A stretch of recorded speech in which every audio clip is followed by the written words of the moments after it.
Our main character, Lion, is a swordsmanship knight, but at this commoner school he's attending, Lion faces a huge obstacle, the student named Lion, whose name is very similar to his. This world is incredibly unfair, and Lion always thinks that when he duels with Lai, he's just a newcomer who has been at the academy for less than 3 years.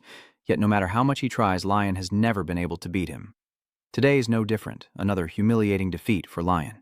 Even this time, Lion didn't bother to fight seriously. He seems very arrogant because no one in this academy dares to oppose him. Only the main character keeps stubbornly facing him in every match. As for Lion, he despised his opponent's arrogant attitude and once again charged into a sword fight with him. But of course, this is an uneven fight. Even the crowd outside can clearly see that Lion can't even hit Lian, and the fact that their names sound similar is one of the reasons they keep being compared.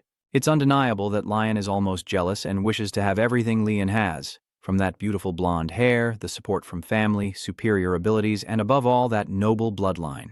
He wondered if having all of that would change things and make life a little easier for him, but dreams are just dreams after all. Our little main character still has to painfully admit that in reality, he has nothing but effort, and in this unjust world, effort alone is not enough to achieve anything. Suddenly, Lion remembered that today was Lian's birthday, and everyone would be paying attention and celebrating him. He was sure a big party was coming up at the Royal Academy. That vision only made Lion more frustrated, exhausted from training.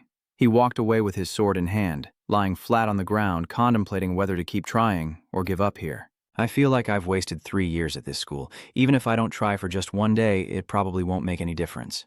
In the end, overwhelmed with frustration, Lion had no choice but to shout at the sky. What is the meaning of effort in my life, O sky? After venting, Lion even felt that his actions were childish and ridiculous. How could the heavens really respond to him?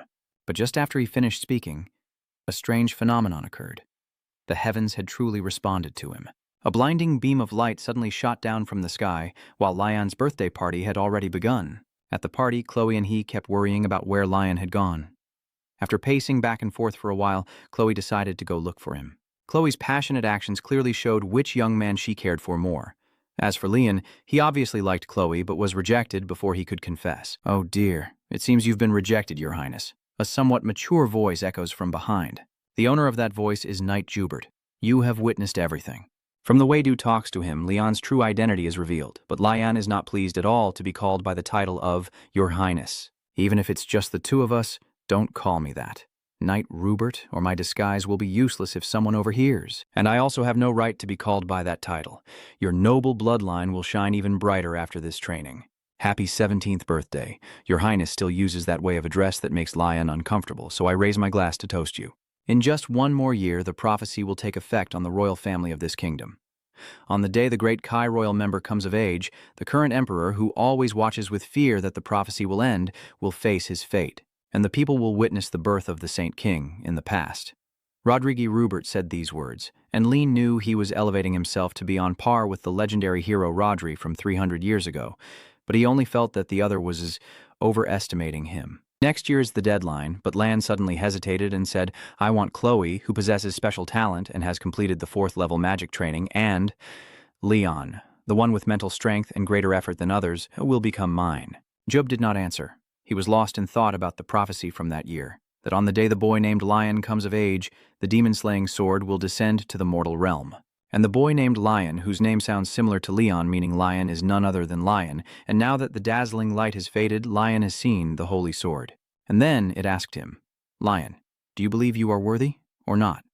Faced with a suddenly appearing sword asking him such a question, and as someone who always felt his fate was absurd, Lion didn't hesitate to reach out and grasp the hilt, because he simply believed that opportunities should be distributed fairly. Lion also couldn't hide his shock when he saw a sword falling from the sky after that blinding light. This left him confused about what was happening, and suddenly a strange voice echoed from somewhere. Awakened. This makes Lion even more terrified. You look around in all directions, searching for who is behind that voice, and surprisingly, it's not a person at all. The owner of that voice is the sword right in front of you. Isn't it right here in front of you? Our protagonist falls into a whirlpool of 100,000 whys. This situation is truly hard to understand. When suddenly a dazzling sword like the sun appears, and it even speaks human language, could it be a holy sword? Lion muttered to himself. Clearly, this was just a random guess, but somehow he hit the mark. That's right, and you are the one who summoned me, Lion replied firmly. Nothing can describe how shocked you are right now, knowing that what's in front of you is truly the holy sword, and that you summoned it yourself. This surprises Lion greatly. How can someone like you summon a holy sword that only exists in prophecy? Because you always think the world is unfair, that those who have everything get more, and those with nothing lose everything. But opportunities must be given fairly. Those who never try have no right to blame life's unfairness. Only those who have fiercely burned their lives are worthy of doing so. The sword responds. The holy sword explained the reason to Lion like that. Clearly, his efforts were not in vain. That effort has reached the goddess of irrational fate. The only thing left now is whether Lion believes he is worthy or not.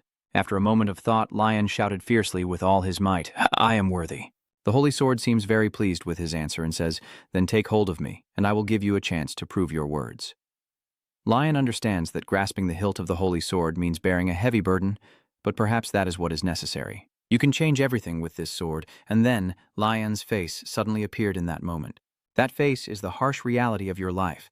But still, Lion has always persevered, never missing a training session, and he believes he is fully worthy of bearing this pressure. Lion realizes that no matter how hard he tries, he has always been met with contempt, and he must do his best to destroy the unjust reality he refuses to accept. You don't want to turn your choices and efforts into worthless trash, so why are you standing in front of me? Seeing Lion's determined look as he spoke, the holy sword asked again, "Do you ask if I am worthy or not? Is that right? I want to prove that my choices and efforts matter. Opportunities must be given fairly," Lon replied. It may sound mechanical, but everything is just because Lion wants to be given a fair chance. He decides to turn away and say goodbye to this once-in-a-lifetime opportunity. You want to prove that you can succeed on your own, even without the holy sword. But it was that very determination that proved the hero's integrity, a prerequisite for becoming a true hero, and that made the holy sword extremely satisfied. It kept telling you to draw your sword, but Lion remembered that only the chosen one by the fairy spirit could do so. There was no prophecy, only my will, your strong mind that would not be subdued by noble blood or even irrational fate, a will showing determination rather than greed for wealth or fame. It was those very things that made you meet all the conditions to become a hero. The holy sword gave you an answer beyond Lion's imagination. In that way, you have been chosen by this very sword. If so, Lion has no reason to refuse anymore. Under its intense urging, he finally summoned his courage and drew the sword. The immense power of the blade caused Lion's eyes to widen, and before losing consciousness, he heard its final words. "My name is Elicit. I am the clone of Saint King Rodrigo Candias Elvina, and will be the sword that guides the light of this era. Lion's master, destroy evil with me." Elicit. Lion has had a long sleep. In the dream, he seemed to have seen the human form of the holy sword, and it appeared to be having a conversation with someone who complained that Elicit did not choose the prince as his companion. At that moment, it said that the holy sword accompanying an ordinary person would be an interesting thing. And to explain why it broke the prophecy, actually, it's not quite the right word to use. Because from the beginning, the prophecy was passed down within the Kai royal family, it didn't mean it was restricted to a single royal member. The prophecy only states that on the day the boy named Lion reaches adulthood, the demon-slaying sword will descend to the mortal realm. Coincidentally, Lon's name also sounds like Lion. Moreover, Lion, which also means land, doesn't meet the standards of the holy sword. To it, this person may possess both talent and destiny, but still lacks willpower. Some of his talents have not yet fully blossomed. But this new owner will probably be even more incredible than the hero before if they use its legacy. All right. It's time those bastards pay their debt, so watch closely from above. Isn't that your responsibility? Those were the last words Leon heard from Elite before he woke up. When he opened his eyes, he saw sweat pouring down his back.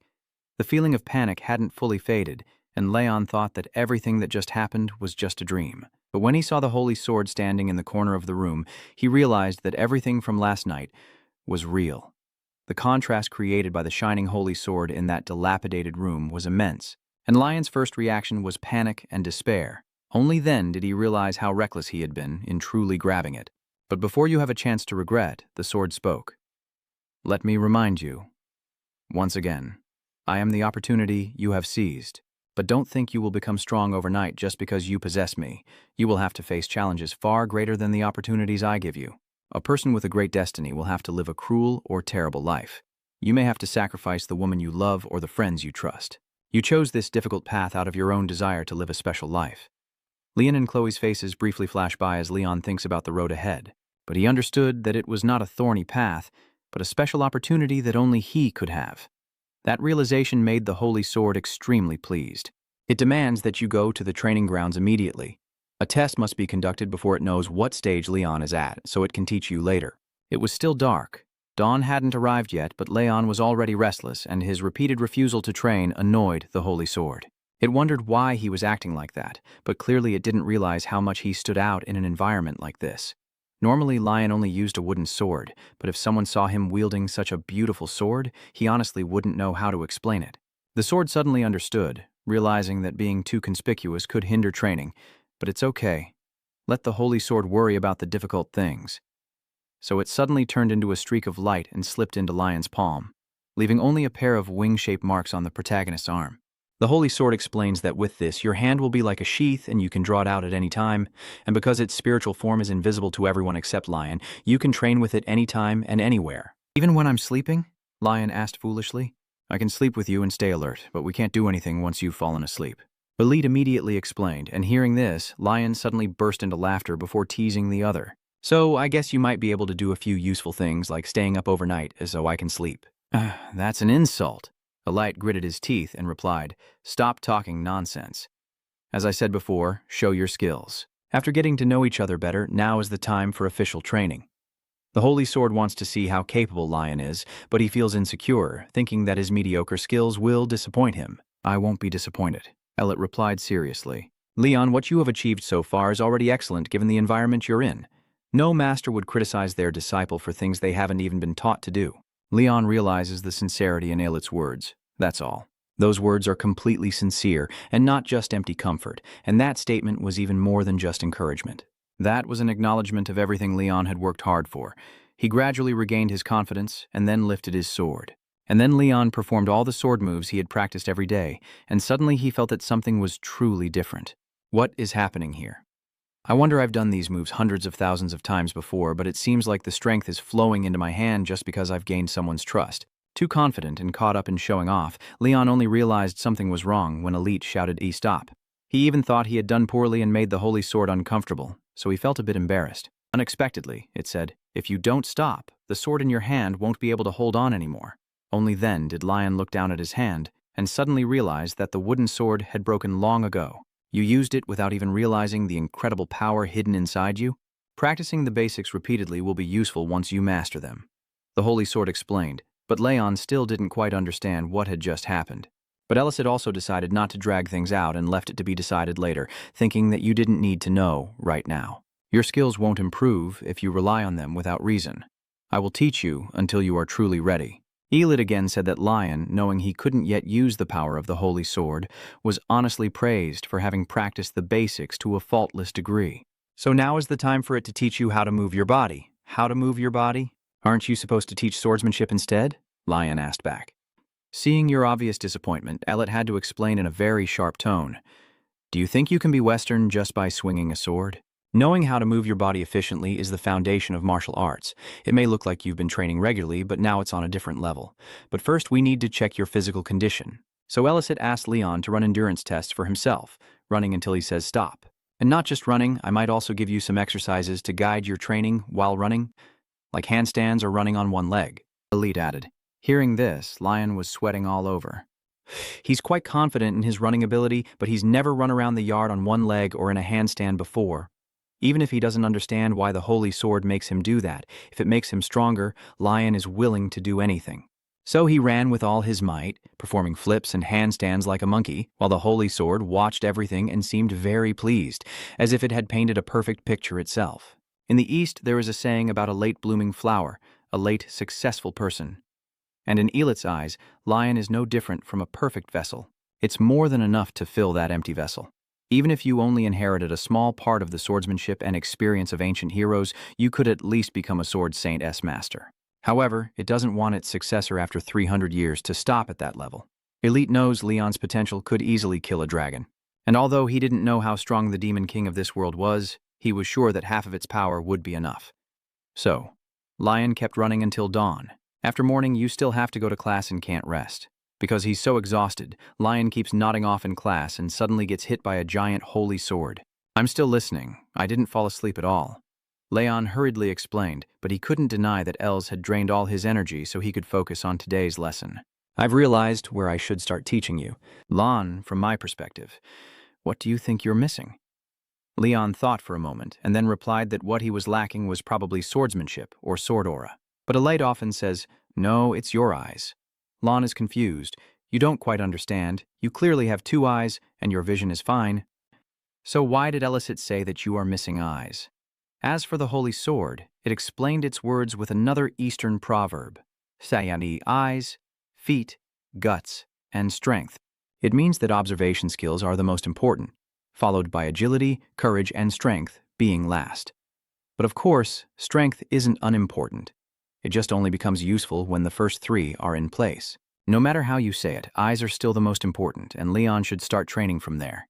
Hearing Elite speak all at once, Lion found it a bit hard to understand. You've really never heard of eye training before. Does that mean your vision will gradually improve if you keep moving your eyes? Thinking that, Lion started constantly shifting his eyes in class, but when his classmates saw this, he looked no different from a freak. Lon, from now on you will learn how to see. I will make you understand how useless your eyes have been since birth until now, Elite said again, and the two emphasized useless words truly made Lion feel extremely tense. Lai just followed what the other person told him to do. First, he looked straight ahead, focusing on the teacher standing and giving a lecture, then tried to remember what he saw within 10 seconds. Lon follows Elit's instructions and memorizes the dark blue table. The middle-aged teacher with silver hair and blue eyes, holding a wooden stick in his hand, even the strands of his silver beard, after 10 seconds, Elsit again asked Leon to close his eyes tightly. Then it asked the first question for you. How many lines are drawn on the board? Lon let out a loud sigh. Els just told you to focus on looking at the teacher, and now you're asking about something completely unrelated. I only told you to concentrate on watching, not to stare at that specific thing. Luo gritted his teeth and said, You only looked at the teacher earlier, so how could you remember how many lines were drawn on the board? You don't remember, do you? Elit asks, raising her voice with a haughty tone. The board should have been within your sight, but you couldn't remember anything other than that teacher. You focused for 10 seconds but couldn't recall anything on that board. Why is that? Despite being criticized by Elite, Leon doesn't dare to say a word in protest. Because simply put, it's because he's right. You don't see anything on the board because you're only looking at what you want to see. Elite just mentioned this, and suddenly Leon seemed to realize a lot of new, important information. In fact, the eyes are organs that waste more information than he thought. Elite wasn't sure if it was because her eyes wanted to filter out unnecessary information, but she rarely saw anyone able to fully utilize their vision. Once again, Elite asked Leon to do it again. This time, you need to focus all your eyesight and remember everything your eyes see, while also learning how to relax your eyes and capture a wider view. From now on, you must be able to do that all the time, not just for 10 seconds. Seeing Lion suddenly become tense, with eyes as if they might water up, the girl sitting next to him felt even more afraid. But at that moment, he no longer cared about how others looked at him and was solely focused on giving his all to follow Elsit's instructions. Although he didn't want to admit it, Leon had to acknowledge that the Holy Sword's lessons were never easy. And still, he couldn't show any signs of weakness. All right, this time look into the empty space on the board and act like you did earlier for another 10 seconds. Elicit is asking again. Lion's face was tense as a string, and he began to follow its instructions. And this scene caught Chloe's eye from above. She was a bit worried because she felt that his face didn't look well at all. That evening after class ended, Lion trudged home in a state of complete exhaustion. He felt like his eyes were spinning and his head was about to explode, while Elit seemed very pleased with his first training session and didn't hesitate to praise Lion's potential. Your eyes feel tired because they are dry, or in other words because you've been staring too long. But a headache is a different matter. Since you've unlocked a trait you've never used before, you'll feel pain at first, but it will go away. It's no different from your muscles either. Elicit used the example of sore muscles after intense training to explain Leon's condition to you. Of course, there is a slight difference because the brain doesn't actually feel pain. You just need to understand it roughly like that. Elicit also advised you to focus more on training instead of worrying about that, and Lion was already full of enthusiasm, ready for the upcoming devilish exercises. On the way back, they continued with visual training exercises. For example, Elsis would ask Lion how many candles are hanging on the wall in the corridor. Did the male student walking with the female student who just passed by them 3 seconds ago wear glasses or a tie? Or, a bit harder, is the light in the room number 12 from the left in the building in front turned off or on? Overall, Elsit asked every possible question about Lion Kwok's dormitory during the process. This was the first time both of his eyes worked at full capacity. So, even after returning to the room, lying on the bed, Leon kept holding his eyes and screaming because it was too painful. He did quite well on that first day. Elicit said you deserve extra credit for not asking to rest or giving up all day today. So if I ask, could you let me rest for a bit? Lion asked back, and Elit's response was extremely harsh.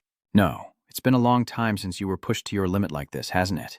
Lion wasn't sure anymore, only knowing that it had been a long time since his mind felt this exhausted. Ilit seemed to read that thought and immediately said, getting used to something also means becoming slower. If you keep using the same training method, you'll only level up to a certain limit. Training along a fixed path has its advantages, but the biggest problem is that the body will find ways to cope with it more easily, which means the body will get used to a training method if it is repeated over and over. So it is necessary to constantly change the training approach, like running on one leg or doing handstands while running. By this point, Leon finally understood why Elicit kept giving him such seemingly silly requests. It needed to identify which parts he was unfamiliar with in order to determine the next training plan.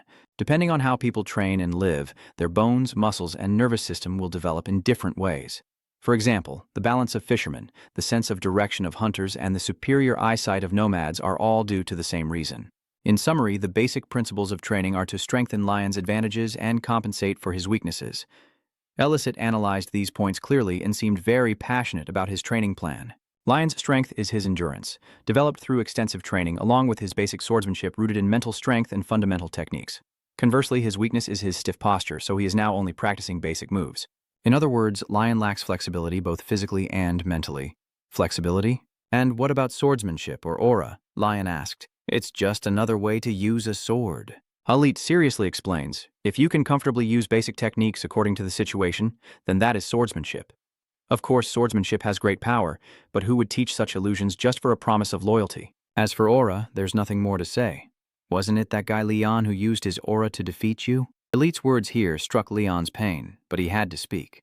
Moreover, if an ordinary person with no background like Leon suddenly learned to use aura, many would surely doubt that he could control it. So Els decided to teach you about aura after you leave this academy. And for now, the most important thing is to focus on your way of seeing. Elsit knew that Leon's eagerness to defeat Leon was one of his biggest motivations to move forward. It saw that determination. But to it, that was still not enough.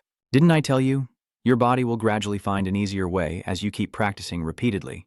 Although today you focused on learning to observe more broadly, if you keep training like this, you'll definitely get bored.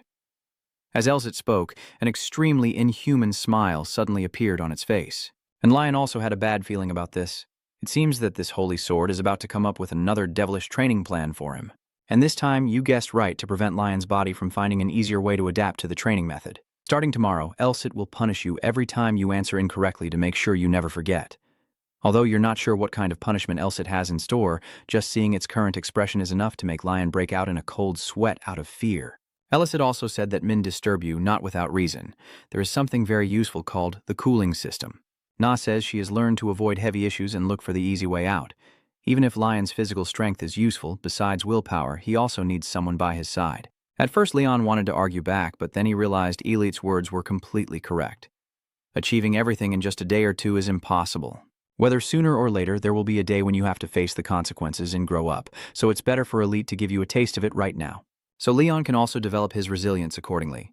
Having understood this, the feelings of anxiety and fear from earlier have disappeared. Lon becomes even more determined, even wanting to go all the way right now. Elite is also willing to let him experience the punishment he will use, which is an electric shock. And only after experiencing this feeling himself did Leon realize it was not easy to endure at all. During his first punishment, he could only last 5 seconds. It's only the first time, so you can't control it. That's completely understandable. I'll be gentler next time. Elite comforts you but immediately follows with a threat. But I will increase the intensity if you make mistakes twice in a single attempt, so just do your best. It's easy to say, but Lion knows that from tomorrow on he'll probably be getting shocked for a long time. He clenched the bedsheet, pressed his face into the mattress, trying not to let Ela see his expression right now. What kind of holy sword is that? I think it's more accurate to call it a demon sword, because it's even more evil than a demon. The next morning at sunrise, Leon was already training under Ellie's supervision, then headed to class after a dull workout. During his continued training, he relentlessly practiced physical skills through very intense exercises, like doing handstands with one hand. Time has passed, and Leon's abilities have improved remarkably. Now he can comfortably handle sudden questions from Elite. Like the pigeons on the roof, which one flies away first, or the ones perched on the open window, well, even though you can only see them when you focus intensely, just a month has passed and you've already achieved that. Elite seemed satisfied, but didn't praise Lion too much, only saying that he was just enough to be considered qualified. Lion is deeply moved. After a month of hard work, he has finally been recognized by Elite. Then today's session is over, and you deserve a rest. But just 3 seconds after relaxing, Lion hears an all-too-familiar and irritating voice calling his name. No need to turn around, you already know that voice belongs to Lion, so Lion had to restore his cold, expressionless face, turn to him and say, "It's been a while, hasn't it?" It's been a long time indeed. Since starting training with Elsit, Leon hasn't seen Lion even once. Besides him, he hasn't spoken a word to Chloe for the past half-month. Right after finishing eating, he threw himself into training. That's just his style. Lion doesn't seem to have any ill intentions. He just came here feeling a bit worried. But after seeing Lion with his own eyes, he feels more at ease. On the other hand, Lion doesn't seem to understand very well. He asked, "What are you worried about?" Lion sat down under a nearby tree and said he was worried because he hadn't received any challenge from Lion for a month now. He thought you would give up just because of the gossip and criticism from others. But today, when he came here and saw your face for himself, Leon knew that Lion still had enough, even more than enough courage to keep going. "Can you tell?" Lion asked, instinctively clenching his fist. "That's right." Lion said that the expressions of those who think they cannot defeat him are really very different from Lon's. So just a quick glance is enough for him to know that he won't give up. "That's right, you're doing well. Is that why you came to see me after dinner? So you've confirmed everything. Then why aren't you leaving yet?" Lion's face breaks into a mischievous smile, and he doesn't hold back, directly telling you to get out. "You're so cold. It's been a long time since we last talked. Why not stay and chat a bit longer?" Lion feels like Lion is the one provoking him. What do two guys like them have to confide in each other about? That sounds tough, but Lion still insists on talking to you, and nah, she says just 10 minutes will be enough. I don't know if it's because his smile is too convincing, but in the end, Lion still agreed to sit beside Lian.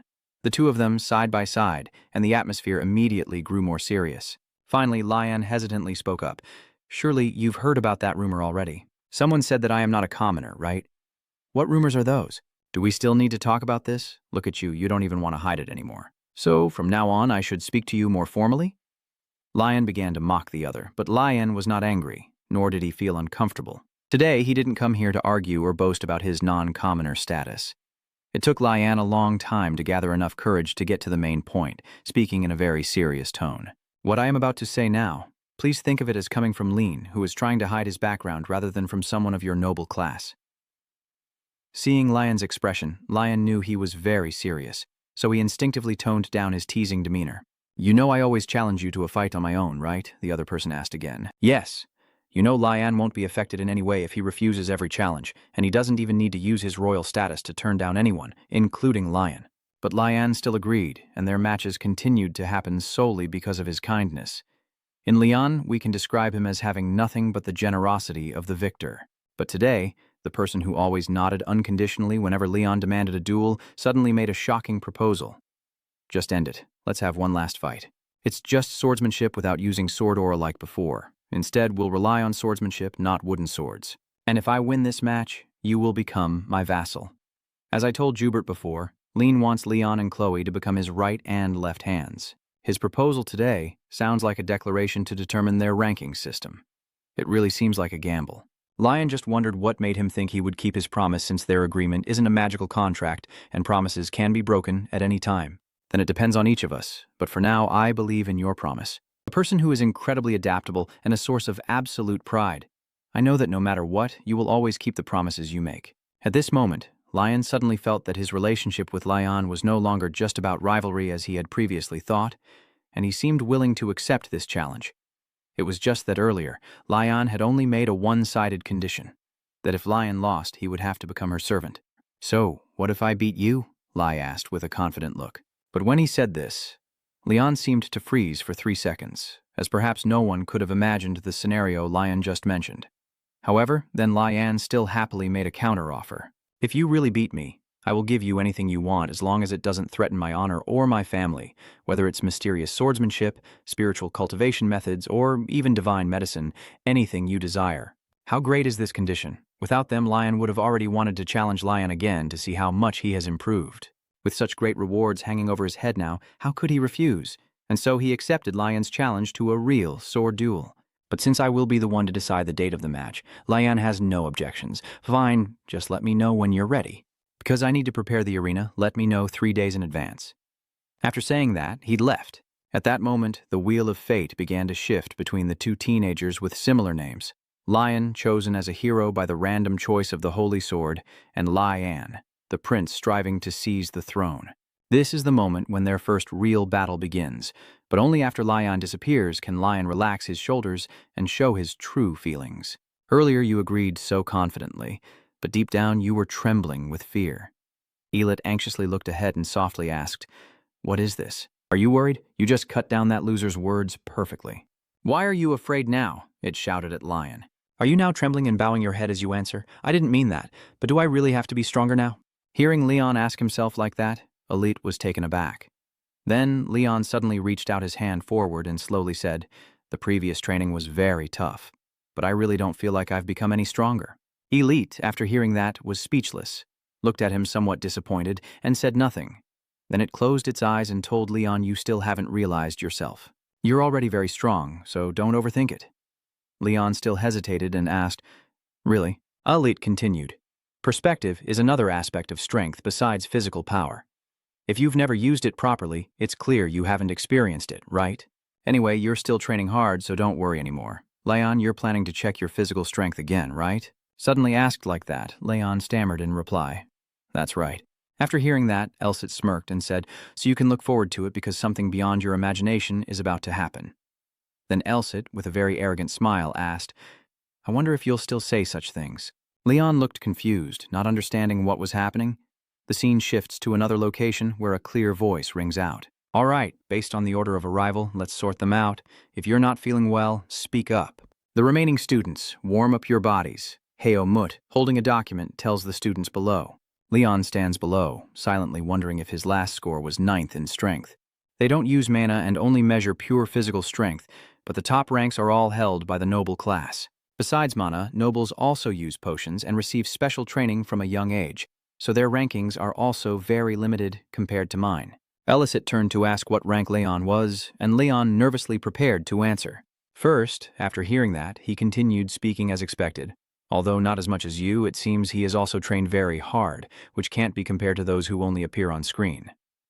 Leon silently thought, even just running a short distance involves 2 laps around the field, each 400 meters. So that means I have to run 800 meters. Last time Lion ran in 1 minute and 20 seconds. Hearing that, Elet asked again, "Lon, what about you?" Lon shyly replied, "I ran to death in 1 minute and 40 seconds. Hearing that, Elit hesitated and said, "A 20-second gap is too much. I can't compete with Lion at all.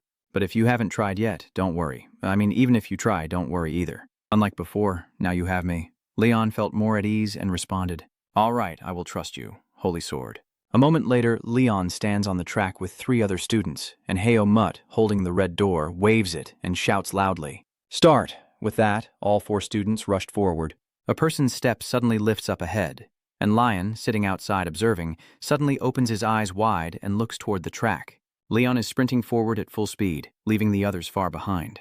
He rushes forward quickly. Currently, Leon is in the lead. He even ran past a student who was timing, and she was so surprised she stammered as she called out Lion's name. Then her clear voice rang out.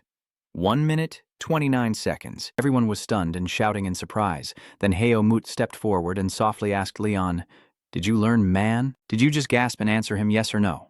Then Heo Mut reached out and said, "If that's the case, can I check?" "You are very cooperative too. Extend your hand." "Yes."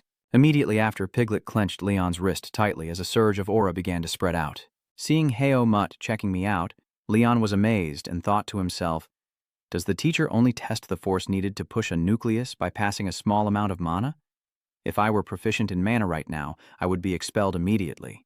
But now, after a moment, he releases his hand and asks, "Are you really not studying mana? But in just a few weeks you've changed so much. How have you been training?" Leon breathes a sigh of relief and replies, "I only do simple exercises. You might consider that I have more free time than before." He also picks up the documents to check and says, "Upon reflection, my recent training time has indeed increased unusually. My body has developed significantly after recovering from years of overexertion." No, that can't be right. It doesn't make any sense." Leon ignored his muttering and went back to his seat. Lion had also observed everything. He gently glared at him. Leon also noticed Lion's scrutinizing gaze and softly asked Elicit, "What's wrong?" "So, what if it says that? Just like I said, right?" The more he was afraid, the more he warned it. "Don't just stand there and keep laughing. Just explain it first, then Elit will gradually clarify. The first thing you need to know is, biologically, where do you think the power comes from?" Leon replied. "Muscle, right?" Elit agrees with you. "That's right," it keeps explaining to you.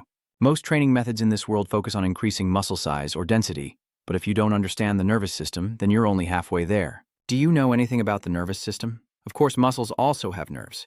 The limit of usable strength depends on the development of those nerves. The reason why power doesn't necessarily depend on physique is because of the differences in those muscle nerves." Hearing that, Leon thought to himself that this was something he had never heard before, not even from the Academy's trainers. Elite was still explaining. In reality, muscle density is usually determined by genetics and has a clear limit as it increases. You're close to reaching that limit in your training. I am focusing on developing your muscle nerve system. Leon responded more and more confused. "I understand now, but how did you develop my nervous system? I've never trained in anything like this before. Did you do something while I was sleeping?" Then Elite replied, "It's all thanks to the punishment I gave you." Leon was so surprised he shouted out, "What?" As soon as I said that, I suddenly realized I had shouted out loud in class.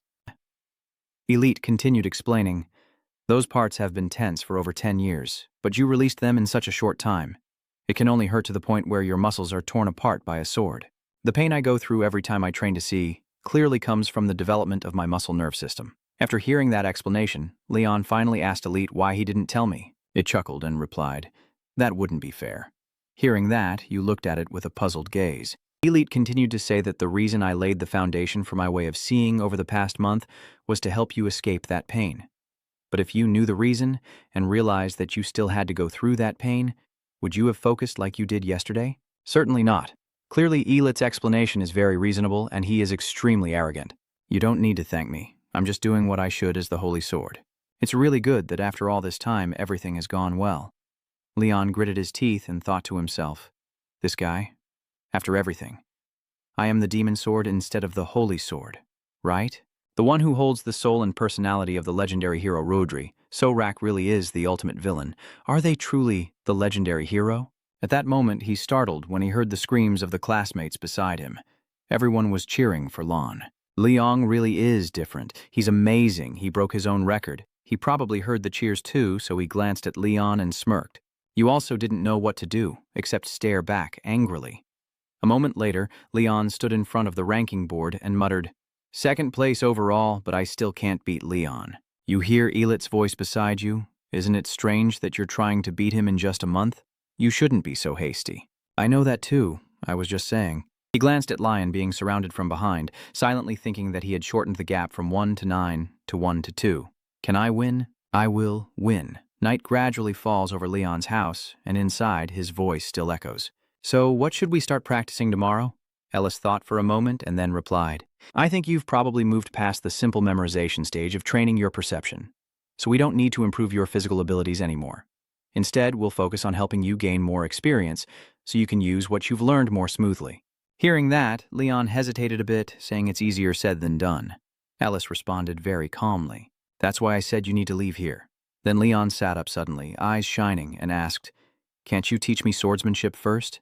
Ellis simply refused. "I told you not to dream about swordsmanship anymore. If you want to learn swordsmanship, first you have to learn how to use aura. I told you, basic skills are enough to reach a certain level. Technique without aura is just like swinging a sword aimlessly. Even your ultimate move is just a trick to make your opponent harder to predict in the first attack. If your thoughts are read by your opponent, it will become a bait for their counterattack. Do you really think a proper swordsman like Leon wouldn't know your silly tricks? But it seems, even after I explained, Leon still isn't fully convinced. You frown and ask again, "So what?" Elicit glares and explains, "You should focus on your own strength. A sword that has been carefully forged over a long period will become very powerful." What it means is when Leon suddenly sped up and sprinted to the finish line last time. Elite's voice still sounded steady. "When your physical abilities reach a similar level, you will be able to withstand Lion. But do you really need more real combat experience? Do you think I can find some unreasonable thugs to pick a fight with you? It's really hard to say. I remember 2 thugs threatening me back then. One guy sneered and asked what was so valuable. Just take it all out. The other one, seeing that, joined in. You don't want to, do you? Leon nervously reached out and asked Elicit. Probably you can't find those kids from the slums at this academy, huh? And yet you hear it asking you back? Do you think the same way? The next day, Leon slowly walked down the corridor, thinking that his conversation with Elite had only just ended yesterday. As he walked, he suddenly heard someone calling his name. Are you the commoner named Leon? Standing in front of you are 3 other students on the stairs looking down. Lion looked up at them, thinking to himself, and judging by the family crests on their uniforms, it was clear they all came from noble families. Then 2 of them standing on either side loudly shouted, Is he just a commoner who ranked second? Another one, that damn punk. They immediately started accusing you, probably cheating and sneaking past the instructor. We won't be fooled by you. Then you might as well go talk to the instructor if you have a problem with the rankings. Hearing that, all 3 of them angrily shouted, Why would an ordinary person like you dare to challenge us? How would we know if you're up to something? I just find it strange that someone like you who hasn't sworn loyalty is ranked second. One of the 3 students, named Depp, suddenly smirked and sneered. Finally, you've shown your true colors. What is your family doing? Lion grew more confused and stepped back, thinking to himself that sometimes words are useless. No, originally they didn't plan to come here to talk. They just came to intimidate the kid who annoyed them. At this moment, a voice rang out from upstairs. Come on, gentlemen, don't get too carried away. This person, standing above, flicks his hair back with a very stylish gesture. As he spoke, he stepped down. Even though he was just a commoner, he still stood equal to all the other students at the academy. The elite glanced over in his direction upon hearing this. That person is Iong. He leaned against the wall and calmly said, So it can be said that as nobles, our duty is to impose an appropriate punishment. Is that right? After he finished speaking, the 3 below immediately responded. That's right. Knight Iong truly lives up to the glory of the Bubon family. Elite sneered and sarcastically asked, Their big brother, huh? I wonder if its amazing family knows how to raise children. The second son of the Countess, the one with the hips. He's the guy who always ranked second in the endurance test before I took his place. I guess that's why he's angry with me. He's the one who would do anything to fight Long A. His attitude of showing off his superiority to those weaker than him is the same. Now, Iong stood in front of Leon, glaring and saying, I'm sorry, but for our first meeting, you're already this bad. Leon, maybe you'll think this isn't fair, but we can't afford to be lenient either. I hope you'll consider my proposal. After finishing, he reached out his hand. Leon also wisely asked back, I want to hear your proposal first. As soon as I finished speaking, the guys behind started shouting and insulting, but my hips stopped them. Then he frowned and, in a low voice, suggested that the 2 of them should fight each other under the supervision of the instructor. After hearing this, I furrowed my brows and glared at him, sweating as I thought beside him. Is that so? It seems they gave me the best option since the instructor is present. But this is clearly an unfair offer because he never mentioned the condition of not using aura. That means they used aura. If I oppose, he will use the excuse of the con artist daring to deceive the instructor to blame me. If I completely reject the offer, they will still find another way to harm me.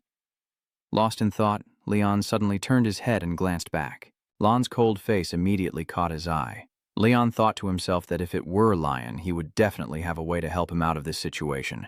But as he was thinking, he suddenly clenched his teeth tightly, scolding himself. Are you joking? Expecting help from an opponent is no different than begging on your knees. The insult was even greater than being provoked like this. Finally, after a moment, Leon let out a sigh and spoke. All right. Iong looked quite surprised by your answer and asked again, so you will accept my proposal, right? Lon said, Yeah, but the observer has to be the Pigmout teacher, and I only fight 1 person a day. If I win, you have to swear you will never doubt my abilities again. Sir, you can do such grand things, right? The sharp-tongued one asked Iong. He thought for a moment. The demon instructor of the Royal Academy, huh? If it's him, tricks won't work, but he still agreed to those conditions. Fine, I accept your request. Iong was secretly thinking that who the observer instructor really is doesn't matter. The only thing I regret is not being able to knock that guy out until he loses consciousness. Returning to real time, Leon is still sitting on the bed, talking to Elite. Isn't that what his expression suggests? I didn't think his actual combat skills would be like this. But he's very relaxed, chuckling as he responds. It's okay. Leon still wondered. So what do you think, Elicit? If you don't use aura, can you beat them? I've never fought anyone who uses aura before, so I don't know. Elite fell silent after hearing that, then suddenly lit up and said, Let me show you how easy it is. Seeing that, Leon became even more worried. Huh, Elite sneered, raised his hand and said with a smile, The simplest and most effective method. Immediately, a notification board appeared in front of Leon. The notification board shows your stats. You cannot use aura level 18 with your hero title and profession. Unique skill, the Sword Saint at the highest new level with Rodri's level 1 gaze, a body in the first stage of martial arts. As he read this information, Leon's eyes widened even more. Then he asked Elicit, what is this? He chuckled and replied, what do you mean? This is your current level. And this is the stats of that guy called Iong or something like that. Title and profession. The blind kid, overwhelmed by self-doubt, is at level 18. Unique skill. Sword Saint, you're only level 6 with a level 1 sword technique. You only use aura and are level 3. I made it to my own standards, so it probably isn't very detailed. After reading both notices, Leon opened his mouth in surprise. Wait a moment, is your waist and hips that weak? As the son of a count, he should have been given many precious herbs. Even with all those hellish training sessions since childhood, his strength should have increased. Elite explained slowly, no matter how many herbs he takes, it's useless if he can't digest them. Otherwise, it's just like taking medicine. Even the hellish training sessions you mentioned don't actually improve your abilities. Physical strength can be demonstrated without using aura. It can be said that it is limited to rank E99, but you might break through that wall with my help. It means those previous hellish trainings are not enough to increase physical abilities, which are limited to level E99 without using aura. And with my help, you can go even further. It all depends on your effort. So, you really don't have an aura, but your strength is still enough to handle those fools. After hearing such a long speech, Leon tilted his chin and asked, so you mean my physical ability will never improve? All right, do as you say. Elite seems a bit surprised by your decision. Leon glared and silently resolved to himself that from now on he must set goals to move forward instead of falling behind. I will definitely beat that Iong guy. You get angry thinking about Iong's condescending face. Then Leon asked Elicit, but why is my title like this? Your title and profession are that of a hero who cannot use aura, yet it simply responds indifferently. If you don't like it, then try to get stronger. The scene shifts to a gate at the academy where Leon is walking down a corridor decorated with hanging flags. You suddenly stop when you hear a voice ringing beside you. You're here, huh? Seeing the muscular man in front of him, Leon silently thought, the pig-like instructor. Before he could say anything, the man spoke first. It's only been a month, but you've changed a lot. I was going to stop you if you wanted to do something reckless, but it seems that's no longer necessary. Is that right, Leon? But Leon still didn't quite understand, so he asked again, I don't understand what the teacher is saying. Hayomut chuckled, then turned to leave and said, that's pretty clever. All right, follow your heart. This statement makes Lion even more confused. Yes. Finally, Hayomut turned around with a sneer and told him he wanted him to teach those damn fools a lesson. Got it? It seems that by now, Leon has also understood, and he nodded slightly at him. Then Hayomut stepped onto the arena where a large crowd was cheering and shouting. Leon followed behind, frowning as he looked toward the field. When you stepped outside, suddenly a familiar voice rang out. Hey, how dare a commoner like you make me wait? Your ego is too big. That's just a slipper. He was standing with his arms crossed, smiling and asking you, but Leon didn't bother with him and turned to Hayomu, the instructor, saying, let's start now. A moment later, he stood beside the field, raised his arm between the two of them, and spoke clearly. Jeff, Herrick, and Leon, you two will face each other in front of me. With your honor and promises at stake. Herrick, what do you want from this match? He turned to ask him first. Jeff, without hesitation, replied, I want that commoner dog to confess his sins. After saying that, Leon's eyebrows furrow even more. Then Hayomut turned to ask him, Lon, what do you hope to achieve from this fight? I hope they won't bother me anymore after this match. He claps his hands together and shouts, let's move forward. Both of them are now in defensive stances, each holding a wooden sword. Chloe and Leon sit in the stands watching the match, whispering and chatting with each other. Even though it's just a wooden sword, if you channel aura into it, isn't it the same as a real sword? So wouldn't someone like Leon who doesn't know how to use aura be at a disadvantage? Ullet gently asked beside him, do you want me to show you this guy's stats? But he refused. I can handle it myself. No matter how high his stats are, he's just one of Imong's underlings.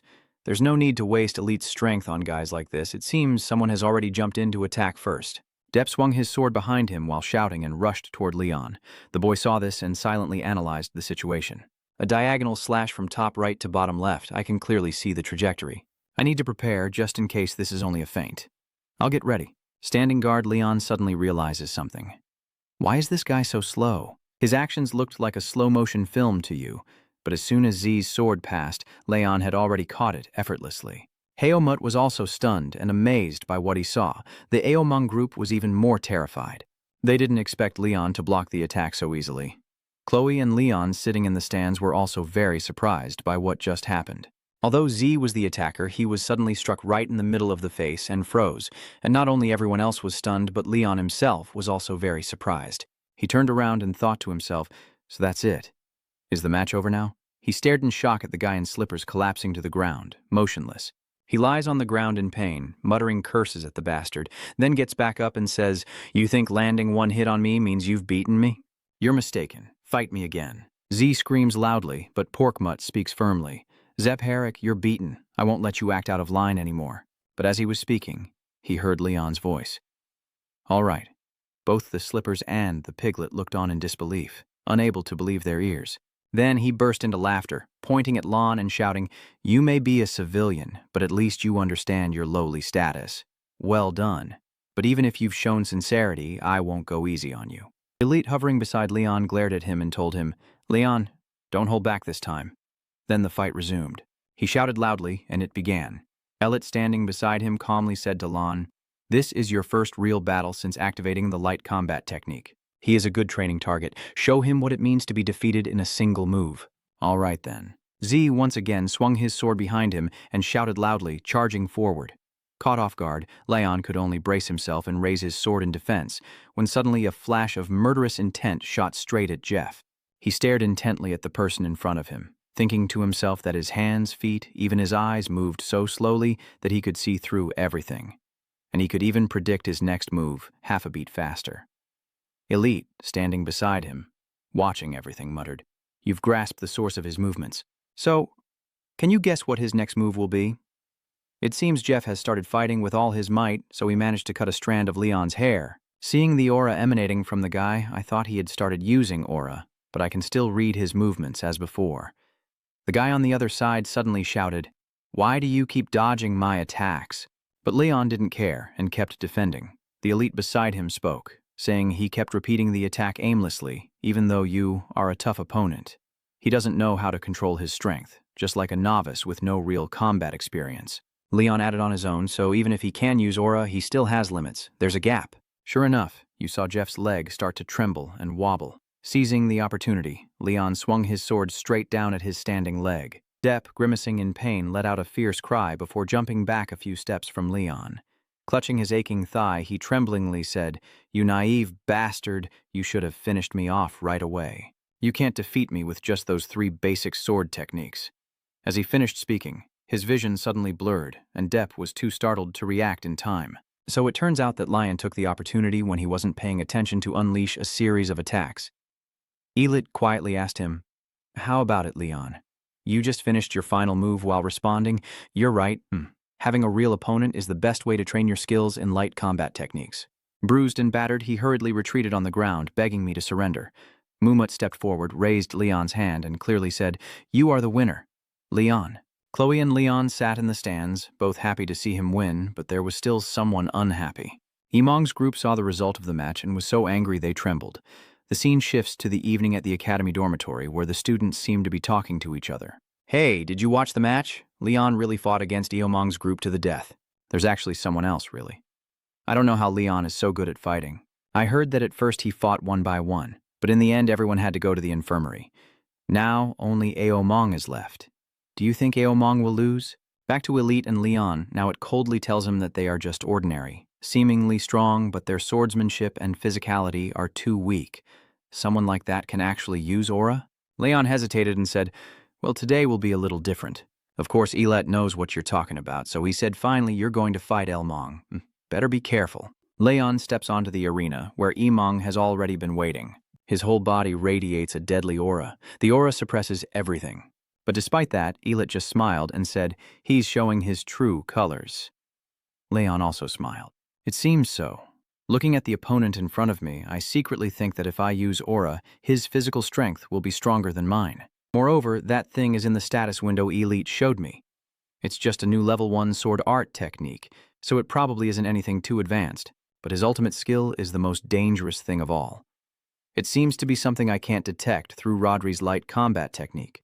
Aomong said from the other side, "I didn't expect I would have to fight." But Leon just nonchalantly lowered his eyes and replied, "I knew this would happen." He spoke with great confidence, and sure enough, as soon as he finished, Imong's face twitched. Chloe and Lon, sitting in the stands, were also watching the match closely. Leon quietly thought that this was truly the perfect opening to defeat him. Even though his physical ability was higher, without aura, he was still a bit weaker. So if he can channel aura into his sword, then a wooden sword won't do anything to him. With that, Leon furrows his brow and silently makes his decision. You are thinking about whether to avoid direct confrontation and see this as a life or death battle. At this moment, the shout of the piglet also begins to ring out. A gust of air shot straight past Leon's temple, leaving a scratch on his cheek. Leon was stunned, thinking of sword energy as Aomong's blade was pointing straight at him. Lightning even sparks from the tip of his sword. Leon solemnly raises his sword, thinking to himself, I can't counterattack. Their basic speeds are just not the same. Leon stares intently at the fierce fighter in front of him. Is this the true nature of the noble bloodline?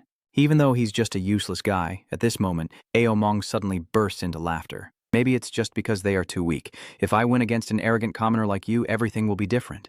Or if you have enough ability to join us. If you're thinking of becoming my subordinate, so I can protect you. Despite him talking so much, Leon remains silent and looks back with suspicion. Aomong still hasn't stopped and says I might overlook all the mistakes you've made. But just as he finished speaking, Leon firmly grasped his sword and swung it at him. Aomong dodged to the side just in time. The two of them separated, leaving a gap between them. The air current Lion just created still lingers around there. The next second, a cut also appeared on Aomong's cheek. He muttered curses at the bastard. Then Imong shouted loudly, It seems you still act arrogantly and trust in your dog talents. Leon over there is no pushover either, and he speaks provocatively. Probably so. But Elsit, hovering there, froze and repeated the phrase about the dog talent before calling out. Leon also turned to look at Elsit, smiling. But Tam, with a stern voice, asked what kind of dog technique this naive kid was talking about. Now it's Leon who is afraid, nervously calling him Elsit. Elite opened his eyes wide and said sharply, They say time will change everything. It seems that even 3 years later I am still being insulted by a brat. Leon starts to feel a little worried. Feeling this bad omen, Elit's voice echoed in your ear again. Leon, do you see his perfectly aligned teeth? It's normal for students to handle the insults their master endures, but if that guy's teeth are still intact after this fight, it will be a punishment for you. This is Elite's warning, but Leon silently makes up his mind. Defeating 1 or 2 opponents isn't enough. He will fight with all his might. Aomong on the other side is a bit surprised when he sees your fighting spirit. What is this? This fighting spirit suddenly surges forward, as if Leon wants to rush ahead and take the initiative. The two continue their fierce close combat, but this time it seems Imong is the one being pushed back, gradually retreating. An observer in the stands watching the fight is amazed to see Aomong being pushed back, while Lion above calmly states otherwise. Leon probably experienced acceleration, but Imong's balance is being disrupted. He explains. Leon on the field clenches his teeth, wondering if there's still any hope of saving her. If only he could use mana. Lion continues with a look of amazement. At this speed, this will be an unfavorable battle for Lion. My words are the ones that truly matter. His eyes gradually glowed. Leon thought he would compensate for his lack of strength and speed with eye techniques. If I can see the enemy's movements faster, somehow I might be able to change the situation. That is Leon's intention. Faster, more precise, with a wider range. As he thought, he kept swinging his sword. Until the enemy in the crosshairs feels like they're moving through water, then the two of them engage in a sword duel in the air. As expected, Leon's move worked. Aomong was pushed back. Seeing that, he smirked. It worked. Aomong grits his teeth in frustration and asks, Do you really can't use mana? Watching the fight from outside, he thinks in amazement I still can't sense mana from Leon. But even so, he's been fighting Imong until now. I still can't believe he can do that even after seeing it with my own eyes. At this moment, Aomong suddenly lowered his head and sneered, muttering, Thinking about it, I'll use this for a guy like you. Before he finished speaking, Leon was already startled to sense something. Ah, a secret sword technique. Aomong in front of you, swinging his sword behind him, the tip even turning silver. Leon stared intently, judging whether to stab or slash, knowing he could do anything with this move. I won't miss a single moment. You use your eye technique to stare intently at him, and immediately after, Aomong grips his sword tightly and charges straight at you with deadly intent. Lon stepped back slightly, pursing his lips, facing a direct thrust but unable to dodge it. In the end, he still managed to lean to the side with all his strength and evade. But in the very next second, the sword was swung toward you again, with terrifying speed. Leon was startled to realize that the first attack was a trap. a secret technique based on the enemy being able to dodge the first move. The Bobon family's secret technique, the sickle thrust, aims straight for the heart. Even if he moves his body as much as possible, his ribs will still be hit. That guy won't be able to fight with broken ribs. I can see the sword's path with my clairvoyance, but at this speed, I can't dodge it. I'm going to be hit. I'm going to lose. Iong's sword is getting closer to Leon, but he clenched his teeth and forced himself. No, I can't lose. Leon stomps his foot so hard the court surface cracks. Iong's sword swings past, but he manages to leap high and dodge. He is extremely surprised and looks up. What? A second later, a straight strike from above hit Iong's shoulder. He was so pained his eyes widened, while Leon had already circled behind him. After enduring the pain, he gritted his teeth and glanced back at the person behind him, while Iong, panting heavily, held his left shoulder and kept holding his sword. A soft voice echoes. His left arm is injured, so Iong is at a disadvantage fighting 1 against 2, right? Not just the injury in his arm, but also the shock of his secret sword technique. That is Liang's voice. Iong is still fighting on the field. He's not done yet. With the advantage of using both hands, that bastard will attack relentlessly. The durability of the wooden sword might reach its limit from the attacks that can use his mana. If I destroy his wooden sword, I'll have a better chance to win even with just one hand. Thinking that, he raised his sword with his right hand and charged forward, shouting, "May is already in my palm, civilian." But for this attack, Leon only needs to swing his sword lightly to block it. He even managed to knock Iong's sword away. He stood there stunned, unable to believe he could be defeated so quickly. But that's not all. In the next second, Iong was struck directly in the chin by Leon's sword swinging up from below, as if he had put a lot of force into this attack. 2 of Iong's teeth fly into the air. The spectators in the stands watching the match also cheer excitedly. He loudly raised Leon's hand to the ring and announced the winner. Leon. Your name was shouted across the arena, and everyone was thrilled with the result. After the match, Elis still smiled contentedly and said, "You did well, student. Now that bastard has been defeated by a basic move, maybe next time he'll choose his words more carefully." Leon watched as the crowd helped each other up and wondered if his personality would change after being beaten. Anyway, I'm quite surprised, Leon. I didn't think you had opened the gate to Ale. You're faster than I expected. Meanwhile, Heelmutt is on the training ground picking up teeth and whispering to himself, 1, 2, 3, these guys lost a lot of teeth. Leon supports his shoulder alone as he walks down the corridor after the match, chatting with Elite. Super fast? Are you talking about when I dodged Iong's mysterious sword technique? After hearing that, he explained that sometimes the human body moves slower than the mind. That's right, especially in urgent situations, reflexes will always be faster than consciousness. It has nothing to do with speed. So how do you think skilled swordsmen move quickly? At this point, Leon suddenly realizes that they have learned aura. Elliot continues, half right. Without aura, the body couldn't withstand the pressure. Usually people can only use super speed after learning aura, but you used super speed before even starting to use aura. You can use it just with your thigh. Even if it's not perfect, it's still very impressive. That means you unconsciously surpassed your fragile willpower limit. Huh? Wait a moment, weren't you saying that my body couldn't withstand the pressure? I'm completely fine, right? Is it because I didn't do it perfectly? The elite chuckled sinisterly and replied, yeah, pretty much. If you use your whole body and not just your thighs, you'll turn inside out, Leon asked worriedly. It's very dangerous, isn't it? It then continued, I think it's time. You should take care of your body for that moment. Lon was completely confused. What are you talking about? When exactly? As he finished speaking, a flash of light suddenly appeared in his eyes. Immediately after, lightning bolt suddenly shot out from Leon's thigh. He screamed in pain. What else? Of course it hurts. You should be happy because you only endured this much after using super speed. Don't use it before you finish learning aura, or you'll die. I knew it. The scene shifts to a beautiful day at the academy dormitory area, with Leon strolling leisurely down the hallway. There are quite a few students here, and some of them whisper to each other when they see you. Leon naturally knew that everyone's eyes were on him. He could hear a few people whispering to each other. I heard that a prestigious family found him and gave him a certain potion. I also heard that he's actually hiding his true identity. He is actually a secret weapon raised by the palace. I hear he learned mysterious swordsmanship from an unknown swordsman.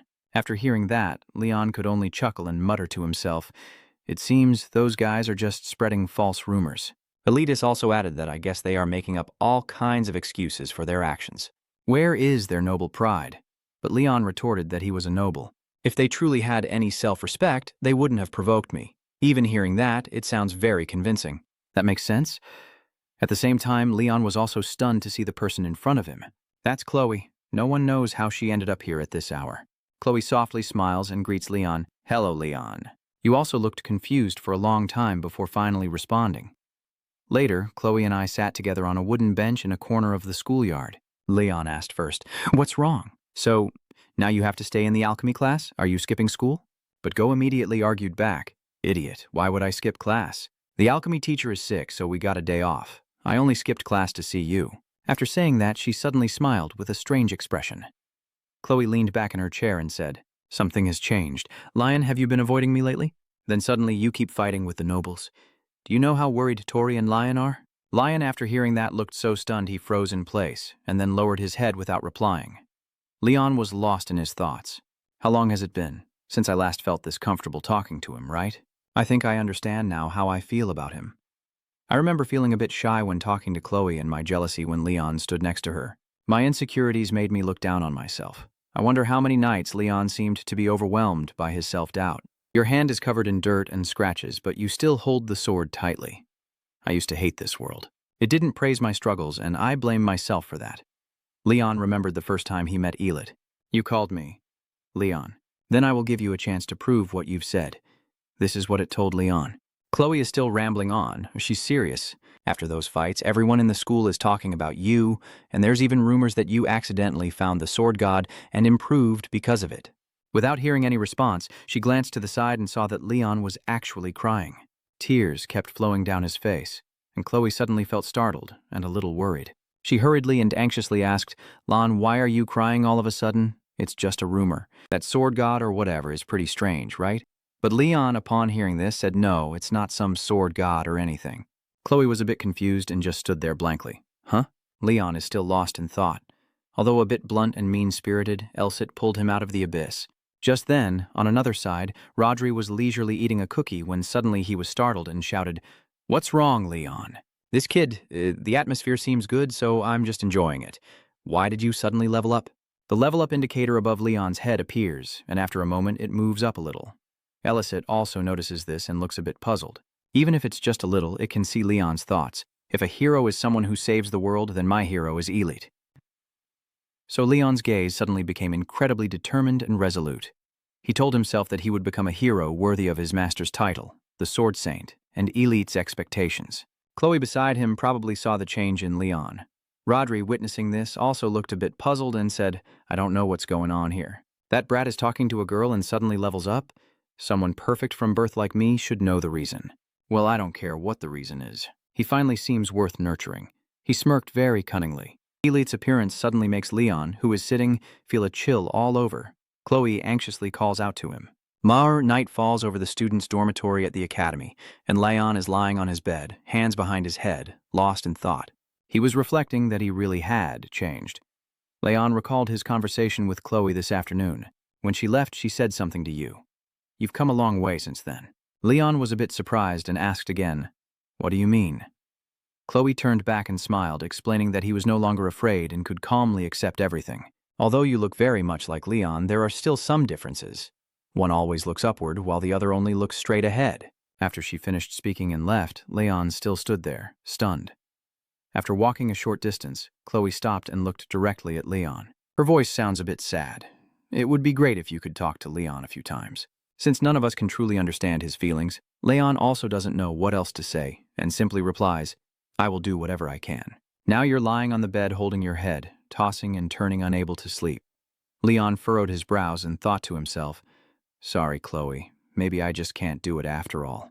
The next match will be the final one I watch from this dorm room, where Lion stands on the balcony gazing into the distance, his eyes determined as he softly calls out someone's name. "Lion!"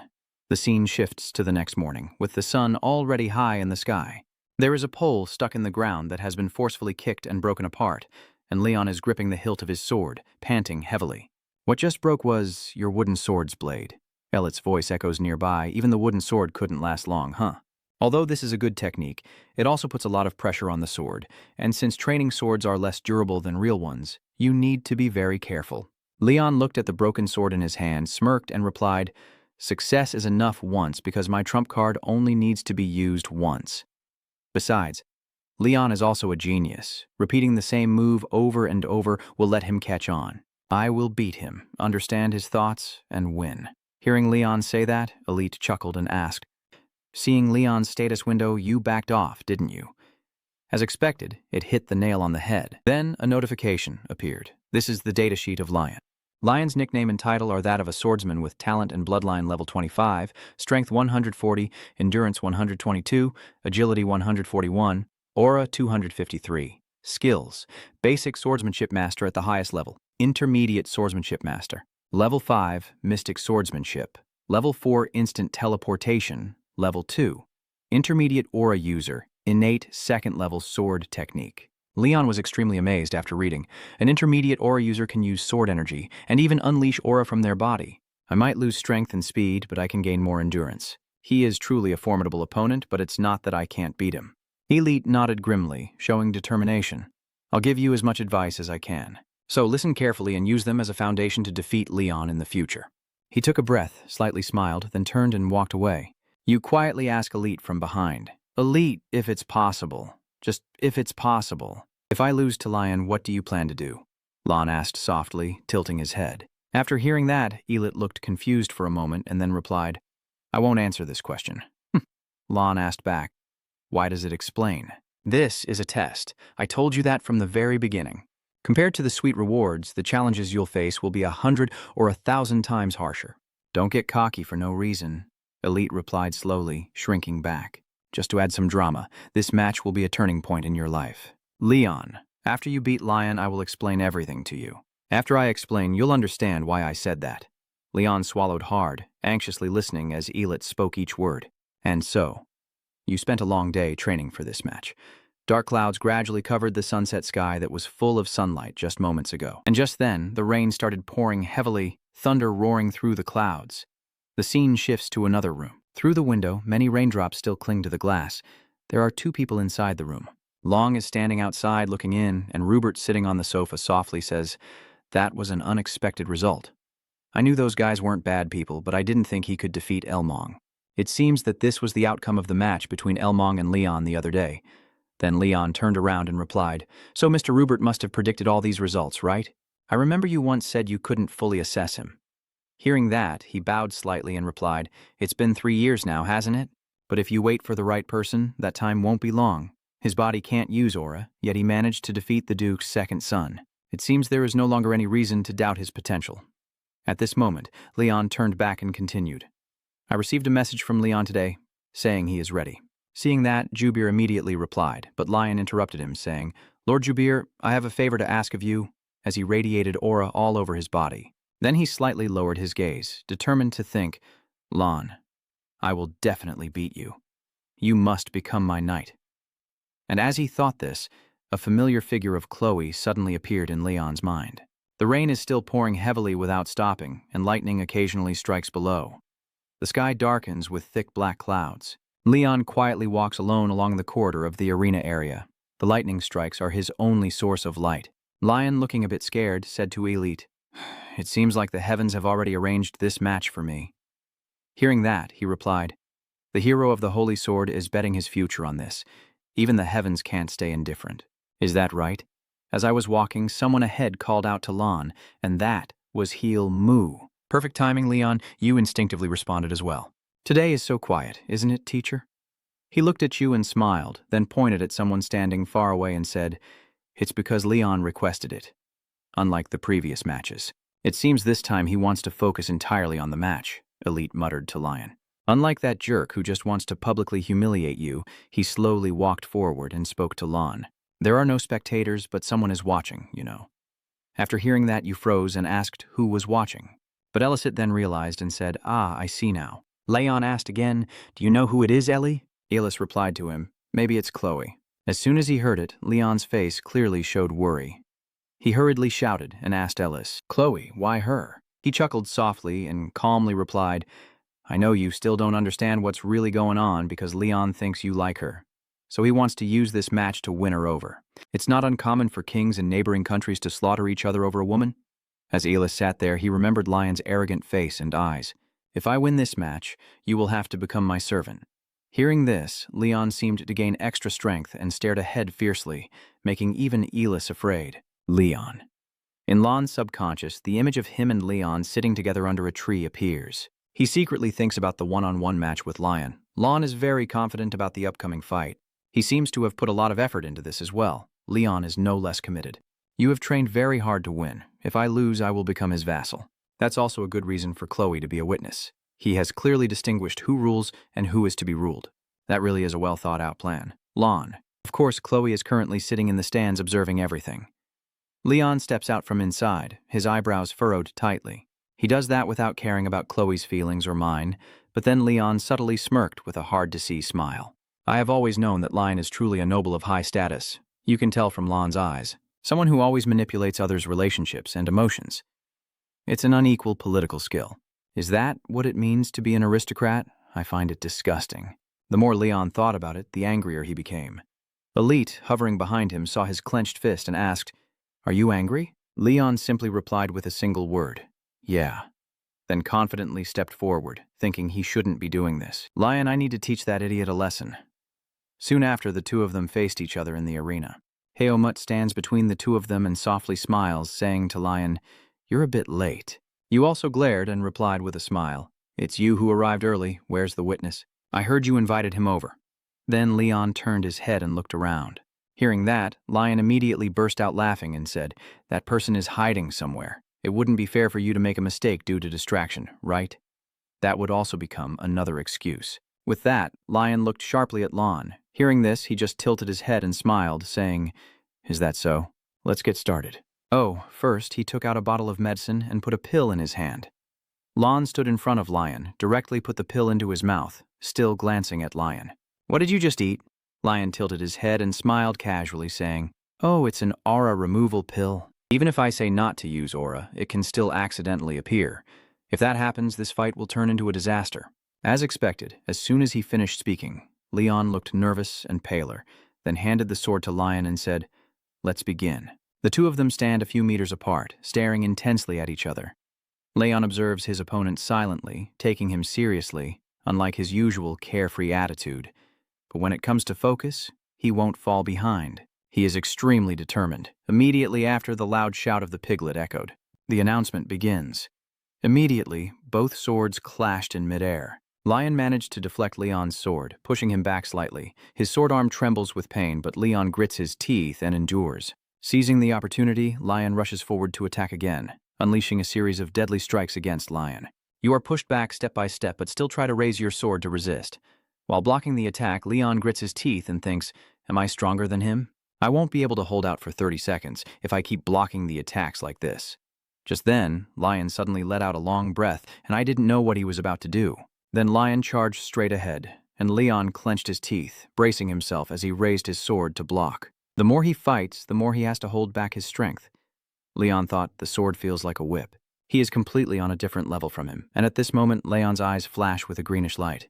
I'm using Rodri's illusion technique now, but Leon's figure is more blurred and incomplete than anyone I've fought before. I need to stay calm. The missing part of his figure. Leon reassures himself that it will be compensated by his many battles with him. The two fighters become more and more intense, and Rupert, watching from outside, was surprised and wondered if this really was a match between students. Helmet, standing outside, was also wide-eyed in amazement. Even though they didn't use aura, their swordsmanship and close combat skills might be even better than those of knights. Below the arena, swords are swung non-stop, even for a second. It seems Leon has regained his composure as he smirks. He's very strong, truly a monster. Lon also smirked to himself. Leon, when did you improve this much? Rupert, watching the whole scene, couldn't help but marvel at every move. Excellent. I knew how strong he was, but I didn't expect Lion to catch up. He means Leon. It seems this time the one being pushed back is Lion. The strike's still heading straight for Lion, but fewer than before. Seeing that, he quietly wondered, is this a feint? But I saw that figure, and immediately after, Leon swung his sword with a powerful strike that forced Lion to step back to dodge. The armor on his chest was also cut open. Even more surprisingly, a part of Lion's hair was also cut off. His eyes showed clear disbelief. Leon stands there, a little apart from Lion, still holding his sword and watching Leon's falling hair scatter on the ground. He glares intently at Lion and raises his hand to cover the cut hair. Then Lion let out a long breath to regain his composure. Leon still held his sword tightly, lost in thought. I was wondering why the subsequent attacks weren't as strong as the first one. Does he want to turn this into a test of endurance? Leon tries to guess Lan's intentions. His breath is a bit ragged, but he still smiles and looks directly at his opponent, thinking to himself, "Were you surprised?" Lion, clutching his sword tightly, gasped for breath as he looked ahead. Leon is not much better. He stares intently at the person in front of him. As Leon swings his sword, he contemplates latching onto the enemy to drain their stamina, gradually turning the tide of the fight in his favor. This is a strategy that allows no mistakes. It's a risky strategy, he thought to himself, frowning tightly. Lion is also watching Leon closely, secretly thinking that he seems determined to win this match at all costs. It seems I've shattered that thought of his. If I don't do it, he'll never surrender. Lan's steps are gradually becoming stronger and faster. Rupert, sitting outside, was startled when he recognized this move. With super speed, is he using a signature technique of the Imperial family? The air currents created by Lion are also heading straight toward Leon, making him hesitate slightly. He thought this technique used muscles and blood flow to allow the user to surpass their limits. Even though it wouldn't be fully effective without using aura, he only needed half of this power. Leon also refused to be outdone, grinding his teeth and channeling his internal energy, silently telling himself, "I must raise my eye technique to the highest level." The next second, Leon charged straight at Lion with incredible speed, but as he just brushed past, Lion glanced back, thinking he's too naive. Did he really dodge? There are now a few drops of bright red blood on the ground. Leon holds his bleeding arm and thinks to himself, so that was the super speed step. Does this guy really not use aura? Just then, Elsit suddenly appeared and whispered into Lan's ear that he is not using aura at all. You jump back in surprise and shout, "Don't scare me!" Elite doesn't pay attention and continues, "Human bodies are faster and stronger than you think." Leon looked confused and asked again, "Really?" It gradually explains to you that while some techniques focus on increasing physical speed, like super speed steps, there are also techniques that enhance strength or endurance. Don't try to attack with something feasible through normal thinking. At that moment, Leon charged straight at him with his sword. He decisively swung his sword down and shouted, "How dare you get distracted? Are you relaxing like that?" Lon quickly raised his sword to block and respond. "I'm here. Are you just using the secret family sword technique now?" But after blocking one strike, I quickly dodged to the side, thinking, "Relax, monkey, I've reached my limit." Damn it, I lost my rhythm because Elit suddenly interfered. Just then, its voice echoed in my ear. Don't try to force plausible ideas through normal thinking. Suddenly, Leon realizes one thing. Elite doesn't have a car nearby. Thinking quickly, his steps suddenly halted, skimming across the arena. Iong, noticing this, also stared intently upward. Leon is being pushed back towards the edge of the court, thinking that in 5 or 6 more steps he will be pushed out, but he has already pushed the other person away. But at this moment, Leon's aura suddenly changed completely from before. Rupert, sitting outside, was also startled, thinking the atmosphere just shifted. At Leon's level, there's no way to counter the super speed move, right? He's still frowning and thinking, I thought I had a chance to win by just taking the hits. To protect my only advantage, my endurance, I waited for Lion to tire out after using the super speed step. My worst choice is the super speed, a technique I can't control. Then, Lion let out a long breath and muttered, "It's no fun." Lon was startled and paused for a moment, not understanding what he was talking about. The person in front of Lion is holding out a sword and emanating a strange aura. Leon stares forward with determination, telling himself that the only thing he can rely on is the strength he has accumulated. On Lion's side, he was also quite surprised by this scene. This was the first time Lion looked so formidable. Then he slightly smirked and said, "Yes, that's just who you are." Lon assumed a defensive stance, determined to turn him into his vassal at any cost, and once again activated the super speed step. Rupert, sitting outside, watched this in amazement, thinking that using the super speed key repeatedly without aura must have pushed him beyond his limit. Elite saw this and happily whistled. Lion is pouring all his strength into this. If I really am a hero, this is nothing. Lon still stands still, his gaze unwavering. Lion, you don't realize the difference between Leon and the times he lost to Lion. You, born with extraordinary talent, and me, you don't have to swing your sword every day. With that in mind, Leon suddenly opened his eyes wide and looked directly at the person in front of him. The sky remains pitch black, rain pouring heavily with occasional lightning illuminating the entire sky as both Lion and Lion unleash their full strength and charge at each other. Immediately after, a broken sword was flung into the air and Iong stood frozen in place, unable to believe as he looked at the sword in his hand. "How did you do it?" Elate smirked and praised Lion. "Your hard work has paid off."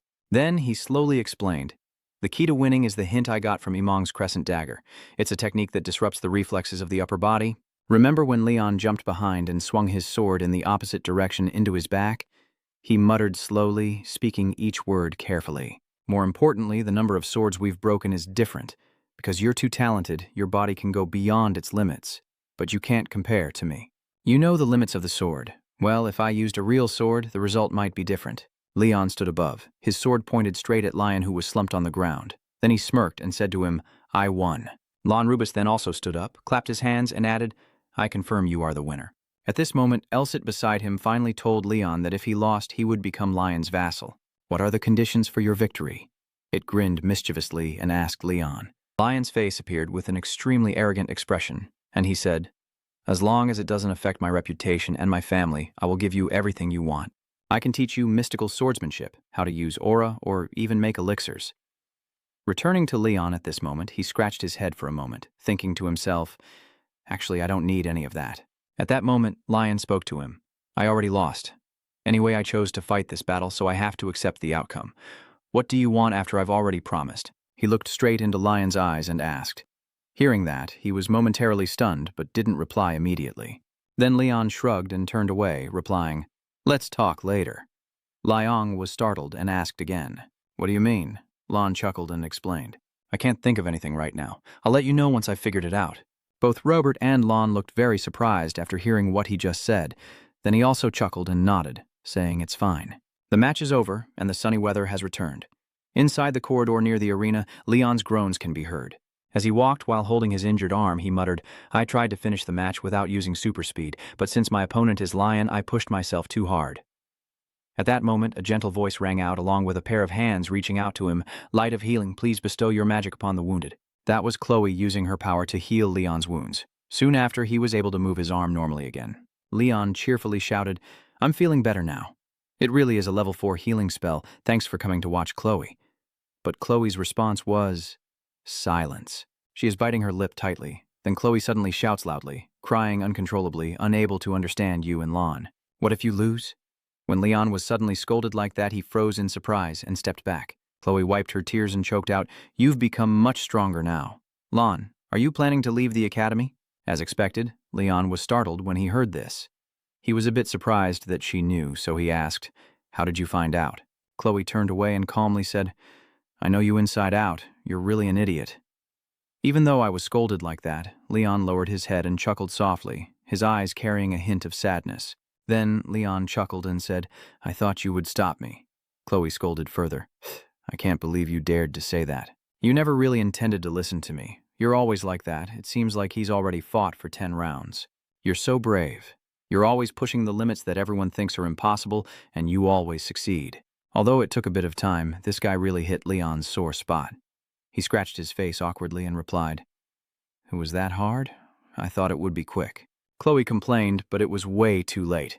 Both of them held back their laughter, but eventually they couldn't hold it in and burst out laughing together. Then Leon turned around and walked away. He told Chloe, "I'm fine now. Punch Leon for me." After hearing that, she asked in confusion, "Isn't that Thwong?" Leon explained. Although he doesn't show it outwardly, he's definitely shocked and desperate too. A punch from his obedient girlfriend will turn today's failure into a lesson for the future. "I'm entrusting Leon to you." After speaking, he immediately walked away, leaving Chloe behind, helplessly watching him go. All she could see now was Leon's back. Then suddenly Chloe shouted loudly and asked aloud, "Lon, you've left the academy. What are you planning to do?" But he only replied with 2 secret words and kept walking without turning back. Chloe stood still behind, opening her mouth but saying nothing, then clasped her hands together and placed them under her chin. "I never thought I would see a witch who doesn't believe in gods praying for someone else." Leon kept walking and replied, "She is truly a good person." Then asked you out of the blue if you're done yet. "Yeah, I've always wanted to become someone special." Elite, hearing this, asked in surprise, "A special person?" Leon didn't answer and sank into his thoughts. "I always put my full determination into everything I do because I never wanted to lose to them. But in the end, I couldn't surpass the barriers of social status or talent. I lost to that outstanding person because I felt I was still not good enough. But when I met Elite, Leon remembered the first time he met Elite and the time he succeeded in rushing up to 2nd place on the leaderboard. The moment I was honored in front of everyone in the match against Iong, I broke free from the guilt deep inside my heart and escaped from the shadow of those 2 people. From now on, I will become a hero, and there's no one more special than me in this world." After hearing all this, Elite froze in place, staring at Leon, speechless. Then it chuckled teasingly. "You're too pragmatic, young one." Leon asked worriedly. "Are you still disappointed?" Elicit replied calmly. "Of course not. What's wrong with pursuing wealth and status? What's wrong with seeking fame and reputation? Ambition is at the core of every person, and dreams will be the motivation that drives them forward. As long as you do not go against your conscience, that very ambition will make you a true person. That's why I chose you. The one who will truly become a hero isn't you, but Lion." Leon was stunned and asked again, "What?" Elit continues saying, "The legitimate son of the CL royal family will be the sword to rebuild this shattered kingdom. His full name is Leon Khanum, Gladius von Klei. He was destined to become a hero 150 years ago." Leon's eyes widened in shock at what he had just heard. Then he gently bowed his head in dejection and said, "Yes, a perfect protagonist. According to Elit's words, the character who was supposed to be the main hero is no longer necessary, right?" "Oh, right. You said this match was just a test for me, didn't you?" Leon suddenly remembered and hurriedly asked Elicit. It smiled and said, "Yes, you did well. There's no rule that only those chosen by the seers can become a hero. Using your strength and willpower to create a better future for others is also the duty of a hero, but Lei is wrong at this step." Hearing that, Lion just slightly smiled. Elit watched his back and softly asked, "Are you feeling guilty for taking away his chance?" "Of course not. Compared to me, there's nothing he's lacking. Why should I feel guilty about someone who was born with a silver spoon in their mouth? They have everything handed to them." Elicit was stunned and froze in place, appearing very surprised to hear those words from Leon. "You even said that losing to someone like me is actually his fault, and you chose me. The soul of the great hero Rodri and the sword Elicit have chosen me, and I will fulfill those wishes." Elicit could only sigh contentedly with a smile. The scene shifts to the next day. Leon's thoughts continue. "The next day I asked to leave the academy. When the instructor heard I wanted to leave and become a wanderer, he was very disappointed. My teacher said instead of giving me a diploma, he would write a letter of recommendation. It was like a reward for the match between me and Iong's group, which inspired both commoners and nobles to train harder, bringing a new breeze to everyone in the academy and making them more diligent. Now I probably have no reason to come back here." Leon and Elite moved forward. He cheerfully shouted, "Let's go to the free city and escape the gathering of adventurers." In the dangerous forest, Leon's journey has only just begun, and already some eyes are watching. Those are the eyes of a king eagle soaring through the vast sky, spreading its wings and gliding over the lush green forest and a cool river flowing nearby. In the bushes below, the shrubs rustle and crackle as something seems about to emerge and a figure rushes out. It's none other than Leon, face sweaty and exhausted. He slightly bent over, resting his hands on his knees, breathing heavily, finally free. He knelt down and cried, escaping from this damned forest. Now Leon is standing at the edge of the forest, looking towards a city in the distance. Seeing Ben after more than half a month since leaving the academy, he can finally sleep soundly in his bed. Elite wasn't too pleased with your exclamation, "That damn dead forest." "You should be grateful that it became a testing ground for your training." Leon glared at him irritably. "I am truly grateful. I feel like crying because we're about to part ways forever. Half a month ago, Elicit and Leon entered this forest while on their way. At first he camped in the wilderness and was often attacked by goblins. And in that difficult situation, Elicit allowed him to use the holy sword instead of the wooden sword he had practiced with before leaving the academy. So, when given permission, he immediately drew the sword from the seal in his left hand to use. Unlike the wooden sword, the holy sword's sharpness easily splits a goblin in half. Leon spent 15 days in the forest getting used to wielding and training with the sword. Still, Elicit kept criticizing and said you were a week behind schedule. It keeps rambling that the goblins who gave you trouble at first were defeated in 10 seconds, right? It even takes credit, but you managed that thanks to the footwork training I taught you." Leon remained silent, not denying Elite's efforts, but quietly acknowledging them himself. "You must have become stronger than before entering this forest." Leon took a deep breath and closed his eyes. "If that's the case, you open your eyes, feeling incredibly excited to start hunting monsters from tomorrow." Elite glances at you, noticing how enthusiastic you are. He reluctantly smiled and said, "But hold back a little. This makes Leon a bit disappointed. Elite Viv Vaughn, you are still a work in progress, getting stronger by hunting monsters to fill that bowl. No matter how much water you pour into the unfinished bowl, it will still leak out and waste your effort." Leon, a hopeful teenager looking forward to the future, nodded with a smile. "All right, I will remember that." After leaving the forest, the two of them still have to cross a grassy field to reach the city. The eagle soars over a bustling city with 2 walls on either side and a clear blue water reflecting the sky. To enter, you need a pass from the guards, but luckily they didn't cause trouble and let you in. Inside the city, it's quite lively with crowds bustling around. Leon walks and looks around, glad that we can pass through the gate safely, probably thanks to the Academy student ID trusted by the locals. However, Elitus's gaze seems cautious. By the way, this city. Is it a murderer village? Hearing that, you suddenly startle and shout, "What?" This is the murder village, and it's often looked at with suspicion by the townspeople because no one has seen Elitus except for him. Realizing he's said too much, Leon quickly covers his mouth. Elit casually explains, "It's been like this in dozens of cities for over 300 years. It's not small, but not exactly big either." Looking into a small alleyway filled with thugs and homeless people, it muttered to itself and thought that compared to its size, this city was very disorderly. The security here is very poor. Leon quietly said, "I think I still lack experience." Elit asked, "Where do you want to go? A hostel?" "No, I plan to find the guild first." Looking up at the clear blue sky, he said, "We don't need to rush, but it's better for me to register as soon as possible." Elite nodded. "That's right. You said you wanted to become an explorer, right?" Leon replied. "Mercenaries are fine, but compared to explorers, they don't have much freedom to go anywhere. And I also have no intention of getting involved in the power struggle among the nobles. More importantly, if I want to use the hero's privileges, I think an explorer taking on monster extermination missions would be the best choice." Elite nodded in agreement. "After all, it will be a long time before my seal is broken." As he arrived at the guild, Leon thought that his training in the forest had taught him a lot more about Elite, since he had been reincarnated more than a year earlier than the prophecy predicted. If most of Elite's divine sword power is sealed, the wielder usually has a body that heals very quickly, almost immortal, and possesses immune damage, capable of dealing lethal blows to demons. Additionally, the sword's owner can become much stronger thanks to increased mana and holy power. Leon silently resolved that for someone with little mana like him to use the holy sword to its fullest, he needed to become stronger. The guild in the city is a large building with a clear symbol, very easy to find. The registration process was simple. Leon just needed to press his hand down, and it was done. The staff member cheerfully said, "Thank you for registering as an explorer." Lionrise handed you a certificate and said, "I have confirmed your registration, your academy, and Lord Helmut's recommendation letter. If you register as an explorer, you'll start at level D," Leon wondered. "You are R, right?"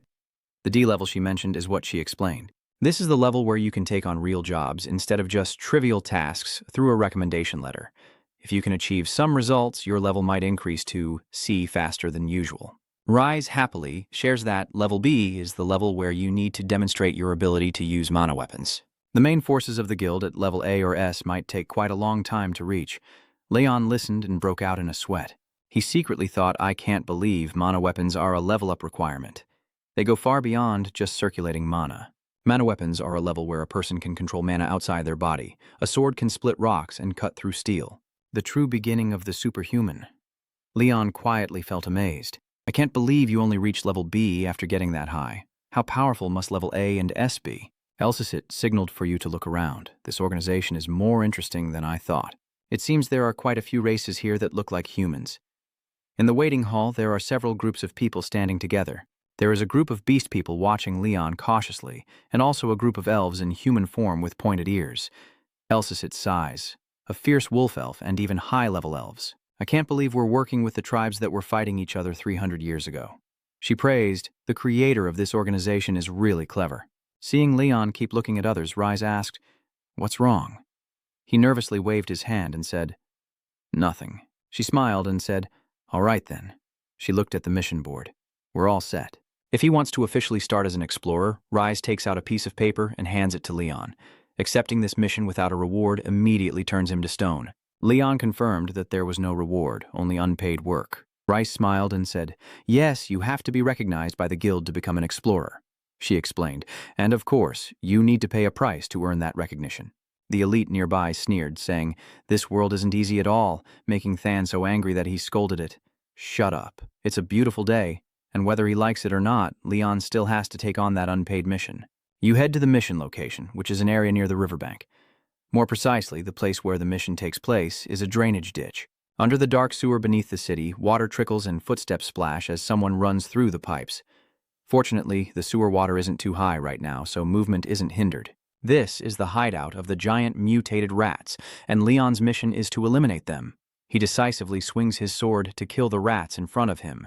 In the foul sewer, Leon muttered that this was his first time fighting rats with a sword. An elite nearby supervised, noting that his swordsmanship was quite limited in one-on-one battles. To get past these guys, you have to keep slashing at them. He said there's no better training than cutting down all kinds of enemies like underground beasts or flying creatures. But looking at the swarm of rats in front of him, Leon felt that its advice was not trustworthy at all. I don't think this is the kind of advice that the Holy Sword should give. Elite crossed his arms and shook his head.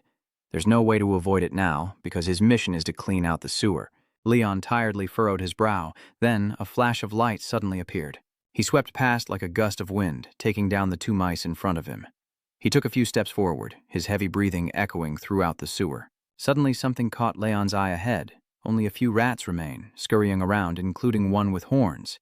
He asked, "Elite, look at the last one. It's a rat, but why does it have horns?" Elite replied casually, "That one has evolved." He wondered, how did it evolve? While the horned mouse growled and ordered its minions to attack, Elite explained, they are monsters that have lived for many years, or possess some special power because they have absorbed many precious resources. They are similar to the hawk goblin. Hearing that, Leon looked for a solution. What should I pay attention to now? Elite explains that the horns are evidence of its special ability. The bigger or more numerous the horns, the more dangerous its ability is. As it finished speaking, the horned creature summoned a glowing orb above its head. Leon nervously asked, "Can we find out what that ability is?" Turns out Elite is cruel, letting you experience it firsthand. But unfortunately, his friend's ability is pretty useless. The more he observes, the less he trusts his companion. What do you mean? Elite pretends to be mysterious and says its ability is a curse. Holding the holy sword, a sacred weapon capable of resisting curses, Leon stared intently at Elite, thinking he was joking, but he nodded to show he was serious. At this moment, the rat has launched the plague curse towards you. But maybe it didn't aim well, or perhaps Leon's holy sword is just too powerful. When the plague curse touched the sword, it was immediately dispelled like an overinflated balloon. The rat with a horn and a question mark on its head looked confused, while Leon just chuckled and said, "But what good does it do anyway?" "Today, you've met the wrong opponent," so he raised his sword high, aiming at its horn, eyes shining as if he'd found a treasure, hand over that horn. After some time, as the sun sets over the guild hall, Leon returns to turn in his quest with a bag full of mission items. The bag is so large that R is startled to see the wriggling rat tails inside, truly enough to make one's hair stand on end. She took the bag to weigh it and exclaimed in disbelief, "All of this is rat tails from the mutated rats, all 23 kilograms of it?" The guild members were all stunned. Leon smiled to himself, secretly calculating that it meant he had hunted about 230 monsters. He handed the small item to Rai. "And there's more of this." He placed it on the table and opened it. Inside were 4 horns from the mutated rats. This is a mutant rat horn. Since I've hunted about 200 of them, there are around 3 or 4 mutant rats with horns among them. "Can I also sell this?" She kept going from one surprise to another. She quickly replied, of course. After a detailed inventory, she hands the money to Leon, totaling 13 silver coins and 50 copper coins. The boy carefully takes the money, slightly surprised. "It's more than I expected." Rice said the horn tusk is really expensive. There is a high demand for this kind of trade. She praised him as the first person to achieve such high results in our first mission. "That's really impressive." Getting praised. Leon shyly scratched his head. "Is that so?" Rice said that just catching a mutated rat would be impressive enough. She admires him but didn't expect he could also hunt an evolved species. "You're so young but probably very skilled at using mana, huh?" Truly impressive. The more praise he received, the more embarrassed he became, not knowing what to do except scratch his head and accept the compliment. Ray turned around and took a box from the shelf beside him. "Congratulations, Lion. From this moment on, open the box to find a gold badge inside. You are now an official D-rank explorer of the guild. The mark on this bronze badge is a symbol of the Free City. Can I use it anywhere, right?" Rise replied, "Yes, but explorers from level B and below will only get second priority when choosing jobs at other branches." Hearing that, he suddenly paused for about 2 seconds, unsure of what she meant. Rise explains that this is the standard to prevent everyone from only accepting missions they like. The boy turns to look at the explorers examining the mission board. "I see," he smiled as he looked at the badge in his hand.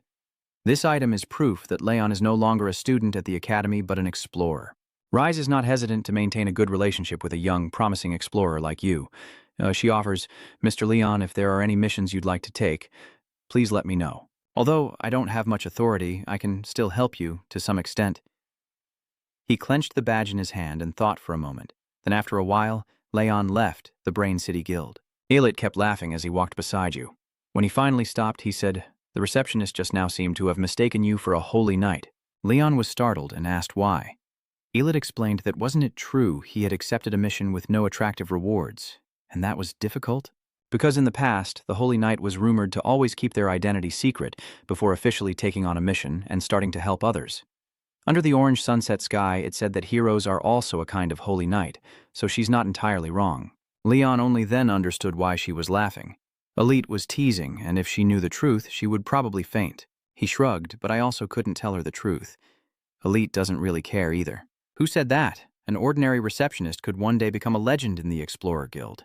She imagines the scene where later in life she will tell this story to the children. "Kids, please pay attention. I will share a wonderful story with you." Even selling books, she could enjoy life just by writing and selling her autobiography. Seeing how far her imagination was flying, Leon corrected her. "Oh, she just misunderstood. I didn't lie to her or anything." Looking back, it's not much different from the journey of helping others. I think about the villagers thanking me. "Thanks for dealing with those troublesome monsters.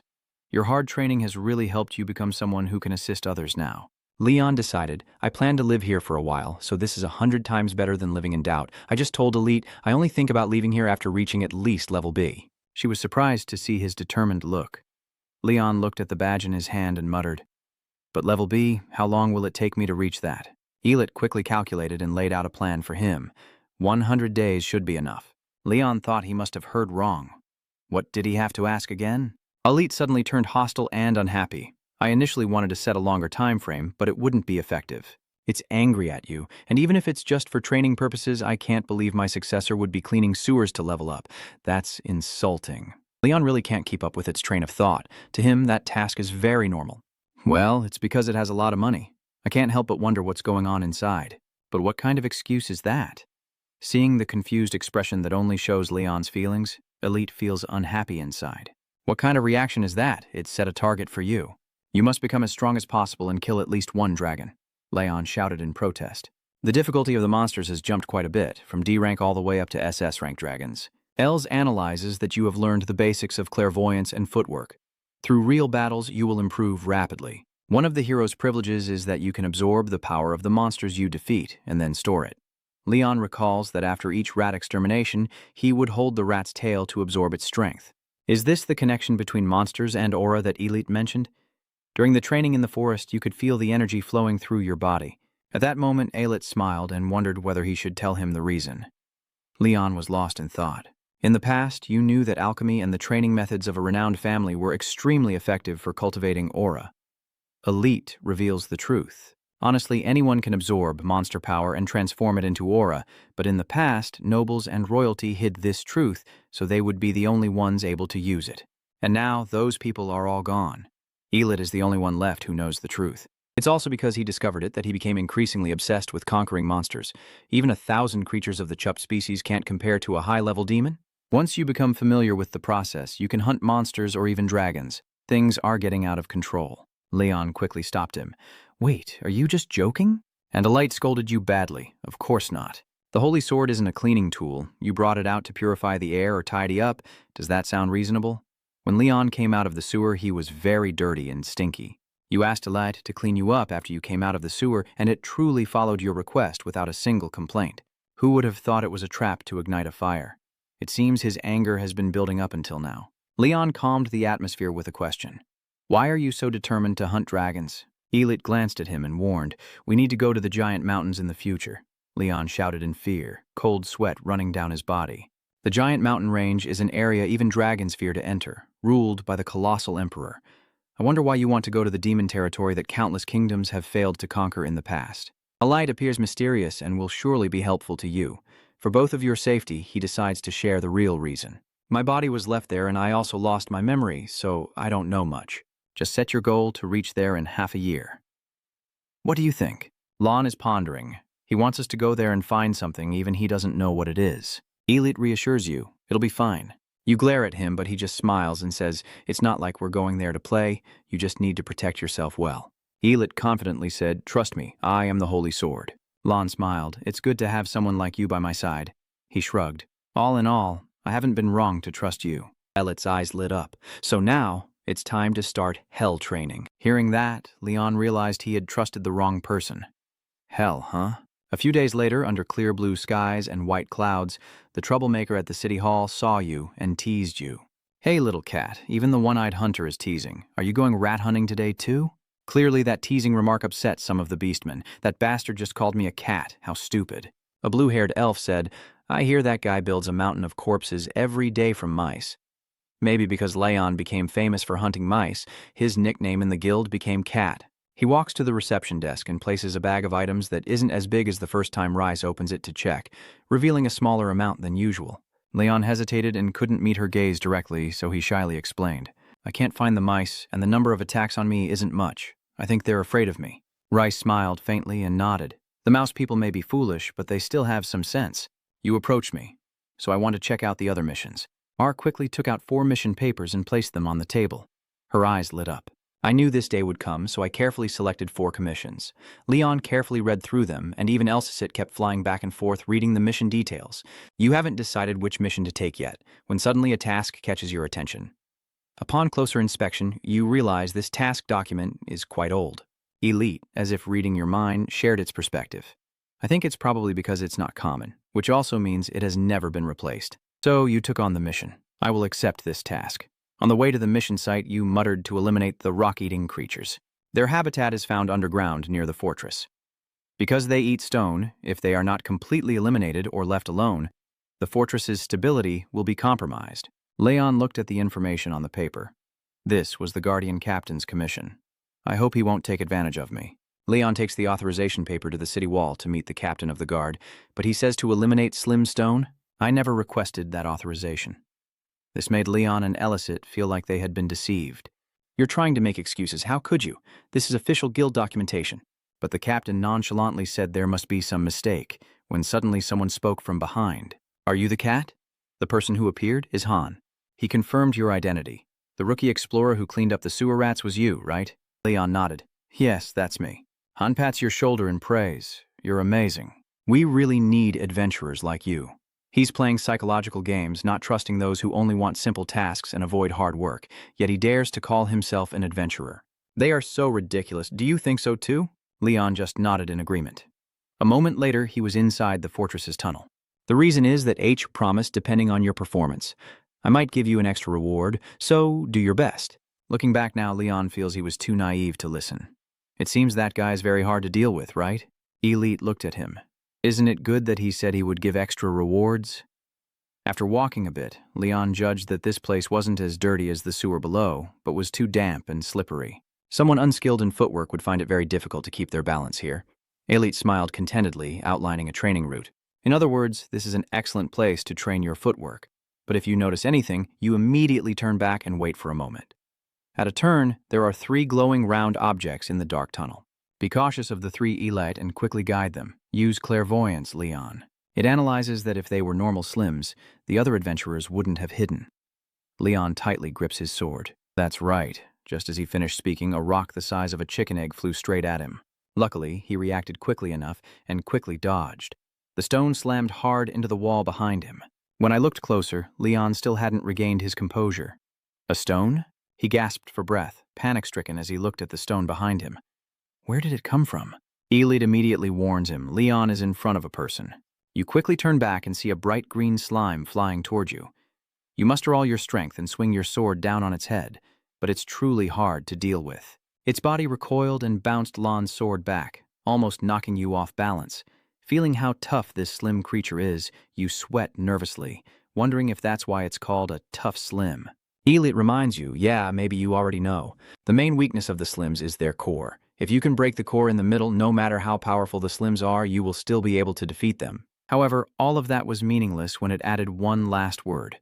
But Leon didn't need it to say more. He understood what it wanted to say. There are countless shards of stone inside the slim core. I secretly feel that this mission is quite difficult, comparable to having many layers of armor protecting their core. The monsters also know that well. Elite stroked his chin and sighed. It's no surprise that explorers want to avoid these guys. It analyzes that blunt weapons are easier to penetrate Sim's defenses, while swords and arrows can cut through or pierce them, so they use stone fragments to strengthen their weak points. Ulit concludes that this makes them a difficult monster to fight with weapons. Slim stones leave no time for them to analyze tactics. They open their mouths and fire a barrage of small pebbles as a hailstorm rushes toward Lon. You have to dodge or destroy these rocks or you'll get hurt. Focus all your energy on swinging your sword to deflect a few stones, while jumping back to keep a safe distance from the three slim nay. However, Leon was still hit by a few stones, swinging his sword too quickly and powerfully for a short period, causing him to exhaust himself and his body to tremble. Since it wasn't a real fight, Elsit took the time to observe and give guidance. They know you can't dodge all the attacks, so they're aiming for your vital points. Have you analyzed the previous attacks with Quang Thuat yet? He nodded and said, They shoot shards from about 5 meters away, creating a hole to fire the shards through. Then they have to stop for a moment before shooting again. Leon thought to himself, if I can close the distance during that time, maybe I can land 1 or 2 hits. The problem is, he silently lamented, he can't pierce through Slim's stone defense. He needs to find a way to avoid the shards and cut their core. Suddenly, another thought appeared in his mind. No, do I really have to cut it? Elliot was obviously a bit startled when he heard your unique idea. With his eye technique, he can analyze the circulation of the moving stone fragments inside their bodies. Then I just need to use the holy sword to pierce straight through the gap. The problem is that the fragments keep moving, so finding an opening isn't easy. After figuring out how to deal with it, Leon smirked mysteriously. He looked at Elite. Even crisis could be an advantage. It nodded slightly, sharing its perspective. The moment Slim Stone creates a small hole to shoot stones, the slime flow also pauses for a while. It guides you, and based on your abilities, there's no better time than now to destroy the core. Leon realizes that sometimes it can be very useful. When I chose Slim Da, you had already anticipated this, right? Elite said with a smile. Of course. Then you step back, slightly bend down, hold your sword horizontally in front of your face, adopting a classic fighting stance. All right. Immediately after, Leon charged forward fiercely, closing the gap with the 3 Slim Day. Let's see. His eyes light up as he activates his eye technique, ready to face them. Immediately, he thrust his sword forward with incredible speed, breaking the core of a Slim. The next second, the nearby Slim opened its mouth. Leon glanced at it, swung his sword, and just a second missed could have made him the one taking damage. Luckily, his move was quick enough, and the second sword successfully pierced the core.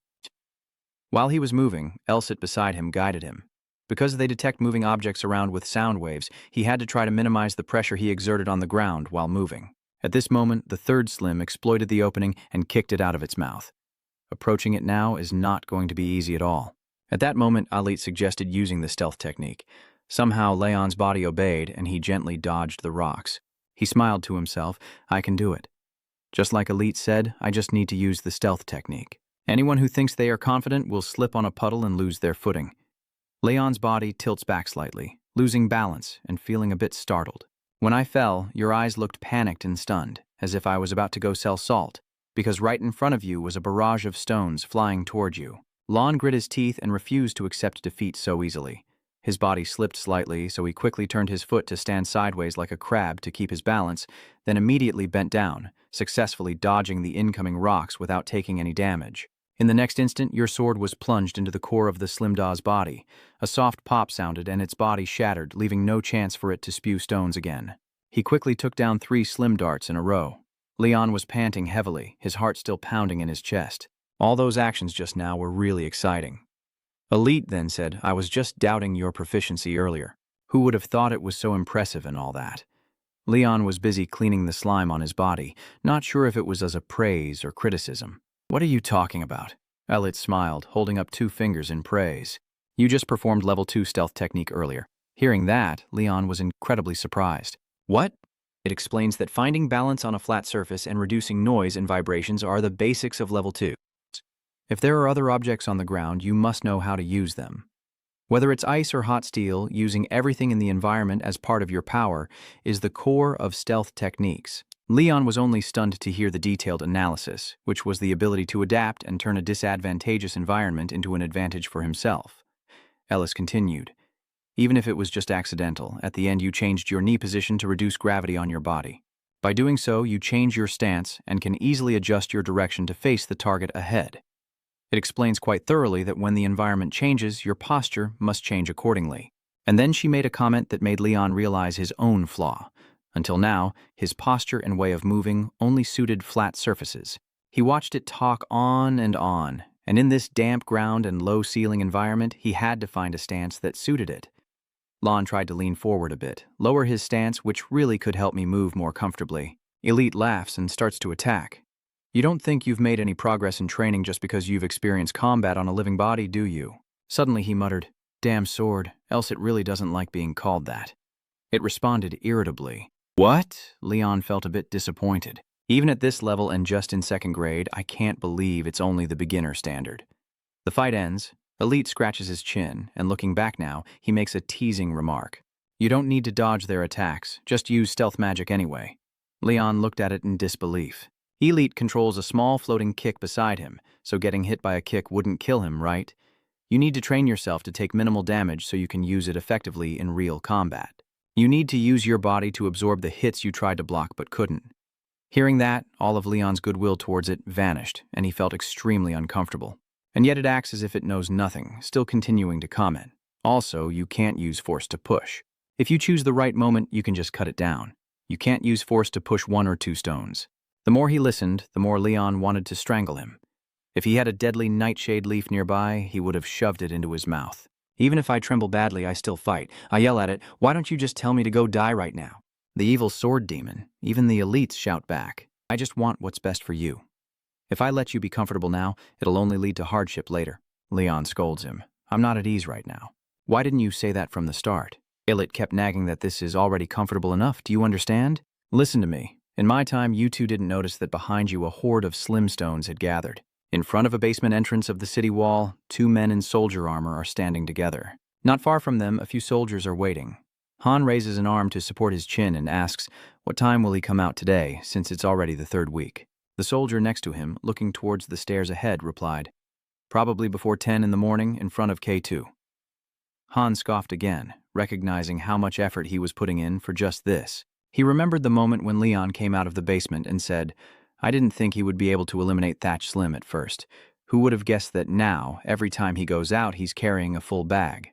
The reward for hunting Slim Light isn't that high anyway." Suddenly, the soldier behind pointed in a direction and shouted loudly, drawing the others' attention. Oh, there they are. A pair of legs in black high boots gradually stepping out from the basement. On Leon's clothes are stains of Slim's green liquid, and he has 2 large puffed brown cloth bags hanging from his arms. And all the other soldiers were stunned by the scene unfolding before their eyes. Leon picked up a brown cloth bag and spoke.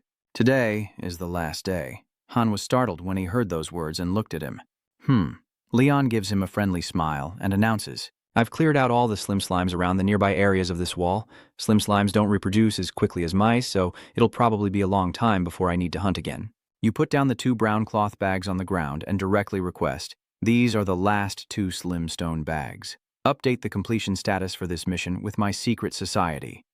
After handing over, Leon put his hands in his pockets and casually walked away. A soldier opens the brown cloth bag and sees it filled with slim stones, breaking out in a sweat as Leon walks ahead and asks, "So I'm done with my task, right?" Elliot's voice echoes. "Answer him, yes." It smiled brightly and looked at Leon, declaring that with the strength he had accumulated during the Sunstone Slim expedition, he was ready to learn how to use aura, as the sky in daytime shimmered with sunlight shining down on Leon's house. In the room, he sits cross-legged on the bed with an expectant look on his face. Elliot hovers in the air, closing his eyes in praise. It's even faster than I expected. It gradually recounts, "I initially planned to let you absorb a pretty large amount of power from the Slims. Anyway, those Slim rocks are creatures created from mana." Elite opened his eyes to face Leon and began analyzing. "I guess that's why no one has taken on this kind of mission before, so we have a whole month to develop it. Anyway, you've already reached the minimum strength needed to learn aura." It narrowed its eyes and asked, "Lon, you learned aura quite late compared to others. Are you ready?" Leon's face became extremely serious, his eyebrows furrowing as he confirmed. "People from noble families like Leon are baptized immediately after birth to expand their circulatory system. Their aura foundation is also built with countless medicinal herbs. That is why birth and social class determine each person's abilities. Without being baptized, training aura was almost impossible for the Leon of the past." Ellis raises a finger to indicate that there is one more thing.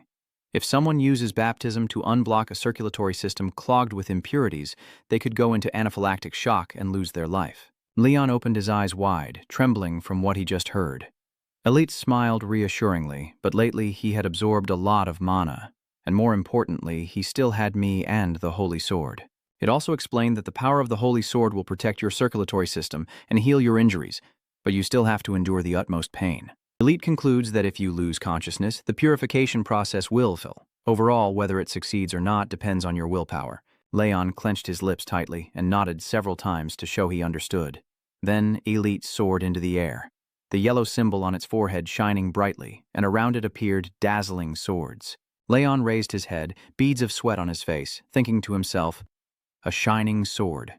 Suddenly, a shining sword floating in the air started to move. Immediately after, it charged straight down, stabbing its sharp spear into a spot on Lion's back. His eyes turned white. He opened his mouth and let out several screams of intense pain, spitting out a mouthful of blood. The swords emit a white light and pierce deeper into Leon's body, while the floating swords on the left also tremble and point downward. The remaining swords on the right side also moved in the same direction, all at once stabbing fiercely into Lan's body. Can you really endure 10 swords piercing your body? It seems that the long-hidden presence of humans in this world has become more apparent. I don't know how long has passed, but the sky outside was already covered in darkness. A voice echoed from inside the house. There is a blinding light shining directly into his face. Leon shouted. Aura.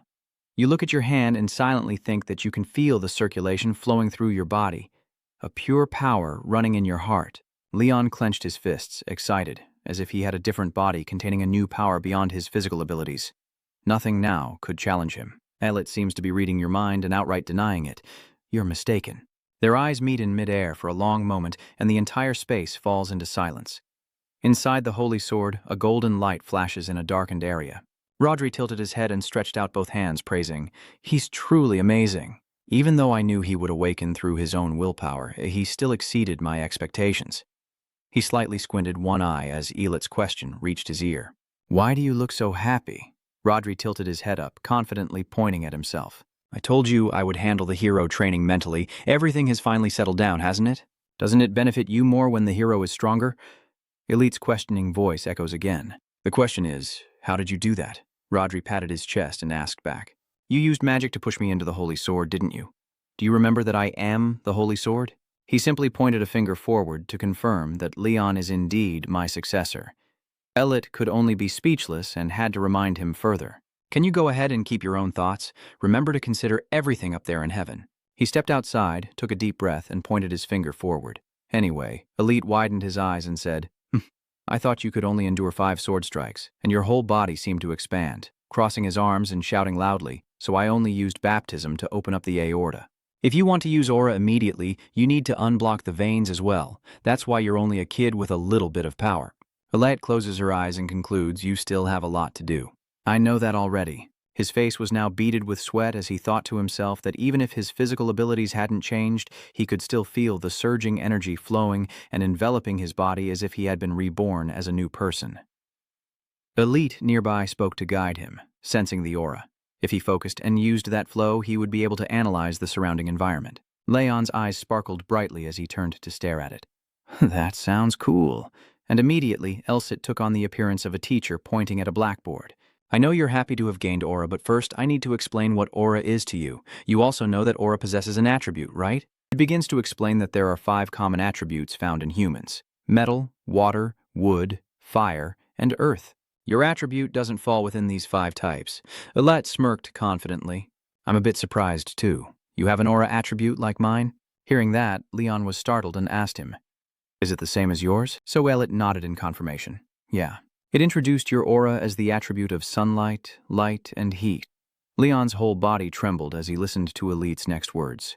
The highest level of an attribute signifies a remarkable person with a shining aura. Leon suddenly stood up excitedly and shouted out, Great! You think to yourself that you have an attribute similar to that of a legendary hero. Elite squints at the person secretly smiling in front of him and suggests, Let's summarize before we get to the main topic. Then it snaps its fingers. Leon also glanced in the direction Elsit was pointing, where a data display appeared in the air showing his name, title, and occupation. The hero has learned to use mana level 22 with strength 13D, endurance 140D, intelligence 129D, mana 50E, max level swordsmanship skill, rod relabel technique level 3, Rodri Stealth Technique Level 2. Martial Arts Technique Level 2, Innate Level 3 Mana User. Leon was a bit stunned when he read his own information, quietly wondering. It's very different from before. Not only that, I just learned how to use mana and I already reached Level 3. Elsis raises one finger to explain. You knew how to move at super speed before you even learned how to use mana. It continued to explain, and you could even sense mana. A few images from the past appeared before a light, and finally it reached a conclusion. I mean, your skill level is much higher than level 1 or 2. Leon was a bit skeptical, but confirmed again. Really? Elit stroked his chin thoughtfully. Your martial arts also advanced to the 2nd level after your meridians were opened, and now you flicked your lips while waving your hands wildly and declaring, I want to teach you some swordsmanship. Leon, standing beside him, also smiled excitedly. He clenched his fists and quietly cheered himself on. Amazing. I can learn swordsmanship from the great hero Rodri. Leon's eyes lit up as he turned to suggest, let's start right away. Elite gave a brief comment. You're really eager. Outside, the sky had turned pitch black, and Elite's voice echoed from inside the house. Maybe it's better not to have motivation, but there's one thing you need to know beforehand. There is an enemy of ours in this city. Lion's face became stunned, and he could only utter one word. Huh? Elite emphasized once more. Somewhere in this city, I can feel them. It confirms that the enemy is not on the same side as the hero. The traitors are trying to carry out a plot to hand this world over to those from another realm. Elite's face darkened, teeth clenched as he cursed. The bugs are always wriggling in the hero's shadow. Seeing its expression, Leon was a little scared and stammered, What are their names? The veins on Elite's face bulged with hatred as he replied, Those trash's names don't deserve to have one. If you must give them a name, you can call them hatred keepers. A bunch of evil ones. Leon's hand on his hip clenched into a tighter fist. He muttered to himself, the hero's enemy. Elit exhaled deeply, waved his hand, but now he couldn't face them anymore. After hearing all its words, Leon bowed his head and uttered a single word. Then he paused for a moment before confidently raising his fist. I just need to get stronger, right? I've decided to become a hero. Elit stands silently, tilting its head to stare at you intently before crossing its arms and starting to analyze. They probably won't dare to act now, but you don't have much time either. They will start acting in at most 2 months. Elite smiles and raises his fist, full of determination. Charging into the monsters is the way to become stronger, but hatred is an enemy no hero can avoid. It points at Lon as if giving an order and says, From now on, you will have to plunge into the mud of blood and hatred. The next day, the sun shone brightly down onto the ground, and at the Grand Castle, the flag bearing the emblem of the Adventurers Guild fluttered proudly atop the roof. Rise looked at the person in front of her and said, I received a message from the escort team, but I'm worried because you've been absent for 4 days straight. Leon scratched his head awkwardly and asked, Did I make you wait? Both of Rice's cheeks slightly flushed. She nodded and replied, You look a bit different. Leon also nodded in response, giving a simple reason. I've gained some insights after defeating the monsters. Rise happily claps his hands together. I see, so there's another reason to celebrate. Both Elicit and Leon looked puzzled and asked her why the flags. In the large room, decorated with many flags bearing the Adventurers Guild emblem, Leon's voice echoes, What's the reason for that? Rise smiles and holds out the item in her hand in front of him. Yes, congratulations on ranking up to C, Leon. In her palm is a card with a bright, shining gold C symbol. Leon took the card and asked curiously, Isn't it usually required to have a separate promotion evaluation for rank C? Rice replied that it's usually the case. She raised one finger and continued, You defeated the mutant rat and Slim Na, which were highly valued, so no separate evaluation was needed because you received a letter of appreciation from the Lord and the captain of the guard. Leon looked at the C-rank badge in his hand, thinking to himself that he didn't expect to be promoted after just completing 2 missions. You clench your fist even tighter. The elite beside you also quirks a smile in approval. Not bad. If you can take on more missions thanks to this promotion, it will be easier to find enemies. Leon turned to R and asked, So I can accept a C-rank mission now, right? She also enthusiastically held up the document sub. Yes, you can accept it now. Rise observes Leon reading the documents and silently marvels. He started looking for missions right after ranking up. The Holy Knight truly belongs to a different level. Elite muttered to himself, secretly criticizing when he saw her face mixed with admiration and envy. She probably misunderstood because holy power is different from sunlight mana. Leon tilted his head to ask for her opinion. So, what do you think, Elicit? It's sharing its opinion. There are a few useful for training, but I don't see any related to hatred, Leon seriously suggested. So, we should focus on training until we find a clue. Rice, sitting opposite, saw him talking to the air and was filled with question marks. She took the documents back and asked nervously, "Let me find missions in other categories for you. Receiving only simple tasks is a bit." Leon shook his hand and replied, "No, that's not it." He raised his hand to his chin as if pondering something and remained silent for a long time. Finally, Leon reached out and asked, "Can you show me the missions related to the slums or the areas with bad rumors?" Joy's face immediately turned pale. She gritted her teeth and repeated 3 words. "The slums." The slums are usually for the poor, but the slums on this side are a bit different. Thieves, informants, fleeing criminals, smugglers, assassins, and so on are hideouts for criminals from various countries. In Leon's mind, he quietly calculated that if it was in a large, chaotic area without law, Rise would bow her head slightly and report with no task directly related to the slums. When she looked up, her lips were smiling, but her face was covered in sweat because that was the work of a mercenary, not an adventurer. Leon glared, silently cursing under his breath. Damn it. Adventurers do not interfere in human conflicts. Most of the riots in the slums are conflicts between people. Leon sighed to himself and said, "I can't be a mercenary with so many restrictions after going this far. And if I dig through the slums without a specific reason, they'll definitely be watching me." Rise pushed a document sitting on the table toward him and asked, "What about this mission?" Leon picked up the document and read its contents, targeting the living armor in an abandoned villa. Rice mentioned that the armor left behind in an abandoned mansion has turned into living armor and has become a real estate area that cannot be sold. She added that the reward was not only low, but also because few D-rankers could kill the living armor. Leon lowered his head, secretly judging that his holy sword could probably handle it. Rice is still enthusiastically persuading because the mansion is close to the slums, so he can explore the area while on his mission. When he hears her words, Lion's face slightly stiffens. In his mind, he began to piece everything together. That's right, the important thing is to have a valid reason. No matter how powerful the forces in the slums are, they would never pick a fight with the Adventurers Guild, because they would have to face high-level adventurers if they did. A-class or higher people are the forces that control this country, and those A-class individuals can easily use their power to deal with the forces in the slums. Rise still has a bright smile on her face, patiently waiting for the person in front of her to answer. Leon glances away, looking extremely confused as he scratches his head. "I don't know how much time has passed, but I finally said, 'Thank you, Joe, I will definitely repay you later.'" She replied, "Don't worry about it, this is my job." Rise held up a large, bulging brown cloth bag. "Here's your reward for conquering the Slim Rock as well." Captain Lon's guards also chipped in quite a bit. Leon took the bulging brown cloth bag of rewards, shook it a few times, and suddenly exclaimed, "Oh, and Elsit next door is also curious and looking at you." Leon raised a finger and asked, "Can I ask one more thing?" Rice, standing friendly opposite, replied, "Go ahead." Immediately, Leon asked seriously, "Can you show me the way to Church BR?" upon hearing his question. Her eyes widened and she broke out in a cold sweat. She stammered and asked back, "The church?" "A church?" Leon closed his eyes and nodded to confirm. "That's right, I have a few things to take care of there."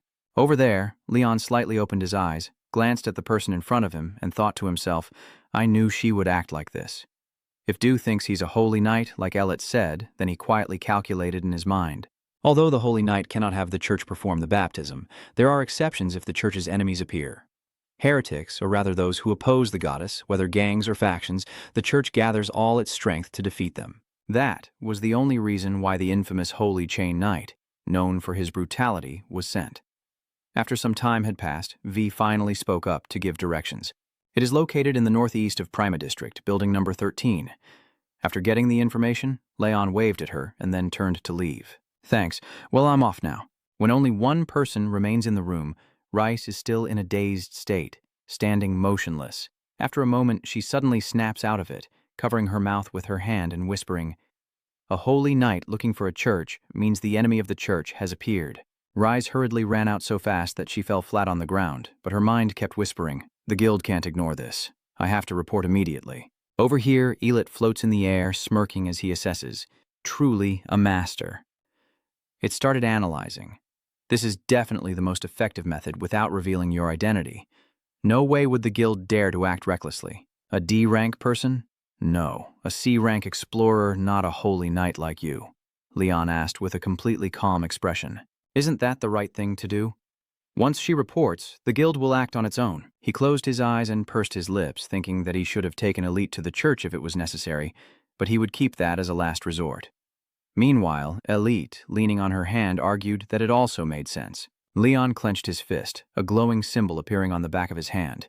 He silently resolved that Elit's seal was not yet fully broken, and he needed to train more to claim himself as the Sword Saint's master before the church. The sky above is extremely clear and airy, with white clouds drifting lazily. Leon's voice rings out. Let's move on from that. The mission is for the armor to walk.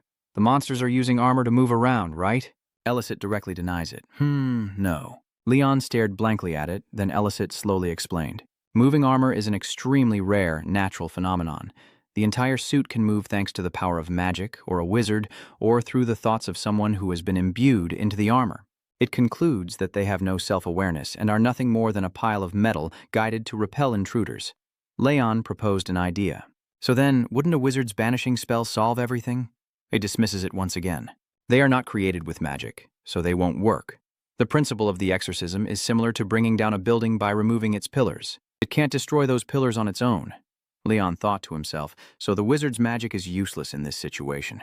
He let out a snort and confirmed that what we are facing is nothing serious.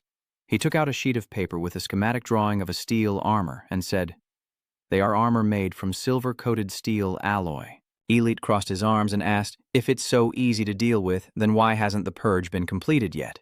If it was designated as an obligatory mission, it should have been dealt with long ago. Hearing what it said, Leon felt a jolt run through his body, leaving him frozen in place. His face darkened and he stared intently at the paper in his hand as Leon frowned and read out a line of information.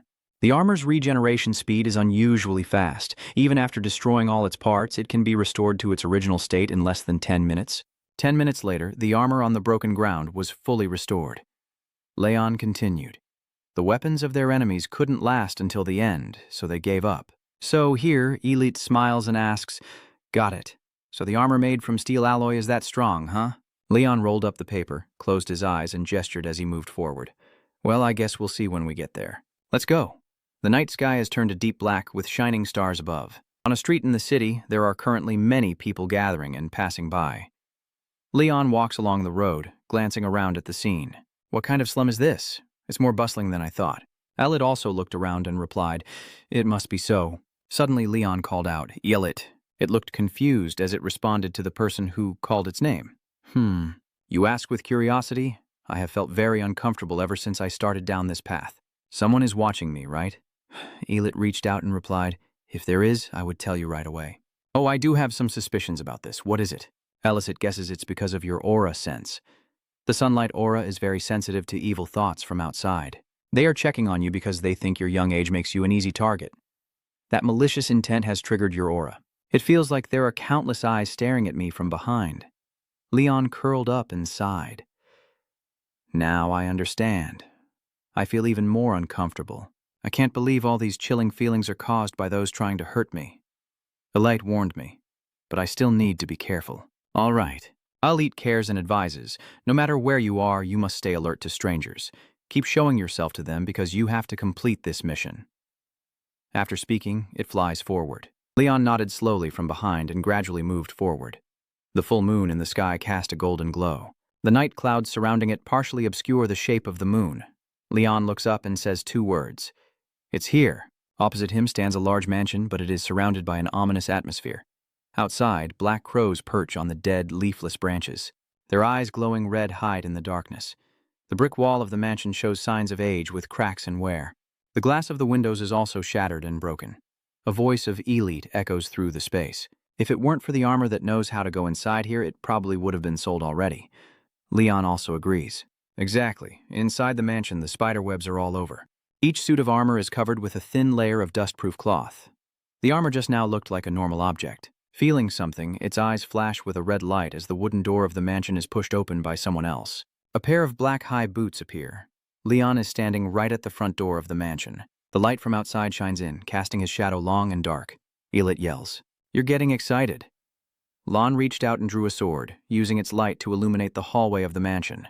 "With you by my side, it's really convenient." Elite squints and demands, "Next time bring a candle. If there's someone around, you won't be able to do that." "All right, next time I'll bring it to..." Suddenly, Eli turned toward the area shrouded in darkness and loudly said, "There is a suit of armor standing far away in the shadows, holding a sharp spear in its hand." Its eyes emit a blinding light, and the sharp, shining spear tip scrapes fiercely against the surface below, leaving a cut on the floor mat. The armored figure stepped back, raising the spear in its hand to point forward. Leon clenched his teeth and slightly stepped back, saying, "A spear with a blade? This is the first time I've faced an opponent using that kind of weapon." I look at the iron armor's spear, thinking that swinging such a weapon could tear through the opponent's flesh, with enough force to rip them apart, or even crush them. Leon silently calculated. And moreover, it's 2 meters long, only a weapon that can cover that distance. In his mind, he whispered to himself that he needed to take 1 or 2 steps to get closer. At this moment, the iron armor swiftly lunged into the air, aiming a downward strike with the spear. Leon reacted quickly, raising his sword to block, thinking to himself that this advantage only applied if the attacker was skilled with weapons. He used all his strength to strike with his hand, successfully knocking away the spear tip coming down from the armored suit. The sharp spear tip was quickly shattered, and Leon thought to himself that no matter how strong the spear was, a hollow armor weighing 20 to 30 kilograms could never be exploited. He frowned, then shouted loudly as he charged forward. "This is the price you pay for narrowing the gap." Leon swings his sword, cutting off one arm and the spear of the iron armor directly.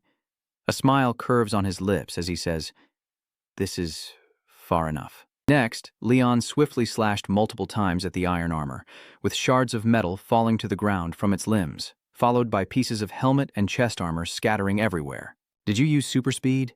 Besides the slight deviation in your sword path from using super speed, it's not bad. Leon rested his sword on his shoulder and leaned on his hip as he replied. It was hard for me to use it for just a few minutes, but now I can use it more naturally because I am an aura user.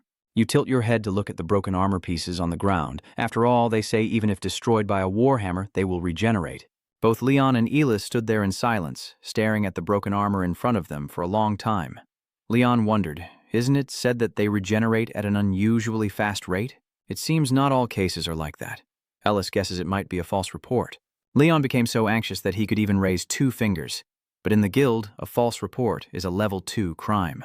He worriedly recounted that if anyone was sentenced to death due to a false report, the guild would hang a bounty on their heads. Inside Leon's mind, a question arose that made him feel uneasy. Who would dare to risk so much by running away from a disciplinary mission? You start to ponder. Looking back, it was strange from the very beginning. Even if this armored guy was furious, a well-organized guild could handle it without any issues, Elitis said, rubbing his chin. I can't think of anything. Could it be that they have individual differences? Leon agrees with it too. He bows his head and tightly grips his sword. I think we need to deal with a few more. Elliot crossed his arms and said, I don't think we need to do that. They've come to us. In the darkness far away, pairs of glowing red eyes gradually approached them, while a group of armored figures with weapons moved forward with stiff, deliberate movements. Leon squinted and stared intently at them. Then suddenly he shouted, I can't see them clearly. Can you make it brighter? Elite, annoyed, sarcastically wondered if I was a sword saint or a flashlight. Then a blinding beam of light shot out from the sword in Elite's hand. He reached out his hand and a powerful golden light completely covered the entire space. Leon examined the glowing sword and muttered, Amazing. Super bright, but not dazzling. Indeed, the light is soothing. Suddenly, a deafening scream echoes through the space, catching Lion's attention as he turns his face. I don't know why the iron armor is covering its eyes with both hands and screaming wildly. Gakika! Leon asked confused and stepped back.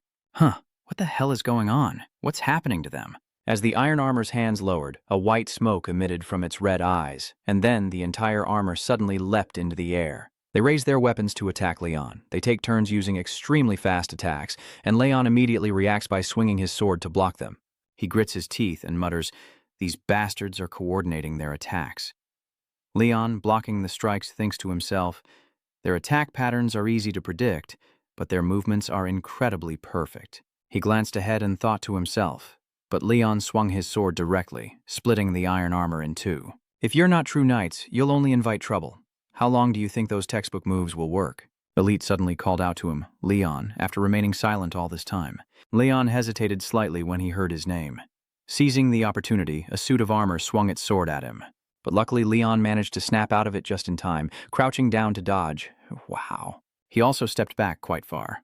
Lon tilted his head in panic and asked, What's going on? A light. It looks forward and replies, These are not armor, you know. Leon shouted, What? So what are they? Elit calmly asks to use his sight skill. His eyes will be able to see them. Leon follows his instruction, and his pupils emit a blinding light. You see strange black smoke hiding inside the iron armor. Why is that? Elit explained that black smoke is a form of demon energy, so it will drain your life force as soon as it touches your body. It crosses its arms and continues. Aura, your sunlight can resist it. But touching it wouldn't be good either. Leon clenched his jaw and asked, so that's why they react to the holy sword's light? Elit closed its eyes and replied. Half right, it began to explain. If they only absorbed demon energy, they would just be impure. These walking armor suits have no intelligence, emotions, or vocal cords, so they can't scream. Elit reasoned, so there was no reason for them to use it when facing the light of the holy sword. The only thing that felt fear towards the pure light was when it finally uttered the 2 words of conclusion. The demon spirits of Elxit continue to tell some information. They are ghostly armor. They are born from armor, containing restless souls, filled with hatred for living creatures. Leon's mind flashes back to what just happened, silently wondering if that's why the name he defeated cannot be recreated. He gradually analyzes that armor controlled by evil spirits cannot be destroyed until their hatred dissipates. No matter how much power is used, they will stand firm. The only way to conquer the ghost armor is to drive the spirit away with magic, breaking the link between the soul and the armor using aura power or holy energy. Leon looked at the shining holy sword in his hand and thought to himself, luckily I have the holy sword, the top of sacred weapons, but he then cast his gaze toward the dark shadows in front of him and silently thought, there are quite a few of them. If they are ghost armors, it would be better to retreat now and come back tomorrow. Isn't it just a coincidence? Elit seriously said. The success rate of creating a ghost armor is very low, no matter how powerful the magic spell used. It points to a result. Whether intentional or not, the sheer number after countless failures means hundreds or thousands of spirits have flown into this mansion. Hearing that, Leon broke out in a cold sweat and shouted loudly, no way, this city has so many deaths. In the space, Elit's voice echoes, a ghost can't do that. They can't go too far or exist in this world for too long. It firmly states that even reaching another district in the city is impossible. Then there is nowhere else but the slums. It is a place beyond the reach of any laws. The only place that has all those elements is the slums, a place where violence and money can buy everything. Leon frowned, gritting his teeth and thinking to himself, I can't just let them go like this. But someone inexperienced like me still can't handle this. Yet I need to find out who they are and what their goal is before I can make a difference. Leon just swung his sword and leapt into the air, silently deciding that if he wanted to return before dawn, he would have to take the risk.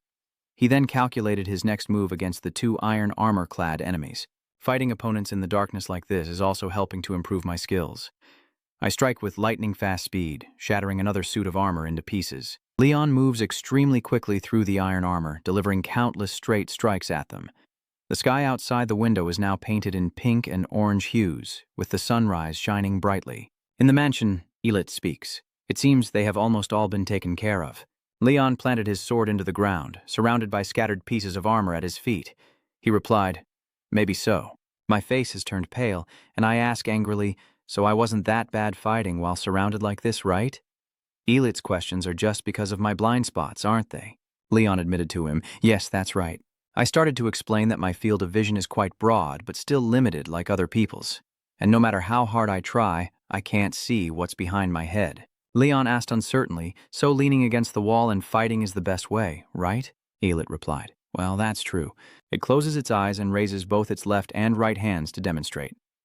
Level 3 is controlling the situation. Level 2 is adapting to the environment. And Elit opened his eyes, raised one finger, and said that level 1 is about turning the situation into strength. Leon, after hearing his words, said nothing, only curling his lips and exhaling slowly. Then he put his hands in his pockets, turned around with Elit, and left the villa. Well, that's something I have to overcome myself if I want to be capable of fighting in the slums. Leon silently analyzes that the danger level in the slums is of course much higher than in the sewer and tunnel areas. Everywhere is carefully booby-trapped, just waiting for prey to fall in, and those stealthy assassins will definitely target my blind spots. He raised his hand to cover one eye and whispered to himself if he kept relying on this limited vision, he would fall into their trap with no way out. In the morning, the sun shone brightly from above. The sky is painted a clear shade of blue, with white clouds adding to the sense of open weather. In an old, dilapidated neighborhood, everyone on the street wears dark cloaks that almost cover their faces. And at the corners, elderly people quietly sit with their heads bowed on the ground. I don't know why there's a little boy standing in the middle of the street, looking up at the sky, his hands constantly rubbing his eyes as he cries loudly, "Ha-ah!" At this moment, a pair of feet wearing high-heeled shoes slowly step forward, casting a shadow over the scene. And the crying boy suddenly stops crying, as if sensing something, his eyes widening in shock. Just a second later, the boy panicked and used both hands to cover his mouth tightly. His face was pale as if he had no blood left, and his body trembled with fear as a cold and fierce face from behind passed by him. All the people present here were so intimidated by his aura that they froze in place, too afraid to move. It was only after Khan and the other hybrids left, leaving only their backs, that someone dared to call out Khan. Leading the strongest gang at a large mansion, voices from inside can be heard. The subordinates have been monitoring districts 23 and 25 as instructed, but no slaves have entered and come out yet. In the center of the shiny head, there is a neatly slicked-back pink hair tuft. The subordinate grimaced and reported that the people around that area are very dangerous, so he couldn't get any closer. But should we dig deeper? Or not? Khan sat back in his chair, resting his hand on his forehead, and ordered them. "No need, just keep watching from a distance. If we're not careful, we might stir up a hornet's nest." The boss shouted, then the half-breed continued, "I have checked the water flow from districts 23 and 25. He began to recount that alongside the foul wastewater, there was human blood, decayed internal organs, and a jumble of various trash. I can confirm that at least more than 30 people have died today." The sorcerers said some strange things. Clearly, the dark magic festival inside is not as simple as it seems on the surface. Khan glared to the side, his teeth clenched, and let out a snort. One of his eyes narrows as he points to his subordinates and says, "Gather everything I told you to investigate and compile it all together, preferably with evidence. That's enough for now. Let the others handle the rest." "Boss, even though we still don't know what they are doing, the amount of money entrusted from the slaves will be cut in half if we don't act quickly now." Before he could finish speaking, a burst of bright red blood shot straight into the face of the scar-faced mutt standing nearby. He tilted his head to look and saw that the mutt who had just reported was now completely motionless. Lying in a pool of blood, Khan smirked with an evil smile. A warning. "If you can't determine the moment the enemy strikes, that's when you'll meet your end, like this bastard here." The scar-faced mutant and his companions all trembled in fear, silently thinking, "This move is truly terrifying." I didn't even have time to realize what was happening, as if they just flicked us away. Khan continued to warn the mutants. "These bastards are different. We can't exploit them. It's better not to try. Provoking them will only harm us."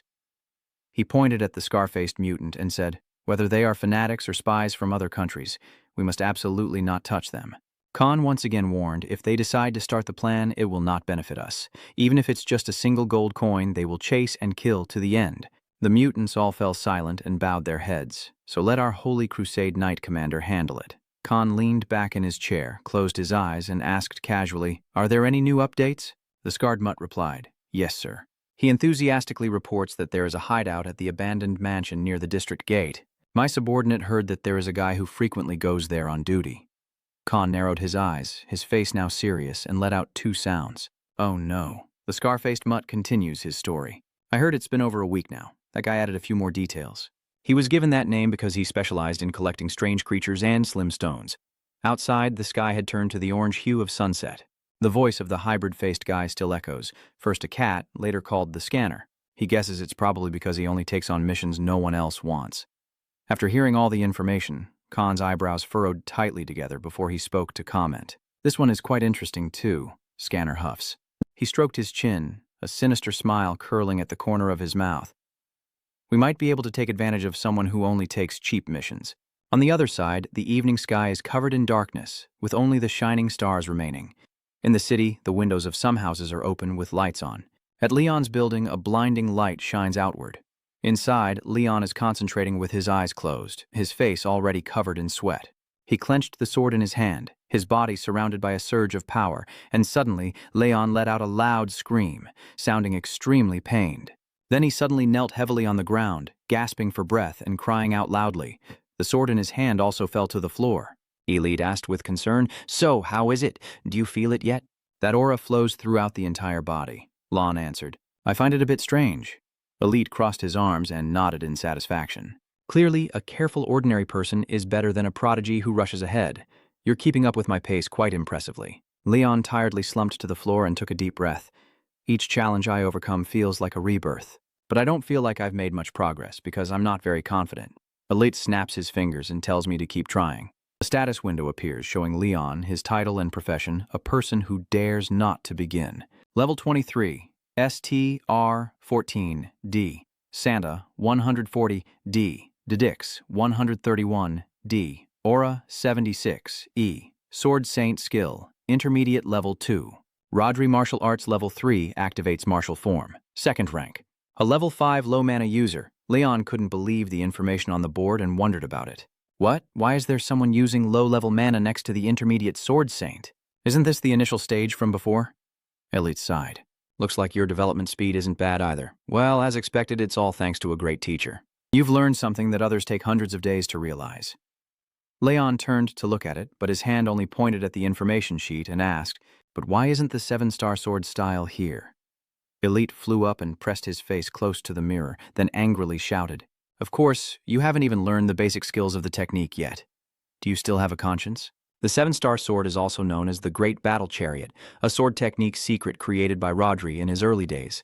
It is said that a person can only truly call themselves a master if they can consecutively use all 7 forms of that sword technique. Leon is determined to speak out. I want to learn at least one of these forms before facing hatred. If I add the 7-star sword to the Holy Sword, maybe I can gain the upper hand no matter who my enemy is. Hearing this, Illicit casually teased, "They will die if they are not at the master level." The next second, he angrily replied, "That's enough. Since it's impossible for me to become strong enough to overpower anyone in the slums within 2 months, I need a victory talisman to use in emergencies. Even if I know how to summon a mana weapon, if I can't use it properly, it's all pointless." Leon's words made Ellis look at him differently, ignoring her gaze. He eagerly said, "Let's start right away. I'll keep practicing until I succeed." Suddenly, Ellis poured cold water over Leon. "I'm glad you're so full of enthusiasm. But today's training ends here, and he looks confused as to why." He slowly glances out the window and replies, "Because we have uninvited guests." Then Leon also looked down. "Are they uninvited guests?" "Yes, they are definitely not tenants." After some thought, I ask, "Are they here because of me?" It carefully observes the mixed group and says, "I don't sense any traces of monsters or enemies. I also don't sense any strong individuals among them. They look like thugs on the outside. After a moment, I guess maybe they came from the slums. But I don't think they came here to start a fight." Then Leon made his decision. I should go meet them. Maybe they have some clues that could lead us to the enemy. The door to your room slowly opened, and in an instant, Leon appeared before the hybrid.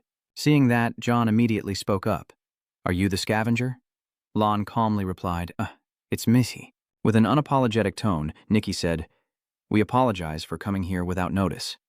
John quickly added, "We only came because we were ordered to by our superiors, so please understand us." Then Leon calmly asked back, "On top?" Nikki confirmed eagerly, "Yes, we are members of a gang called Tap Chung. You heard about them while gathering information. The gang is led by a man nicknamed Kan Jiangnan, and the leaders of the crowd divide the slums into 3 parts. After striking a pose, John aggressively said, "The boss is looking for you. We're ordered to leave you alone if you say you don't want to come with us, but I suggest you cooperate and come with us." Before he could say more, Leon cut him off and led the way. "Your calm demeanor confuses the gang members." Huh. Khan wouldn't call Lion like that if he was planning something to do with you. At the same time, Leon already had a plan in mind. As long as he mentioned Kan Jiangnan's name, most people would make way for Lon. This was his chance to get deep into the heart of the rat den. Next to him, Elit softly said, "I can accurately determine what he is planning to do. It seems like Leon shares the same thoughts." "That's right. Khan is probably thinking of entrusting me with a task that he can't ask the gang to do. If Khan is planning to use Leon, then I will also take advantage of him." A moment later, Nikki was standing in front of an alley and signaling from this side. As soon as he finished speaking, a minor collision occurred. It turns out a fruit knife accidentally hit Nikki and he fell hard to the ground. He stammered in fear, "I'm sorry." As soon as I saw Nikki, the fruit knife man recognized him. Clumsy bastard. He angrily beats him up to vent his fury. "You damn parasite. Why don't you open your eyes and see where you're going?" This over-the-top bullying scene makes Leon lose his temper. "It seems Elit already predicted your reaction. Hang in there." Hearing that, Leon became even more annoyed and shouted loudly, "What the hell?" It gently advises you to be more careful in controlling your emotions. If you emit a smell of blood like you did in front of this Khan, it will end badly and won't benefit you at all. In just a moment, Leon regained his composure. I'm fine now. I'll be careful." After some movement, you arrived at the base of the mixed blood gang. Walking alongside Nikki, Leon whispered, "So this is the mixed blood gang's base." Elicit didn't hold back and criticized them. "Don't they know what cleaning is?" The next second you saw it. Is this a bloodstain?" Contrary to their expectations, Leon saw through this dirty scheme. It seems they deliberately didn't clean up. "Then," Elicit exclaimed in admiration, "classic bravado." At that moment, a fierce sound echoed from behind you. "Are you the one they call the blade cleaner?" Without hesitation, Lion quickly drew his sword. He boldly swung a powerful slash at Khan, but with one hand the man blocked the attack effortlessly and remained unharmed. Khan cheerfully said, "Really not a fitting nickname at all, you little rat." The power emanating from him was so overwhelming that it left you stunned. While Leon was still stunned, Khan took a run-up to punch him in the face like a goat waiting to be slaughtered. Leon couldn't move at all. He's going to die. As soon as Leon finished thinking, the punch from him directly hit his face. Fortunately, it seems like Khan only wanted to scare him and had no intention of killing Lion. Still, he was bleeding heavily from his nose, each drop of blood falling to the ground. Leon couldn't believe his eyes and was secretly terrified inside. He couldn't dodge anymore. Even the force of the wind alone was this strong. If he doesn't stop, Leon's head would have already flown off. Despite being extremely panicked, he still curiously spoke up. "Are you the one called Fang?" Leon's question piqued Khan's interest. "You're quite brave. I heard you're just a small-time punk, so I thought you were some kind of trash. But this is enough. Fine, I've made my decision." His completely different attitude makes Lion confused. Decisive. Decisive about what? Ka immediately replied, "I want my request. You came all this way, isn't it because you have doubts? I'll give you what you want." Hearing that, Leon became even more confused. My request? What could that possibly be? The next second, he wore a fierce smile. "I'm sorry, but I've investigated your situation thoroughly. The Royal Academy, where commoners are always second-class citizens. He managed to land a punch on those nobles through his own effort, then joined the guild, taking on missions no one else wanted, but making himself famous throughout the city. The leader of the slum, Khan suddenly struck, and beneath him there are many hidden snakes, right?" Ignoring your surprise, Khan continued, "I somewhat understand why you left that academy. He doesn't want to become a knight or kneel before those rotten nobles." His guess shocked both Leon and Elite, making their eyes widen in surprise. A moment later, Khan loudly declared as if he understood you well. "So you fought against the nobles and decided to become an adventurer, unlike those descendants who consider themselves noble but only care about their own interests. You see a bigger picture of your future as an adventurer, which is why you were able to reach level C after just 2 missions." As soon as he finished speaking, he imagined Leon fighting passionately, followed by Joe happily handing him the C-class badge. A moment later, Khan excitedly asked, "Isn't it a coincidence?" Neither Lon nor Elicit could believe how brilliantly he guessed wrong. "No, that's not right. Even though you're stunned," Khan stubbornly continued, "if you're someone greedy for money, you definitely wouldn't do this. From the very beginning, you only had one goal, right? I could tell, just by looking, that it's reputation, something the nobles can't interfere with, and that can elevate your status no matter where you come from." Reputation. I'm sure the reason you came here, right after I invited you. You know that the slums are a very complicated place, right? If you agree to my condition, your wish will come true. Hearing that, Leon didn't argue with Khan's words, only replying indifferently. I see. At the same time, he silently thought to himself, what the hell is that guy doing? He's wrong, but keeps talking. Elite, standing beside him, also spoke up. He's a bit strange, but he's not wrong. Looking at the past and the missions you've completed, everyone would think you're doing it for reputation. The next second, Leon falls back into contemplation.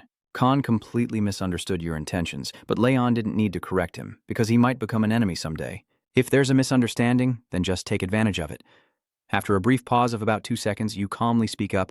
I at least listen to you finish. Leon's calm demeanor only made Khan more interested. At this moment, the moon had risen high in the pitch-black sky.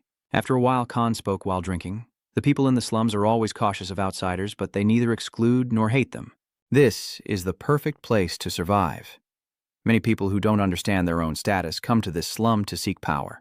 I already ruthlessly eliminated them 3 or 4 months ago before they even started acting. So don't talk about the 23 districts or 25. 200 corpses in a day are my doing. Leon immediately thought in horror, how is this possible? Could Malice have teamed up with the armored demon? Ignoring your surprise, Kong quickly said, there are 3 people here who share power at the top of this slum. A businessman known as the Golden Pig with a big backside, a hitman who has never seen a face, is guarding the door. As he speaks, he proudly points to himself, and of course, Khan is the one in charge among them. Seeing that, he felt helpless inside. If he hadn't met Khan before, Leon wouldn't have thought of anyone who suited that name. Soon after, the man continued. 23rd and 25th districts are Simong's territory, but with the recent losses he suffered, he's furious. In the end, to balance things out, he hired many mercenaries from grade D to grade B, all of them. Khan's voice suddenly became more serious than ever.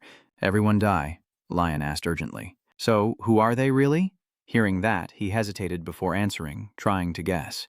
If they can defeat an entire mercenary army like that, they must be a powerful organization that even the emperor has to watch over. The slums are an unruly place, and this situation has gone beyond the limits. Including Khan, the number needed to defeat them might make a bit more sense. After finishing his drink, Khan slowly spoke up. Those who tried to investigate all ended up dead, except for me. That pig is now so scared he doesn't dare do anything. The gatekeeper Kofan is also assessing the situation, and even my subordinates are trying to avoid a large-scale war. Tsisk. I know very well that if I wasn't there, they would be like headless snakes, but while he hesitated, you cut in. Basically, with this situation, we shouldn't be aggressive, right? Khan immediately agreed. Although I don't want to admit it, I have to accept that it's true. That's why I call you an adventurer with the goal of fame. After checking, I know you're someone willing to face danger rather than run from it, so I am confident you won't refuse this request. Then, Leon pondered silently and made a guess. From what he just said, it seems that this mission is not about death, but about using me to attract the attention of those people. Khan quickly smiled with satisfaction and immediately praised without holding back.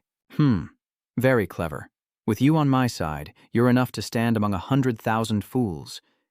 In an instant, Leon refused decisively. Sorry, but I don't want to join the gang. Khan wants to exploit him, a capable person. Malice is a big problem, but he could become an even bigger one later on. After a while, Khan handed a set of documents to Lon. All right, but how do you plan to start? Take a quick look around. After reading a few pages, he suddenly froze. Leon's eyes widened in horror, as if he had just seen something terrifying. The data Khan showed him was evidence of how the people in the slums had been slaughtered by malice. Even Ellis was surprised and exclaimed, "Hundreds is a visible number here, but the actual count could be in the thousands." Leon couldn't help but sweat profusely. It's terrifying because they are in an area outside the law's control, so there's no way to know what has happened. Even after disappearing, no one knows how long the cruel acts will continue on that side. Then Els looked closely at his clenched arm and called Leon. After calming down, Leon asked in a low voice, "Why didn't you hand it over to the leading guild?"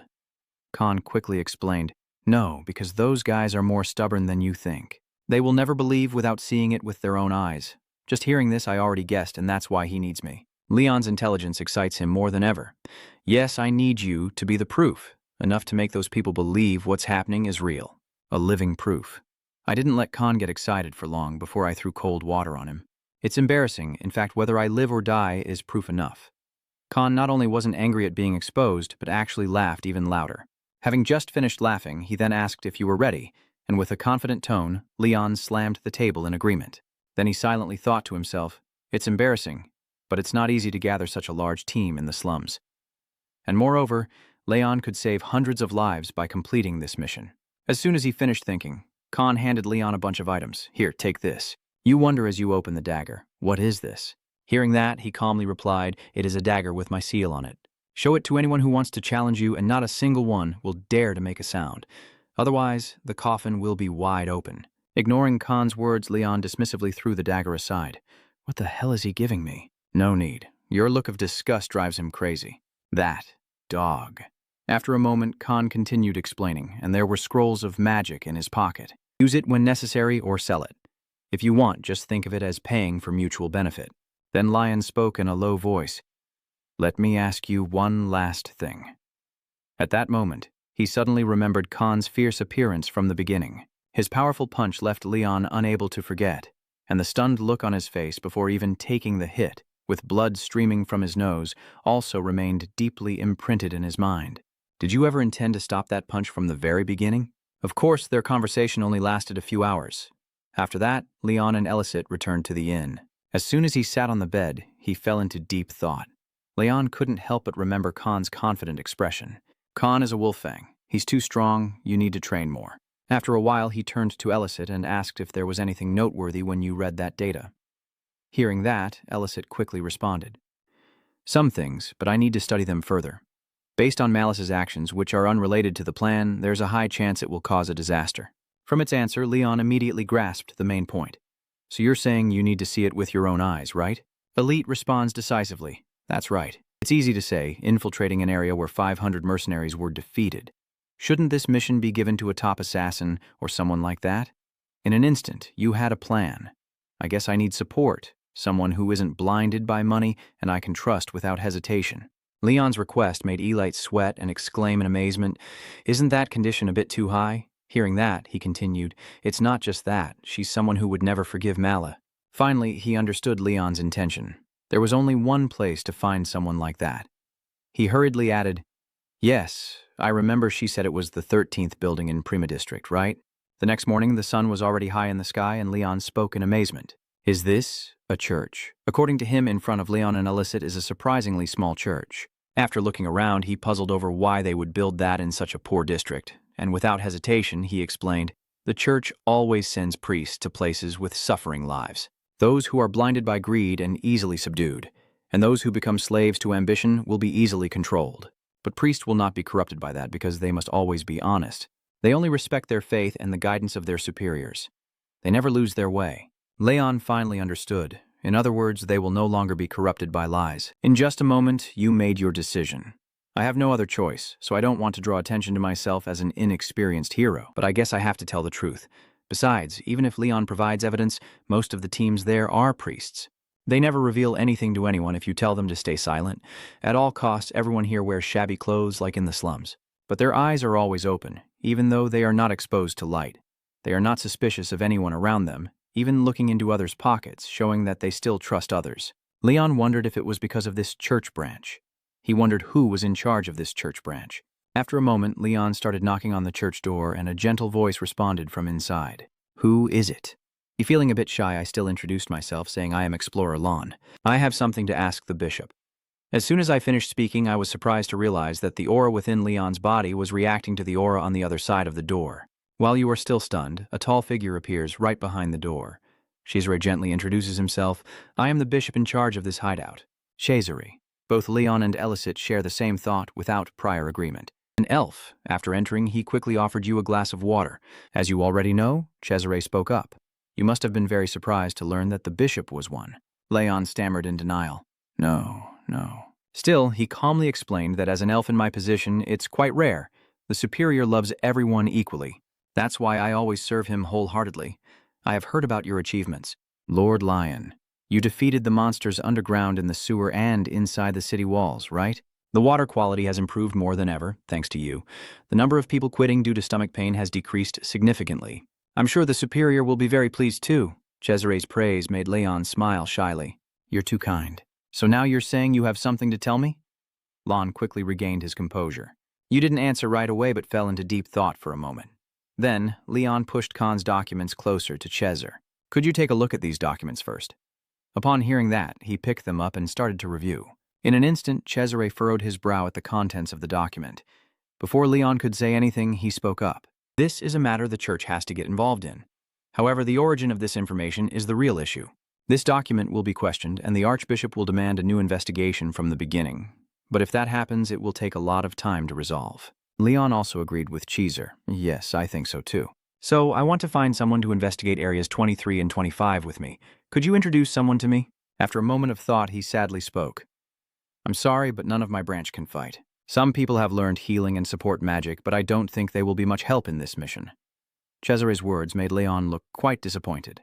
"Is that so? This is the last place. It seems you were upset by the contents of the document, but there's still a way. I will join you." "Huh?" "Even though you are still being sprayed with glue," Cesare continued, "I will leave others to handle this and I, Geezer, will join you, because being a bishop doesn't mean I can't do difficult tasks." Still, Leon couldn't believe it. Thinking that an archbishop agreed to join him, he only dared to imagine a few priests helping out. "Are you really sure this is okay?" Cesare stared intently at his face, as if to confirm his determination. It seems he saw through Leon's doubts. "I don't look trustworthy." "Really?" As soon as Cesare finished speaking, his eyes widened in amazement. "So it turns out you struck powerfully." A huge but pure force quickly gathered in Cesare's palm. An expression of mana is when it condenses to a certain threshold and then releases, burning the air. This technique can clearly tear through Midran's metal as if it were paper. With a tone full of surprise, Elsit spoke. From the speed of its execution, he must have mastered it through countless battles. Talking about strength, he's probably on par with Khan. Hearing that, Leon was terrified and thought to himself, Shazari became a bishop out of passion? Then he gently retracted his power and spoke. How does it look? I won't cause you any trouble. You shyly scratch your head. Actually, I was worried I would cause trouble for you. The next second, Cesare laughed heartily and replied, Please don't praise me too much. 50 years ago I was a member of the Holy Night Guard, but now I am no different from a patriot.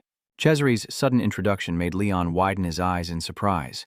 He was once a member of the Holy Night Squad, the most powerful army on the continent. Immediately after, he eagerly shook hands with Cesare, hoping for his favor. He remained very humble. Of course, that's what I meant. Wait a moment, I'll go get my weapon. You wait outside in the yard. Leon quickly replied, yes, of course. As Cesare left, I couldn't help but feel excited, imagining myself teaming up with a tongue from the Holy Knight's armor squad, like having an entire army at my side.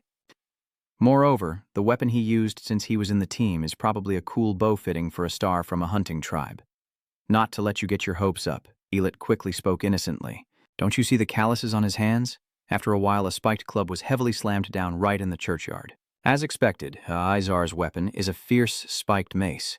Despite careful observation, both Leon and Elite couldn't help but break out in cold sweat. In front of you, he wields the spiked club with a gentle touch as if playing with a toy. Then, Cheeser spins the spiked club in the air before throwing it forward without hesitation. In the blink of an eye, the giant stone was shattered by Cheeser's spiked mace. With a satisfied yet saintly expression, he began to speak in admiration. Excellent, it's been a long time since I felt this way. I will never forget the satisfaction of crushing the heretic's skulls with this truncheon. Even though it's been a long time since the retreat from the primordial chaos, it still makes me feel alive. Amid Leon and Elite's terrified expressions, Cesare continued, Destroying evil is like eradicating their crimes. I am sure that God is watching over our sacred battle, right? His terrifying power made the boy stammer. Definitely. Hearing that, Cesare's eyes lit up as he confirmed. Definitely. The sunset is gradually sinking below the horizon. Leon is walking calmly through the slum.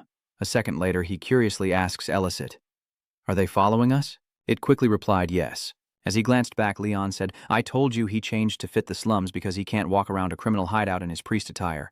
But based on your gaze, the image of Cesare, fully covered and silent, suddenly appeared, following behind. For about 2 seconds, Leon thought to himself that something was very strange. He could sense his presence with mana, but all other senses showed nothing. Seeing your confusion, Elzit quickly explained, that is a type of mana skill, a skill that uses mana to erase one's presence. It's hard to use while moving, but he's quite proficient at it. A drunkard suddenly bumped into someone. He angrily turned around and shouted, but the drunkard was surprised to see no one there. Hey, watch where you're going. What the hell are you worried about? After seeing this scene, Els continued, he must be very experienced with these infiltration missions. Leon still wondered, but I can sense him with my mana. He's basically invisible. Then it suggests that it's probably due to his mana attribute. You shouldn't have been able to sense his presence when he used his mana skills to hide, but those limitations can be overcome through the mana attribute. Based on your reaction to the light sun attribute, the attribute he possesses is the moon. You can sense the presence of that elf because of the attribute that reveals his stealth, the sunlight attribute owner. Sunlight and the moon, is this just a coincidence or destiny? After a while, Leon finally spoke. We're here. This is Territory 23. The thug's dagger must be pretty useful. Leon also immediately agreed. So that was when he clashed with a gang of fierce thugs. Seeing that, Leon quickly drew the dagger Khan had given him. In an instant, the gang members changed their attitude. All the underlings we encounter must step aside. Back to reality. Cesare excitedly said, I can't believe we got through this slum so easily. You're truly as miraculous as I've heard. Thanks to you, we can quickly deal with that heretic and his followers who mock life without knowing how to thank God's blessings. His fierce expression, unlike his usual self, made Leon and Elite pale. Immediately afterward, he opened a secret passage. From this point on, it is the domain of evil reform. The path of righteousness is dangerous to infiltrate, so I will use the sewer route that Khan showed me. Cesare has created a light to make it easier to move through the dark tunnel. Suddenly, he turned off the light as if he sensed something. Clang.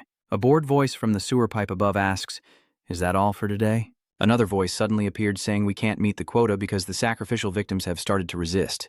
We need to get rid of more than 12 of them. But 70 a day is really a bit too much. Even if we start working on it right at dawn, by the time the ritual ends it'll be late at night and they'll just dump everything on us. Those bastards. Their words just now made Eli grind his teeth in fury. 70 people in a day? Do they massacre that many people in just one day over several months? I can't forgive this. Before you could act, Cesare drew his thorny spear. I'll go ahead first. You quickly fly up above. Cesare's mace struck just in front of a heretic. With a single blow, he took down one of them. As Leon crawled up, he saw it. Sir, your call made Cesare suddenly remember. Oh, right. We were planning to sneak in. Taking this opportunity, the remaining heretic starts to spew poison smoke outward. Before he could react, he threw the spiked club at his face. Suddenly, Cheeser doubted the scene before him, realizing his club had been blocked by a trap formation. The heretic sneers, with this armor, even attacking is useless. How dare you sneak in here? Are you crazy? We just finished all the sacrifices. At the right moment, just as he finished speaking, the heretic had his head cut off. It was Leon who took the opportunity to split the heretic's head from his body. Who are you supposed to be? Do you know who we are? Before he could finish speaking, Cesare smoothly coordinated with you to eliminate the heretic. Leon and Cheeser calmly observed the two heretics who had lost their lives. Right after that, he enthusiastically said, "Oh, Brother Leon, did you handle it well?" Cheeser's attitude startled you. I don't think you should say that. Sir, anyway, they are good with swords, he continued. Do you have their weapons? Maybe that's why you could ignore their external magic, Elsit, Leon whispered as he held the sword in his hand. It responded calmly. Yeah, everything is going according to plan. I cast a special curse on my appearance, so to them I just look like an ordinary sword, like the one they are holding. The Holy Sword is definitely too conspicuous, but if you know about the Holy Church of St. King Rodri, it probably won't help because they can recognize it as a holy sword just by its appearance. The next moment, Leon said, I can't call this a successful infiltration, but since I've uncovered the true nature of the enemy, I think that's a big plus. There's no better evidence than them using forbidden external magic by the church. Hearing that, Cesare immediately agreed. You're right, but this isn't a failed infiltration. Just like how a murder can be called if there are no witnesses. It could be called an infiltration if we had killed them all. Despite saying such terrible words, his holy expression left Leon and Elite speechless. After a moment of observation, Leon seriously advised, Look a little more carefully, yes, sir. Yes, I agree, Senior Brother Lion. Both of them found a strange room. He quickly opened the door and entered with Cheeser. As they entered, they were greeted by two freshly skulls and blood-stained tools neatly arranged in the room. And there are bodies stacked on top of each other in a large, equally horrifying container. Leon can't take it anymore and covers his mouth. This nightmare scene has claimed so many lives and caused so much suffering here. At the same time, Els calmly told him to endure. Oh, you're not used to these terrible things. Don't turn a blind eye to suffering. Even if no one remembers, a hero must remember. This tragedy is the true face of the enemy you sacrificed your life to fight against. Isn't it the Demon King? Its tone is incredibly contemptuous. How can the Demon King be your enemy when he is just a common villain? The world isn't green enough to be saved just by defeating a bad guy. At this point, Elit speaks more seriously than ever, saying that for the poor, poverty is their Demon King, and for the sick and plague-stricken, those are their demons. Do you really think those misfortunes have a reasonable cause? Can you cut down poverty with a holy sword? Can you eliminate disease with it? Compared to them, a Demon King's sword is nothing. The one who brings a brighter future. Now that's the true definition and duty of a hero, and also the reason why you must fight to the end. No matter how terrible it gets, you must not run away. The only way to eradicate the demons is to face the tragedy head-on. After having his mind cleared, Leon sighed deeply, then his eyes shone with an unprecedented determination. This scene caught Cheeser's attention. He wondered what Lon had been saying to himself all this time, but he managed to calm down in just a few seconds before this horrifying scene. He has a strong will. The next second, Lion speaks up. Yes, sir. Cheesery quickly replied, Well, the place we've passed seems to be just a dumping ground, and this appears to be the real facility from here on. The enemies from here are probably at least in the double digits. They will be in big trouble if they keep invading blindly. Suddenly, he remembered Khan's words, thinking of them as a reward and doing everything Leon wanted with them. If possible, he didn't want to use them. But in the blink of an eye, Leon unrolled a scroll that Khan had given him. Seeing that, Cesare looked puzzled. Senior Brother Lon, what is that scroll? Leon didn't answer, only silently sensing the power emanating from the paper. Immediately after, he used his clairvoyance skill. As soon as he saw it, Elsit recognized the temporary magic that grants the ability to see through objects. He even added it to his vision. Then, Leon was able to see through the entire structure of this base. After a while, the power from the paper gradually faded away. When the magic of the paper expired, Leon started bleeding. Cesare anxiously rushed to Brother Leon but didn't want to distract him. He quickly reassured, "I'm fine, it's okay." Then Leon recounted what he had just seen. "I don't think this underground facility is too large. There are 24 people who could be considered enemies, ordered east, west, south, north, 10, 5, N5, and 4. There is a room in the middle that I cannot see through, and its entrance is on the east side. I wonder if that place has the key." Hearing this, Cesare calmly guessed it could be either, or a trap aimed at those who think so. The key element of any strategy is to catch the enemy off guard. The most common trick is that what is considered the weakest spot is actually the strongest. Maybe that place is just an empty burial room, and the real important location is in District 25. Still, Leon is stubborn. You may be right, but I just want to go after I've officially confirmed it. Security won't be as lax if we come back again, so today is our best chance. Luckily, Cesare didn't refuse your plan. So now that we've achieved our main goal, should we deal with them quickly and cleanly? In another room, 2 demons were guarding and chatting when suddenly a chain from Cesare's thorny mace ensnared them. With a single strike, he eliminated both sorcerers. Inside the base, their agonized steel screams echoed continuously, but went largely unnoticed, as another sorcerer was also suffering and foaming at the mouth with a similar technique. As soon as he fell, Cesare spoke up.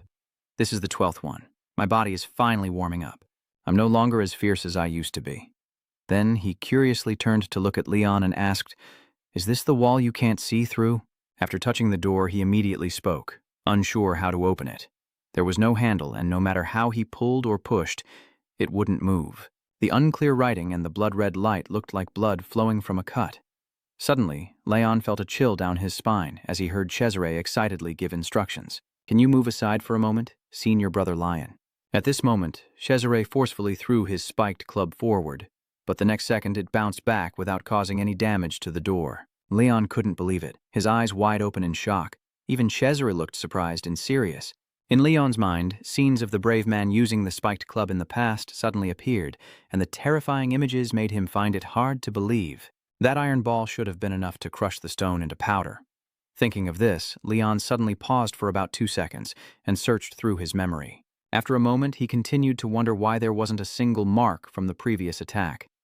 In a flash, Elid appeared and said, "Antimatter. It's a portal that opens to a particle of matter, a substance based on a theory that has never existed in this world." Leon immediately understood the key point about antimatter without hesitation and quickly explained it. "Yes. Based on what I remember, cold things are hot and hot things are cold. This gate seems to be made from antimatter that neutralizes all physical interference." After listening to Elite's explanation, you silently add to yourself. "And not only that, since Leon couldn't see through it with the magic scroll, does that mean this door isn't affected by magic?" If physical strength and magic are ineffective, then before he could think further, Cesare sighed. "Oh, heavens, so you are focusing your magic. Please concentrate on my hand, oh light of enlightenment." Seeing this scene, Leon was amazed and said, "Is this holy magic?" In an instant, Elxid exclaimed, "I see. A type of power that doesn't rely on aura or magic, a natural force from this world that can only be perceived through pure faith." As soon as he finished speaking, Cesare struck to break the door. Heretics can never defeat the holy teachings. Seeing that, he exclaimed happily, the door shattered. Unfortunately, the door was only lightly cracked and hadn't broken yet. Still, Cesare tries to launch a new attack. This scene makes Leon sweat and feel embarrassed. A heretic should be weaker than a saint, right? Even Eli hesitating makes sense. If it can withstand holy magic from an archbishop, then this door is even stronger than faith itself. In other words, this is not just a simple trap. It looks like you need to finish this. I will support you. Before it could finish speaking, you quickly drew your sword. Immediately after, Cesar caught sight of Lon summoning magic. "Senior Brother Leon," for a moment you shouted loudly. Leon's sword swiftly delivered a clean, precise strike, leaving a deep slash across the door. In the end, the door was finally broken. "Are you curious about the door's disappearance? Did it vanish?" "Although I can't explain it," Elit still responded. "Anyway, it wasn't supposed to belong to this world." Cesar looked surprised, truly an astonishing swordsmanship. "It seems I underestimated you, Senior Brother Lion." Hearing that, Lion shyly scratched his head. "You're too kind. Did you do everything yourself?" "It's thanks to you." After a moment, he spoke slowly. "I can't sense anything behind the door. It seems they've been abandoned since they performed the ritual." As soon as he stepped inside, he thought to himself that the room was too dark, but the lingering stench of blood and flesh was still here. Moments later, Cesare created a sphere of light to guide the way. As soon as he saw inside the room clearly, he revealed a look of horror. Lion was just as stunned. In front of the two of them was a strange creature. After a moment, he stammered to speak. What? What the hell is this? In the blink of an eye, Leon shouted, "They're still alive." It seems this scene is so horrifying that Cheeser can't even bear to open his eyes. Turns out, inside the room is a giant abomination. Not only that, it was torn into small pieces and is very close to Leon. He couldn't bear it and covered his mouth. They're still alive. After a moment of observation, Elliot quickly spoke up, I see. They carve up and extract blood from intelligent species and experiment on them to turn them into flesh lumps with a bit of vitality added. Based on what they've achieved, the outcome is clear. A heretic summoned a huge number of monsters just to sacrifice them as bait. Because just opening their mouths is enough to swallow an entire city. A disaster already destined to happen. Leon curiously asked what it was called. Just recalling the image of the real city, Elsit answered seriously. The real city. With a look of surprise on his face, it continued to explain that it takes a lot of time and effort to prepare, but once it starts, nothing can stop it. An entity from another space that even the gods dare not face will be summoned into this world and will easily return to another space once it has devoured a city. Hearing this, Leon immediately thought of the free city. That city would become a feast for the creature. Yes, then Ellicott continued to tell the story. But since the ritual drew attention, it failed 99 times out of 100. But if it succeeds, it will become a disaster. You just caught the main point and turned pale. Had it succeeded before? It sighed and continued. There would be no notes if it hadn't succeeded before. One thing about heresy is that no one will know what they will bring until they start acting. Heresy has been dealing with the Holy Order almost since it was formed. Leon anxiously shouted, "So what should we do to deal with the real city?" You can't face it without a proper plan, right? But seeing Elite's hesitant expression, I became even more panicked. Elite then replied slowly, "It's not good. This place is just like a site for a sacrifice to the demon city. But it's not heavily guarded either." Without hesitation, Leon immediately asked, "So have they gathered enough people yet?" Elite confidently confirmed that it's almost 90% done, probably just waiting for the ritual to be completed. They will start once you begin evacuating the civilians. Let's come up with a simple strategy right now. Hearing that, Leon doubted and said, "It's simple. I don't care about your skeptical tone." It continued, "Gather all forces to attack District 25. If the anomaly like a real city appears, we will need a very large place for the ritual, so I'm sure we can handle it if we attack before they perform the ceremony. Yes, the turtle will hide its head in its shell if pushed into a corner, and that will be where they take their last breath." The terrifying thing about heretics is their defensive ability. Because their skills are based on the theories of another dimension, they possess a power completely different from holy magic. At this point, it suddenly pauses for about 2 seconds. But with me, the all-powerful Sword Saint, we will make them surrender in the final assault, and then we will immediately destroy the exhausted heretics. Once they fail to realize the existence of the Sword Saint, they will fall like pawns with no way out. After hearing the entire plan, Lion finally calmed down. It makes sense. If they weren't fools, they would realize their presence through this raid. He silently resolved in his heart that we have to take the risk. Cheezer's serious voice echoed, "Senior Brother Leon, we need to leave soon. It seems they have detected our infiltration." Hearing that, Leon gently sat down, and as he picked up a piece of the abomination, he thought to himself, "What's the point of living like this?" I don't know when Cesare took out his spiked mallet, but he decisively threw it at the abomination. While Cesare was destroying it, Leon sat still with his hands clasped in prayer. After calming his mind, he quickly rushed into the battle. Seeing that, he shouted orders. "Hurry up." "All right. The last guards have finally arrived. The intruders are fleeing. We've already dealt with the sacrifices. Lon and Cheezer's sudden intrusion threw them into chaos. They forgot to pursue us. This place is exposed. Close it now." Now outside the base, the moon hangs high in the sky, casting gentle beams of light onto the ground, and Lon gasps for breath as he speaks. "It seems they are no longer chasing us," Cesare replied softly. "Yeah, the ones chasing us are far behind now. When I was young, I used to poke at beehives, and it felt just like this." Even in this dangerous situation, he remained so calm. "Back then, I just needed to jump into the nearby pond. But this situation is a bit more dangerous. There's no pond to jump into, because this place is full of creatures that bees cannot compare to. I have a feeling that reinforcements from the church will arrive too late. What do you think, Brother Leon?" Leon did not answer but fell into deep thought. To carry out the plan, Elsit said he needed someone with enough power. Leon thought using the holy sword as a last resort, but Cesare seems to have had enough. He wants to hide it from everyone's view. Even though it seemed like he had also come up with something during the fight with Leon, if Caesar truly wanted to hear his opinion. After a while, Leon quietly confirmed and spoke up. He would go along with it. I came up with a great plan. Right after that, at your house, both Lon and Caesar are seriously discussing with each other. After hearing your explanation of the plan, he rested his chin in his hand and pondered. Then Cesare spoke up. There are a few uncertainties, but it's worth trying. After all, I have nothing else to test. Hearing that, Lion stammered with joy. Is it really true? He immediately replied, yes, thank God. That explanation was hard for others to believe. If a real strategist heard them, they would definitely laugh out loud because information about the real city would be kept highly secret, especially in the church, so you would pretend it's just a guess to avoid suspicion. The only way to disable the barrier is if Leon mentions the Holy Sword keyword.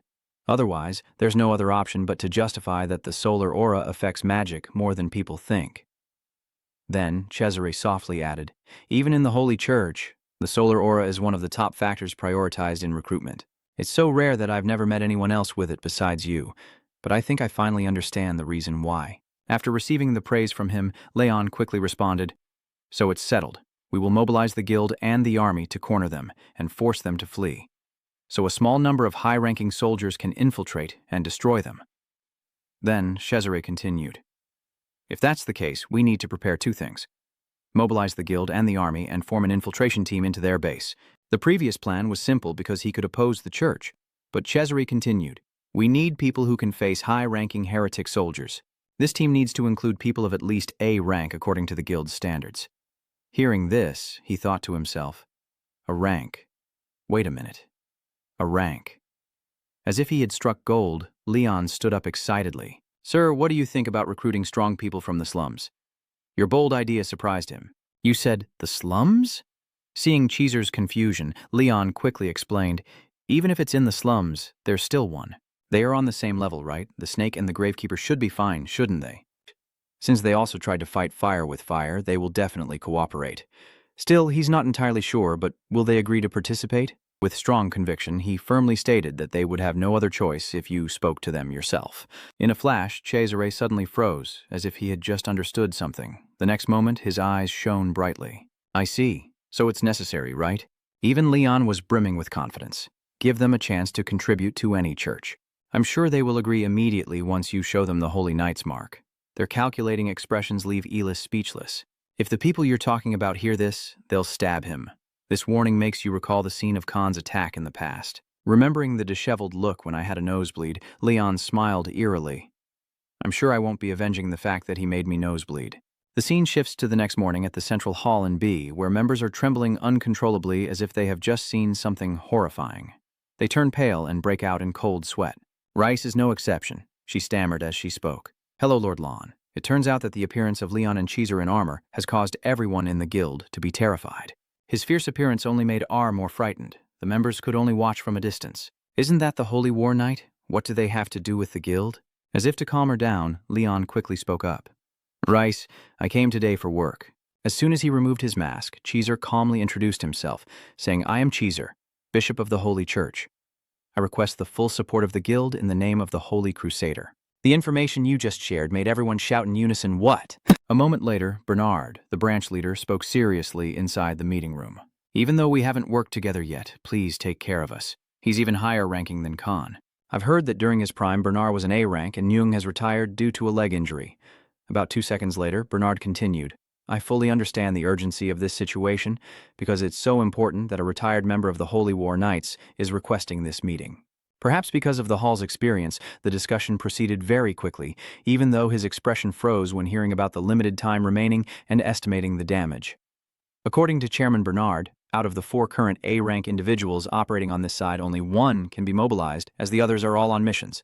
They left the mobilization to the guild leader, then the bishop and Leon headed to the slums to force the Snake Fang.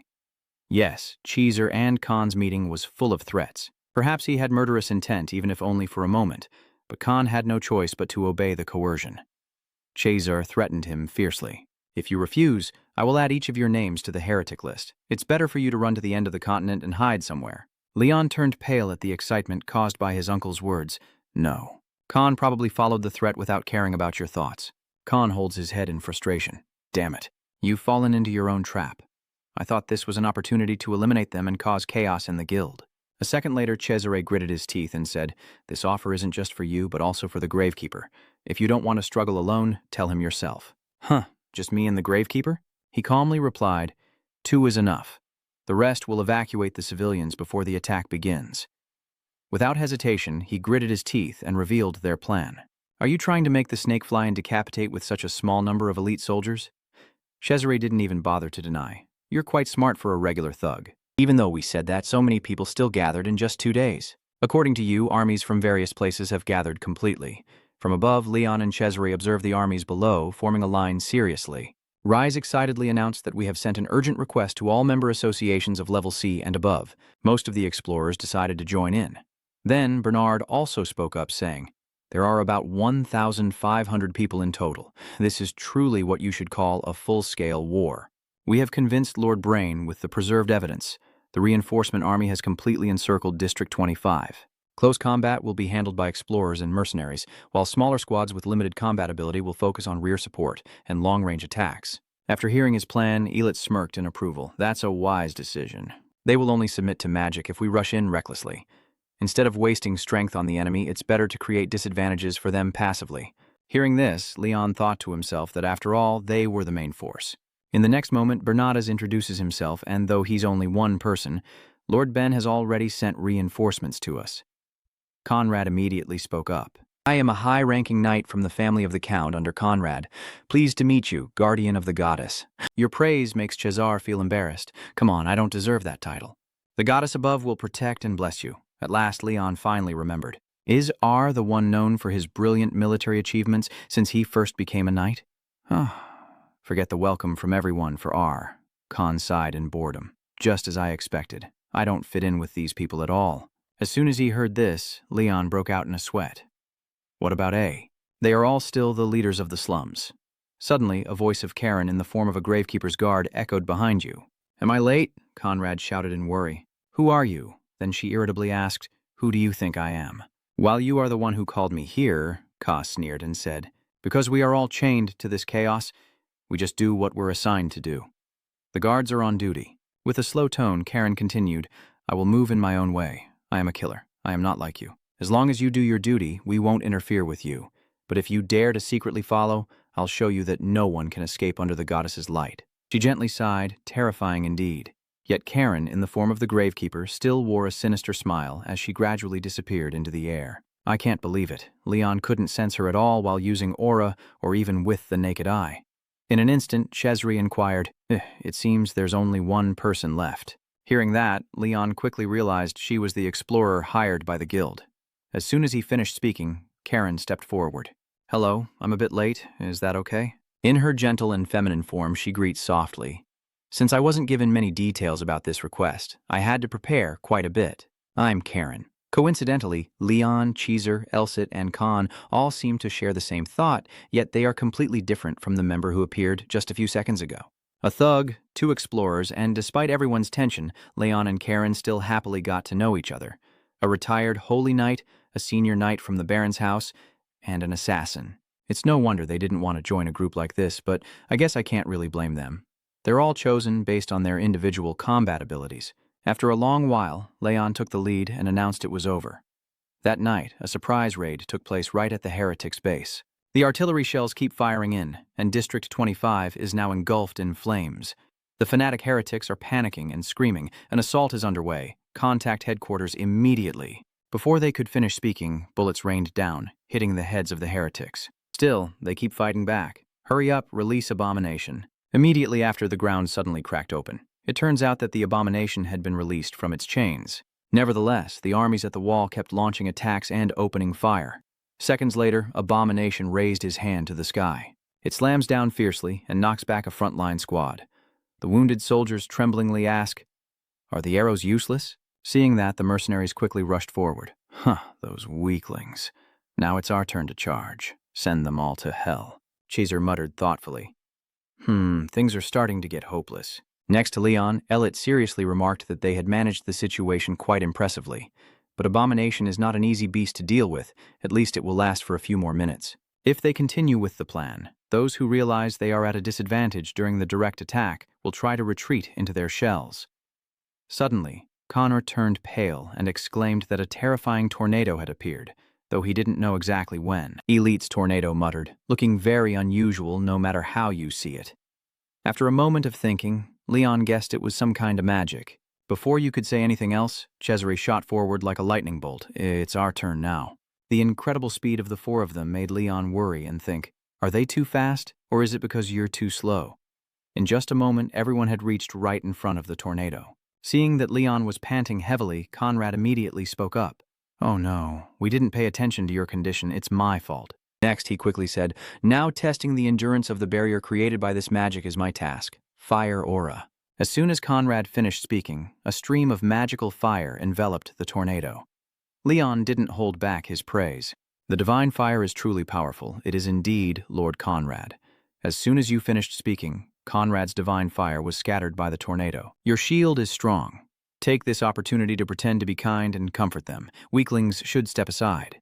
The next second, he focused his strength seriously and launched a fierce attack at the tornado, but soon after, his strike was blown away by the whirlwind. Conrad immediately mocked, that's amazing. While they argued, Cesare calmly said, my spell can probably break the barrier, but I should save as much power as possible for what might happen when we go inside. As soon as he finished speaking, Leon started to move, showing everyone his unpleasant face, causing Con and Connor to face off again and look stunned. Even Karen looked puzzled. Then Leon clenched his sword and asked Elicit, have you gathered enough strength yet? Elite confidently replied, of course I have plenty to spare. Thanks to those bastards, you just took them down. I'm full of energy now. Absorbing the power of just one mage is more effective than 1,000 monsters. Don't hold back. Fight with all your might. At this point, Leon quickly advised don't get too excited when you turn back. In an instant, he drew his sword and was surrounded by a massive wave of magic. Both Khan and Cesare were so shocked they broke out in a sweat. Before he could finish speaking, Leon swung his sword and struck the tornado cleanly. With a single blow, the fierce vortex vanished into thin air, and he created a huge hole in the ground. At this moment, Cesare seized the opportunity. The curse has been broken. This is our chance. Then they descended into the underground dungeon. The five of them carefully surveyed the situation when suddenly Cesare spoke. Are the tomb guard? Are you here? Karen's slow voice as the tomb guard echoes. Of course, it seems all 6 of them managed to get in safely. Meanwhile, the 2 others looked stern and serious. But as they moved, Leon didn't hear any sound at all. Elite immediately explained, which meant their basic movements had reached a completely different level. Hearing that, he sighed to himself. Leon still has a lot to improve. After a moment, Karen leading the way suddenly noticed, wait, there's a passage down ahead. Seeing that, Cesare pondered silently. This seems suspicious. Luckily, Tha agrees too. Isn't it a trap? Conrad said slowly, but we can't just ignore it. Despite their suspicions, Karen confidently told everyone, I believe this is the only way down. I think we should try going in. This scene makes Leon sweat and marvel. Oh, is it really that easy? Cesare asked curiously, can you detect the presence of traps from here, Karen? The chairman said Karen is very perceptive. As she watched carefully, she hesitated. That's difficult. The area beneath the stairs is completely different from up here, so I can't scout that area until we actually go in. After a moment, he decisively made a decision. Then go in. If we waste time, everything will only get worse, not better at all, Conrad immediately replied. All right then, let's go quickly. Without hesitation, the 5 of them hurried down the mysterious passage. Leon still couldn't sense the presence of the tomb guard. He couldn't tell if she was following him or not. Suddenly, Leon stepped into some kind of maze. In an instant, he fell into an endless space. Leon closed his eyes tightly as if he were very scared, then suddenly opened them wide. The strange surroundings surprised Leon. Where am I right now? Everyone has disappeared. Leon can no longer sense anyone's aura. I don't know when else it appeared. It's a classic maze formation technique. It transforms and expands the space to increase the size of the base. The others must have been separated somewhere within this maze. If we're lucky, we'll meet them soon. As soon as she finished speaking, Karen eagerly ran over. Oh, Junior, we just separated and already met again, Elite exclaimed in surprise. That's a relief. Then she rushed over and took Lion's hand. Luckily, being alone in such a gloomy place must make you worried, right? Karen's way of addressing him surprised him and made him think. Junior, Leon immediately became curious. So, Senior, are you also going alone? No, there's a dark figure clinging to me. You need to quickly identify the main target. A dark presence? As soon as Karen finished speaking, her own voice in the form of a gravekeeper's guard echoed out. She said, "Gloomy, huh?" Karen replied calmly. "Besides you, is there anyone else dark here? If you don't like it, don't hide in my shadow anymore. Why do you keep squirming in there like a lunatic?" The gravekeeper snapped back fiercely. "I'll stay wherever I want."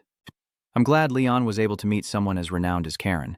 Honestly, he doesn't even need to worry about President Khan or Lord Ran. After a moment, Leon interrupted Karen and herself in the guise of the tomb guard, saying, "Let's go. I like your confidence. Can I trust you, right?" Junior, without hesitation, you assert confidently that I won't let you down. They quickly explored the maze, and in just a moment, the two of them encountered 5 doors in 5 different directions. Karen didn't hesitate and made her choice. Oh, she's rushing ahead even faster than her intuition said, right? Following Karen like this really should be okay, shouldn't it? Alit quickly reassured Leon. She hasn't been wrong even once, so just follow her. Karen's sense of direction is better than that of the forest spirits. His comment surprises you. Is she really that good? Elite's calm voice echoes. Dad, it might be because of her aura attribute. The darkness covering everywhere is actually working in our favor. Wait, I can sense a presence somewhere from the enemy. There are 3 of them. There's no way to get past them. What do you want to do now? Leon has a feeling that they are much stronger than the enemies in District 23. Even with the power of the Holy Sword, he isn't sure he can defeat them. The next moment, Leon seriously speaks out, "Let's deal with them." Hearing that, Karen smiled and said, "You, with a reputation like C, is that a bit too brave? You know, rushing in and then acting all confident only to need help later. It's pretty embarrassing. Don't be afraid of her threats. In fact, I even encourage her. Look at yourself. If you're worse than your little brother, that might be even more embarrassing." As expected, Karen gently pulls out her hidden weapon. Should we try fighting each other now? As soon as he saw her focus her power, Leon thought to himself, green aura. In just a moment, Karen hung herself upside down from the ceiling. Leon, stunned, asked, "Is that also an aura skill?" Then Alette quickly replied, "Yes, she uses aura to cling to the wall. Seeing how skilled she is, I bet she's gone through many intense training sessions. Now you need to focus more on agility techniques. If you want to keep up with her, run with all your might while replying, 'I know.'" At the same time, a demon suddenly gets distracted by a falling stone from the ceiling. He looked up in surprise, as if he had just seen something. Turns out it was Karen, happily waving hello. The fanatic shouted in panic, "Intruders have entered." Before the sorcerers could react, her shuriken pierced straight into their heads. Seeing that, Leon praised her without holding back. Amazing. How did she throw so fast? Even so, the heretics are not yet completely eradicated. How dare you? Do you know where this is? Even after seeing their true faces, Karen remains unafraid. There's nothing left? Just a dump with no management at all. It seems her words drove one of the demons crazy, and he started spouting nonsense. Just as he was focusing on Karen's hidden weapons, a rope suddenly wrapped around his leg. A second later, the octopus demon was dragged onto the ground. As Karen tightly squeezed his body, she cheerfully said, "If you focus too much on counterattacking, this is what will happen to you." On the other side, Karen in her gravekeeper form chopped off the head of the second demon, and this scene quickly caught Leon's eye, making him secretly marvel. So terrifying and lucky. They were eliminated too quickly for him to call for backup. As soon as Tao Thao was mentioned, he arrived and Leon was attacked by the other one. "What about your opponent?" In an instant, Leon was slashed across the face. Elite sighs softly. "You must have been really unlucky. He's the strongest of the 3. Its late warning leaves him speechless. After the battle ends, Elite should be fine too. Use both of Leon's eyes and unleash all your aura on him. Wait a minute. But what did this demon throw at your face? After seeing clearly the assassin's hidden weapons, Leon couldn't help but shiver. Suddenly, he remembered that Lon had fought some monsters with similar attacks before. That's right, the Thatch Slim Gang. Just as you realize it, the sorcerer quickly launches a dart towards Lion.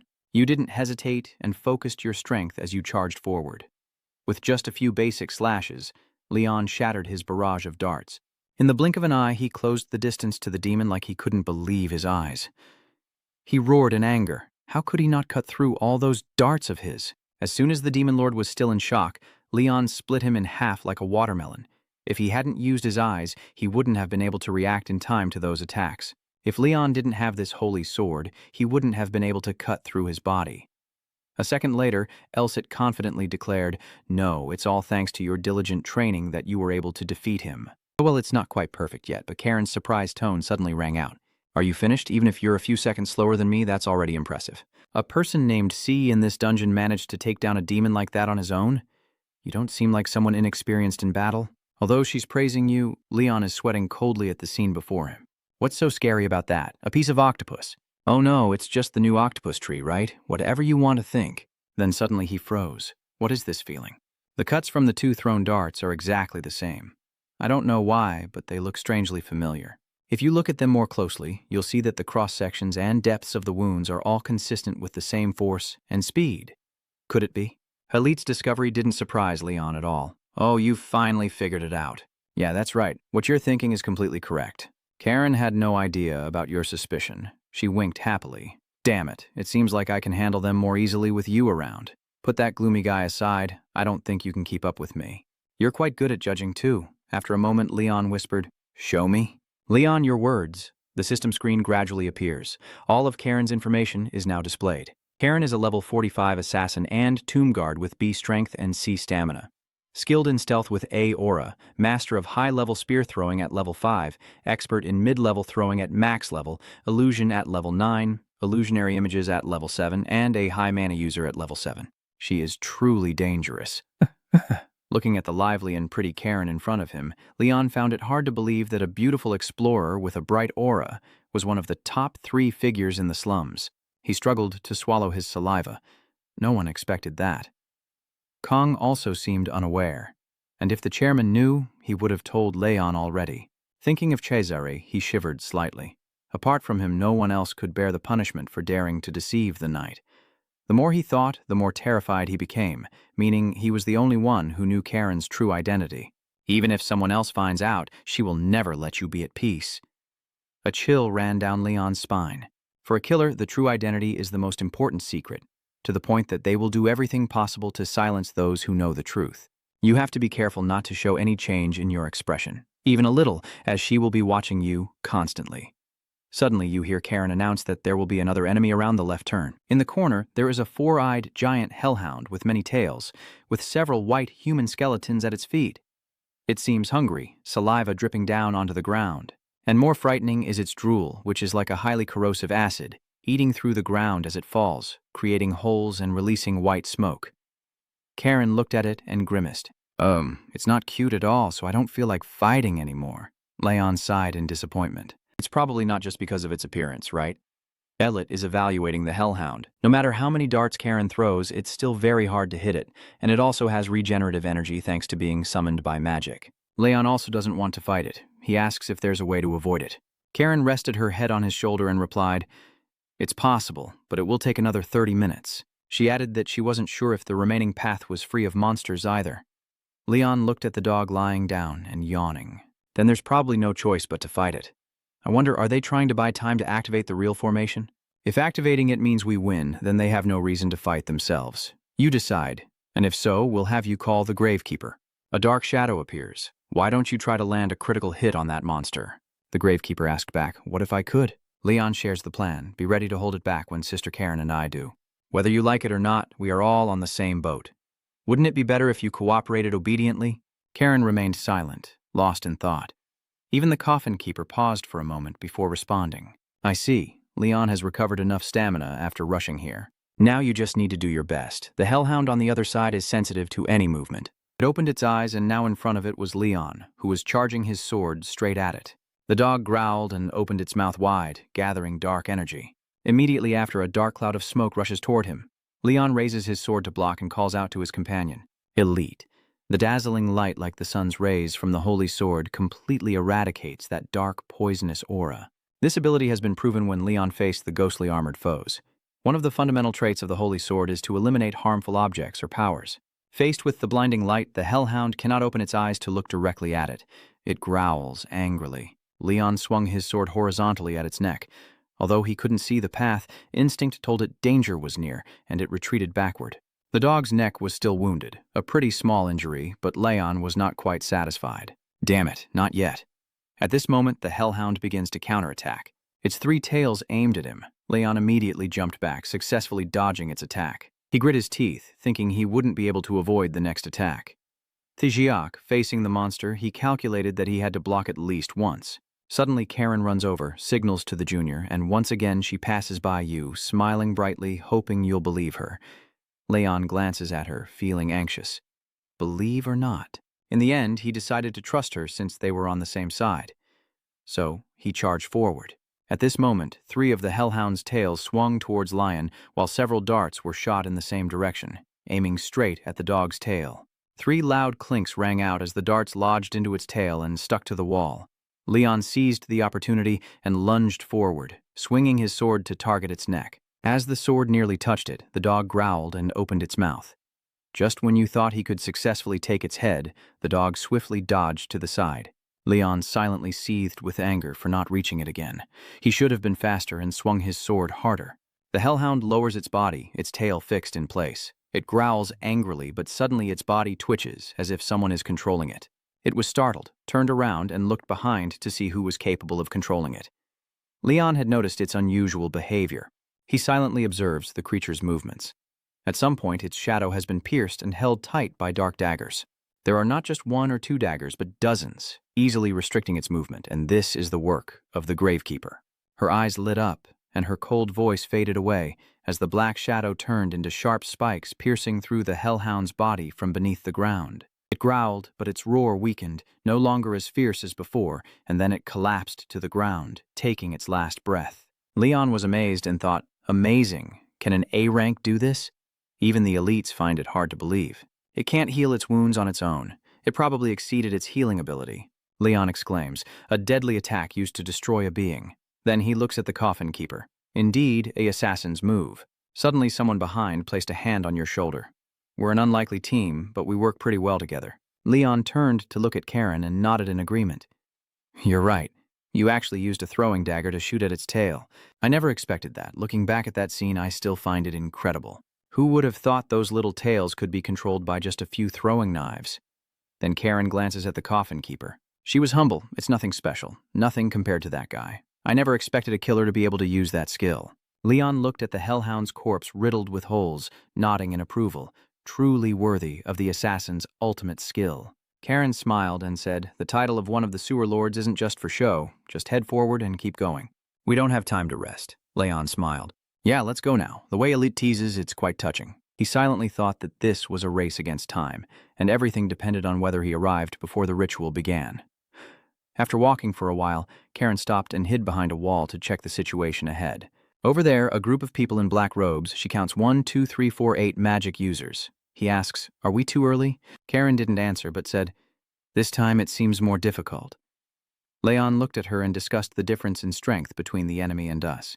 Maybe she's the best person on the team. You look at the fake mages and secretly assess that each one is so strong, it gives you goosebumps. The ones earlier would also be pretty tough to handle if you had to face 2 or more of them at once. Leon plans a strategy. At this point, we should choose between waiting here for them to come or going to find them ourselves. Karen shook her head. Neither option is good. She was confused. They might arrive too late, or both of them could miss each other along the way. She leaned against the wall and sat down, unable to believe she had come this far, only to have to gamble. Karen's reaction left Leon somewhat speechless. She looks just like an ordinary explorer. It's really strange to learn her true identity. Suddenly, he felt the vibrations of this maze trembling. His body shivered. Even Karen was startled. What? On the wall, dust, dirt, and broken bricks are cracked and falling down. Leon quietly guesses it's nearby. Elicit said it's the shock from 2 enormous energy sources colliding. He nervously glanced at Karen, thinking to himself, are they fighting? The girl nodded slightly at Leon, confirming the suspicion in his eyes. The illusionists exchanged glances, communicating silently. Then a few of them left to check the situation while the others stayed behind to guard this place. Leon glanced over, a thought flashing through his mind. 4 guys are heading toward the source of the sound. Now there's an additional option. You can hesitate to help your teammates who are fighting or defeat the remaining enemies and move forward. He hesitated for a moment, swallowed hard, then Leon suggested, I think we should go find them. If they win and come back, they will appear right behind us and we will lose most of our strength. You clench your fist to show confidence. We need to gather as many people as possible. Karen breathes a sigh of relief. I agree with you. The other 4 guys don't look like easy opponents either. Then suddenly she fell to the ground. So earlier, Leon thought she was planning to take a nap. Who would have thought this was one of Karen's skills? She presses her ear to the ground, listening carefully for any movement. She can sense where the sound waves are coming from and determine the path. Finding the way, she stands up and leads the way. This way. Following Karen's silhouette, Leon smiles, recognizing her extraordinary heightened senses as possibly a different ability from his clairvoyance and skills. They quickly moved to another path, trying their best to find their companion, only to be met with a scene where something sharp pierced through armor and into someone's body. This scene is so shocking that both of them freeze for a moment. In front of them is a person in armor pierced by a sharp spear, hanging midair. When they finally saw the face of the opponent, they realized it was someone they knew. Conrad closed his eyes tightly, blood pouring from his nose and mouth with an arrow piercing through his chest, his fate uncertain.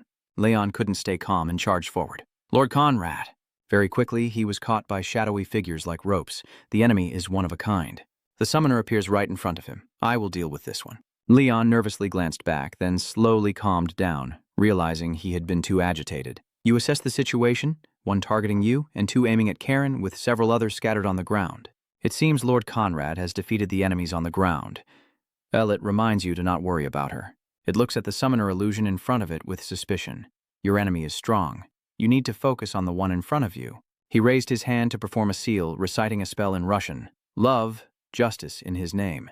Immediately, a stream of blue-green smoke burst out, rushing toward Lion. You look around cautiously. Green smoke? The summoner confidently said, It is an honor. He was very confident in his abilities. You will turn to dust with just one of my strikes. I am only using my wrathful wandering out of kindness. This would be a too gentle death for you. Elit realizes his identity. This guy is a summoner. Leon is confused. Summoning faker. It explains that fake mages are divided into two types. Those who use magic on themselves, like the ones earlier, are called mutants, and those who summon multidimensional creatures or elements are called fake summoners. Neither type is truly alert. Lion holds his sword horizontally in front of his face. Are you going to die peacefully? The boy faces him angrily. That must be my line. As he finished speaking, Lion swung his sword horizontally, blue smoke swirling around him as the cold blade cut through. The summoner laughed loudly. Stupid fool! How can a single sword pierce my luminous body? But he had to reconsider when he saw the blue smoke drifting lazily being cut in half. Immediately after, the blue light gradually faded and disappeared before his astonished eyes. Lon smiled confidently. Always confident that there are exceptions, because deep down he knew that the holy sword could pierce through the luminous entity. The summoner trembled in fear, his voice no longer as strong as before. Nonsense. Even an aura weapon cannot break my magic. He then made a hand seal to summon something else. I will not spare you. From above, a dark shadow appears, responding to the summon command. But before it can do anything, it is cut in half by Leon's holy sword, smooth as slicing paper. Seeing the puppet destroyed in an instant, the summoner trembled like a leaf. Then, in the next second, he was coldly pierced through the chest by Leon's sword. The summoner collapses to the ground, clutching his sword, trying to pull it out of his chest, but Leon doesn't give him that chance. Both hands stubbornly gripping the hilt, he snorts coldly. Do you really think an attack like this would work? Yet as the warmth in his body begins to fade, he is stunned. Why isn't my wound healing? Can that attack disable magic? Thinking of something, the summoner looked at Leon in disbelief and spoke. No way, you are… Before he could finish, he died from blood loss. The summon's body disintegrated into ashes and vanished completely. Leon sheathed his sword coldly and walked away. Then he turned to look at Karen. She was just complaining. What? Did I lose? She also finished dealing with the two illusionists, but was a bit slow compared to you, so she was a little annoyed. That's really embarrassing. Leon really felt speechless, thinking to himself that she fought both of them. But what he said was that my opponent must be a bit weak. Suddenly, you remember something, but where is Lord Conrad? Karen quickly points the way. This way. Conrad, weak and trembling, leans against the wall. He embraces his injured body and Thothau says, I'm sorry for letting you see me like this. I don't think I can accompany you anymore. No, don't worry, let me go. He tried to persuade Leon to leave first. I'll just be a little behind. I will join you once I recover a bit, but Karen has uncovered his true intentions. Lord Conrad? She asked seriously. How much time do you have left? He paused for a moment, closed his eyes gently and sighed. Gah, you already know. Karen's mood slightly darkened. If someone like him can't stop the bleeding, then that's all there is to it. Hearing their conversation, Leon realized how critical Conrad's condition was. His pupils constricted as he held the still bleeding wound on his chest, his voice trembling as he said, "I can hold on for about another hour, then I'm not sure."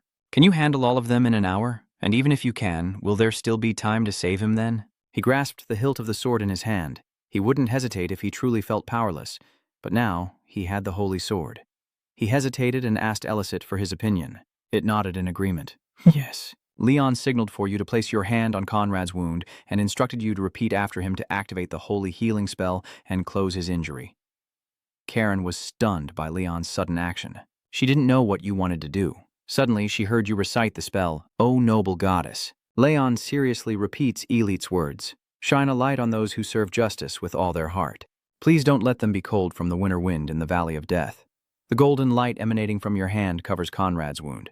The warmth of healing magic made his eyes widen in amazement and shock. Karen was also in disbelief. This magic must be at least bishop level.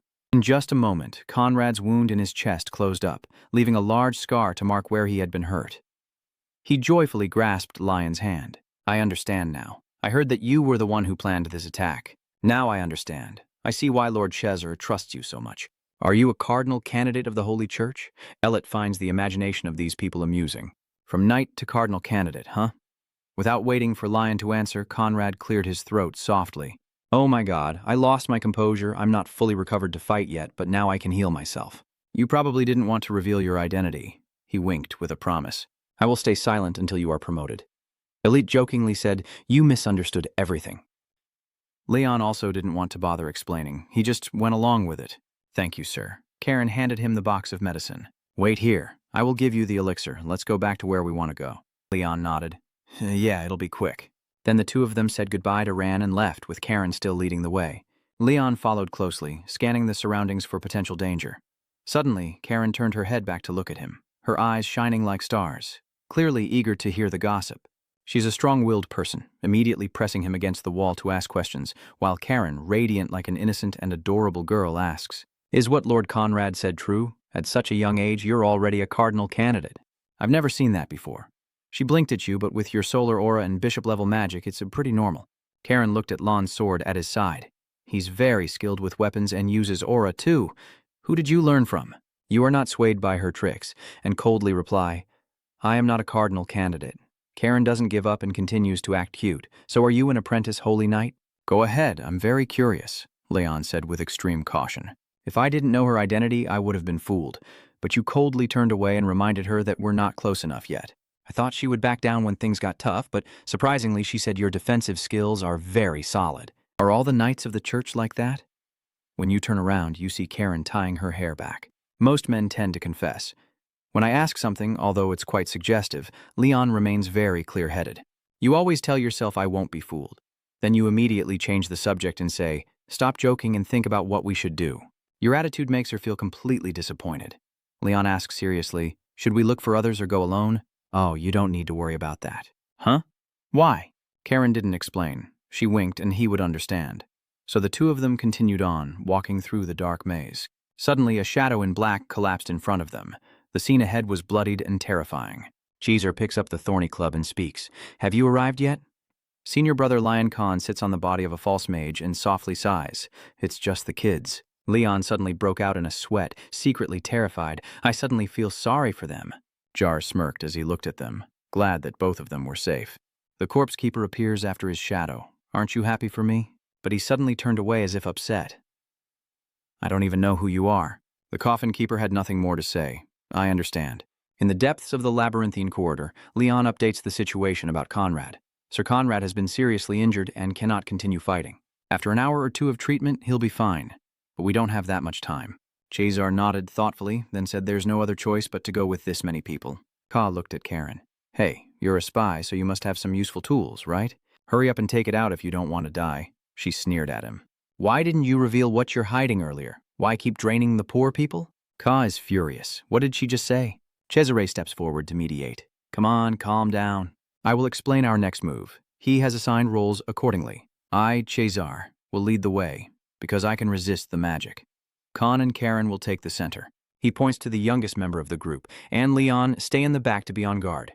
Khan, not happy with the plan, points at Leon. "Is our ace in the hole this inexperienced rookie?" This really hurt Leon's sensitive soul. Then he pointed at the shadow on the wall. All right, so what do we do with this gravekeeper? Just laugh and ignore him. Letting him do his thing benefits everyone. He has helped us a lot before. Karen also spoke up to defend him. Yeah, they look good, but Khan doesn't seem to trust them much. They look so fake. Khan ignored them and turned to walk ahead. Anyone who doesn't listen can be left behind. Cesare looked at them. Let's go. The group's journey continued deeper inside, and the atmosphere grew increasingly gloomy and chilling to the point of fear. After a while, they came across the source of that ominous energy in the middle of the path. Khan felt a chill down his spine. What kind of strange energy is this? In front of them was a portal to an unknown destination. Cesare spoke. It seems to be a space created by magic. For safety reasons, he cast a protective spell on the group.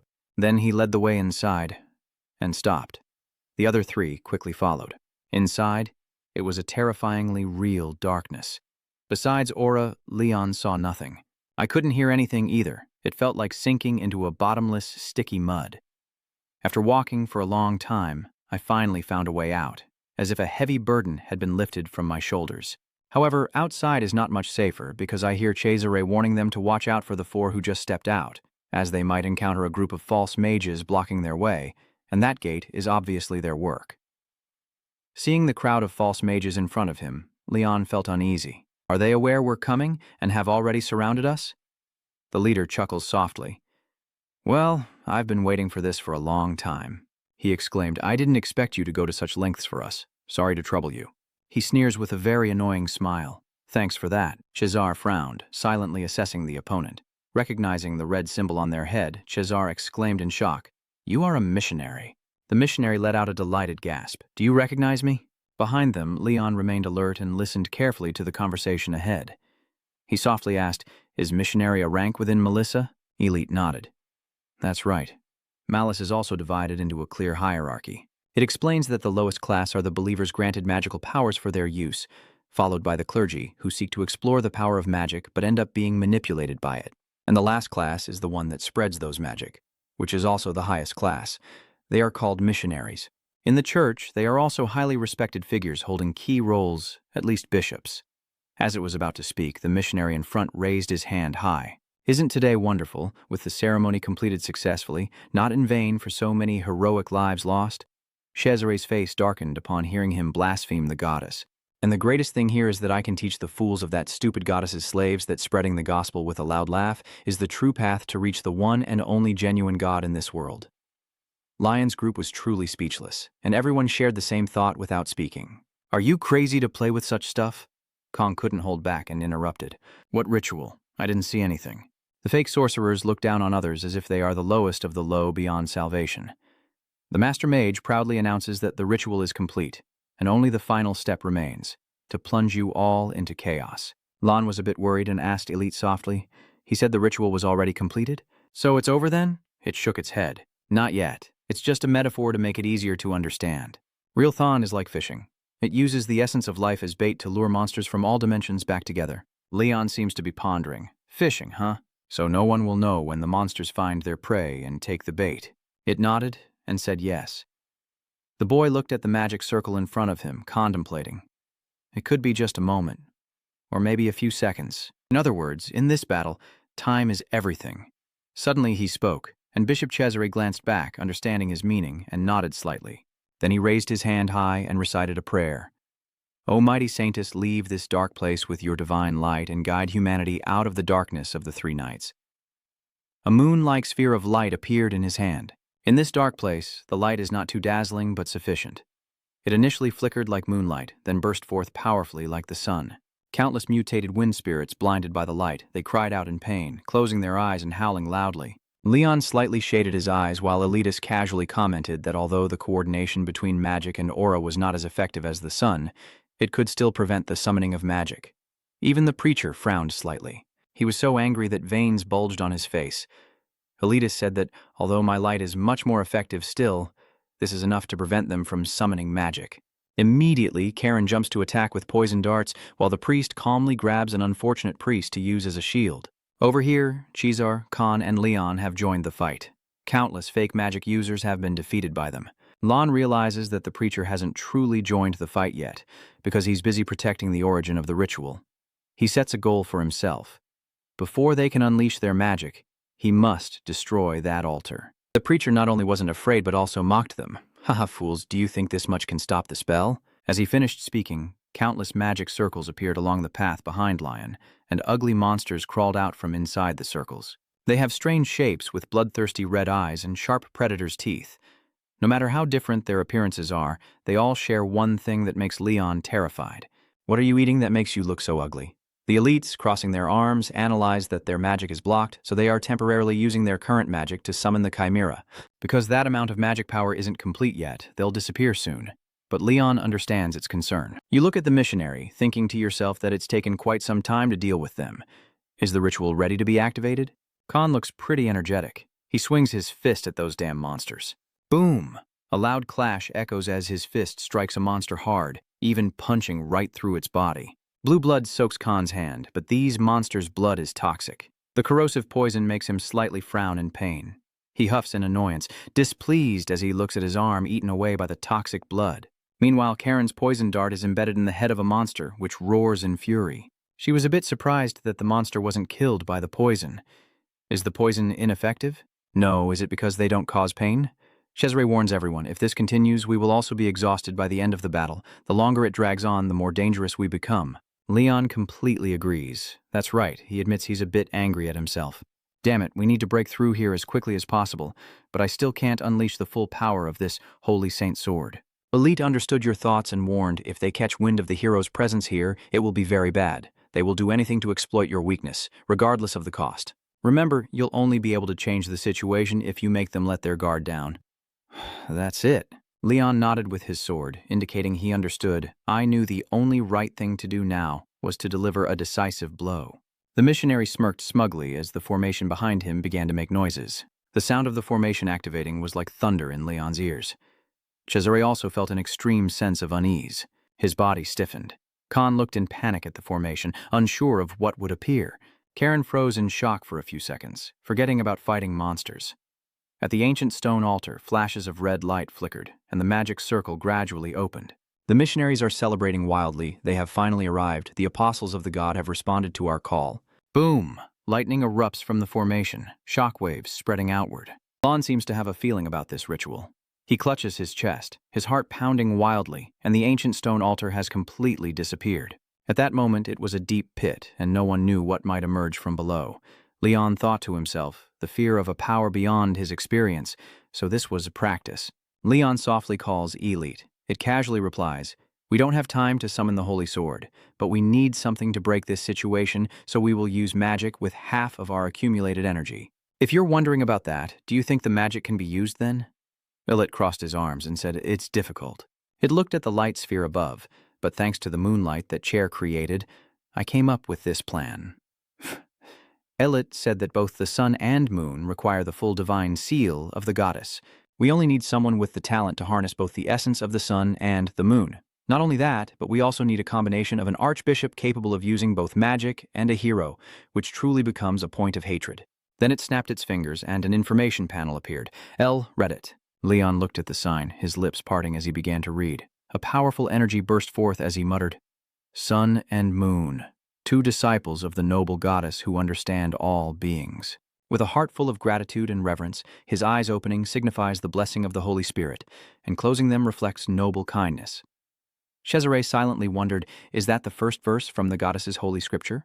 Khan stared in shock, another planet forming on the ceiling. Now there are two planets, a bright moon and a fiery red sun. The scorching sun quickly raises the temperature in this dark place. Karen sighs, feeling the warmth too much. And at this moment, Leon still hasn't stopped. He continues to read intently. When the sun and moon shine together, all those who look up to the sky will sincerely kneel. The moon and sun revolve around each other, creating a domain called the Holy Temple. Under the light of the Holy Temple, terrifying monsters are dissolved or even subdued to the point of kneeling down. The elites cheer in triumph. The Holy Land really is the nemesis of magic. It rejects all foreign laws and creatures. Cesare immediately seized the opportunity, swinging his spiked club to kill a monster. Now everyone, Karen and Khan, jump in to help. They quickly defeated a few more monsters. The missionary, seeing this, clenched his teeth in anger. How blasphemous, just a bunch of pawns of the goddess. He snaps his fingers and issues a threat. I will slaughter all of you, At the sound of a snap, two priests suddenly transform into monsters and freeze. Before they could understand what was happening, two hearts suddenly flew out of their chests and quickly landed in the hands of the preacher. He is the one who took others' lives but is crying and screaming. That's truly despicable. Thinking that I had to sacrifice the lives of faithful believers and the noble congregation just to take care of you insignificant creatures, he said, then clenched his fist around the heart in his hand. His body is gradually engulfed by a dark force. Watch with your own eyes. You fools, this is truly what you call the glory of the gods. Darkness spreads out. Even the light of the sanctuary dims, and the body of the preacher gradually transforms, a sharp red horn growing on his head. Lon and Cesar cautiously watch him, both feeling the pressure emanating from the preacher. What do you think of that? Swarm of maggots, I will prove to you that the true power belongs to those like me, whom the god has granted strength. Black bones gradually dissolve.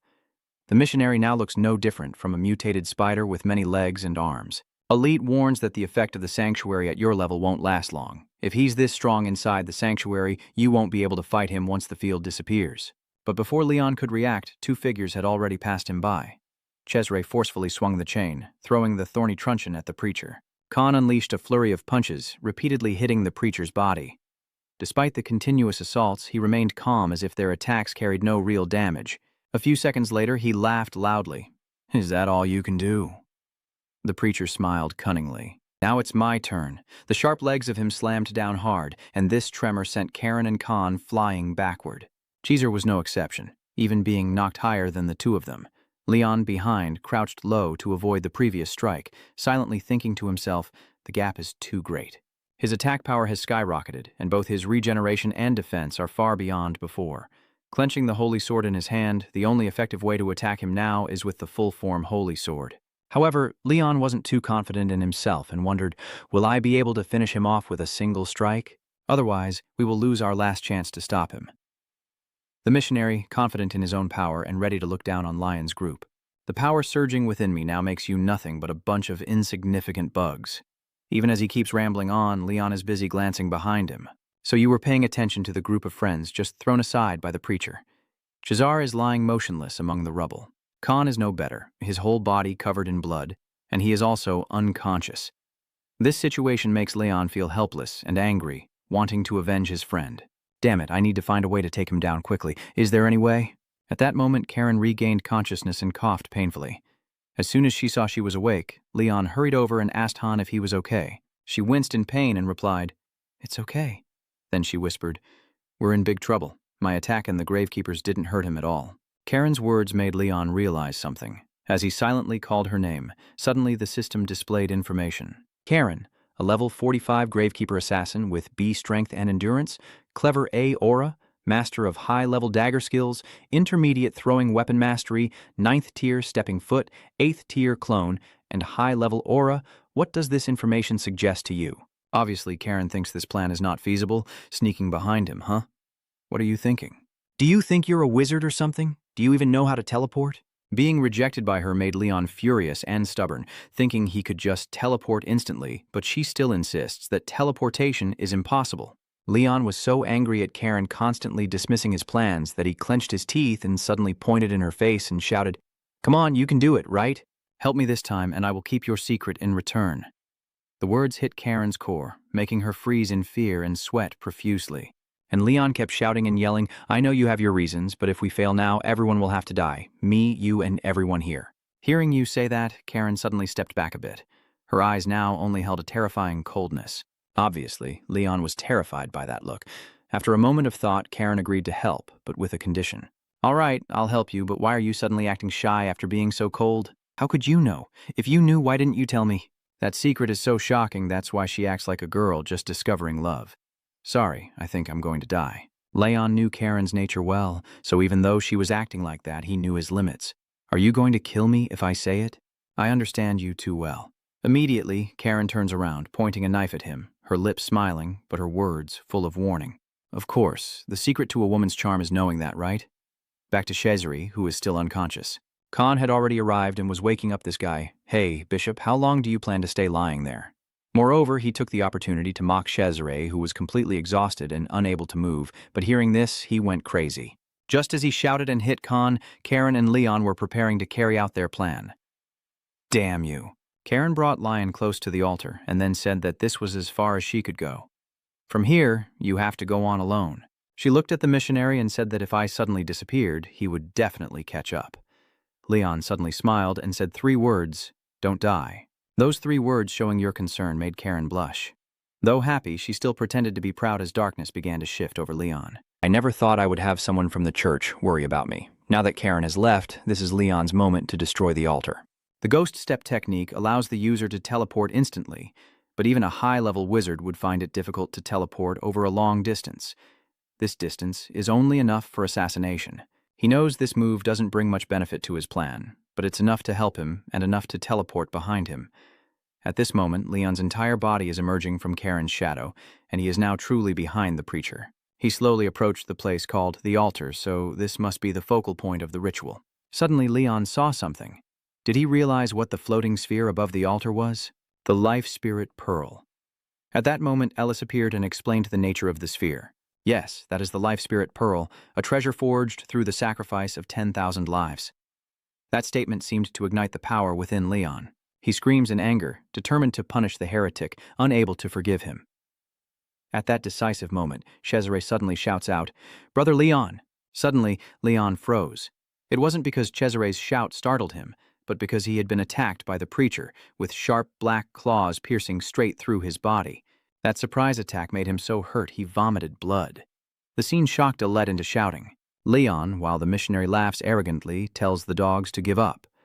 He lifts Lion up and calmly says, "You have lost your last chance." Moreover, he arrogantly declared that my great God had cast a curse on you, and that curse is death. Afraid that Leon would become prey for the missionary, Cesare hurriedly rushed forward and shouted loudly. Leon Khan was just as shocked. That fool. Before they could rescue Lion, the missionary quickly pushed them back and then casually said, "You don't need to worry. All of you will meet the same fate as him." After saying that, he turned to look at Leon and laughed with satisfaction. "Oh, hey, are you dead? Am I going to die soon?" The last scene that lingers is Elite's worried expression. Haven't we stopped evil or done a righteous deed yet? What is Elite saying? I can't hear her. Then he suddenly remembered something. That's right, we will climb to the top of Mount Titan together. But at this moment, Leon also realizes that it seems he can't keep his promise anymore. All that remains in his mind are the 2 words. Promise. A piece of memory from when Lion was young reached out to you with trust and said, "I believe in you. I believe you will keep your promise no matter what you have to sacrifice." That seemed to empower Lon and make him rise up. Suddenly, Leon clenched tightly onto the claw piercing through his body. I never expected you to be able to cut off the evangelist's claw with your sword to save yourself, which even surprised the evangelist a little. At this moment, Leon has fallen and rolled several times on the ground, blood pouring from him and staining a large area. Even though the pain made it impossible to speak, you still forced yourself to stand up, holding on to one thought: I have no chance to win. Nevertheless, a hero's mission is to strive for victory. Leon struggled to stand up with determination. And that is what the teachers at the academy always hope for, to see us improve. This scene even surprised Elise because Leon stood up straight, gripping his sword tightly and pointing it at the preacher with unwavering faith, ready to defeat him and save everyone like a hero. Your bravery makes the preacher both intrigued and amused. You bastard. At least I acknowledge your persistence. You are about to die but still clutching your sword tightly, and without hesitation he continues to attack Lion. If that's the case, try to block this one too. At that moment someone suddenly appeared. This person sighed and said they guessed I had no other choice. Rodri had been by Leon's side for a while now, ready to support him. You did well, so just this once I will help you. He smiled and said, "Watch carefully, my foolish disciple." Leon didn't reply, but just smiled eagerly at him. Then he whispered to himself, 7-star sword. This time it's your turn to show the preacher what true swordsmanship is. 7-star north, heavenly spring. While the missionary was confused, wondering how Lion could appear behind him. Him? What? When did he get behind me? Before he could react, his head suddenly detached from his body and rolled on the ground like a ball. The preacher, furious after Leon beheaded him, growled, "Why do you dare to hurt me again? You think chopping off my head is enough? This will grow back in no time." Before he could finish speaking, the severed part of his body did not grow a new head, which made him a bit panicked. It didn't grow back. So now Lion's voice echoes with contempt. You're still alive after having your head cut off? That's so dirty. You openly mock your enemy. So this pitiful state is what you desire. Then why don't you go serve a demon lord instead? They can wander around without a head. Just then, the red eye on the preacher's body opened. His body can still move despite losing his head, which Leon insulted, making him roar in fury. Yes, your disrespect and contempt cannot be washed away even with your blood. Ignoring him, Rodri was concerned about Leon's trembling hand, weakened by his injuries. He warned that if he kept attacking, he wouldn't be able to endure it, but he insisted, so he reluctantly went along. Your body can't handle a second hit now, but you still try? Fine, but you'll pay a heavy price. Another powerful sword strike was unleashed, splitting the messenger of the Northern Star into two, causing him to disintegrate and scream in terror. Why? What's happening? Why can't I reincarnate? My power is fading. Knowing he could no longer recover, he decided to take everyone down with him. At this point, I will drag all of you into it. He screams wildly, preparing to blow himself up. Die, die, die. All of you will die with me. Not showing any worry or fear, Lion calmly said, I knew you would do that, so I held back a little. A triumphant smile appeared on his face as he declared, Now, I will really blow you to pieces. His words and the power he radiates make the messenger's eyes widen in fear. Meanwhile, Rodri is carefully guiding Lon, not missing a single moment. Leon, the true power of the 7-star sword, lies in its combo attacks. He carefully guides you step by step. You still lack experience in using each move fully, but as long as you channel the essence of the technique into the holy sword, it will at least become a decisive finishing blow. The final move is unleashed. Leon rushes forward like a storm, swinging his sword with friendship and determination, his blades flashing toward the preacher and the blood-red orb. Immediately after that powerful strike, everything passing by shattered into pieces. The blood-red gem remained intact at first, but then it broke into fragments. At this moment, the missionary is being dragged down to hell, desperately screaming. The self-destruction process failed, and the divine pearl's life has been destroyed. Impossible. He screams in fear, but I am being pulled in. Just as he was seething, I couldn't let everything end like that. Suddenly, a giant monster appeared below, opening its mouth to swallow him whole, and of course, his fate was inside that monster's belly. After devouring the missionary, the monster slowly burrows into the ground. Now, only scattered wreckage remains on the surface. After dealing with him, Elit jumps out from inside Leon and exclaims. Watching further, Leon, exhausted, asks, So it's done? Elit quickly confirms. Yeah. It seems like it chose to eat the smaller one after the divine orb was destroyed. Just as Elite was feeling smug, Leon beside it started bleeding. It's only a few seconds before we too will be sacrificed to it. Khan and Cesare noticed the abnormality. Just as Elite was about to say something, he fell silent upon seeing Lion collapse. Leon knelt on the ground, crying out in pain. Your expression frightened Cesare, who quickly ran over and asked Han Leon, Are you okay? You were about to answer me when Cesare told you to stay silent.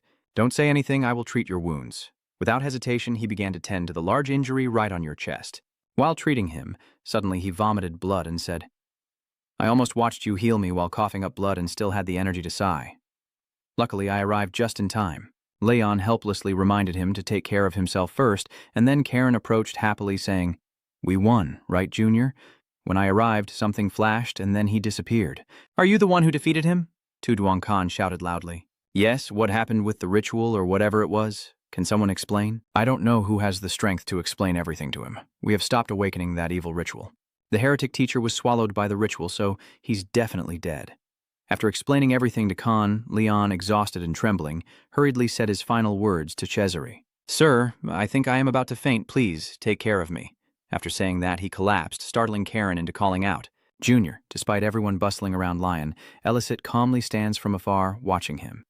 It has to praise this companion of mine. Well done, Leon. As everyone worries about Lon, suddenly this entire underground tunnel begins to collapse.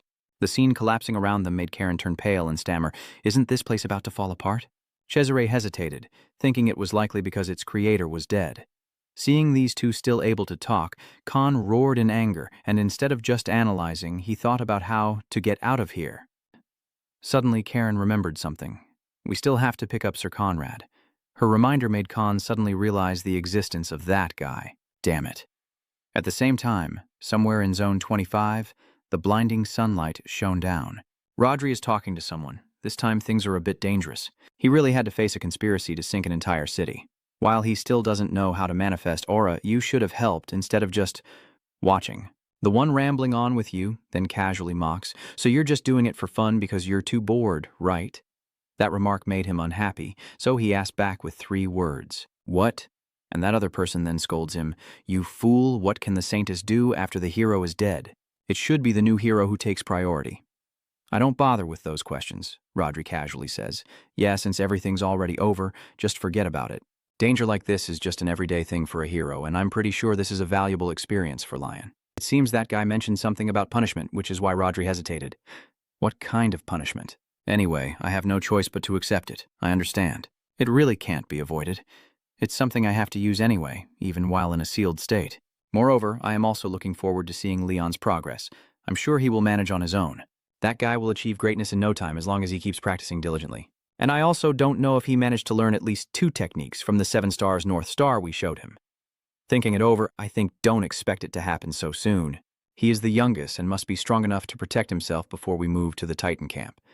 Back at the guild headquarters in the medical corridor, someone is resting on the bed inside the room. Leon suddenly wakes up after fainting and sits up abruptly, shouting out loud, "Where am I?"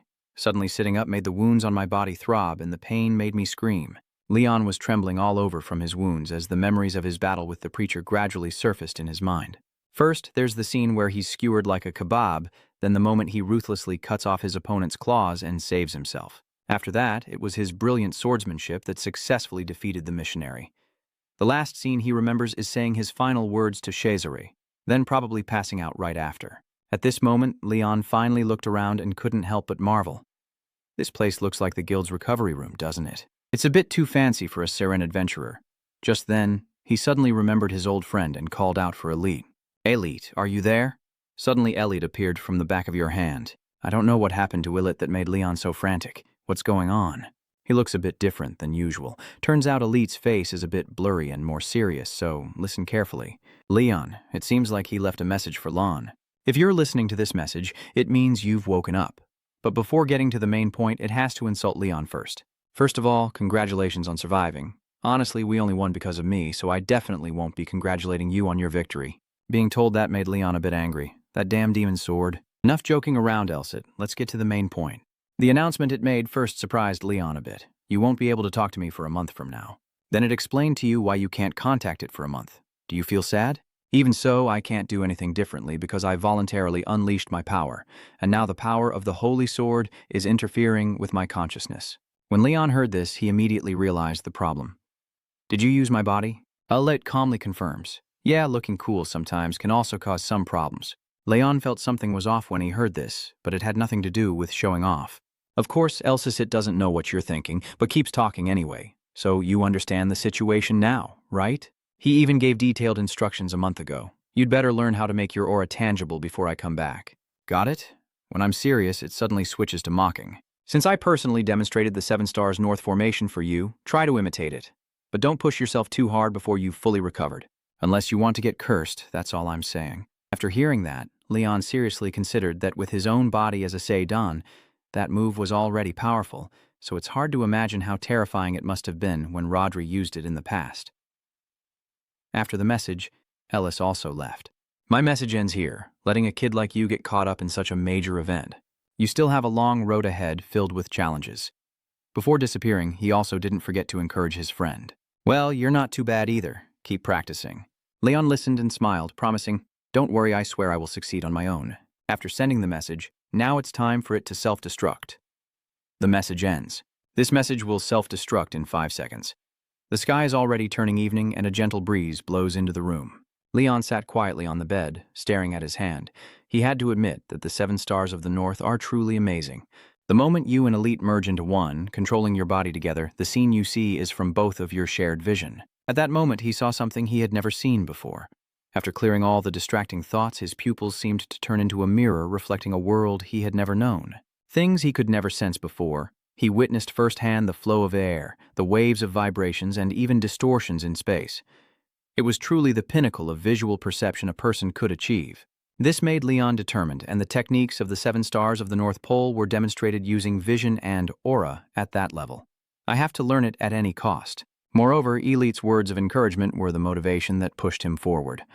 Well, he's not that bad either. Thinking of this, he pondered for a moment before smiling to himself, feeling not too bad but not quite perfect either. Just then, someone outside knocked on the door. Cheeser stepped in and gently said, "Brother Leon, you're awake." Seeing Lord Lion fall silent for a moment, his gaze fixed on Cheeser's basin, he asked, "Sir, how long have I been unconscious?" Leon also received information from Cesare. According to him, the revenge expedition ended exactly 3 days ago. The leader's death also caused the monsters summoned right after the 5-man team escaped the maze to be destroyed. That disgusting creature was also eliminated along with the collapse of the maze, most likely due to a type of magic linked to the maze. The number of casualties and injuries in the battle is not small. 56 people died and 107 were seriously wounded. I heard that there are others who were injured as well, but only lightly. Still, there are too many casualties for us to be happy. Cesare, pulling back the curtain inside the room, said, "This time the Revenge Guild couldn't do what they usually do, just relying on that. I consider this a victory." "Yes, I suppose so." He also mentioned that he had investigated that dark magic further. It truly is a spell that makes others feel nauseous. Fortunately, thanks to your efforts, we prevented the disaster. When Leon heard him claim it was all his work, he immediately denied it and said, "No, I couldn't have done it without you and everyone else." Cesare paused for a moment after hearing that, then hesitated, and softly said 3 words, "I wonder," and spoke slowly, not knowing. He turned to look at Leon and wondered if the outcome would have been different without him there. Hero. That question struck Leon's dark heart and made him sweat with confusion. Seeing him like that, Cesare couldn't resist teasing. "You look shocked," and I calmly ask, "Do you know?" Cesare replies nonchalantly, "I only became sure after the team was formed." This made Leon realize that you had suspected all along. Cesare simply looked indifferent and explained, "Anyway, I used to be a member of the Iron Crimson Holy Knights. I'm also an elf, so I have more life experience than most people." Since I've been caught, Leon can only smile awkwardly. I also know I can't hide it from him forever, but for now, Cesare continued calmly. No matter how powerful the solar aura is, it can't easily cut through magic. According to him, Leon is still not strong enough to be recognized as a top swordsman. Not only that, I think he's still not strong enough to become a top swordsman first. Obviously, this is the truth, which makes Leon feel a bit embarrassed and sigh. "It's embarrassing, but you told me not to be ashamed." He shrugged to show his recognition for you. "I am very impressed by your courage to face the challenge despite your limited experience." Additionally, he noticed one thing, and the swordsmanship you displayed in the final match is the key clue. He realized the swordsmanship you used when fighting the evangelist Rodrigue, the greatest hero in history and the creator of the Starfall sword. Knowing the name of this sword technique is not surprising. North Star? I read about it in a book documenting the achievements of heroes. Because Rodrigue's martial arts documents have been missing for a long time, its return allows him to confirm one thing. There is only one reason why it has reappeared. Hearing Cesare say that, Leon could only force a faint smile and reply, "I have nothing more to say." Suddenly he asked about a different matter. "Sir, do you remember the sword I used in the maze?" Cesare thought for a moment before replying, "I only just realized it's gone. I couldn't bring it back when we were fleeing." This remark reminded Leon of the message earlier. Elite says he can still use the holy sword, even if he's not here, so he summons his old friend once again. "Elite, manifest yourself." But this time Elite does not appear. Instead, Leon draws the holy sword from the back of his hand. Your actions left Cesare stunned to be there. Now the complete and powerful holy sword is in Leon's hands. That scene made Cesare cry out in surprise. He suddenly knelt down and earnestly exclaimed, "O goddess." This moment is Cesare kneeling reverently before Lion and the holy sword. Then he, feeling guilty, said, "I am truly ashamed. Please forgive me for not recognizing the goddess's holy power." And Leon, confused, replied, "I should be the one apologizing for hiding it." Seeing you put the holy sword away again, Cesare asked curiously, "Hero, do you still plan to hide your identity?" Leon honestly replied, "Yes, the holy sword hasn't fully lifted the seal and I still lack experience. Moreover, since you boldly declared that I can bear the hero title, I will voluntarily reveal my identity." This statement of yours is met with Cesare's satisfied smile. Then he confidently says, "I see you as a hero already. You're very humble, so I will also keep your secret. However, he has a small condition, but can I tell this to someone?" "Who is it?" Cesare didn't hesitate to reveal that person's identity, the saintess, because he wanted to give her more motivation. "The succession ritual isn't finished yet, but I believe she will be revitalized upon hearing this." "Oh, after thinking for a while, you figured it wouldn't hurt to tell the saintesses, so you allowed Cesare to reveal this." "It's up to you." Lon's approval made Cesare happily reply, "Thank you very much, Hero Lord." Just then, there was a knock on the door outside. The knocking startled Leon, but Cesare remained calm and reassured him, "Don't worry. The sound inside this room is completely isolated from outside. Our conversation won't be leaked." Then he said, "Go ahead and enter." So the one who came is Karen. "Hello there. Junior, it's been 3 days, right?" When she appeared, Cesare and Leon suddenly fell into an awkward silence, making her feel confused too. What's going on in this room? Thinking she had disturbed their conversation, she awkwardly said she would come back later. Am I coming at the wrong time? Then I'll come back later. So, the reason Leon is silent is because he suddenly remembered something he forgot during the mission. The mysterious identity of Karen. Karen's true identity is that of a coffin keeper, one of the great demons of the slums who is so secretive that even Kan Jiang-nan doesn't know her true background. And moreover, I once promised not to reveal her identity to anyone. I said I would stay silent about her true nature, but that was just an empty promise that can be broken at any moment. But right now it seems you've done something that harms yourself. She probably wants a more definite assurance from me. But she arrived at the wrong time, right when the bishop was here, and just as Leon was about to get scolded, Karen spoke up to confirm. It's okay, Junior. He already knows everything. At this shocking revelation, Leon froze and stared at them in panic before shouting out loud. Karen also explained that Cheezer could see her true identity because of my aura. Moreover, in this matter, there's also Leon because of his son, and finally adding Cheezer, and my moon resonates with it all, making me sensitive to anything that interferes with that connection. At this point, Cesare turned to look at Karen with a calculating expression that made her turn her face away, and the chances of both of them sharing dark traits being in the same place are so low. It's strange. After a moment of silence, Leon finally spoke, suggesting that you probably realized when I jumped through space. Besides, you also feel a bit guilty and ask, are you not planning to scold me? Even though I know her identity, I didn't tell you.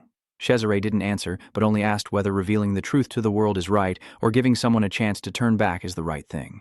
His words made Leon stop in his tracks, but he continued speaking. Assassins usually don't have friends, but Karen is different. With his trust in his own judgment, he can confidently believe that she fought alongside us even if it meant bloodshed. Even though I can't forgive her crimes, I can trust her as a teammate. Besides that, there's another important point. If her true nature was that of a cold-blooded killer, she wouldn't do this. Karen herself stood in a corner listening to this conversation and couldn't help but feel moved. Such a good atmosphere. So, I will be proven innocent after all. Then she hesitantly asked, sorry, but what are you two laughing at? Are you secretly planning my death or something? At that moment, Cesare suddenly called out in a serious tone, Karen. His stern voice startled Karen, and she replied, yes, now then. With a serious face, question us and tell us your story first. Why did she become a killer, and why did she use the explorer identity to hide her true name? His question left Karen so surprised she stood frozen in place. Sunlight streams through the window and curtains. The three of them look at each other in silence. After a moment, Karen slowly asked, what kind of person is looked down on the most in this world? Her question left Leon and Cheezer speechless. Then Karen answered her own question. Orphans, especially those of mixed blood. Leon also realized that the story she shared was not an easy one. From Karen's story, he learned just how tragic her life had been. Beyond just food, clothing, and shelter, she didn't even have parents to protect her.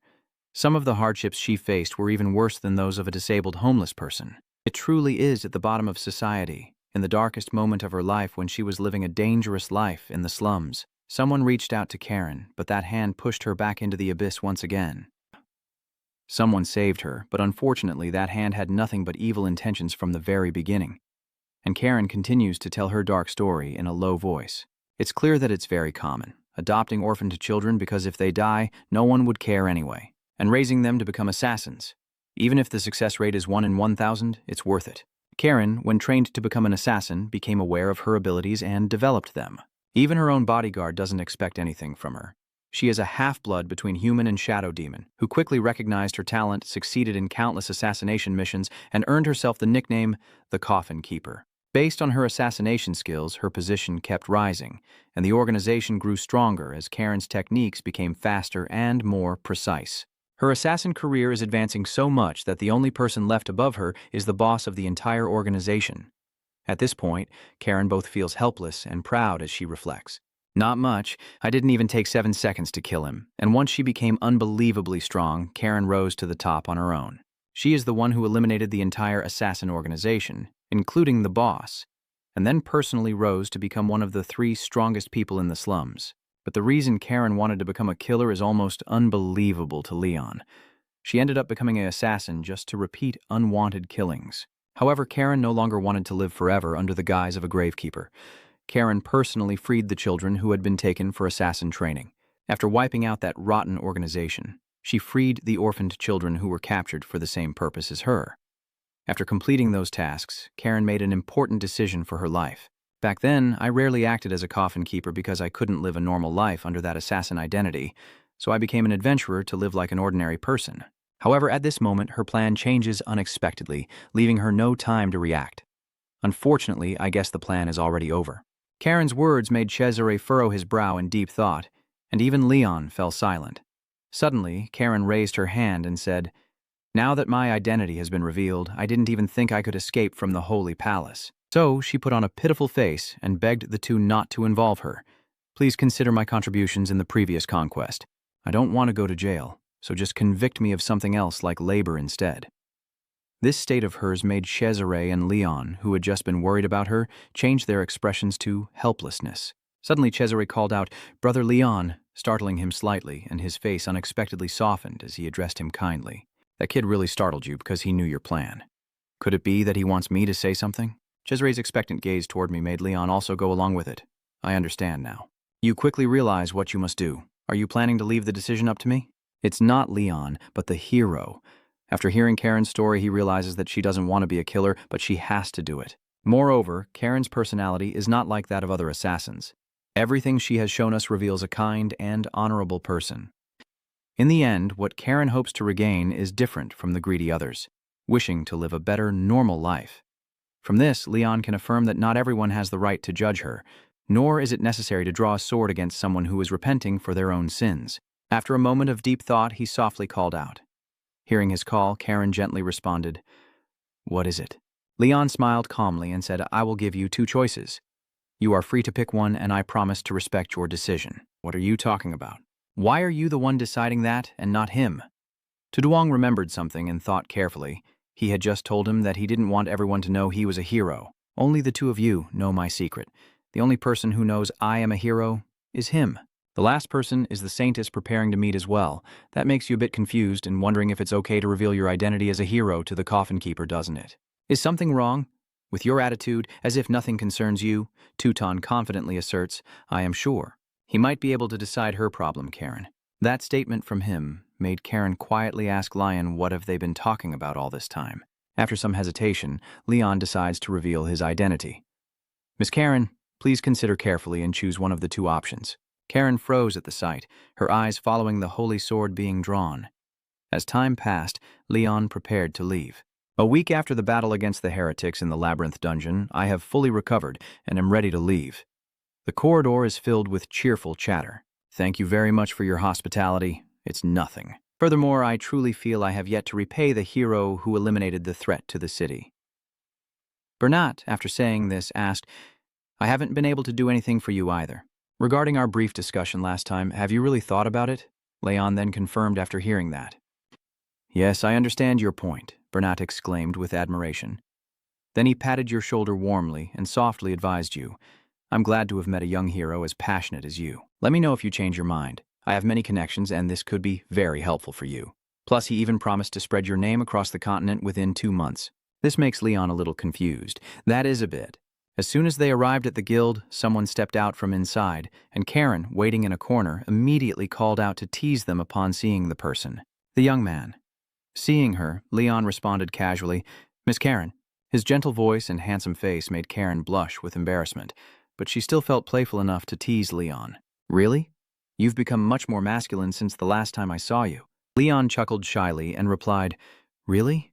Suddenly, Karen asked curiously, "About that. You talked to the guildmaster after recovering, right?" Leon hesitated before replying, "Yes, about my reward after the competition, and because it's so different from previous conquests, so..." His hesitant words piqued Karen's curiosity as she asked further, "What is the reward, I wonder?" He honestly replied, "He wants to level up and spread my fame to many other kingdoms. Furthermore, he also mentioned it, but I refused." Karen was stunned after hearing this. After a moment of shock, she finally managed to gasp out, "Huh?" And Leon still naively kept talking and said something about introducing me to the Lord. "Then there was another shock when you knocked me down, but I also refused." "What? Are you crazy?" Unable to stand Leon's innocence, Karen could only sigh and say, "You are a hero but also a fool. You basically have a treasure laid out right in front of you, but you keep refusing like that?" And the reason Leon refuses is because he knows something. If news of my achievements in this expedition spreads across the continent, with that, his deep voice seems to remind Karen of something, while he speaks seriously that it would lead to my existence being discovered by enemies. I almost lost my life fighting against the magic users by borrowing the power of the Holy Sword, but my combat ability is still too weak. I need to keep training and become strong enough not to shame the Holy Sword. Back inside the hospital room, Leon straightforwardly proposed, I am the hero of this era. Chosen by the Sword City, may I ask you to become my companion in the name of Elsit Sword City. The sky was gradually darkening, and his voice echoed slowly. You said you needed time to think about this. As I followed Karen, I wanted to know her answer. So, have you made a decision yet? This place is quite suitable. Rain gently told Leon that for us elves, forests and trees are sacred beings on par with the goddess. I also have fairy blood in my veins. Even though it's only a part, I don't look at Leon, my eyes still fixed on the tree trunk, and my voice remains calm. Your offer that day was like asking if I wanted to live proudly in the light instead of hiding in the darkness. Before I accept, let me be honest about this. Karen looked at her blood-stained hand and affirmed, I feel no guilt at all for the blood that has soiled my hands until now. I wouldn't have survived this long if I felt that way. At this point, her hand clenched tightly with determination. For someone like me, born at the bottom of society, the death and suffering they cause will never fade from my memory. Her voice was slow and tinged with sadness.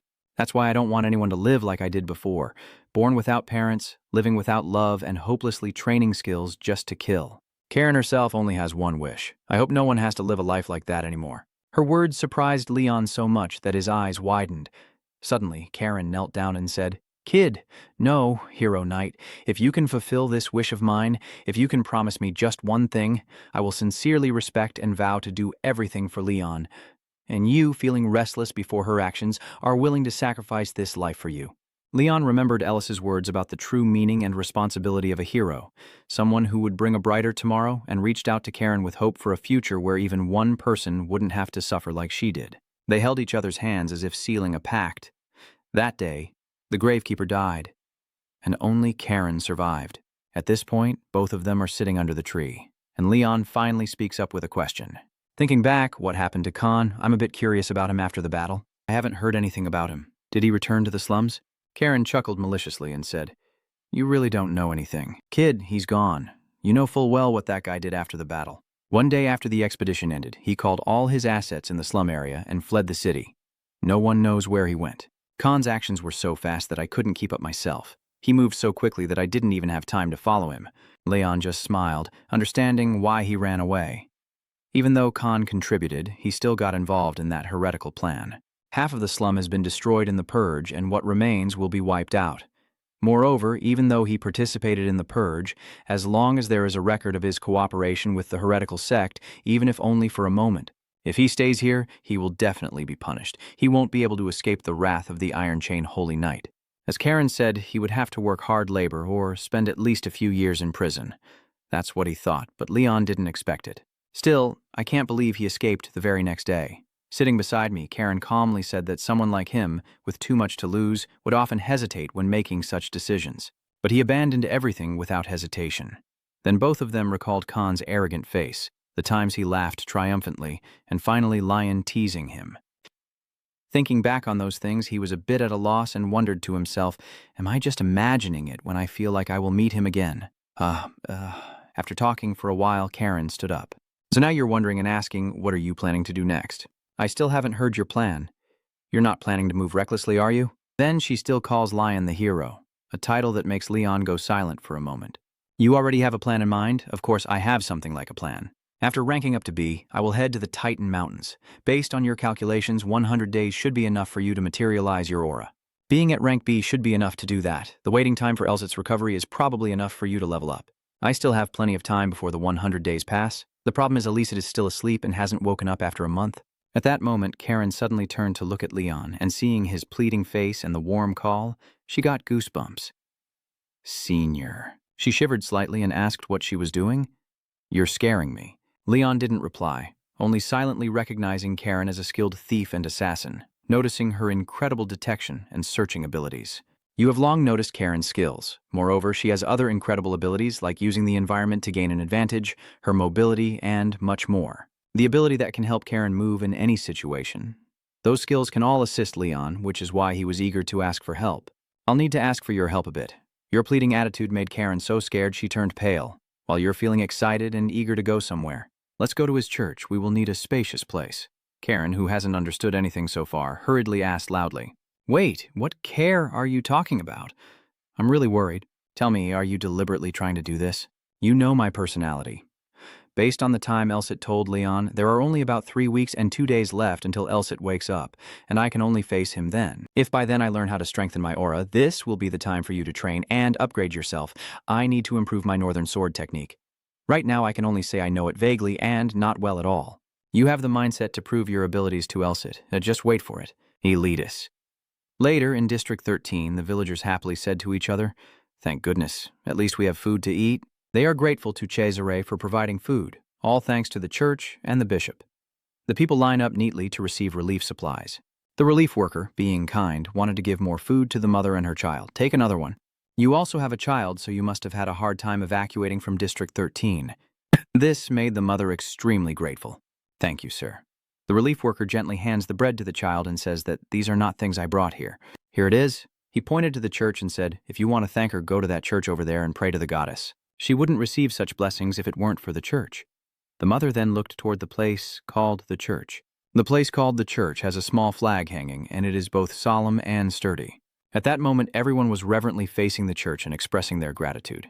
It was truly different from District 23, really warm.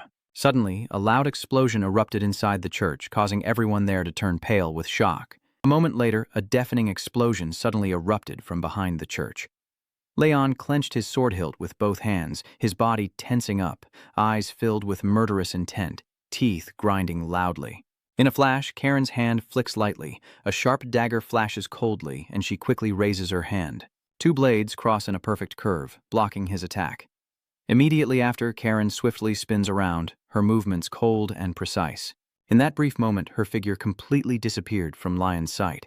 He was stunned, completely unaware that she had appeared behind him. Only when the coldness from the tip of the dagger brushed past his cheek did Lion suddenly snap out of his trance.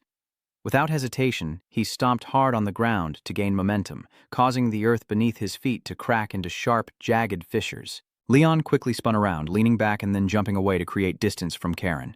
Facing him, she landed slowly and then spoke. You do. Infiltration techniques are better than I thought. You're more suited to be an assassin than a knight. Hearing those sarcastic words, he was so furious he trembled, his chest heaving as if about to explode. She's right. I can say my movements resemble those of a special forces soldier. My technique is excellent, but I'm still far from a master. Karen finished speaking. Then her figure once again disappeared from Leon's sight. Immediately, she split into 2 and rushed madly toward him at a terrifying speed. In that moment, his eyes lit up, focusing intensely as a thought arose in his mind. She created a fleeting image within just 2 steps, and he had to rely on his gaze to keep up with that speed. Very quickly, Leon pinpointed Karen's exact location. He swiftly swung his sword, thinking to himself, the fake is on the left, the real one is. Realizing the danger was imminent, she was stunned with wide eyes. As the sword brushed past, Karen quickly crouched down to dodge, trembling as she covered her head. Did you realize? It seems that the previous attack has exhausted Leon completely. He was panting heavily, sweat beading on his forehead. She seized the opportunity and immediately jumped back. I'm not using any aura, but I'm taking this seriously. All right, let's see how well you can perceive this. The scene before Leon immediately puts him on guard, his lips pressed tight, his body tense like a drawn bow. At this moment, she has split into countless illusions, moving like a swarm of floating shadows before him. Leon exclaimed in shock, illusions.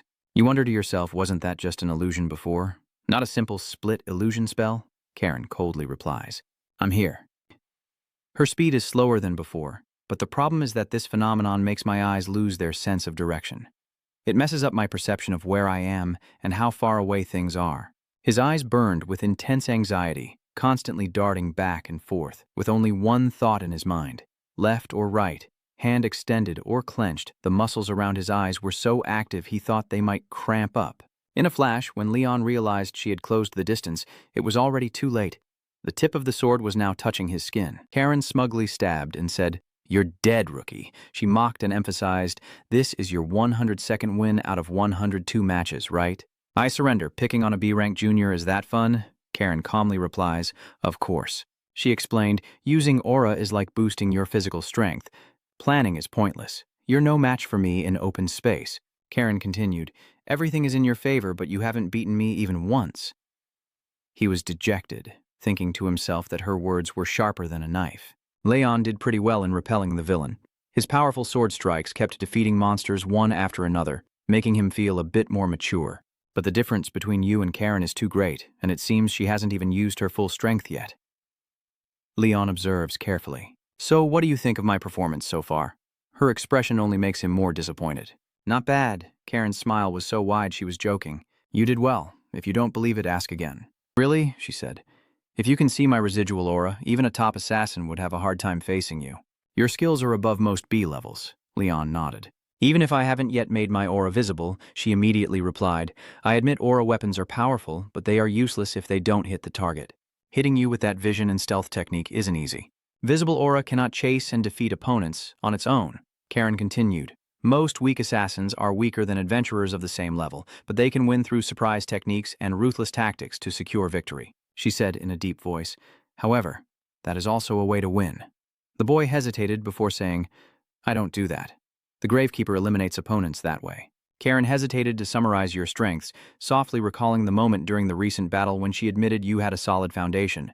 At that time, Karen was extremely amazed and couldn't believe your speed, only able to survive by reacting quickly and ducking to avoid the attack. Karen affirms that you have good eyes so you won't fall into a trap, but that's all. You are not easily deceived, you lack the talent to trick your opponents. In other words, you'll struggle to regain your advantage once you lose it.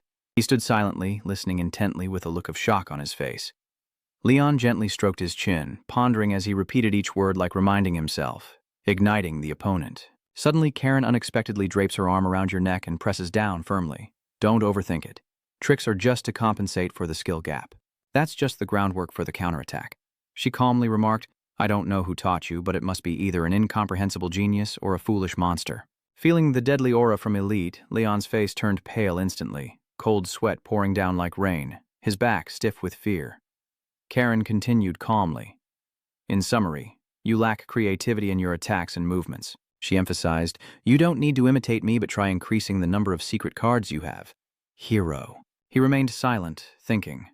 Karen was right. If I had a secret card to secure the victory, everything would be a different story. But Leon's hand clenched into a fist because he didn't have one, so he needed to increase the number of cards he had and strengthen them. Suddenly, a sharp claw suddenly struck hard on his shoulder, making him jump in surprise. Now Karen has transformed her form and is shouting loudly, Come on, that's enough for today's training, let's move on to the next part. Lion, you scared me. Don't worry, let's go. Practicing tangible aura and aura weapons. Before long, the two of them were in a room. The bright golden sunlight streams through the window, shining directly inside as Karen's voice echoes through the space. What we mentioned last time was what? Leon replied, the relationship between aura and training methods? She nodded. That's right. Next, Karen explains that aura is a power generated from the refinement within the user's body. Basically, it is the essence of the user. You seem enlightened, muttering to yourself about the essence. She explained that it should be based on life experiences, the subject's thoughts, and similar things. Karen continued, in a specific situation, some will fight, some will run, and some will escape. She continued speaking, but that doesn't mean you can distinguish good from evil based on nature. Even someone who seeks righteousness can become arrogant if they go astray. Training your aura means enhancing its purity and strength. Karen continued, for example, training methods for a fire-type aura could include destroying something, fighting someone, or exploring your own potential. Her voice continued to rise. Most actions of the fire aura will lead to purification. Leon sighed. That's terrifying. Then Karen sat down beside him. The difficulty of training depends on your system. Carrying out missions is also a form of training with dark aura like mine. She looked directly at Lion and said seriously, so the solar system is one of the systems representing the goddess. It only appears among the greatest warriors across generations. The full figure before him made his face flush and his heart race.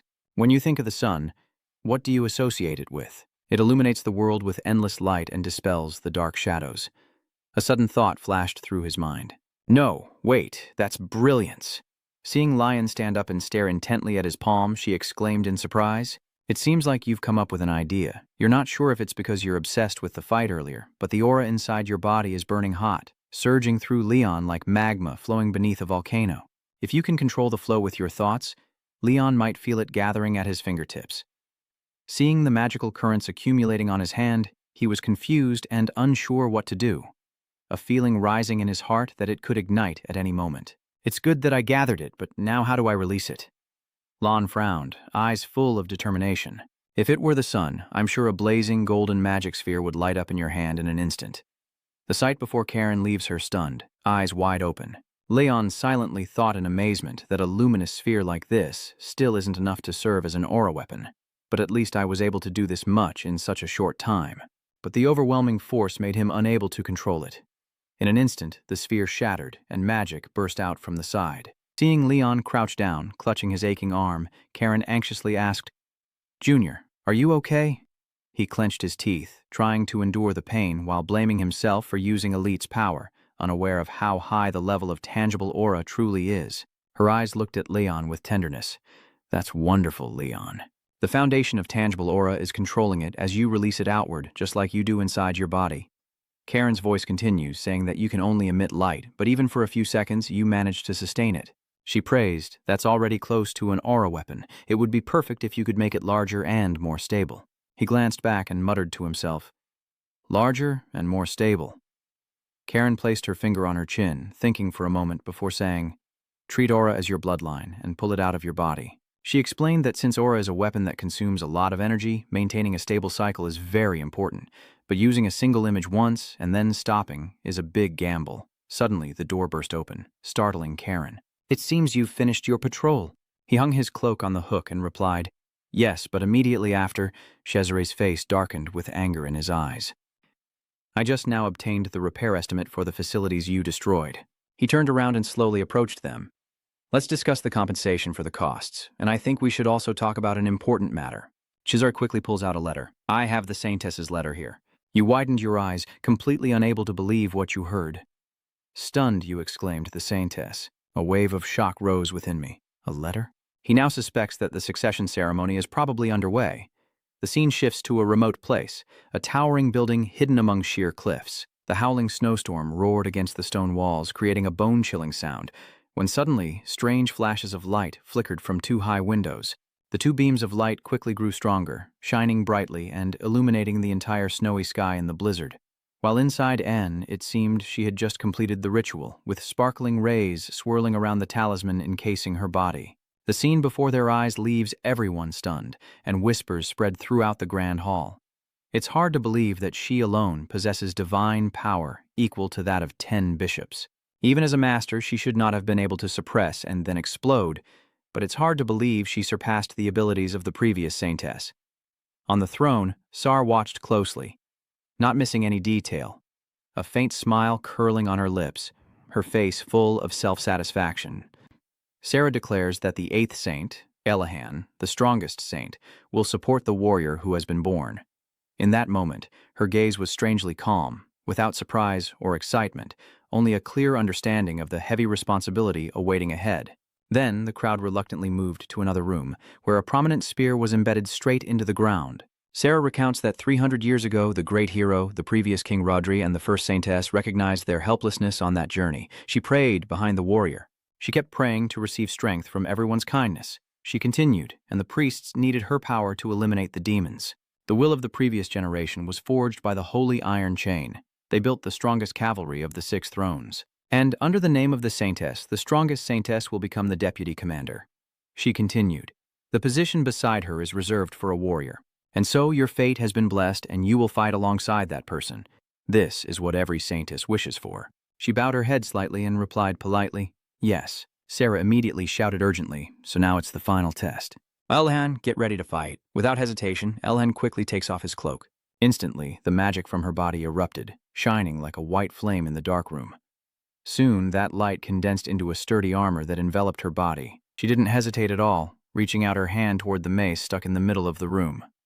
Seeing that scene, the man couldn't help but be amazed. That was the strongest combat weapon. The great trident standing beside him stammered, almost speechless. Truly incredible. Then they stepped outside to carry out the next ritual. The snowstorm still howled relentlessly, whipping cold gusts directly into their faces, but it could not extinguish the burning will inside Elahan. Sarah spoke, saying that the mark was created by the strongest sword, left by the previous king. It is said that he left that trace with a special technique. She continued speaking, and the mark on the cliff was left by the saintess during their coronation ceremony. Sarah said proudly, "Now it's your turn, Elahan." Sarah shouted, "Now it's your turn." The second saintess of the Tama order. The howling wind and snow whip her white robes, but they cannot shake the iron will burning in her eyes. At that moment, a thought crossed Elahan's mind. I have heard about your performance, warrior. She recalls Leon's fierce battle before, the magic gathering in his hand, swirling into a fierce tornado before exploding into a shockwave that shook the ground and swept everything away. When facing monsters, Leon was never afraid. And then with just one slash, he split it in two, ending everything in an instant. Elahan thought to himself, even though there's still half a year until the day in the prophecy, just thinking about how rapidly he's developing. Her eyes gently closed, her thoughts endlessly flowing through her mind. As a newly appointed saintess, she couldn't help but feel ashamed. Elahan thought of Leon with admiration mixed with infatuation. He is truly very brave and full of masculinity. Suddenly her eyes snapped open, a burning determination shining in her pupils. I want to become a saintess worthy of him. Sir Warrior. With both hands gripping the Than Trui, she silently affirms her unwavering resolve and determination never to back down. Immediately, streams of magic burst out, talismans encircling Elahan. Without hesitation, she raised her staff high and shouted, "Stop!" As the words finished, Elahan's weapon struck the ground with devastating force, causing the earth to explode and shards of rock to fly outward. That move was so powerful it tore through the mountains ahead, sending up a thick cloud of dust and smoke. Sarah was stunned, her eyes wide open, mouth agape, completely speechless. The others were stunned. None could believe what they had just witnessed was real.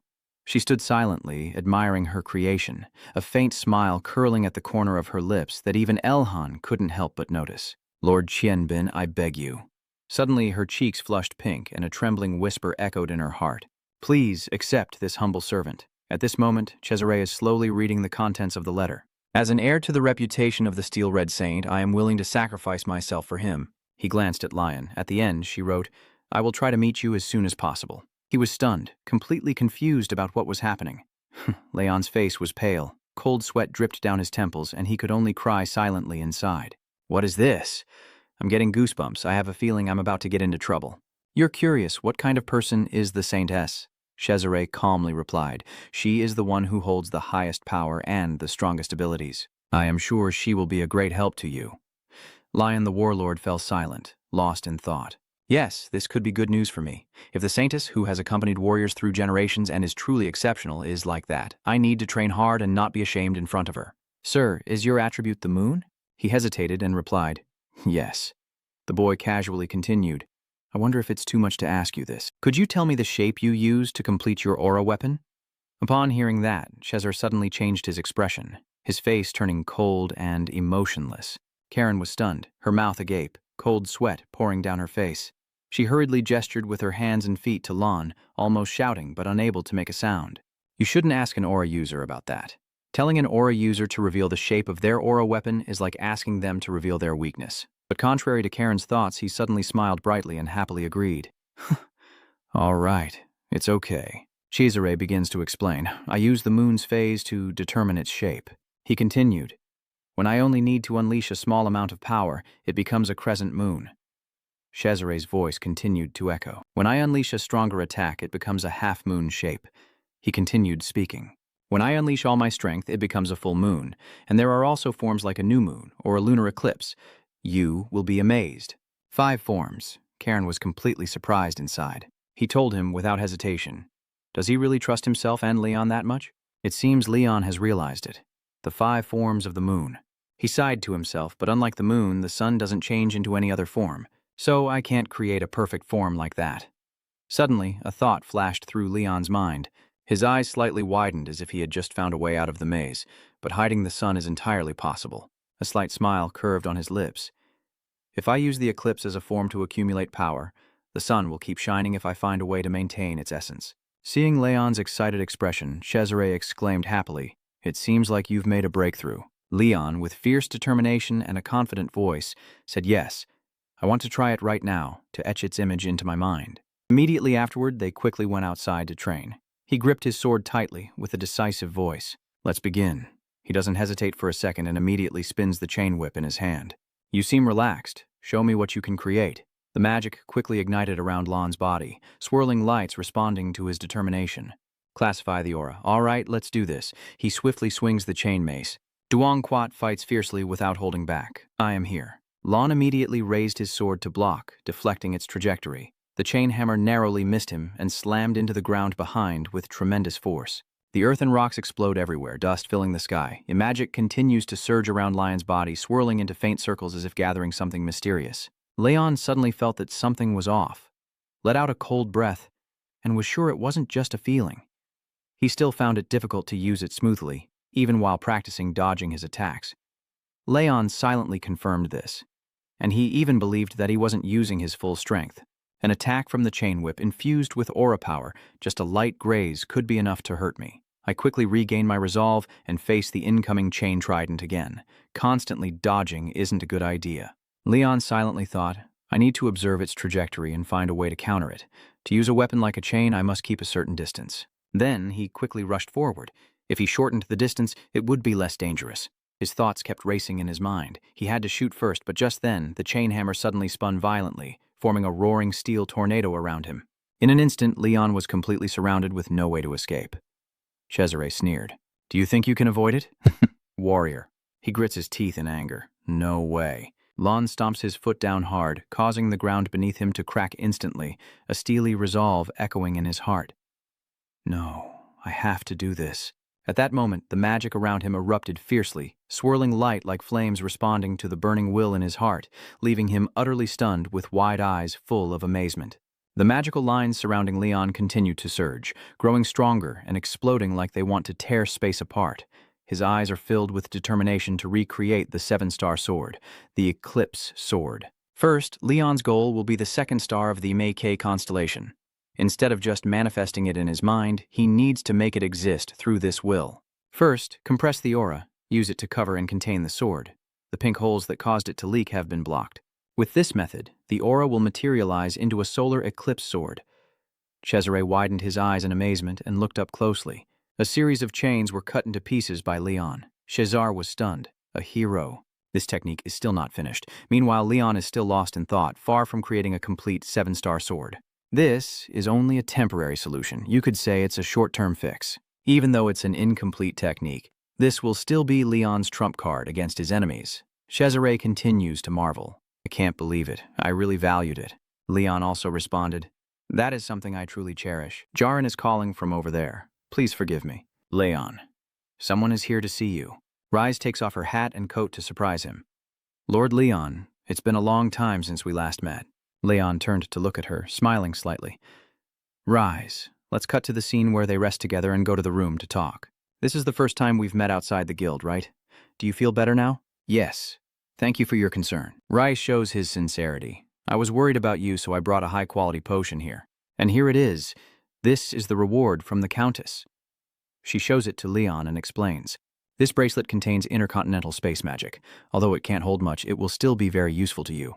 Interdimensional magic. It's worth hundreds of gold coins. If its design looked better, I'm sure its value could reach 1,000. Rice was encouraged by Karen's expression. That's right. Karen truly knows a lot about this field. Karen quickly took the opportunity to show off, pointing to her earrings and saying, Mine are the same kind. It can only hold a little, so I use it instead of a bag. Leon's sweat dropped, wondering to himself where all those daggers kept coming from. And then Leon took the treasure that the Count had given him and put it on his hand. He moved his arm toward the potion and commanded it to be absorbed. Immediately, the potion flew onto Leon's hand and slipped inside. Leon exclaimed happily, This is truly a convenient magical item. The Countess moans more generously than you expected. Then Rise shyly speaks up again. The second reason is that Lord Leon has advanced to rank B. Now you meet all the requirements for the promotion. If you show me your aura weapon, I will give you this badge. Leon stared in amazement at what appeared before his eyes. One day. Fine. Leon has already been promoted to rank B in less than 100 days. It's a pity Ellis couldn't see this. Rise looked at Leon's sword and exclaimed, I have confirmed your aura weapon. Then Rice took out a card from his pocket and handed it to you. Leon smiled as he held it in his hand.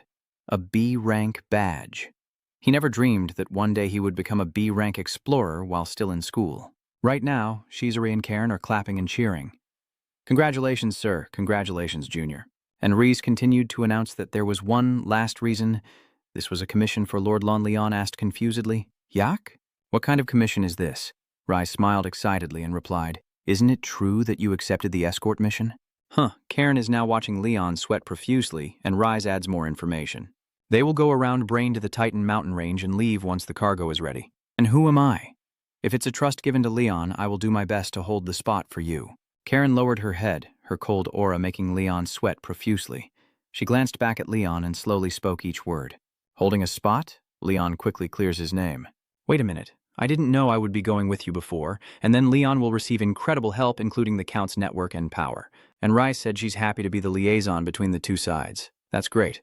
Until the merchants contacted him, they kept training. While Leon was fighting Karen, she charged at him with her dagger. Leon frowned as he watched her every move with tension. Her speed was incredible. It was even more dangerous than her dagger skills. Then Karen kept advancing to attack and take the lead. Karen warned, "Don't let your sight deceive you." Leon's eyes turned red, and it was time to accept that he couldn't rely on his sight anymore. From the beginning, this was a training to improve his limited vision. To do that, Leon needs to learn how to use the direct armor aura to master the eclipse better. Focus. Leon senses Karen's power, the fluttering of the wind, and then the trembling of the ground below, as he tightly closes his eyes to focus. Meanwhile, Karen was behind him. Leon suddenly had a twitch on his face, and he could feel it. Quickly, he glances back, and Karen looks surprised as she faces him. Then she has to retreat into a defensive stance. Karen encourages him. "You're impressive. Who would have thought you'd learn aura intuition so quickly?" Leon smiled contentedly and said, "Thank you, Senior. I owe it all to you." Seeing this, Karen blushed in embarrassment. What is that supposed to be?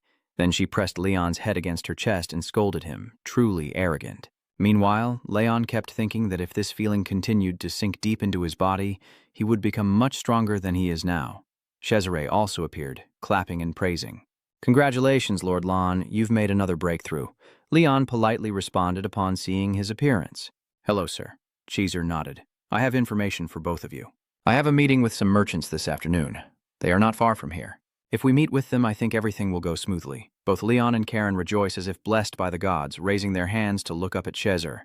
Cut to a panoramic view of the sky, Leon appears from above looking down at the village, finding this place quite easily.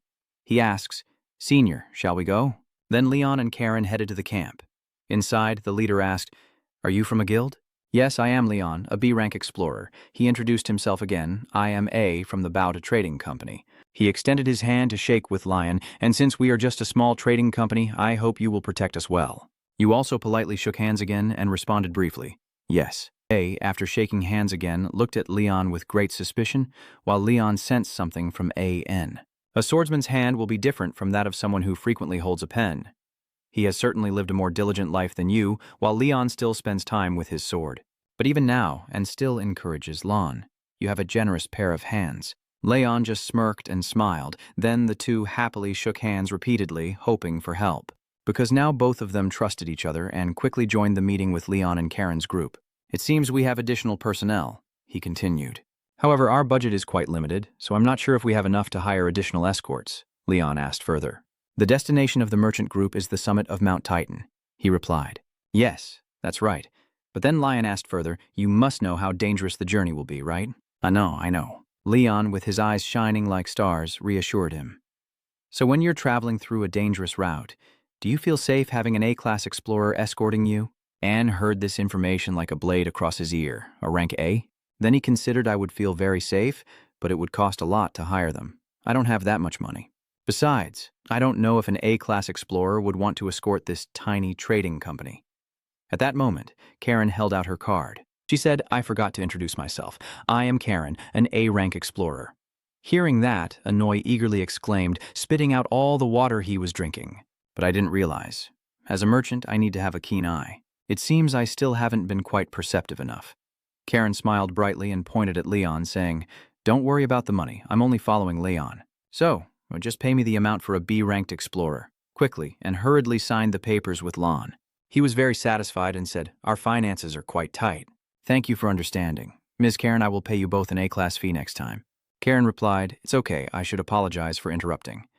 Ano said, "I will prepare the most comfortable car for both of you. On the way, we will cover all living expenses, and then the two of them leave happily with Anon's joy." "Is it okay for us to be treated like this?" Karen replied. "Of course I'm an A rank." Leon asked, "Are you really sure this will be okay?" Karen replied, "Just looking at the results makes it clear. The leading merchant hired an A-rank explorer at a low price, and in return, we received better treatment. At this moment, Leon sensed something and turned his gaze to observe, which was the mercenaries. Seeing Leon silent and not speaking, Karen nudged him and asked, "What's wrong?" "Is this your first time seeing mercenaries?" Leon replied. "I saw one from afar once, but I've never been this close. During the ongoing battle, since both sides are operating in different areas, I haven't come into contact with them. They look quite formidable, but the way they glance at me makes me think they don't have good intentions. Honestly, mercenary spirits tend to clash with explorers. Let's just keep our distance like this." Lon smiled and replied, "All right," then turned his face back to look at the city from earlier. "So, this is the moment to say goodbye to this city? I wonder if one day Leon will be able to come back here." He left the cage called school and started exploring alone and the city on this side. Leon thought about Jay giving him his first C-class card. Next came Khan, then Cheezer. He traveled and met many people. Even if Lon forgets everything else, the memories of this city will be hard to erase. He planned to leave after Elicit woke up, but if he missed this chance, Leon didn't know if there would be another. A trip to Titan Mountain is very rare. More importantly, you shouldn't rely too much on Elite. Although Leon has no choice but to accept his help in the decisive battle, wandering around under protection without Elite doesn't suit a warrior very well.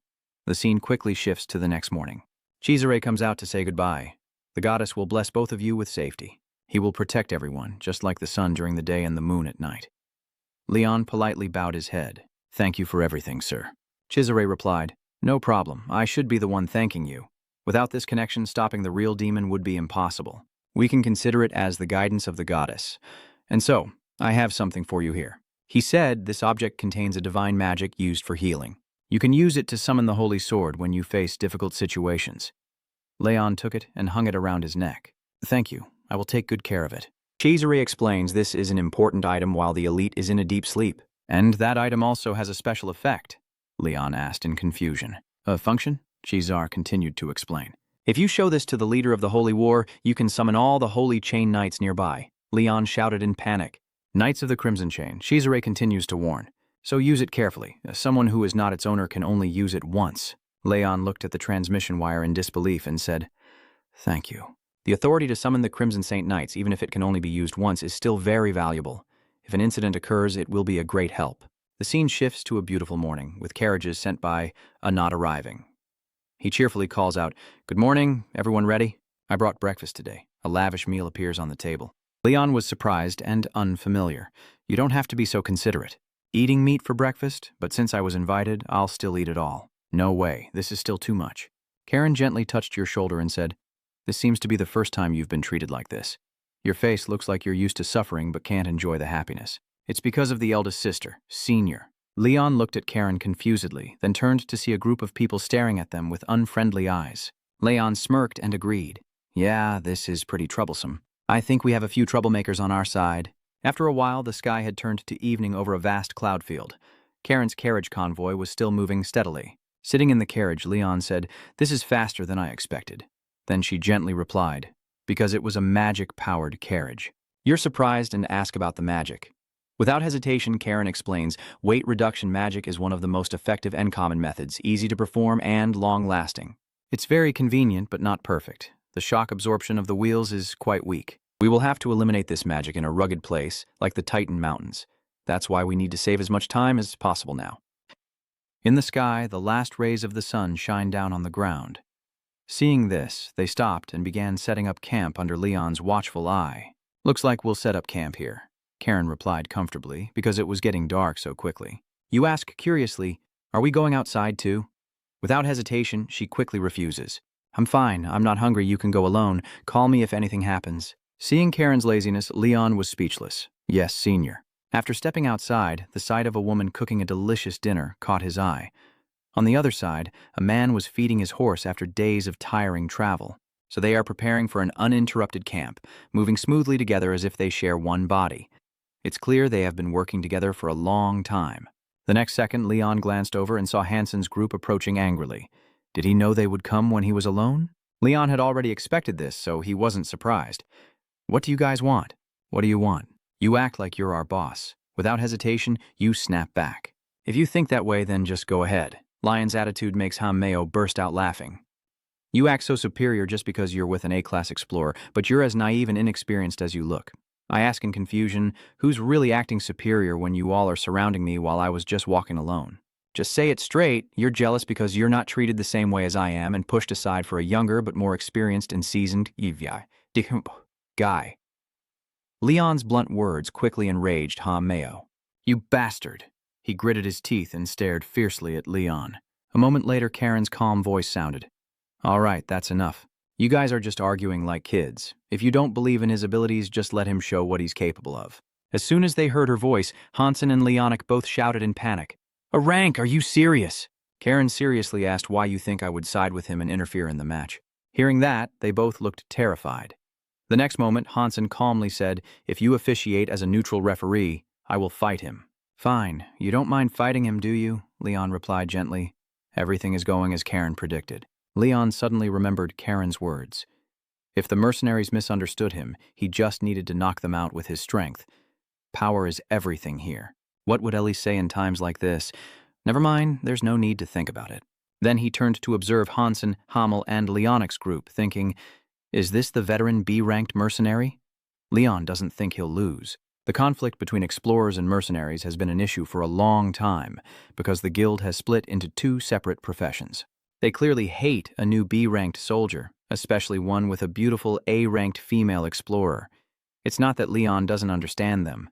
In just a moment, Karen had already started her business accepting bets for the next 10 minutes. Everyone, place your bets. The team members keep rushing in to join. 5 silver coins for Hansen and 3 silver coins for the mercenary. I bet on the young explorer, and she doesn't stop there. She starts to hype up the crowd. If you men can win everything you have, then do it. This scene immediately made Leon fall into deep thought. And now she's gambling. Like a true player, Karen professionally says, a B-ranked explorer will compete against a B-ranked mercenary. Who will claim the glory? The merchant also placed a bet? A asked in surprise when he saw her call him. Me? So after just reaching an agreement, the two of them turned to support Leon, making him break out in sweat. That's too obvious, so why are you still meddling? After a moment, Karen loudly announced, the match begins now. Explorer Leon faces off against Hansen, the representative of the Steel Mercenaries. Amid the cheers of the crowd, she began explaining the rules of the match. As I mentioned earlier, aura weapons cannot be used to attack the opponent, unregistered weapons are not allowed, and scrolls or shadow energy are also prohibited. Most importantly, follow my instructions. There is no time limit, but you must not cross the boundary line. If someone attacks, the audience will be disqualified immediately. Is that clear? A second later, Leon was ready. I understand, Senior. Hansen is no less capable. I know very well. Karen's voice rang out once more. Get ready to begin. As Leon drew his sword, Hansen simultaneously summoned his weapon. A scarred shield, a rare type even among Class C, with a silver gleam emanating from its scratches, not made from ordinary steel. After examining it carefully, he confirms that this is not an ordinary shield. Even as opponents, he doesn't hesitate to explain to Leon. This shield is small but made from a type of Kaiman alloy. I got it while protecting a dwarf a few years ago. Hansen's honesty surprised me. Do you think it's okay to tell me everything? With a very confident tone, he replied casually, it's fine. Even if I don't tell you, you'll find out after hitting it. More importantly, I never intended to use tricks on a kid from the very beginning. Thinking this through, Leon told himself that he would make him regret it. As he planned in his mind, Leon began to act. First comes the step, and in the next second he rushes forward like a gust of wind. With incredible speed, Leon charged straight at Hansen, quickly swinging his sword as if to cut through his shield. Despite the shield's impressive defense, Leon still boldly strikes. As Hansen blocks the attack, he grits his teeth and thinks, what the hell is this? The destructive power is incredible. In an instant, he dodged Leon's attack and clenched his grip on the spear in his hand. Despite Hansen continuously attacking, he remains calm and swings his sword to block. It turns out Leon is trying to anticipate his fighting style. One-handed spear technique focused on feints and counterattacks using the mini-alloy shield, a defensive fighting style that's truly frustrating. The more he attacks, the more damage he takes, as if Leon is surrounded by thorny brambles. If he uses the solar eclipse, he might be able to shrink that shield. But does Leon think he can shrink Hansen's entire body as well? If things keep going like this, there's no other choice but to use it. Outside the match, a puzzled merchant lowered his head, and in an instant, Karen recognized it. The fight resumes, with Leon's figure constantly flickering in and out of sight. Somehow, at some point, his foot had stepped onto Hansen's shield. Seeing that, he was stunned as if he didn't understand what was happening. Before Hansen could react further, Leon kicked the shield and him backward. Hansen was surprised inside. He didn't use a sword but a kick. Isn't he a traditional swordsman? As soon as he saw Leon rushing toward him, he immediately shielded himself with his iron shield. But unfortunately for Hansen, the boy suddenly appeared right behind him. It seems that Leon's actions were just as Karen predicted. That's how assassins move. As she finished speaking, he struck Hansen with a sword slash, causing him to quickly fall from above with a terrified expression. As Leon's sharp sword drew near, Hansen surrendered and admitted defeat. I lost. A second later, Karen's announcement sounded. The B-rank explorer, Leon, had won the match. Everyone in the team was filled with disappointment, except for A, who happily collected the bet money. Leon also cheerfully looked towards Karen. The techniques you learned from your senior are quite useful. If Elicit saw this, it would definitely tease Leon for trying to imitate an assassin. But knowing many techniques is also very helpful. At that point, you will have more options to choose from. Besides Rodri, who else can defeat any enemy with just basic strength? Unlike Leon's relaxed mood, Leonic said in a low voice, "It's my turn." Before he could say anything more, Gustav appeared. "Stop!" Seeing that, both Hamel and Leonic shouted in unison, "Leader Gustav." He spoke seriously. "After watching the first match, I'm sure none of you stand a chance against that guy. Even if it's a bit embarrassing, Hamel has to agree." "Well, that's right." Then Gustav stood in front of Leon with a fierce look, surprising him. "Is this person the leader of the Steel Claw mercenary group?" Suddenly, he sincerely bowed and shouted, "I apologize. Your skills truly deserve a B rank. We misjudged you. It's our fault for not acting properly and causing trouble." With a puzzled look on his face, Gustav continued, saying, "Honestly, we're just annoyed because I got a B rank despite being a rookie. Plus, the four of us had to ride together in the same car. Meanwhile, you're with a beauty, so we're really jealous. I'm sorry for my attitude towards you." Gustav's surprising honesty made Karen burst out laughing. Leon was still stunned and leaning back in shock. After a moment, he gently extended his hand and said, "Let's go together from now on." The radiance from Leon's presence makes Hamel shield his eyes. Even Leonic marvels at it. Is this the demeanor of a strong person? Then Gustav quickly shook hands with him in a solemn tone. "I affirm I truly owe you. I will not forget this debt." Leon still isn't used to Gustav's way of speaking. "No, you don't have to be like that." He quickly interrupted so you couldn't refuse.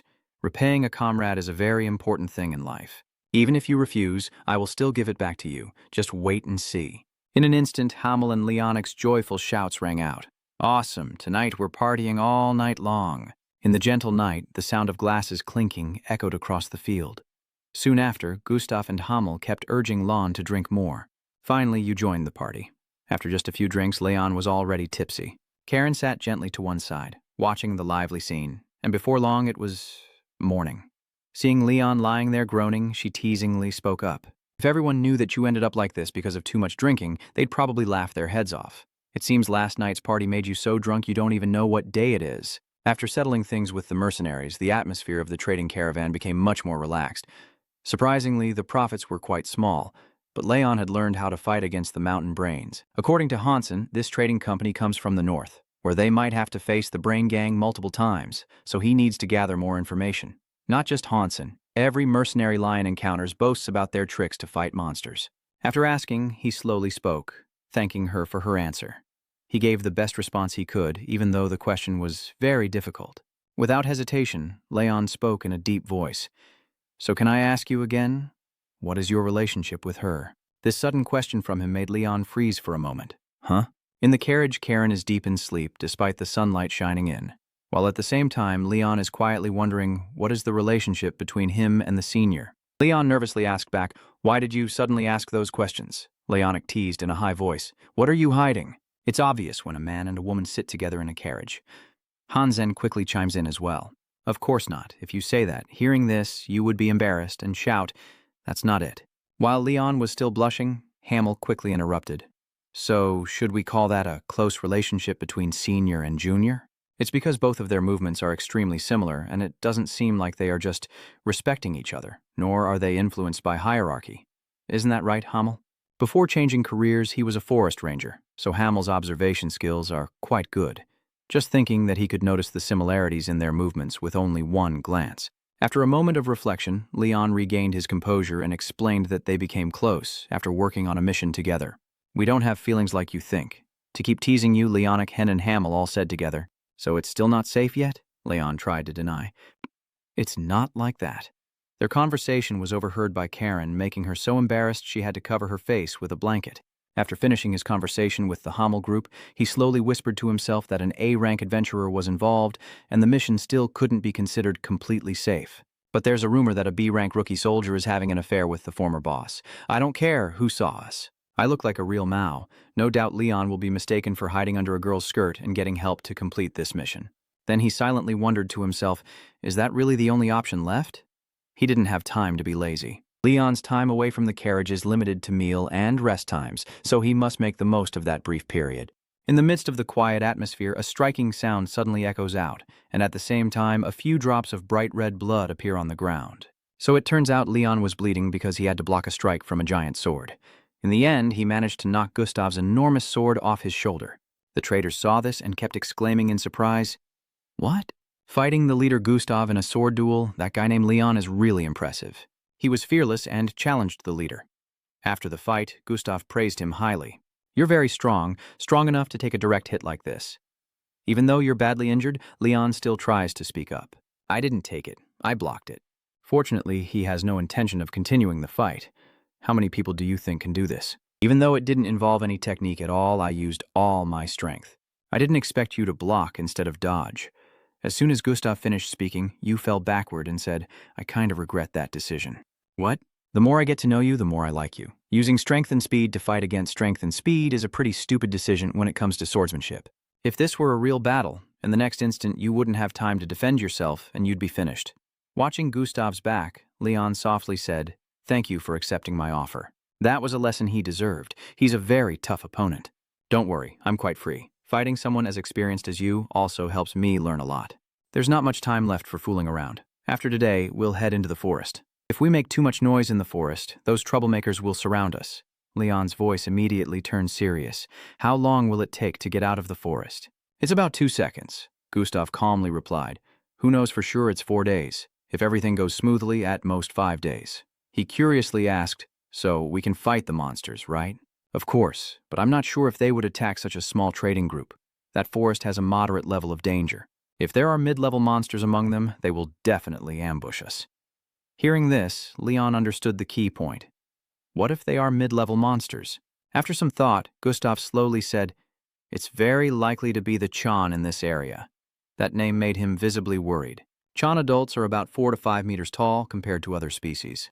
Their bodies are quite agile, unlike their appearance, and the beer belly described. Some Chan are very skilled at climbing.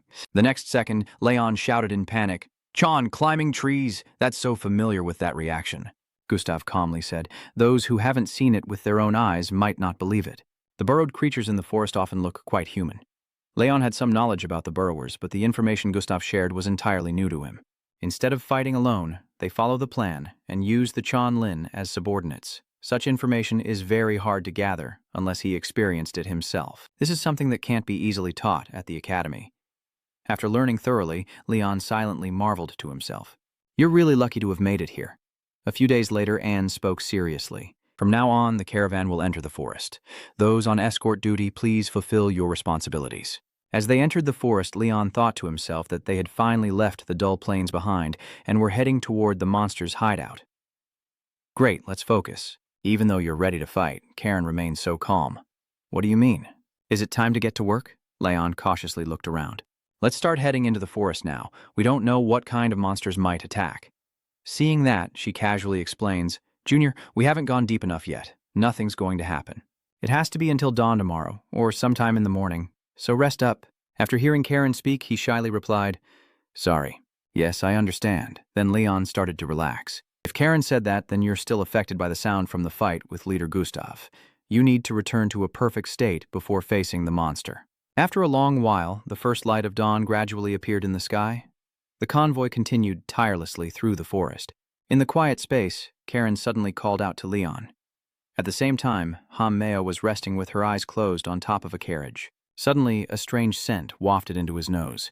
Hamel quickly opened his eyes wide and heightened his alertness. In an instant, he stood up and drew his bow. Hilo, without hesitation, shot a bright arrow into the sky. The arrow instantly exploded, releasing a bright flash of light that revealed the goblins gathered nearby to everyone in the caravan. An ambush. The next second, Karen told Leon, "Let's go, Junior." Like a gust of wind, you follow her closely and reply, Yes. On the roof of the carriage, Hamel confidently drew his bow, firing 3 aura arrows at once in the blink of an eye. Each of Hamel's arrows quickly took down several goblins. Seeing that, Gustav seriously praised him. Well done, Hamel. Now it's our turn. The next second, he shouted to charge forward. Hearing that, the Steel Claw team members also immediately joined the battle. The scene before him made Leon think that this time was completely different from that cunning demon raid. Until now, he had always fought enemies alone, but now they had to stand together. This is a completely different attacking strategy. Suddenly, Gustav turned and saw the puzzled look on Leon's face. He anxiously calls Leon. In disbelief, Gustav slumps his head in frustration. Is this the first time you've fought like this? Then Gustav shouted loudly for Leon. To the right. Leon immediately regains his composure and, without hesitation, charges forward. Yes, that's right. If you've never done it before, just try. In the blink of an eye, Leon darted past the goblins. With a single sword strike, he wiped them all out. Just after the attack, Leon suddenly realized this feeling. When I was training in the forest, I also fought goblins with Elis, but compared to back then, Leon can now cut through them much more easily. His eyes gleamed with excitement. I've improved. After a while, Gustav's voice rang out, commanding the front line. Wait for the enemies on the trees to be handed over to him. Wait a moment and respond quickly. Leader, we'll handle the rear guard. Another member of the group also coordinated accordingly. Well done. Then leave the rest to us. Their team spirit makes Lon admire secretly. Amazing. Team Quack is top-notch. That's amazing. So cool. But above all, about 2 seconds later, you turned around and saw Gustav fiercely destroying a large number of GOP Lin with just one slash. Leon was surprised to see that he could wield that sword so easily in the middle of a dense forest. This is amazing. Should you... While thinking, Leon suddenly bumped into Rasco and said, I'm sorry. Seeing that, Ben hurriedly rushed over to warn him, Watch out, Rasco, or you'll bump into each other and get even more flustered. I'm sorry. Not only that, Leon kept bumping into many other people. Sorry, your constantly awkward sounds keep ringing out. Sorry a lot. After a while, Lion withdrew into a corner feeling dejected. You're just useless and inexperienced. It's tough for you. If you keep fighting, Leon will only get in everyone's way. You need to learn how to keep an appropriate distance from your teammates. But is it enough to just focus on maintaining Leon's mana sense? You need to focus on not blocking others and find an opportunity while maintaining distance. In the next moment, Leon seized the chance to strike and protect everyone. That was the chance. Ben hesitated before speaking. Thank you, and sorry for scolding you. Without hesitation, you calmly said, it's okay. This scene has caught Karen's eye. She's making progress again. Leon, the light from Hell's arrow in the sky gradually faded. The color of the last goblin lay scattered on the ground, Gustav announced happily. Well done. It looks like we've wiped them all out. Kill all the goblins. No one got hurt just because of this troublemaker. The recon team will need you to cover our rear, so go rest in the carriage. Leon, can you stay a little longer? There's still one more thing for you. Join us. With a tone full of curiosity, Leon asks, What is it? He immediately replied, A fairy hunt. Still not understanding what's happening, he cluelessly repeated, A fairy hunt. A second later, Karen approached and joined the conversation. It seems like the escort team is trying to catch a goblin. Although Gustav still slightly fears her strength, he still tries to explain. Yes, we discussed it and got permission from the caravan leader. But you know, the attitude of the goblins towards the strong and the weak is very different. For example, when faced with a powerful person like her, they would definitely run away in fear. Before Gustav could say more, Karen calmly said, I don't need to do anything. Her serious attitude made him pale with fear. I'm just giving an example. If she doesn't want to, we can skip this hunting mission. Then Karen turned to ask Leon, What do you want? Leon was surprised and asked, Why are you asking me like you want me to understand better? She quickly clarified that it was a fairy. You've never faced one before, right? What if you take this chance to try defeating them? Fairies are usually found in swampy areas, dominating their surroundings with regenerative abilities and a fierce nature, just like the mischievous spirits often depicted in comics. Their appearance also differs from other monsters. If I get the chance to try combat armor once, I will gain a lot of experience because the purification ability of the 7-star sword won't work if the opponent is just a weak human. Thinking of this, a painful image of soldiers facing the glow of the 7-star sword suddenly appeared in his mind. Instead, it will be effective against monsters with many strange abilities. After some reflection, Leon finally made his decision. I will do it. It seems this answer was already expected by Karen. I know, being treated like the last trump card in this expedition is fine. No need to fight. But I have one condition for Leon. To face the demon spirit one-on-one. Her words left him stunned, eyes wide open. Leon was surprised and thought to himself, am I really dueling a giant? Still, Karen confidently spoke up. If you agree to that condition, I will cooperate with you in the giant hunt. What do you think? If Leon kills the giant, let him pay the price for it too. Gustav heard that and readily replied, All right, I've already discussed this with the merchant boss.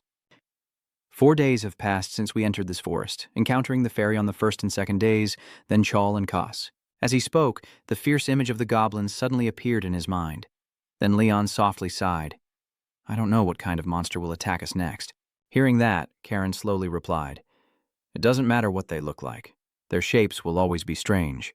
Even though they are monsters, at least they know to be afraid. I immediately agree with her, yes. Since they usually attack both day and night, we haven't even gone halfway yet. Do you think the giants ordered them to do this? All the monsters in the forest are behind them. Although their attack power isn't too threatening, the best thing to do now is to defeat whoever is controlling them. Suddenly, Lion curiously asked, Do you think there's any chance the giants won't attack after all this? Without hesitation, Karen replied, That's unlikely. Before she could finish speaking, she widened her eyes as if she had seen something horrifying. Maybe. What's going on? Leader, it turns out that at some point a huge stone was thrown into the caravan. Everyone quickly panicked. What is happening? A huge stone suddenly fell from the sky. He died instantly. No one was killed during the ambush before, but 3 people lost their lives in this attack. The only person capable of doing such a thing is the one just mentioned, and the members of the caravan realized that the person who just died was Ben. This blindfold. Leon angrily clenched the blindfold in his hand. Then Karen quickly rushed out to speak and give instructions. They are here and ready to go. As soon as she finished speaking, another stone flew straight toward them. Everyone in the caravan screamed in fear. It's definitely a giant. They are throwing rocks. The rocks are falling. Be careful with the aftershock. We don't know where it will land. We're definitely doomed. Seeing that, Leon clenched his sword tightly, ready to break the stone.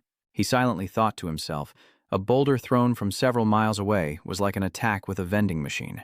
At the same time, Gustav's voice rang out, spreading out as much as possible, quick and evasive. Leon was lost in thought and didn't hear him.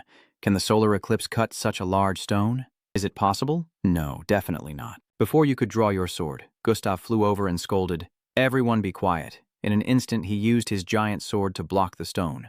Gustav clenched his teeth as if using all his strength, and in the next moment he split the giant stone in 2. Everyone was stunned by the scene. As soon as they saw Gustav fall to the ground, they shouted in worry, Gustav, leader, you still have the strength to give orders. Option C, Lamb chooses the Blood Lotus sword and the perfect marksman. The merchant group has escaped and is searching for a hiding place quickly. Explorers, be cautious of monsters that can attack from any direction. Seeing that, Leon didn't hold back his praise. That's amazing. Gustav quickly regained his composure and smoothly moved everyone into position in the correct order. Just as he finished thinking, suddenly the sound of hurried footsteps echoed from the nearby bushes. So, it was the goblins, Shh and Kobos have arrived. Their appearance immediately makes Gustav worried. Damn it. With this speed, I don't know when it will end. We must prioritize taking down the giants first. We can't delay any longer, the leader ordered loudly. Hamelo, Hansen, bring 4 mercenaries and find where the giants are, and as soon as we locate them, attack immediately. Make sure they can't throw any more rocks. Attack them one by one and eliminate them. Hansen and Hamel quickly obeyed. Yes, Lord High. With a serious tone, Karen calmly said, Hey, leader, we will go to the farthest place from here. As soon as he heard, Gustav understood. To the farthest place. So, you already know the location? Fine, I will hand it over to you. She hurriedly rushes forward. Let's go. Leon, after running just a short distance, a few goblins appeared, not knowing their limits. Karen was not afraid at all. On the contrary, she was more excited than ever to block our way. These little monsters are really brave. Under Leon's terrified gaze, she fiercely destroys them. Then they charged forward again as if flying. A few seconds later, Karen calmly announced, We're almost there. Get ready to go. Hearing that, Leon looked worried. After a while, they both stopped. In front of Leon and Karen was a monster holding a giant stone. Karen quickly said, I will cover the back, so go all out, be careful fighting the giant. Right now, Leon is planning in his mind to use the mercenaries' method to adjust and control the distance between them, approaching the target's line of sight before he notices, then exploiting his weakness of limited vision. Having just devised a plan, Leon unleashed his move, the cleansing light. The glow from his sword made the beast clutch its head in pain. Seizing the opportunity, Leon swooped in like a gust of wind. Well done. He will finish him off in a flash. But unfortunately, at some point, Leon was injured by small stones, revealing that the fairy had escaped from his cleansing light attack. He fiercely threw dirt and stones at Lion, losing sight. The elf uses sand to prevent you from moving forward. While shielding yourself, Leon silently resolves to overcome this no matter what. No matter what, you are determined to defeat him. Suddenly, a cut across Leon's cheek startles him. Leon carefully observes the fiery red eyes of the goblin. Has he regained his sight? The recovery speed is unbelievable. The demon seems untouched, full of vitality as he pulls out a large club from behind. Leon still stands still, sword pointed at the demon. He examines that primitive weapon carefully. Is that a club? Even though it's a worn-out wooden color, whatever kicks it will be doomed. The only time you can block a direct hit like that is when you're dueling with swords. From now on, you can't afford to make any mistakes. Thinking quickly, you also prepare to charge at the big belly orc. Before you can reach it, it swings its club down, forcing Leon to jump back. But that's not enough to make you give up. Leon keeps charging forward. He's faster than you think. If you want to fight him, get a little closer. Saying that, as planned, Leon tries to get closer to the demon spirit, but whichever side he approaches, he gets detected and attacked. He still doesn't give up, determined to get closer. At this moment, the fairy is about to use an old trick, scooping up a layer of dirt and throwing it at Leon, catching him off guard. The fairy takes advantage of Leon's moment of distraction to strike, but luckily, Leon manages to jump away in time.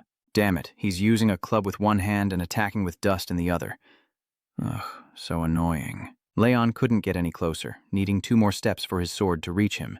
Leon had no other choice. He hadn't used this technique because it wasn't yet perfected.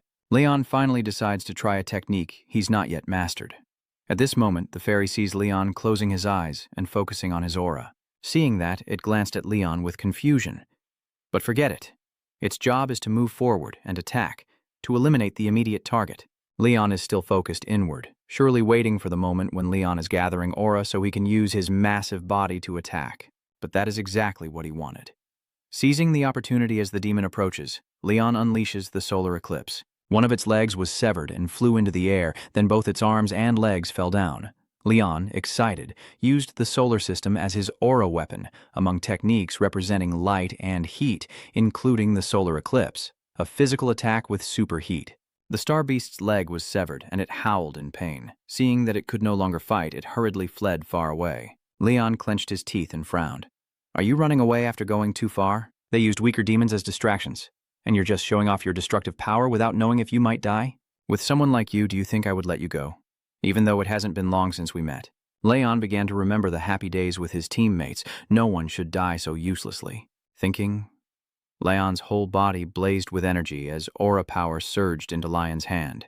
He shouted in anger, "You bastard," and that lightning-fast strength shot toward the fleeing star spirit.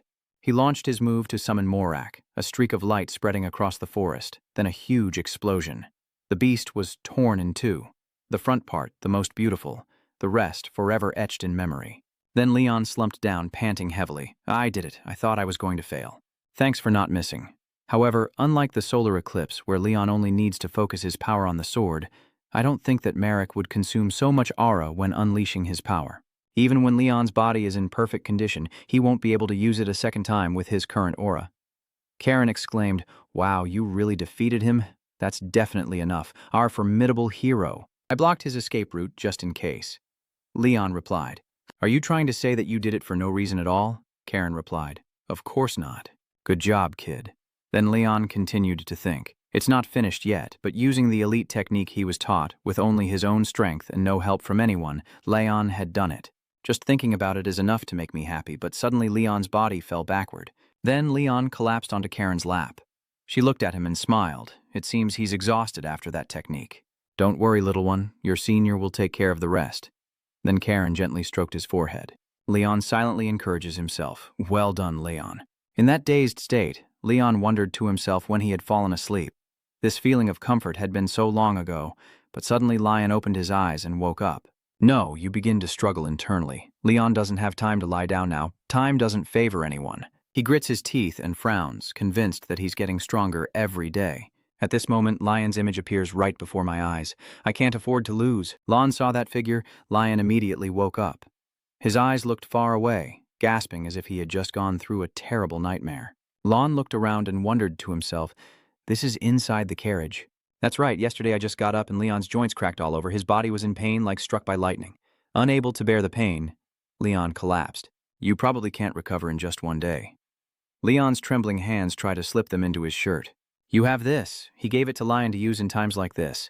Holy chain. Leon clenched it tightly and closed his eyes to recite the healing spell. Immediately, his whole body was restored to health. Leon was extremely surprised. It works better than Leon thought, removing all the fatigue from his body. Leon remembered Cesare, who said it was just an ordinary item. Thank you, sir. Karen also just appeared, lowering her head to look at Leon. You're awake? Are you okay to move like this? He replied, thanks to the holy relic you gave me, I have fully recovered. What happened? Will you explain what happened after I slept? Go ahead. Hearing that, Karen also walked and told him about the successful elf hunt. I thought it would only be enough to defeat half of them, but we did better. We caught 3 out of 4, and the one who escaped was quickly defeated, so they probably won't dare come back to this forest. Leon frowned angrily. I also thought so because they are just the most cowardly ones. Karen turned to smile at Leon. Now that they've lost a significant number of troops, they won't stand in our way until they regain enough forces. After walking a short distance, they saw the elves lying scattered on the ground. Oh, that was Karen answering. The corpses of the goblins, including the one you killed, total 3.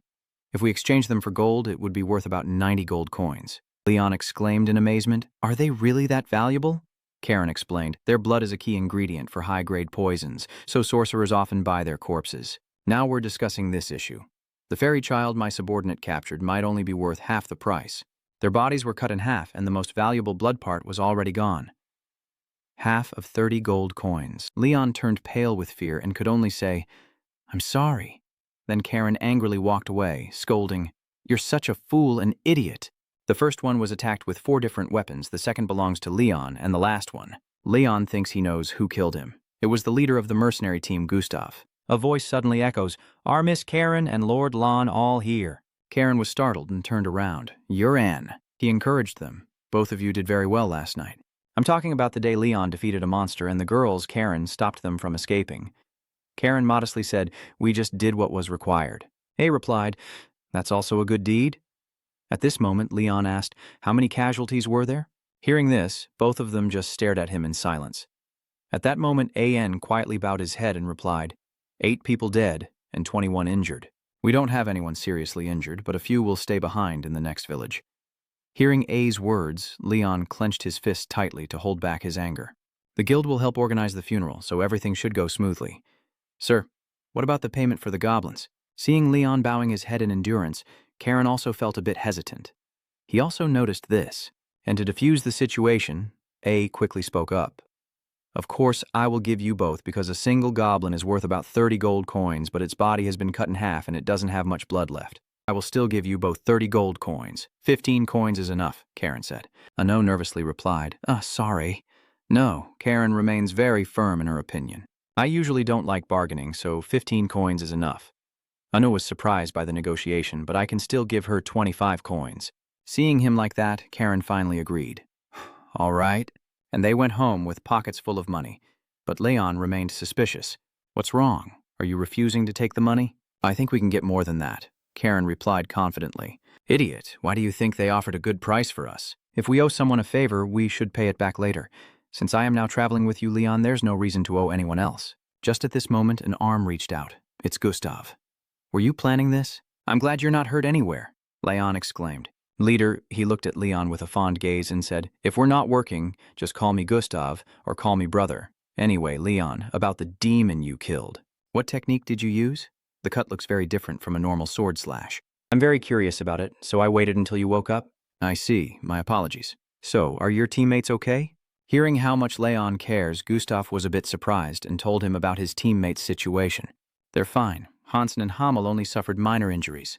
Leonic is still as healthy as ever. Then Gustav ruffled Leonic's hair to comfort him and said, Don't think too much about it anymore.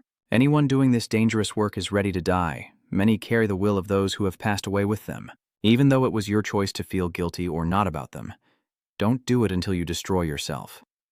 Then he waved goodbye and walked away. Leon watched that figure's back gradually disappear and smiled in helplessness as Karen came over to comfort him.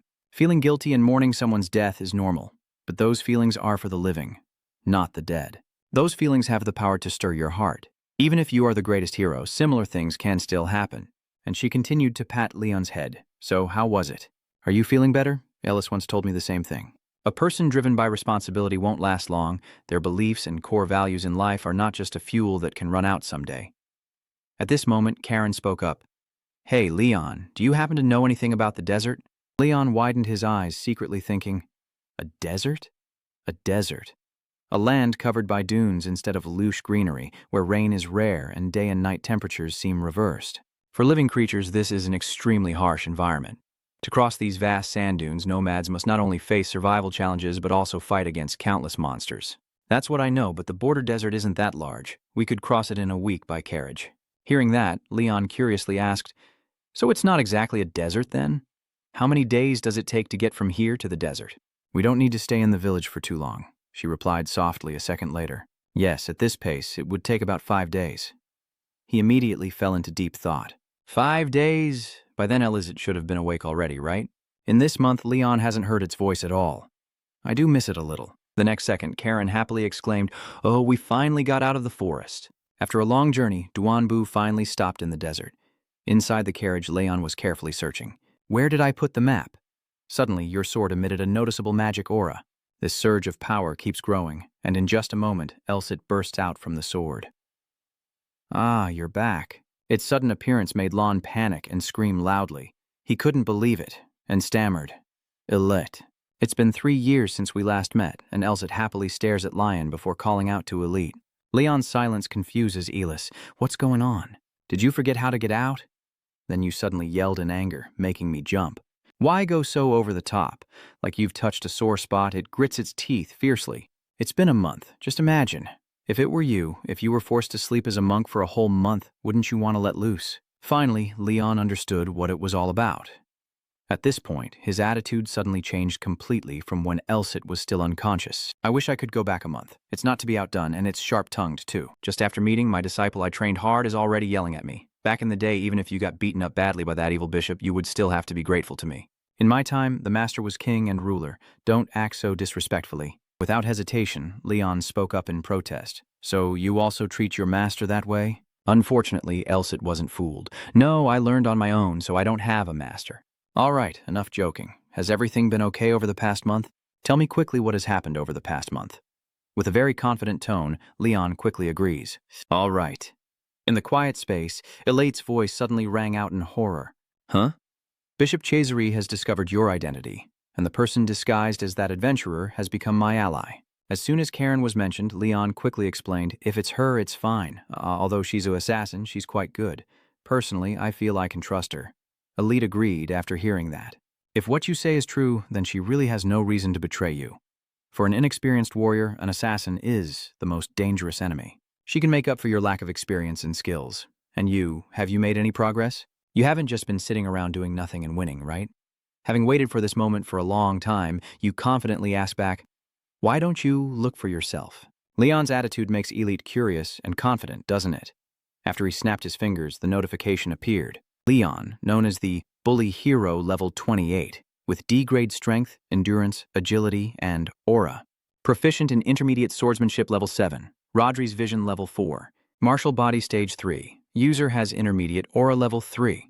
The secret north head technique level 1.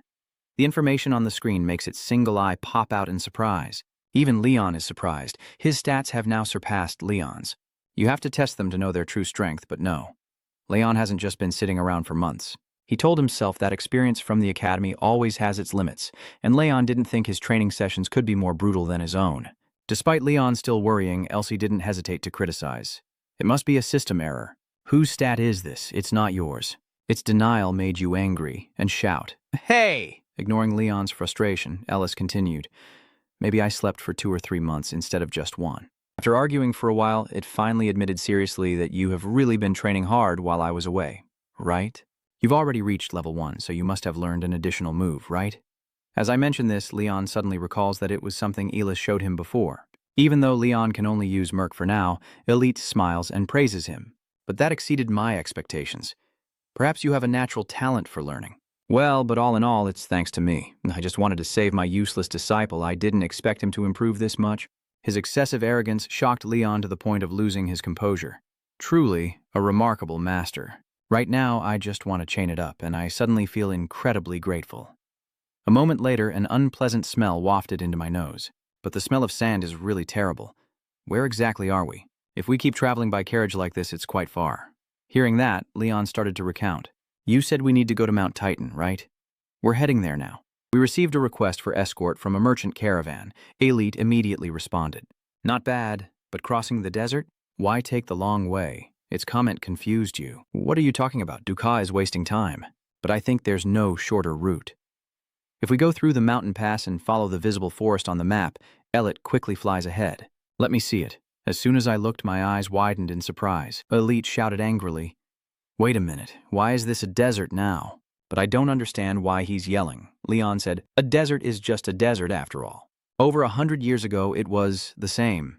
The next second, Elliot explained, 300 years ago, it was still a vast grassland with almost no climate change here. So you're saying it was turned into a desert? This definitely isn't a natural change. Someone turned this place into a desert, he asked in amazement. Can it really be like that? Thinking of that, its voice suddenly became much more serious. If it only happened recently, it would be easier to investigate. But it's been too long now, and they've disguised it as a natural change scene. Creating an artificial desertification, even with a powerful enough spell to destroy an entire city, it's hard to turn such a large area into a desert. I'm not sure what exactly happened, but Elite remains certain. Anyway, I can sense something suspicious here. Leon also starts to take it more seriously. Elite, are you sure a human hand was involved? As soon as you started to worry, it suddenly said it was broken, but it's been too long already. Even if you want to investigate, there's no way, so just forget it and do what needs to be done. Elite's indifference made Leon furious and shout. Then what's the point of you talking to me? Are you bored? Just now, I remembered they've been together for nearly half a year. I didn't expect that when he's not here, the feeling of loneliness would be so strong. After a loud argument, Leon finally spoke sincerely. Happy that you're back. Elite. The sight of Leon talking to himself all this time caught Karen's attention, leaving her stunned. The next morning, the bull team continued their journey through the scorching desert. Sitting in the carriage, Karen kept complaining about the terrible heat. The next moment, she suddenly glanced angrily to the side. So it turns out Leon's excitement was visible to Karen, and she couldn't help but wonder what was going on. Leon, why do you look so excited? Is there some good news? He didn't answer, but gently turned his head to look outside. Maybe it's because Elsit has returned. I just realized it's been less than half a year since we first met. I don't know when, but its absence has made Leon feel so lonely. Suddenly, the leader loudly announced, Stop, we will set up camp here today. Let's park the trucks against the wind, light the campfire, and prepare dinner. Hearing that, he asked in surprise, Now, already?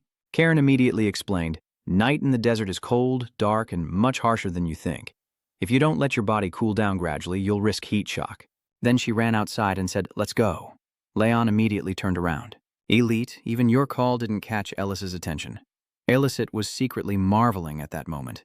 Sa is gone, and there is no longer a trace of the pasture from Elite's memories. I never expected 300 years to feel so long. After a while, it realized, Sorry, it seems like she's calling you. That night, as everyone sat around the fire, they kept calling for Leon to come quickly. Hamill cheerfully signaled to Lon. Karen, Leon, there's some stew here. It's incredibly delicious. Seeing that, Elicit suddenly looked confused. The cheerful conversation between Leon and Karen suddenly became clearer in its eyes than ever before. Even Gustav's relaxed gestures towards him felt perfectly in sync. Next to them are the friendly looks of Hamill and Hansen. With just these images, Elsit understood everything. He keeps regretting things that don't matter. Whether it's a meadow or a desert, it's all the same. Anyway, the one truly living in this era is not Elsit, but Leon. After some fun, the campfire has burned out. Everyone else has already gone into the carriage to rest. Leon was sleeping soundly when suddenly he opened his eyes as if he sensed something. Without hesitation, Leon sat up suddenly. What's going on? What is this overwhelming feeling? I don't know when Karen woke up. She signaled for silence with a puzzling tone, and Leon whispered, Karen is using her power to scout the situation outside. Turns out there are some people sneaking around beneath the ground. A few seconds later, she spoke up. They're coming in quite a large group.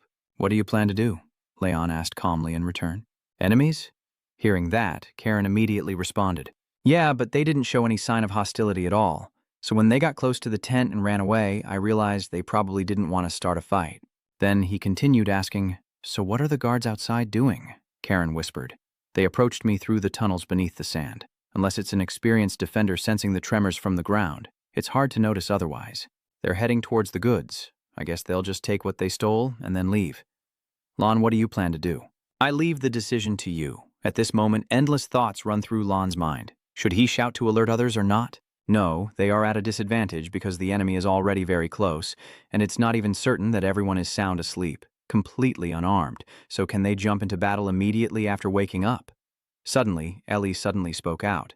They all know that if they have to face the guards transporting goods for the Merchant Guild, the chance of winning is 0. That's why they chose to secretly approach, without alerting anyone on our side. If everyone wakes up, of course they can win, but casualties are unavoidable. Its strange excitement makes Leon puzzled.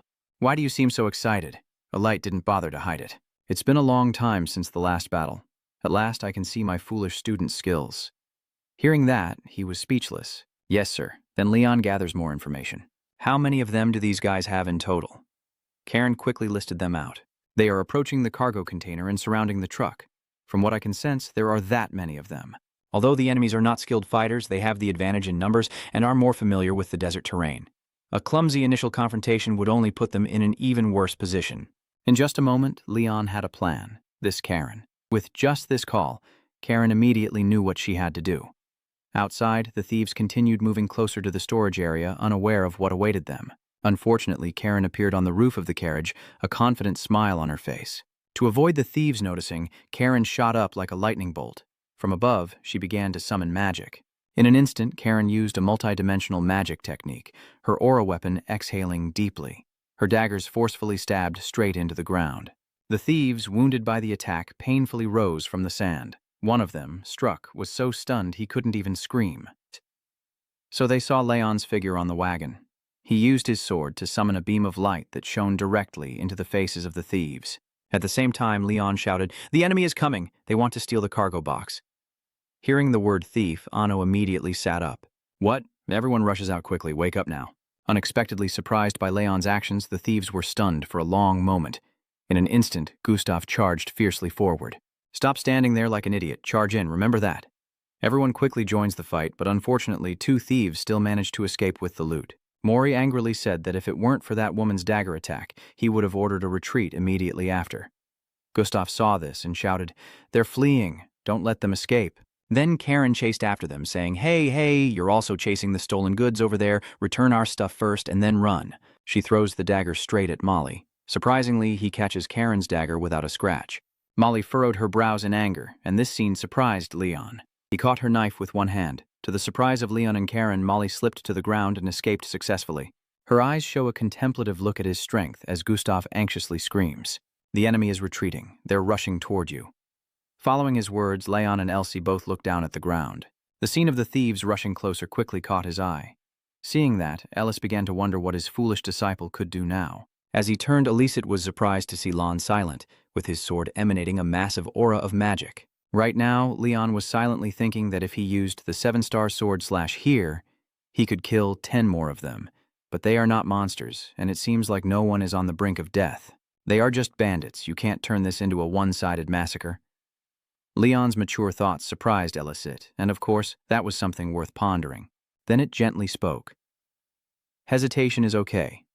After all, there is no clear answer to this. You are a hero, not a murderer, and whether you kill them or eliminate the demons in the name of justice, you will have to find your own answer.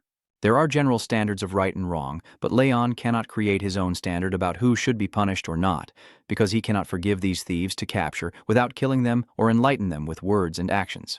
If all of this comes from an honest mind, then doing what is right is just a matter of what people think after understanding everything." After that, Leon sheathed his sword. He silently vowed that Leon's values were still incomplete, and that he would find his own answer. In just a moment, the thieves were tied up and knelt on the ground. They are under tight guard and can't do anything. Inside the tent, A announces, "During the recent raid, some goods were stolen." Hearing this, Gustav asked loudly, "Really? The robbers ran away without resisting or saying anything about stealing anything? When did they take the goods?" Karen calmly replied. "There is a guy, he seems to be the leader. He appears to be very calm. Maybe he ate some of the goods before the battle started. He did it secretly, so I didn't detect him." "That's strange. He doesn't seem to have any skills, so did he borrow skills from an artifact or something? Anyway, it's fortunate that I caught many of them." As soon as I heard her speak, everyone simultaneously wondered why they all came here at the same time. They should just send one person. Leon also fell into deep thought. Besides Molly escaping detection with the help of the artifact, he easily caught the dagger Karen threw. Molly is no ordinary person. At this point, A suddenly trembles, because they have taken away the important crates. I demand a chase, Gustav immediately replied. A chase? What are you thinking? Hamel. Despite everyone discussing, he continued to stand there in a daze as if his soul had been taken away. If you can't bring it back, Hilo nervously spoke after a moment, the trail in the desert disappearing instantly. So, if you agree, we will depart before sunrise. Being a cavalryman from the Mountain Desert Squad is a vague territory. For me, even starting now, our chances of catching them are halved. Luckily, Karen has a plan, and we can pursue them. I left a scent on that guy's hand to track him. Her words gave Aeon hope to come back. All right, I will reward you generously. Hearing about money, Karen immediately became excited. All right, Leon will definitely follow, and I need Lord Hamelo. Hamel, blushing, assured her that he would give his very life for her. Karen then, and handed her a compass. You will need this. This item will pique your curiosity. A compass that should have been broken already. As I expected, I immediately explained the question. The stolen crate cannot be distinguished from a regular one. This compass has been enchanted to react only to the crate we are searching for. The needle will only point accurately if the cargo is within 10 meters of her. Without hesitation, Hamel was ready to set off. This will become a race against time until sunrise. Let's go, Karen Leon. All three of them rushed through the desert like tornadoes. From behind, Gustav silently thought that with an A-level person accompanying them, they wouldn't be at a disadvantage in a fight. Everyone was excited, whether they caught them or not, trying to boost morale. He shouted, All right, we must not repeat this mistake. Keep watch at 100%. Don't you dare blink. The team members responded in unison, Yes, sir. After walking for a while, Karen started using magic. She looked in the direction the magic was guiding her and realized the scent was fading. Let's pick up the pace. Hearing that, the three of them increased their speed even more to move forward. During the tense moment, Alit suddenly praised him with a sneer. Your jumping skills have improved, huh? You're really keeping up with her in this desert terrain? Leon, panting heavily, snapped, Shut up, I'm about to die. Suddenly, Karen signaled for you and Hamel to stop. It turned out they were standing at a strange mountain pass. We are here. After landing in the canyon, Hamel was amazed and marveled at the fact that there was such a canyon in the middle of the desert. Noticing Karen's silence, Leon curiously called out, Senior. As expected, after just a moment of observation, she realized this place was not natural, but man-made, and it seemed to have been created a long time ago. You and Hamel both said it at the same time, huh? Was it because of someone? Yes, maybe it's around 100 years old. Look, there's something different on this wall. It's worn out, so I don't know exactly what it says. Then, Leon suddenly had an idea. Wait, 100 years ago? That means Elit quickly confirmed that what he was thinking was probably correct. I think this is the start of the desertification of this area. You suspiciously ask back, can something underground turn it into a desert? After a moment, it calmly denied, Of course not. All mining areas are deserts. This is not just any place. This is the heart of the veins running through this grassland. Raising them up has turned this land into a place where no seed can grow. Realizing the seriousness of the situation, Leon said in a low voice, Who destroyed this vein of activity, and why? Ellis also became more serious. That is what you need to find out right now. Then the three of them continued to explore inside this mountain pass. In an instant, Karen spoke up. Can you feel it, Lion? Leon nodded immediately. Yes. With a serious tone, she reports that there are 3 of them in front of us and more than 100 behind. Leon, what should we do now?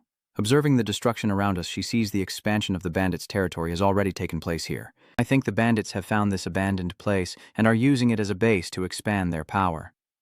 Karen's eyes are fixed on the heavy door in the distance, where danger is waiting. There are dozens of guards behind that door and hundreds of their men.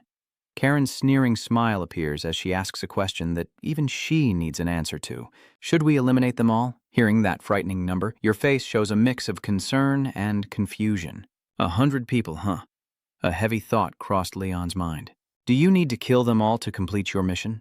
Then you're no different from committing a mass slaughter at the beginning. Hey, I heard today we're just wasting our energy, huh? Oh, don't make me tired anymore. You can sense the regret in their voices afterward. Half of our soldiers died, and the commander, in his rage, killed the 2 of them. I guess we shouldn't have messed with the merchants. Groups of 5 or 6 travelers would have been fine. In the voice of someone faintly reminiscing, as if trying to recall the memory. Was it just a few days ago? There was a family, and they begged at least to let their child live.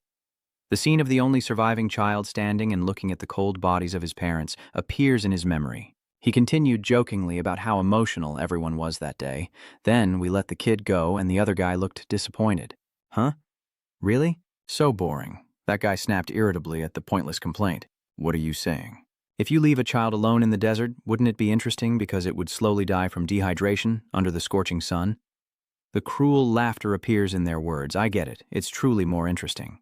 Maybe what they just said accidentally reached Leon's ears and became a stimulant for him. He tried to find a reason not to kill them, but now he doesn't need to anymore. Leon recalls every word Elsit once said, hesitating, doesn't matter, because in the end, there is no answer at all.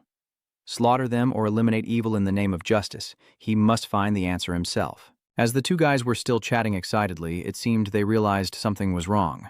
Leon, sword in hand, delivered a perfect strike to end them. Eclipse. His gaze froze for a moment, his heartbeat changing as well. This is my answer. Elit smiles with satisfaction at Leon's display, his decisive tone ringing out, ready to lead the upcoming action. All right, let's charge in.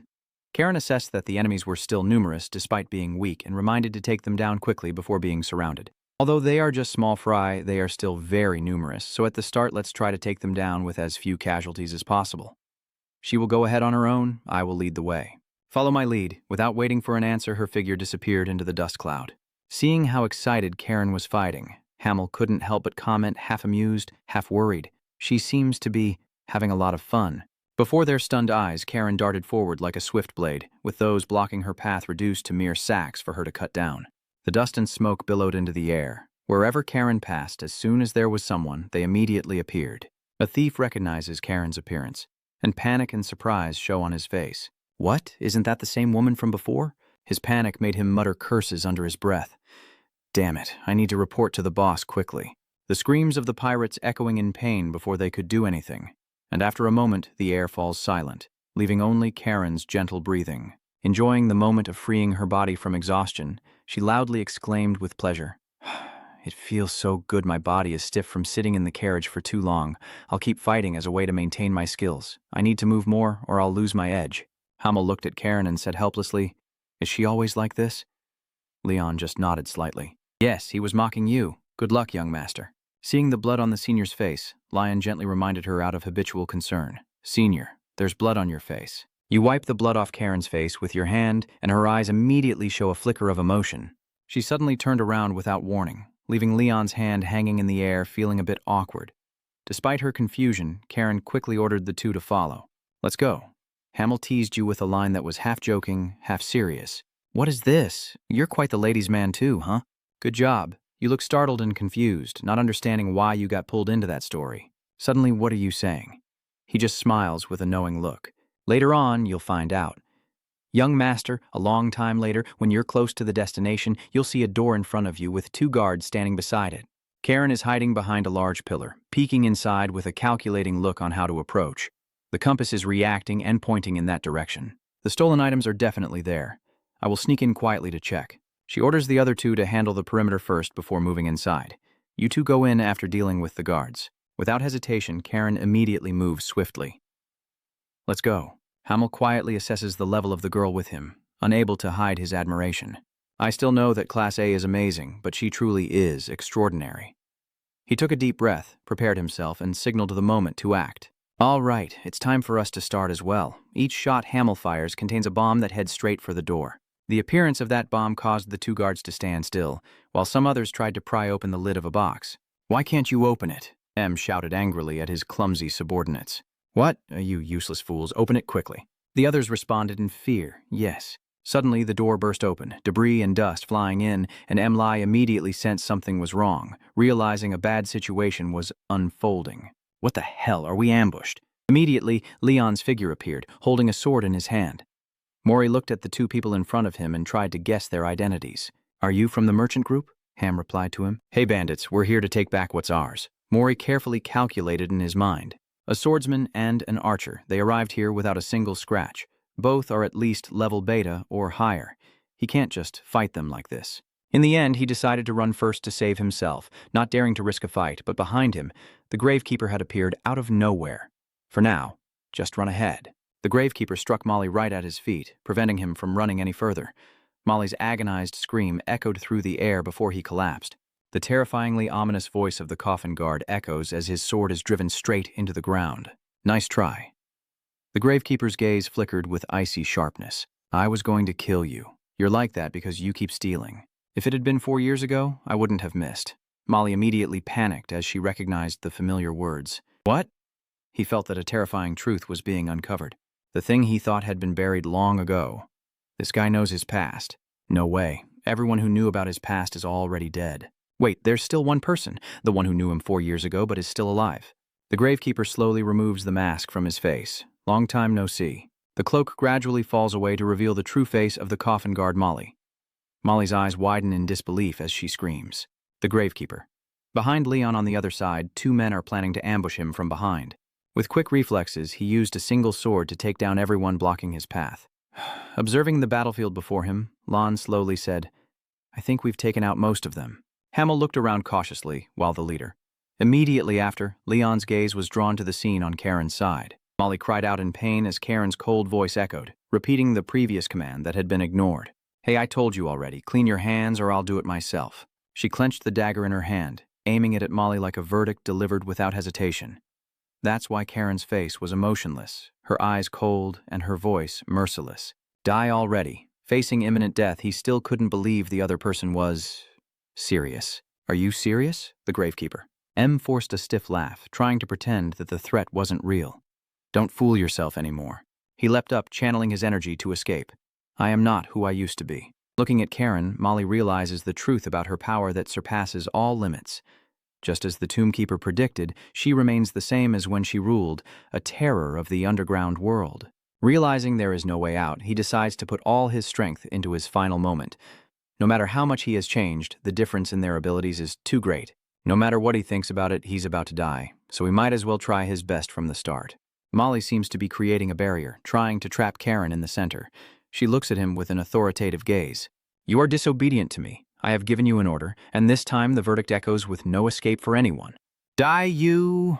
A dart Karen threw hit Molly's arm precisely, causing him to scream in agony. With a sharp, knife-like gaze, Kolik looked at the writhing man on the ground and said in a sinister voice, How many more times can you endure this? Despite his injuries, Molly still managed to lift his claws, ready to attack Karen. But before she could act, the darts she threw accurately pierced through Molly's body, covering his arm, mask, and every part of his body with wounds. Molly was pushed back by that tremendous power, with cuts across his pale skin beneath the mask. His entire body now bore wounds. From afar, Leon and Hamel's eyes are fixed on him intently. Molly collapses on the cold ground. Even as faint whimpering echoes, the coldness in Karen's gaze toward him remains unchanged. Mori now only has shallow breaths, and she says, I'm bleeding so much, you must be a monster. In his final moments, he tried to ask why everything had turned out this way. But why? Why did you do this? He tried to recall the past, hoping to cling to a fragile sense of reason. Aren't you living well? It doesn't seem like your parents were murdered. It doesn't seem like you were kidnapped. M mentions what he believes he gave to the child years ago. You were once an orphaned child. I have supported you and helped you become strong. He still doesn't understand the reason behind that deep resentment. Why do you hold a grudge? Molly tries to justify everything from a selfish perspective, blaming the disgusting leader for getting him killed. But he still couldn't understand why everything had to fall apart like that. But why did you need to disband the organization? Karen's cold reply echoes, You never helped me become stronger. Mori breaks into a maniacal smile, believing the organization has been her refuge. You bastard. Haven't many organizations already taken you in? If not, I guess you are already somewhere else. But what I got in return is the truth that has been suppressed by years of suffering. That's right, but it wasn't until I escaped that hellhole that my life got better. Mlai uttered a helpless sigh. What? Karen slowly recalls the past, a past she never wants to remember. My life is filled with misfortune, born an orphan raised to be a killer, and even this power wasn't something I wanted, which is why I decided to hold on to what's mine. Molly shouted loudly, cursing. What the hell is that damn dog supposed to be? Karen's concise reply cut through the night like a blade. It is freedom. And those very words, when they reached Molly's ears, left him speechless. He couldn't believe what he was hearing, and immediately asked back in a raised voice. What? Freedom, Molly shouted in frustration. Why should you share that damn freedom with us when you can have it all for yourself? He admits bitterly, we don't need it. We can't become someone like you. In despair, he speaks of the only thing left amid the darkness of life. The only remaining thing is a dagger. Besides that, we have no hope and no way to survive. Molly sighed bitterly. In the end, it is only a faint shadow of darkness. As Molly sinks into despair, a hand reaches out towards him. That was a hug from Karen to Molly, and this time the apology came from Karen's mouth. I'm sorry. She quietly accepts everything and admits her own mistakes. Maybe this is the result of turning a blind eye to everyone. Her gaze falls on Leon's worried figure. Karen's thoughts appear, a wish she hopes will come true more than anything else. He feels the same, wishing he too had a chance like hers. This is a new order. Live well, Molly. In the darkness, she sends him the final thing she ever longed for, to live and find herself again. Then Karen left, running towards Lon and Hameo.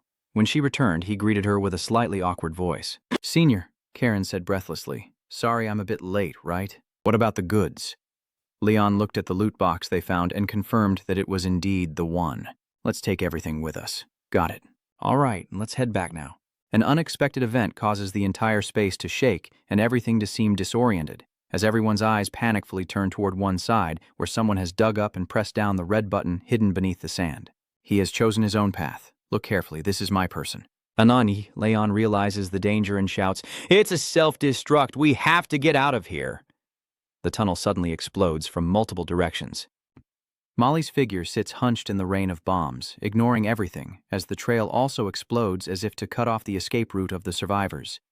A desperate call from Leonic rings out when he detects the source of the shock, and leader Gustav looks in that direction with a satisfied smile. From afar, the figures of 3 people emerge from the dust. According to Gustav, they have returned. After assessing what remained after the explosion, they bitterly acknowledged the irreparable damage.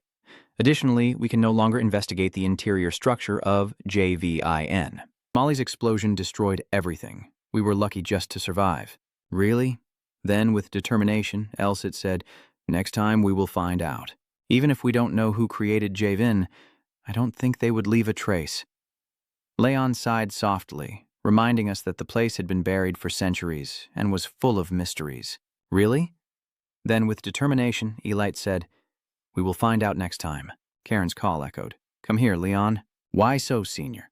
Look, we're here. Before them appeared an ancient site, the old city of Vankas.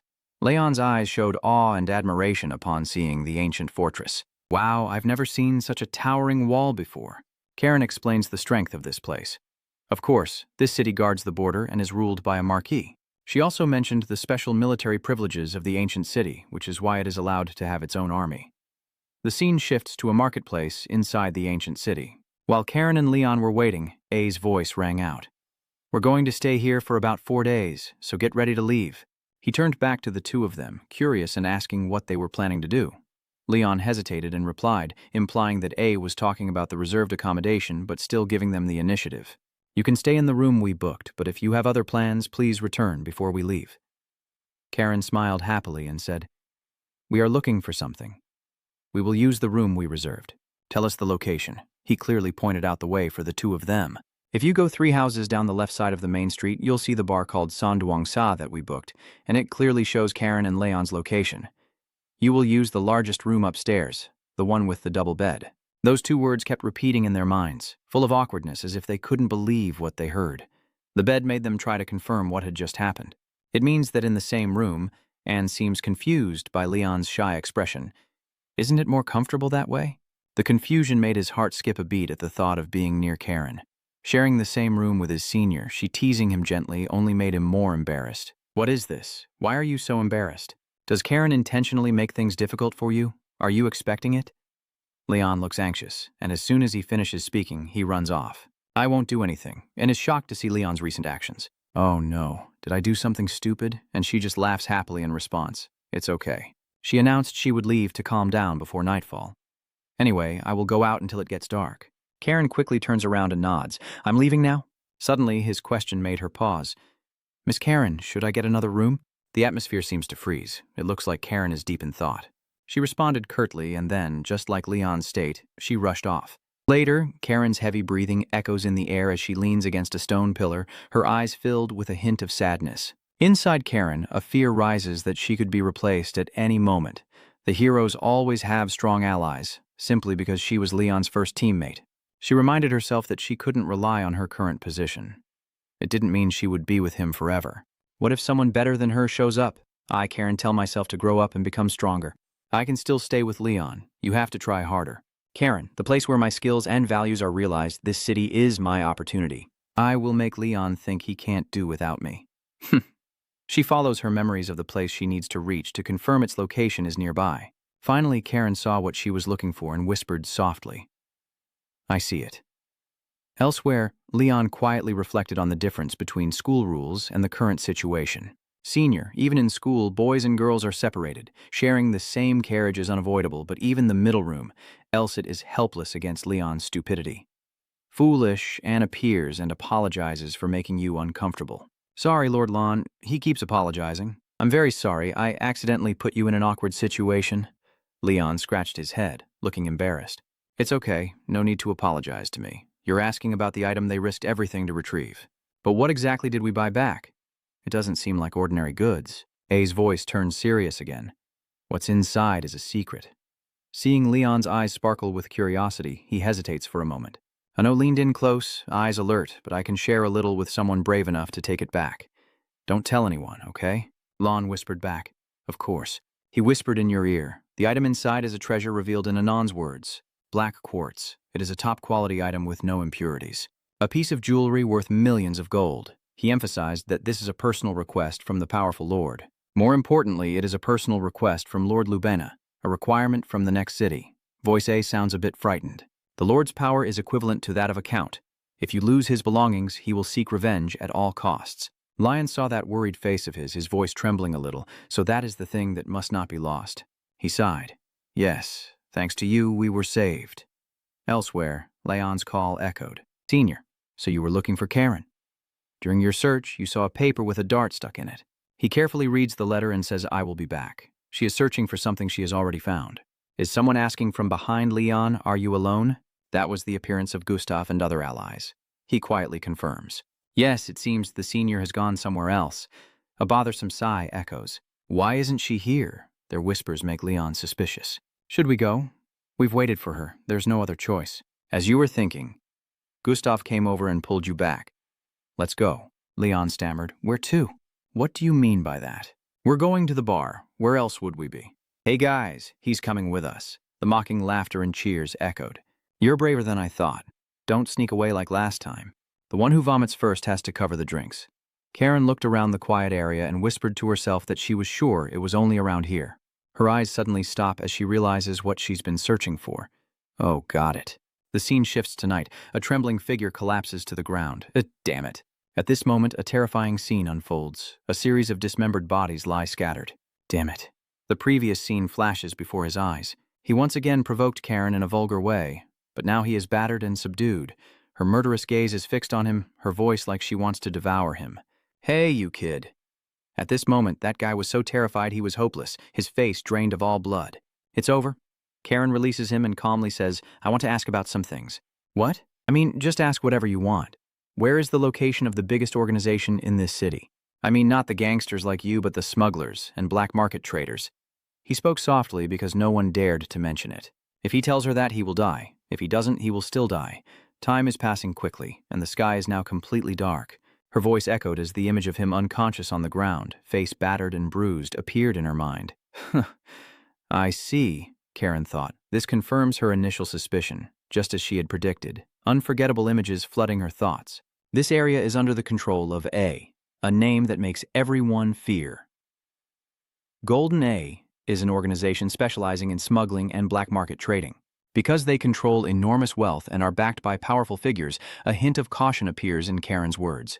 It seems that the Marquis Lord of this land is protecting them. She steps away from here. Karen sighs softly. Knowing this will make things more complicated, it's going to be a bit troublesome. Suddenly, her steps froze, as if she had just seen something. In front of her was a mark she had seen before. I confused the time with a moment long forgotten. It's been about 10 years since I last saw it, but I guess I still haven't forgotten. Karen was surprised when Leon asked about her nickname, the meaning of the Gravekeeper. He was curious why that alias was associated with the senior. Yes, I was curious why it was the senior's nickname. She replied indifferently, but still explained it simply for him to understand. I think knowing it wouldn't matter since I no longer work as an assassin. It's a secret communication method. Secret communication methods. Karen explained that underground organizations always have their own discreet and secure ways of transmitting information. Organizations operating in the shadows have their own unique communication methods within the Ground Spider organization I once joined. They use people to amplify messages in the area to communicate. She also happily explained that inside the coffin there would be details of the mission, such as target identification and mission status. The boy nodded, as if he understood. Oh, I see. Karen smiled and added, instead of this cumbersome method, most organizations use a more direct and simpler approach. She explained the process to Leon.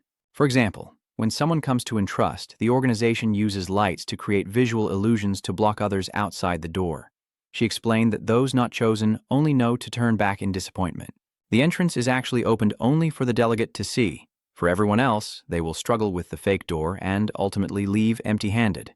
Karen whispers that for someone who controls darkness like her hand can easily pass through walls, creating illusions, and then her entire body follows effortlessly.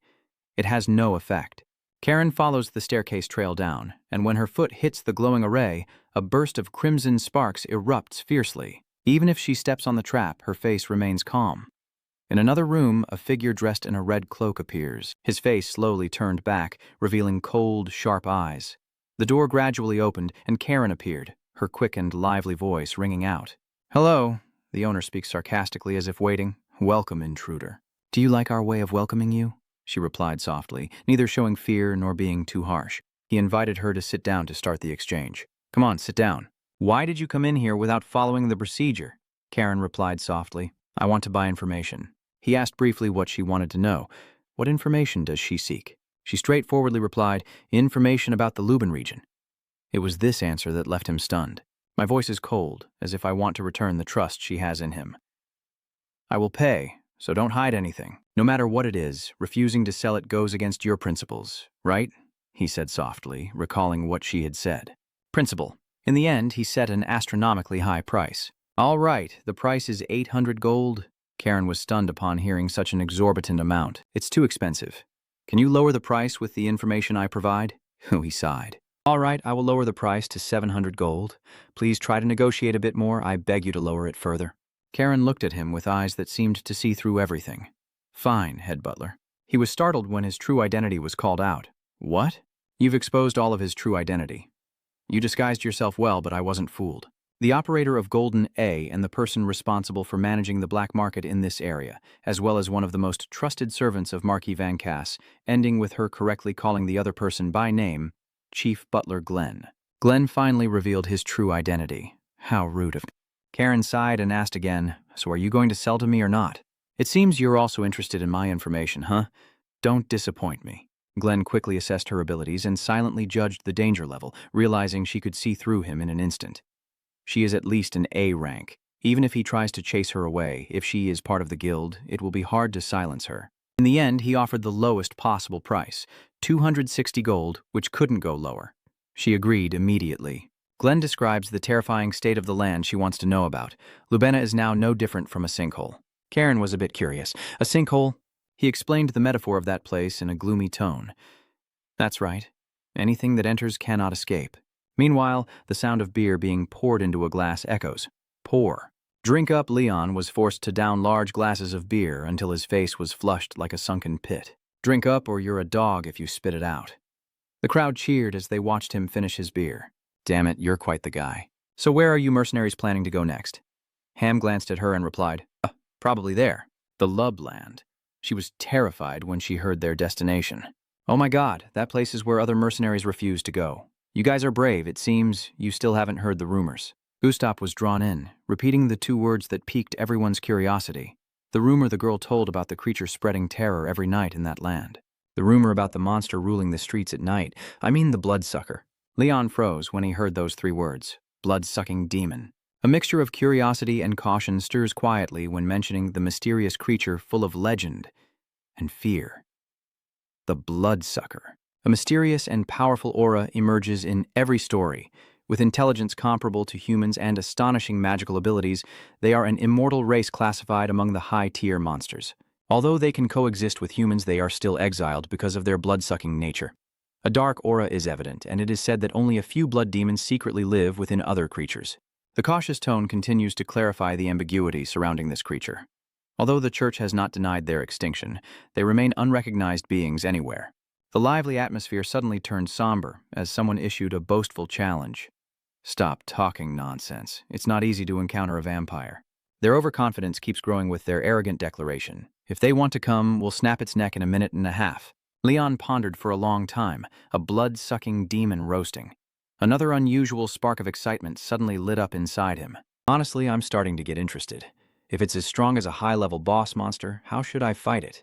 Then a fleeting thought crossed my mind. No, as a hero, I should just kill it, or maybe I should try talking to it first. Leon turned to ask Elite. Elite, helpless, sighed. Your thoughts are written all over your face.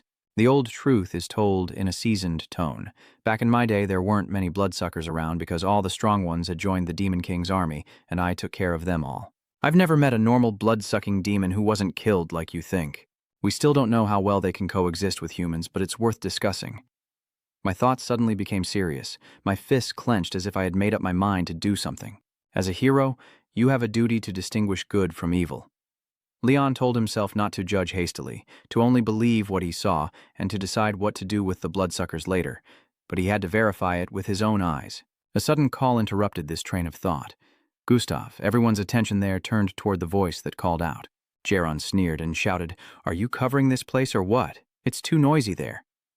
Everyone immediately recognized the appearance of an acquaintance with an unpleasant aura. "It's Jerome. He's here too. Looks like things are getting lively." Gustav slammed his beer glass down on the table, making a loud noise. He spoke in a low voice to warn the troublemaker. Everyone is in a good mood. Jerome, don't cause trouble here. But Jerome immediately retorted with an equally arrogant attitude. Do you think I am your subordinate? Who do you think you are to order me around? His voice calmly turned firm as the warning was repeated. If you think I am giving orders, then I'll say it again. Leave this place. Don't let others decide for you. He spat a mouthful of saliva into the beer glass that Gustav was holding, while he stared in shock. Not only Gustav, but everyone present had the same expression. Jaron sneered with contempt, challenge in his voice. What if I don't like it? Gustav slammed the table and stood up, his voice lowering. Do you really not get tired of this? He smirks in defiance and says, Go outside and talk. I'm sure you'll never act that way again. As the moon rises and the sky darkens, they all walk out to the front yard. Leon quietly asks, Elite, do mercenaries often get into fights?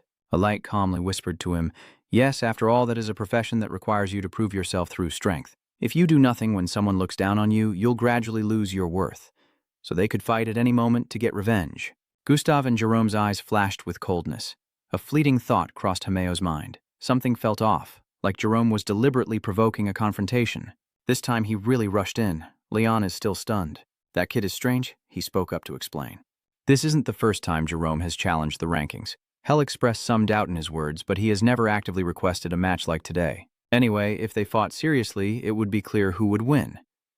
Leon wondered more about the actual strength gap between the two of them. Is there a big difference in their skills? Hamel asserts confidently. That's right, not many people can match our boss. Suspicion appeared as we noticed something unusual about him. Jaron is known for taking on simple tasks, but his attitude today has changed drastically. Could he have someone backing him up? He senses a growing sense of unease. I am a bit worried. Something's not right. Even though Leon is worried, he tries to reassure Ham. No way. Captain Gustav. Gustav just sneered contemptuously, dismissively glancing at them. Don't worry, these chickens I will definitely win. Jerome's arrogance radiated as if he wanted to swallow the whole crowd. That arrogant bastard, what are the rules? Gustav simply responded calmly as always, die or surrender. Elite urges Leon to focus on watching this rare match. We're about to see a fight between two top mercenaries. Watch closely, Leon, and as the atmosphere seems to freeze in the breath, the command signal rings out softly but deeply. Now let's begin. Jerome charges at Gustav with lightning speed. A look of shock appeared on his face. Without hesitation, he delivered a cold, sharp strike. This blade wounded Gustav on his face and shoulder, causing him to be pushed back against the beam. As soon as their swords clashed, Jaron let out a cold, sharp laugh. What do you think, Gustav? Can I still handle you easily? Outside the battle, Elsit notices something unusual about the sword and whispers to Leon with caution. Is that Jerome's sword a fanet blade? Its center of gravity is in the front, and judging by how easily he controls both swords, this fight isn't normal. You're improving, Jerome? But right after that moment, a dark gray energy burst forth, making even Jerome's spine tingle. The gray aura is here. He's using his iron aura. He confidently declared his counterattack with his signature skill, like waves crashing against rocks. I knew you would use it. My aura attribute is water, and my new skill is wave. I will send you to sell salt. The two swords clash, echoing throughout the space, surrounded by dust and smoke, scattered by the techniques. The force of the collision so fierce that even the wind nearly blows away the nearby person. The attack was so strong I almost got caught in the whirlpool, and before the dust settled, Leon tried to see who was the winner. So, as everything gradually became clearer, the figures of the two fighters on the arena floor emerged. Jerome was seriously wounded and collapsed to the ground. In the midst of rapid breathing, Gustav's voice deepened as if to end the battle that was spiraling out of control. I don't know why you want to fight, but stop here, or one of us will have to die. Jerome replied with a sinister smile, as if all threats only pleased him more. Yes, you don't think that person will be you? Then with a crazed look in his eyes, his terrifying voice rang out. That was just to warm up. Now the real terror begins. Gustav's voice hardened. Do you still have the strength to stand up? Don't try to act dangerous. Suddenly, Jerome's hand changed. Flames of red light burst out fiercely. His eyes turned crimson, and fangs appeared. Out of nowhere, his figure vanished before Gustav's eyes. In the chaos of the moment, Hammel's voice, full of surprise, rang out before he disappeared. Gustav's face changed, his expression becoming more tense. From Lion's eyes, a blue light can be seen rushing towards him. He looks up into the sky as if trying to identify something. Just as everyone's gaze is still bewildered and searching, Leon's voice seems to freeze in his breath. Look up there. Jerome is charging down, delivering dozens of decisive strikes, leaving Gustav no chance to react. Each blow causes his entire body to bleed. Gustav's heart-wrenching scream echoes as the brutal truth hits him, leaving him staggering, unable to accept the new power before his eyes. No way. He cut right through his steel aura. How can that bastard Jerome have such incredible strength? Jerome's smile twisted as he sensed Gustav's fall behind him, shock spreading like wildfire and choking his voice with fear. What's going on? I didn't see anything. How did he attack him? The unbelievable words before the recent scene suddenly made the captain kneel down. What the hell is going on? No matter how fast Jerome is, that bastard is only at level B at best. But only Lon probably understands that what they just saw was the truth. No, that speed must be on par with Karen's. Jerome's foot stomps on Gustav's wound after the recent strike, and pain flashes in his cry. The worry turned into chaos as they rushed to the injured captain, trying to hold back their panic, but unable to hide the trembling on their lips. Captain, damn it! At that moment, another person, as cold as if admiring his work. Wait, so what should I do if a careless third party intervenes in the middle of the duel? In front of the scene where former comrades now act as if controlled, one person couldn't hide their shock. What's going on with these guys? Are they still the people I used to know? Despite the pain, he forced his gaze to look toward Jerome. All right, go ahead and speak. You have already knelt down. The cruelty becomes even clearer as Jerome demands the final proof of his immense power. Please, beg me. Ask for my forgiveness. Suddenly, white foam gushed out in waves from his mouth, as if he had just realized something. He shouted loudly, ordering Lon to draw his sword and point it at the sky, then unleash his aura light. Even though he didn't fully understand what was happening, he acted immediately. Okay. A golden light emanates from Leon's sword. Jerome froze, staring toward the source of the light as the scream of being burned echoed and his breath grew ragged with utter confusion. My body is burning. It's so hot. So hot. What is happening? Why did they suddenly all collapse? At that moment, a sense of unease spread as I saw them all fall at once. Elite? Could these guys be? Elite's voice rose in surprise, unable to hold back. That's right, they're all dragon hybrid demons. Leon, standing nearby, expressed his confusion, sounding a bit naive. Half-dragon demon hybrid, then you blink and ask again, what does that mean? Aren't they vampires? Elite explained calmly. Hybrid vampires are those who have ingested serum containing vampire blood. Simply put, they are half-human, half-vampire. It also recounts the origin of vampires. They weaken in sunlight and their power doubles at night. Their regenerative abilities also become stronger, though not as much as a normal vampire's. On the other hand, if wounded by silver weapons, their lives are at risk. They also can't use dark magic, but by midnight they become hard to deal with. I was able to easily defeat them thanks to the Holy Sword and Sunlight Aura. In the end, Leon finally understood the truth. So, are they related to vampires? Elite responds briefly. That's right. Gustav approached and spoke. Leon was the one asking about his condition. Captain, are you okay? He replied briefly. I'm fine, but Leon knows the reality is far from that. He's not okay. clearly badly injured. Your concern for him is the top priority. There's no time to hesitate. When the tension rises, Leon's voice cuts through. They're vampires. The horror of the people there when they heard Lan speak out, huh? Vampire dragon. The sky is gradually darkening, and the moon has risen high. Jerome suddenly showed signs of waking up. He opened his eyes wide and tried to sit up. Hey, Jerome, you're awake now. Seeing the fear in every breath he took, the other man continued in a calm yet deadly tone. I just want to talk. His voice echoed with panic. This way of doing things is already against the law. Jerome's scream echoed through the space, somewhere else in a building. Leon sat lost in thought on the bed, his mind suddenly filled with reflections. According to Jerome's confession, Count Lubena is the root of the problem, so Lubena is the next target of the military campaign. He recruits mercenaries and explorers from everywhere, turning them into his subordinates and building an army. You try to guess what the powerful person might do, turning them into his followers and forming an army. What is he planning? Leon pondered. Furthermore, he is trying to acquire black quartz through the storming campaign, weariness mixed with a hint of anticipation for rest. I will meet with the general merchant and Captain Gustav early tomorrow morning, so I need to sleep now. Where is Senior Karen? What is she doing? Still not back? She should go home and sleep early or she'll be exhausted tomorrow. Elite forced a helpless smile with a hint of unhidden sarcasm. So you two are planning to sleep together? The misunderstanding almost made Leon choke. Huh?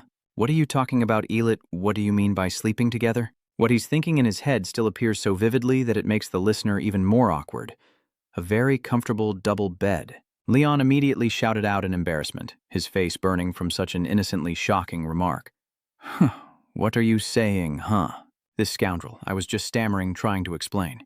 I was just waiting because I was worried about her. Karen arrived just in time, looking at the person in front of her with a hint of curiosity and suspicion. So you're here, Leon. I've been looking for you. She smiled as she approached, contrasting with Leon's blushing, foolish face. But then he asked, what exactly are you waiting for? Waiting for someone? But then you hurriedly waved your hand to avoid Karen's suspicious gaze. No, I wasn't waiting for anything. At night, the sky above is completely covered by darkness.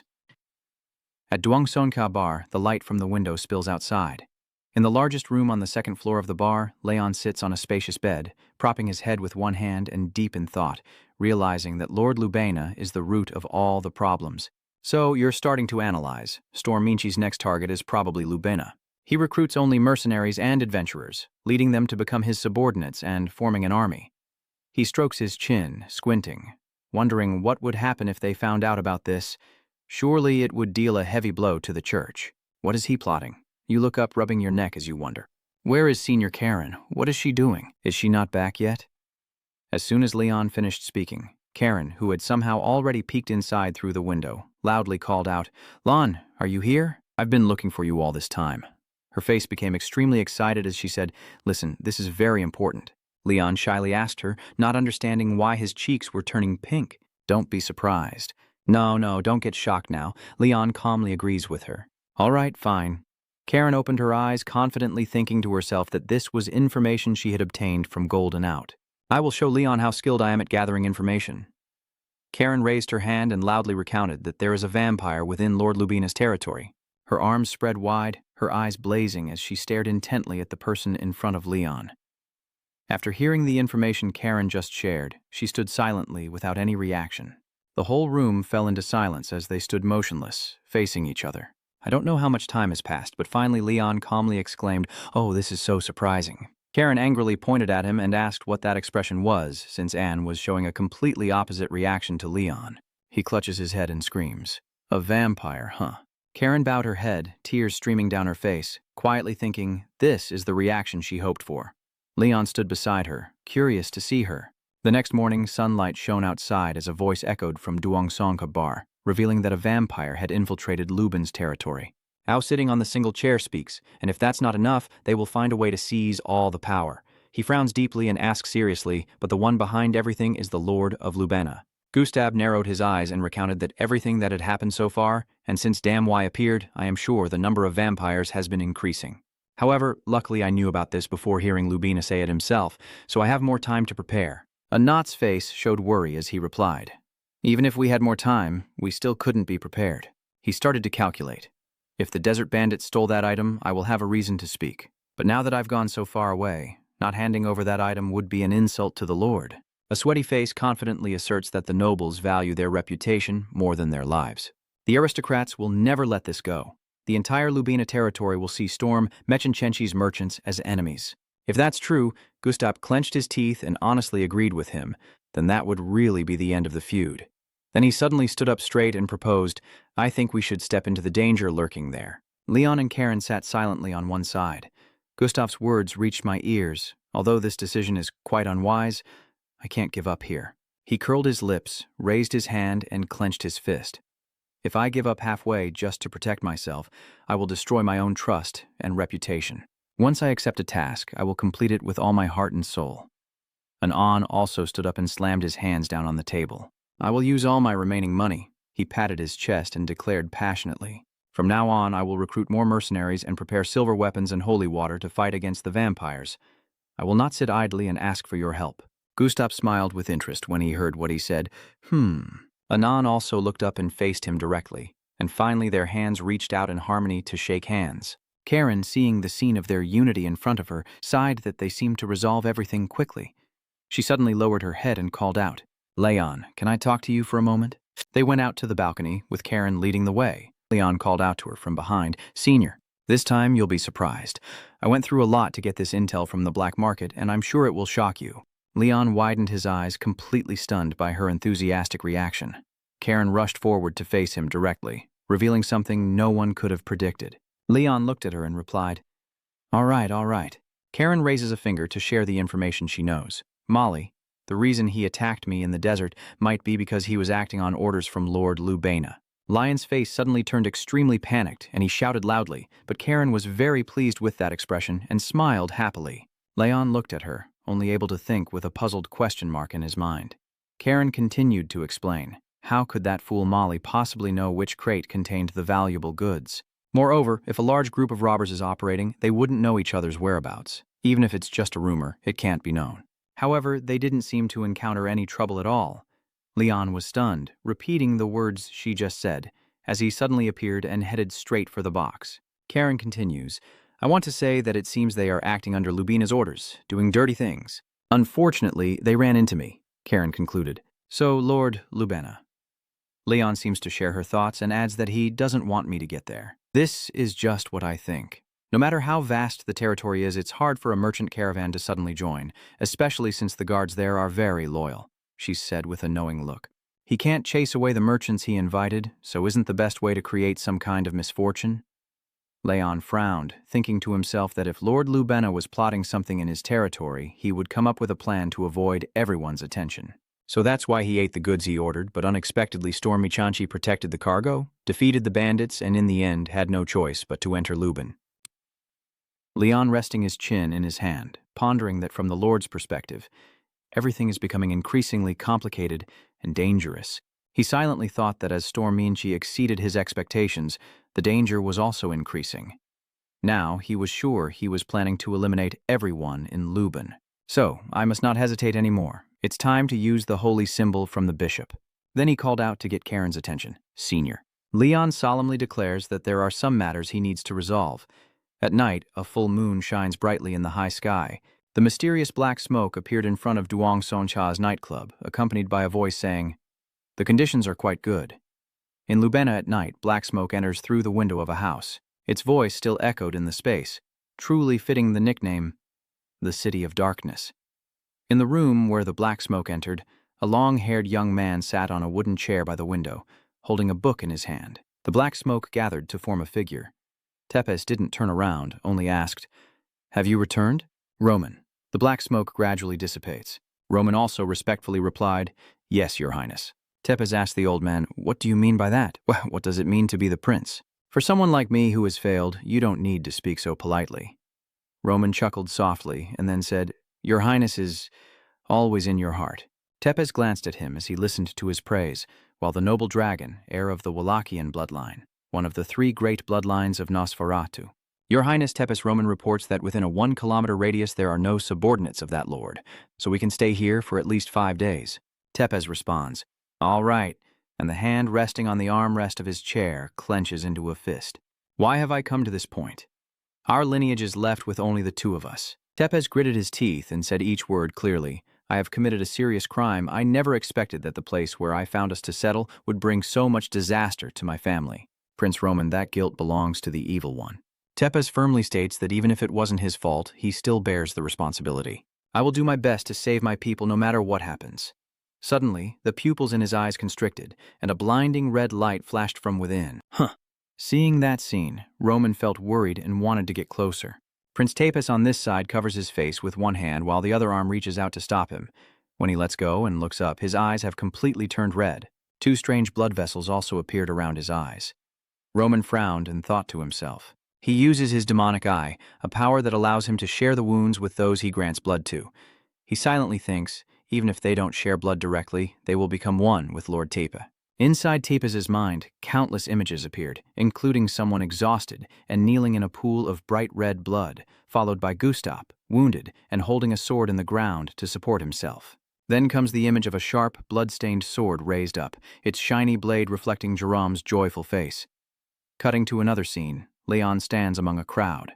He raises his sword high, a golden light enveloping the surrounding space.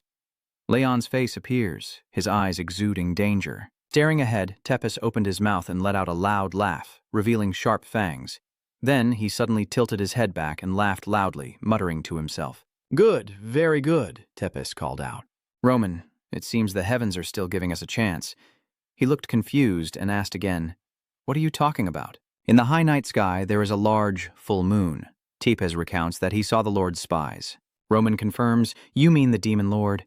Tepes did not admit it and continued. He was defeated by someone wielding divine power. He quickly analyzed how he had destroyed my hybrids in an instant. It seems he holds a fairly high position in the church. If that's the case, he will know a lot about me. Roman, after hearing everything, hesitated before saying a few words. So Tepes glances at him and makes a conclusion. "This is the beginning of my counterattack." He raised a hand with sharp claws and bulging veins to curse Andre Lubena. "You bastard. Look clearly now." Tepes gritted his teeth and declared, "With my claws, I will make you shatter into 100 pieces." On the other side, the sky is now daytime with the sun shining brightly.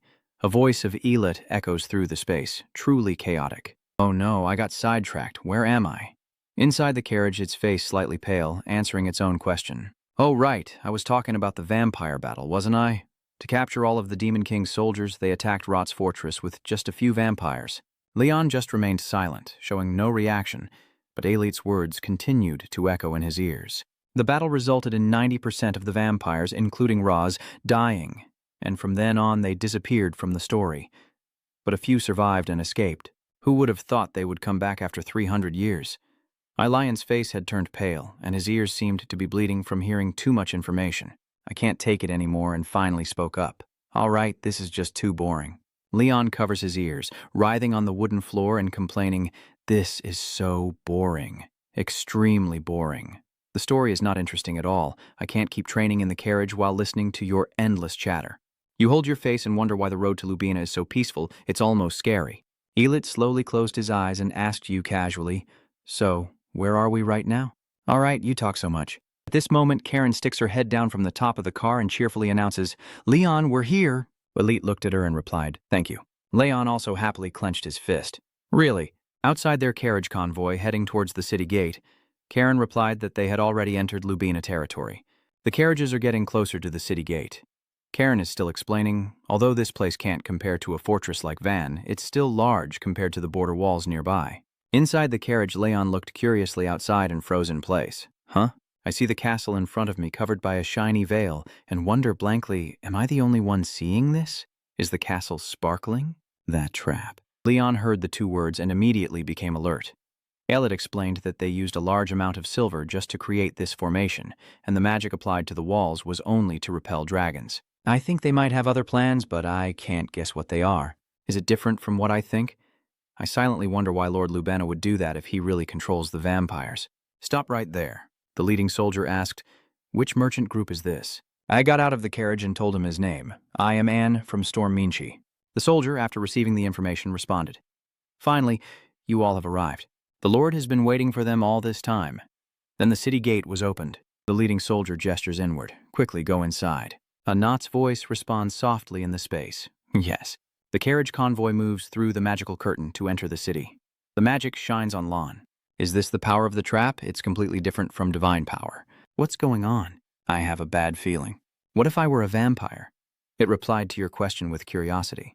Will I ever be burned? Elite repeats once more. Anyway, the guards at their gate are neither hybrids nor vampires. Leon looked at the person in front of him and praised him. Really, well done, Elsit, he scolded seriously. From now on, I should act more carefully. We won't know when the enemy will attack. Elite observes the man walking down the street and concludes. No, it moved its gaze again, shining at the two girls standing together, which was also a no. Elite's voice rang out again. Number Leon felt puzzled. Why is no one like that? He glared, thinking to himself, what is going on, God? There are no half-bloods or vampires from the city gate to the capital. Leon pondered to himself. Could it be that the news about vampires in Lubena is false? Oh no, since the sun is still up, it's not easy to find them. After running for who knows how long, the carriage finally arrived in front of a mansion gate. I am Brad, a senior knight. From now on, only B-rank adventurers, mercenaries, and traders are allowed to enter. This is the Lord's order. The curtain of the carriage was drawn back. Karen smiled and asked, Are we the same? Leon also asked her, Why aren't these precious items delivered directly to everyone inside the mansion? Sunlight from outside streams into the room. Leon silently thought to himself, Good, now I can clear up my doubts. On the wooden platform on both sides of the corridor, there was a gilded carved statue that looked incredibly exquisite, and someone marveled at its grandeur. Leonic hesitated and asked, Should I greet him? Hansen, walking behind, ordered, Be quiet. When you meet the Lord, you'll just bow your head. It's too noisy. They all stopped in front of a room. Brad signaled the others to be quiet. He turned around, knocked a few times on the door, and called out, Sir, Semenchi and the escort have arrived. A voice from inside the room responded, Come in. After receiving approval, the door slowly opened, revealing Andre standing by the window, calmly watching the incoming people as if he had been waiting here for a long time. Anno representative stepped forward, closed his eyes respectfully, and bowed one leg to the ground. Leon lowered his head slightly and whispered softly. Elite nodded slightly, understanding the implication, and looked ahead for a moment before giving his response. No, the Lord is not a vampire. Leon was stunned, beads of sweat on his face, and asked again, So the Lord is not a vampire? Eilert looked once more at Andre's face, half-lit and half-shadowed, to confirm. He smirked knowingly and said with a hint of sarcasm, He's something more troublesome. Its voice reached Leon's ears, as did those of the guards in the room. Leon quietly wondered if Lord Lubina and his men weren't vampires. Then was the information about vampires hiding here false? Andre signaled to come here. Lord Anat of Storm, Michenchi. Anat nodded in response when he heard his call. Leon quietly noted that in the way he spoke, he didn't seem to have the arrogance of a noble, and his eyes were strangely warm and kind. Anyway, he didn't look like a bad person. Andre makes a request. Before we talk, I want to receive the item I ordered. Anne carefully uses both hands to bring the box in front of him. Yes, Your Excellency. Inside the box is a shining, shimmering black and purple crystal block, and a hand reaches out to directly grasp the crystal inside. Andre holds the gemstone up to the light, carefully observing it. Well done.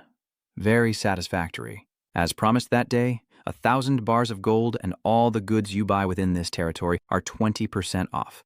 Anon remained kneeling, eyes closed, head bowed, and replied, Thank you, sir.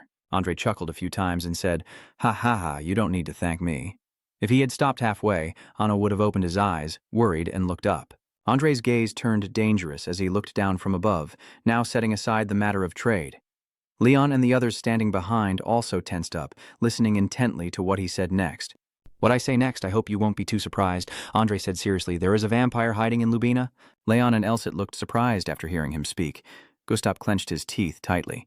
Karen was also stunned by what she just heard. Hamel and Hansen were no different, both standing there speechless. Only A.N. reacted, looking extremely panicked as he held his head and shouted loudly. But just seconds later, Anne quickly shook his hand to explain to Andre. I apologize, and please forgive my rudeness. Leon quietly muttered to himself on this side. It's not surprising he's caught off guard. Who would have thought he would actually say it himself? Andre slowly recounted the situation. We have been patrolling day and night, but our forces are not enough because the vampires are very skilled at hiding. And I'm also worried because my soldiers have never seen a vampire before. He shifted his gaze to one side and then asked, So I want to ask for your help in hunting down the dragon vampire. What do you think? Leon stands with the others, silently watching him without immediately agreeing to the proposal. Andre's voice continued to echo through the space, promising to reward your efforts with money and provide silver weapons and holy water. Leon squinted, already calculating silently. I can't just stand by and watch like this. Anyway, I only have one option left. That evening, inside the room upstairs at the mansion, the light from inside shone out. Someone spoke up. He arranged for me to stay at the guest suite in the mansion. I have a feeling he's planning something. Karen sat on the sofa, pondering. He wants to monitor all our actions. Ano rests his chin in thought, and besides accepting it, we have no other choice. Gustav closed his eyes, rubbed his chin, and raised a question. I don't know if the Lord is telling the truth or not. He is the one who dragged me into the vampire topic, and another member's analysis made both Leon and Karen turn their heads at the same time. I think he's suspicious, but I don't have any proof to back it up. Anon quickly waved his hand to remind everyone that things might be getting out of hand. Please, I hope what you say is true. What would happen if he found out we were investigating him out of suspicion? Elite had been silent all along, and now he said, if Storm Machenchi is a great merchant capable of ruling a whole kingdom, then everything will be fine. In his eyes, the middle-tier merchants are just ordinary rich folks, so using them as bait to lure the vampires without me is also fine. Anyway, this is Lubin's territory. I can't investigate him without evidence. Even if I do, I won't be able to make him speak. So, is considering Lubina as an ally the best option? A high-level mage? Elite replied, I'm not very good at magic arrays, but it's definitely created by him. His aura and magic are exactly the same. Leon didn't respond, only placing a finger on his lips. Elite felt suspicious. If the Lord considers the vampires enemies, then I don't need to help. If he sets up the matrix at a different gate, he could burn all the vampires inside the city. There must be a reason why he wants to keep the vampires alive, or, given the mission to eliminate all vampires, he wants to prevent Storm Machenchi from getting involved. Leon gradually connected the details, just as Elite said that the Lord was plotting something within the palace and was hiding the fact that he was a high-level mage. So it makes sense that he listed Storm Machenchi as someone possibly involved in this. Separating the escort force from the merchant is also part of his plan. If the mercenaries get bitten by the hybrid's wolf teeth, Karen and the others definitely won't be able to ensure safety. Leon clenched his fist tightly, silently determined that he wouldn't let that happen. But the biggest problem now is that Elliot calmly concluded that the Lord is our enemy. It swiftly flies over to where AN is sitting and whispers the word enemy. Then Elite comes to Gustav's side and murmurs that the old man is our enemy. Leon could only sigh to himself. If he hadn't been the only one aware of Elicit's existence, he wouldn't have known the truth about Lord Lubena. Karen is the only one who believes. She is the only one who trusts me. Sitting here, she also lets out a long, exhausted breath. She glanced at a group of contemplative people standing in front of her. Karen suddenly raised her voice and suggested, let's go to sleep. I want to rest. We can discuss more tomorrow. Doing nothing like this won't get us anywhere. Everyone was startled and turned their eyes toward her. A also agreed and said, that's true. The moonlight shining in the sky sparkled gently as Leon's group finally parted ways and returned to their own rooms. Good night, everyone. Sleep well. In the hallway, Karen looked a bit surprised and whispered very softly to the person walking beside her. What? Lord Lubena is a powerful wizard, Leon replied to her confidently. Not only that, but he's also a high-ranking officer. Karen cautiously observes her surroundings and says, that's really dangerous. If he has reached a level that even I cannot recognize, then he truly deserves to be a special target, she whispered to herself. With my current attack ability, I can't be sure of winning. I need more time. Leon nodded in agreement. I was glad that before coming here, I used the holy relic given by the Pope to seek help from the Knights of the Holy Chain. You keep saying you're still a bit worried because you're not sure how many knights will come and when they'll arrive. Leon also started to speculate. We might have to face the entire capital, so we need at least 3 people. Suddenly, Karen tilted her head and looked intently behind her. Leon, curious, asked her, what's wrong? Karen went to the next room, waving her hand. Nothing. Rest up. See you tomorrow. Leon also nodded. Yes, Senior, good night. As Leon entered his room, he was taking off his cloak and hanging it on the coat rack without noticing, the door still not fully closed, while one of the woman's hands was turning a lock on the door handle. Leon also sensed something unusual and glanced back slightly, not knowing when Karen had appeared in the room, and he called her absent-mindedly. Senior. Karen didn't respond, suddenly reaching out her arms towards him. Her legs also pressed close to Leon's, making him lose his footing. A crashing sound echoed as Karen pushed him down. They both lie down on the bed, Leon's face flushed with embarrassment as he faces her, calling out Karen. She smiled, only letting out a sigh, as the night sky was completely covered in darkness. In the room on the first floor of the mansion, the yellow light is still on. Outside the window, a shadowy figure in a black cloak, fully covering their face, looks extremely sneaky. He seems a bit tense as he watches what's happening inside the room. Right now, there's a figure on the bed with their hands supporting themselves in a prone position. The room is almost pitch black, but faint moonlight reveals two figures on the bed, pressing their lips together, with Leon below and Karen above. They look like a couple engaged in something they shouldn't be seen doing. The man in the black cloak outside the window is blushing and gaping in shock at what he's witnessing.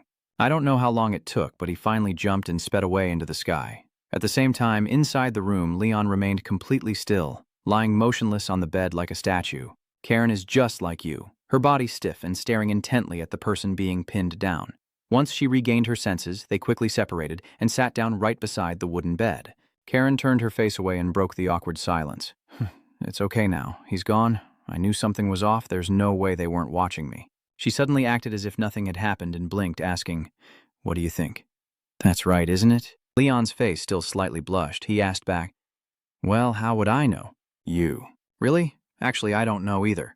The elites on one side, seeing them both confused, narrowed their eyes and said 3 words. "These fools." Karen stood up, clenched her fist, and smiled as she suggested, "Okay, I should start with surveillance first." Leon looked at her confusedly. So right now, with Karen's voice echoing in the room, they've been watching us all along, just returning the favor. She points confidently as she analyzes. Because I created that illusion, they definitely won't think I went outside. Leon still had some doubts and asked, "The guards everywhere there, you're definitely not caught, right?" Karen said confidently with her hands on her hips. "What? Have you forgotten?" As she finished speaking, the coffin guard's disguise appeared and bowed. "Sir." The coffin guard's shell is surrounding Karen. She raised her hand in front of her chest to salute. "Do you want me to take you somewhere?"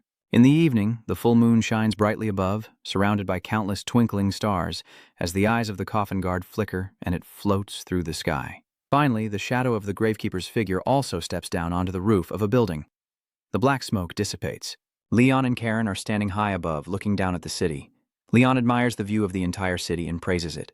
"It's a really beautiful view. I have to admit this place has developed a lot, so this is why it's called the city that never sleeps, because it looks even better at night." Karen stands beside him and continues. Although it's not late, the streets are already quiet. In the distance, there is a room still lit up. Leon, standing far away, can still clearly sense the presence of people inside the buildings. "Are you suggesting it's because of the vampire rumors?" Karen pondered for a moment before replying. "Maybe so," she suddenly shouted. "Look, it's the patrol team." Leon wondered aloud. Why do they look more like civilians than the patrol team? The elites are also appearing now. It looks at the stakes hanging on the patrol soldiers, guessing that their silver weapons clearly indicate they intend to fight the vampires. Leon squinted and raised a question. "I don't know what you think, but I have no idea what the relationship between the vampire and the Lord is. If you call them enemies, it might seem reckless, but I don't understand why he wants to capture them alive." Elicit, staring intently ahead, replied vaguely, "You have your answer now." "Huh?" Elite continued speaking. "The world is not always divided into two, the allies and the enemies." Leon was startled, but then thought of something and asked him, "So vampires are neither allies nor enemies?" Elliot closed his eyes in denial. "It can't be." Lon slightly bowed his head, thinking to himself, "Neither an ally nor an enemy. I need to reconsider this statement. Think about it. From the very beginning, I concluded that vampires are enemies without any reason. So you're calculating in your head that the vampire and Lord Lubina are enemies, which means both of them are foes? Maybe I should form an alliance with one of them," Karen called out from behind. "Leon." Hearing his name, he turned around to reply to her. "Yes." Karen points to a dark alley. "So I looked around. It seems like the area ahead is a slum. What should we do now?" Leon asked in a voice only you and Elite could hear. "Maybe the vampires are hiding here, huh?" Elite dismissively rejects the boy's speculation. Vampires live very luxuriously and wastefully, so they are often called the night aristocrats, and they are also known for their contempt for humans. Because of their arrogance, I don't think they would hide here. A mischievous smile flickered on my lips. If that's the case, this situation is quite dangerous. 2 pairs of legs in high-heeled black shoes are walking quickly forward. In the echoing space, Leon's voice calls out, "Let's go, Senior." Karen looked around and sighed. It's so gloomy. Why is this place so damp and moldy? She looked at the dark houses on both sides of the street, wondering. It's strange. There's no sign of anyone living here or any footprints. Karen feels confused. Even if I spread my aura further to sense, the result would still be the same. No matter how wealthy Lubena's domain is, there should be poor people here. In Leon's mind, he silently confirmed that something strange is definitely going on here. Even if this place has many rich people, there must be poor people too. If the wealthy live in large mansions, then the poor would definitely live in single-room houses. However, there are no poor people here, only traces of their existence, but no clues about them. Just think about what kind of devilish deeds Lord Lubena might have done to the poor in his territory to turn it into a town. But sharing the same thought, both Leon and Karen shouted in unison that they didn't like this place at all, and then decided to head back. But just a few steps into their move, a cloud of black fog swept in and blocked their path ahead. Leon's eyes widened as he sensed the danger. Karen beside him also widened her eyes in alertness. Both of them quickly stepped back to dodge the black bone mist. Leon clenched his sword tightly, thinking to himself, surprise attack. They won't even see it coming. Karen also drew the hidden dagger from her body and prepared to fight. Two mysterious figures and a pair of glowing red eyes appeared in the black fog, watching them. Leon gritted his teeth and wondered silently, are they moving through the fog? Sorcerers? Maybe these assassins are like the senior, huh? Elite glanced into the black fog and confirmed that these guys are vampires. Leon stared blankly at it, repeating the 3 words he just heard. Vampire. Tepes in front of me shows no intention of hiding and introduces himself. I already know where he is. I am the last heir of the Nosferat Wallachia family. Tepes Leon said nothing, only focusing intently on the person standing opposite him, beginning to analyze everything that had happened so far. Under his pressure, he could have ambushed me very quickly, but he didn't. Leon wondered to himself, are these guys friends or foes? Looking at Tepes in front of him, he thought, anyway, it's somewhat more reassuring. I don't think they mean any harm. He passed up the chance to ambush me just to talk. He tilted his head, glanced at Karen beside him, and silently made a bold decision. She nodded slightly, as if she understood what Leon was thinking. Then Leon withdrew his hand and sheathed his sword back into the scabbard hanging at his side. Above, the full moon was obscured by dark clouds, but still emitted a shimmering light. Then a voice echoed in the space, saying, So then? Leon demanded seriously why you appeared. Surely not to fight, right? If you want to talk, then please prove your presence first. Tepes smiled mischievously, revealing sharp fangs, and said as if expecting it. He remembered a scene he had seen in the past and said, Let me ask you something. Tepes frowned and asked directly, Through you, I saw that you wield divine power. Are you from the church? Karen and Leon still look wary, and he wonders to himself, what's going on? Leon quietly feels confused. He knows I come from the church, so why would he still reveal himself to me? Elite, silent until now, strokes his chin and says, If he's a cunning vampire, he would stay away from you, because he sees the holy symbol. Oh, right. I pretended to be them before. I quickly waved my hand in acknowledgement to the person in front of me. Yeah, that's right. Elliot could only scold him. You're really hopeless. Tepes' sharp black nails quickly clenched Lon's hand. Oh. He looked so excited and shouted out, I knew it. We've been waiting for you for a long time. Lion's face was covered in sweat, completely stunned by Tessa's enthusiastic attitude. Hey! Finally, the entire space fell into silence as an incredibly strange scene unfolded. Roman stood nearby, patting his chest and taking a deep breath, while Tepes held Leon's hand tightly, refusing to let go. Only Leon and Karen are stunned by the current situation. The next morning, the sky is clear and bright in Leon's room. Upstairs in the mansion, Hamel and Leonix share the same intense stare, while Gustav slightly bows his head, clenching his teeth tightly, and A remains silent. His eyes simply shifted silently to the side. A huge fist slammed down hard on the table, accompanied by a loud clatter. Gustav's forehead was covered with blue veins as he shouted in anger, Lord Lubena raises dozens of vampires and feeds them poor people. Karen leans against the wall, arms crossed, closing her eyes to confirm with him. Yes, that's the first information we received. Leon looked thoughtfully at the person standing beside him, also glad to have an experienced senior with him, since an A-rank adventurer's words are more trustworthy. Leonix's face turned pale as he asked anxiously, Lord Lubena is a high-level mage, so his power far surpasses that of others. Are all her words just things she heard from the vampire? Hamel also feels suspicious. It doesn't sound very trustworthy, but since it's from Karen intelligence, it probably is correct. Gustav rested his chin on his hand and began to ponder. So basically, Lord Lubena uses the poor to sacrifice and feed the vampires. He tames the vampires to threaten others, so he keeps me here to silence Ta. It means that no matter the outcome, as long as we're within his territory, he can monitor us and force me to surrender. Karen continued his words. Well, I have to act quickly. I'm sure he knows that even if he forces me to surrender, it would take at least 10 days. All three, Hamel, Hansen, and Leonic, tense up as Karen continues speaking. Surely, a lot will happen during that time. Gustav still didn't trust and asked what if the information she received was a lie. How could I trust that damn bloodsucker? I don't know when the images appeared, but his voice also echoed. So did ours. Tepez's black shadow floats nearby, his eyes glowing red, whispering that living on blood isn't much fun either. Gustav suddenly jerked, spun around, and jumped onto the table, his words trembling. Are you a dragon spirit? Tepez pats his chest and introduces himself, saying, I am my real body, so I cannot move during the day. Madam, I am not here to fight, so don't worry. He firmly stated, I know it's hard to believe, but what they say is true. Gustav frowned and suggested, with just your word, I can't risk my life and my team on it. I need proof. Tepez held up a yellowed piece of paper. That's right, look here, this is a certificate from the church, and this is proof that the Wallachia lineage has been wiped out. Both Leonic and Hamel stared in disbelief as they repeated the phrase Tepez had conveyed. The vampire clan, ah. Tepez slowly recounts that 300 years ago, part of us became the army of the Demon King. They abandoned living with humans and committed serious crimes against the goddess. As a result, most of the dragon clans were slaughtered by Hero Rotor. And even the Wallachia clan, those who have never joined the Demon King's army, are now at risk of execution. A priest has blessed us. In exchange, we have to serve the church for 200 years, and one of us will live to continue the lineage. Leon shifted his gaze, silently thinking, this is exactly what Elite told me. A light dismissively comments that 250 years is nothing compared to the immortal ones, only affected by sunlight and serious injuries. If their hearts and minds do not come into contact with silver, they are a race capable of living for thousands of years. Tepez continued. After fulfilling our duties, I and my people set out to find a place to settle. Then we planned to settle down and build a life in Lubena.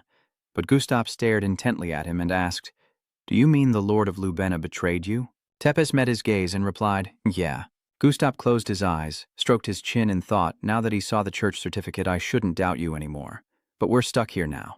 Suddenly Nayan turned around and called out, Lan, you asked the Holy Knight Order for help, right? When will they arrive? Leon looked at him completely confused and replied, I don't know, Gustav suggested with a forced smile. If that's the case, I have no choice but to use my own strength to face the Lord. Karen closed her eyes, crossed her arms, and directly rejected his idea. No, Tepez's skills are about the same as mine. Besides, he's currently not in a position to face the Lord. She analyzed that within their own territory, mages could unleash more powerful magic, and above all, no opponent is more terrifying than a mage who has prepared everything. In the room, Karen's words echoed. Even if a wizard has lived in their territory for decades, even if they are a trained swordsman, victory is never guaranteed. She concluded that they should attack slowly to drain their strength or wait until their own strength is superior to win. Gustav repeated curiously. A superior force, yes, Karen confirms with him. That's definitely the case, she continued. We need divine power. Anu ponders with his chin resting on his hand. Then all we can do now is wait for the Holy Chain Knights to arrive, Gustav suggested again. Then while waiting for them, let's try to weaken the Lord's forces as much as possible. Hilo, standing behind, reminded him. Leader, we've been followed for hours. How do you expect us to do that when our movements are restricted? Although I was lucky today to make them lose their cover, Gustav was startled awake when he heard what you said. After a while of discussion, the space suddenly fell silent. Everyone was lost in deep thought. I don't know how long has passed. Anno raised a hand. Maybe I should pretend to fight. Tepez looked up, and from his mouth he uttered a word. Gustav also echoed what he said. Pretending Leonic was standing behind him, he said the next word, attack. In the end, Karen and Leon stammered out the first two words, and as the scene suddenly turned chaotic, a cry rang out. Is this an ambush? One of them exclaimed angrily. What is this? A figure with a calm and commanding presence appears. Are you feeling better now? Lion stood tall in front of him, while the soldier reacted cautiously, his cold, suspicious eyes scanning Lion from head to toe. Who are you? He replied sharply. I am Merchant Leon from Storm Bachenchenchi, currently conducting experiments to find vampires as requested by Lord Lubin. When danger approaches, someone's voice rings out, get out of the way. The unusual appearance leaves everyone there stunned. Then someone shouted as if they had just witnessed a nightmare. It's a dragon. A real dragon. After that moment, Leon's calm voice rang out. Leave it to me. That soldier can only accept your help now. All right. Leon stepped forward, drew his sword, and pointed it directly at Tepez. He looked at Leon and then smiled a terrifying smile. In an unpredictable situation, Gustav had to find a more subtle way to deal with it, rather than face it head-on. Should I pretend to fight? That's true. No one would have thought of this choice. Doan, how could that lord be so easily deceived? Who would have guessed I would cooperate with a demon and a dragon? From Karen's words, a bold plan is quickly sketched out. If we stage this play together, we can control the when and where of the battle. And once the decision was made, the real game began. In other words, we could set the stage anywhere in Lubena. Everyone agrees. Let's all speak up together. Let's seal the deal. Now, let's show the Lord of Lubena the play.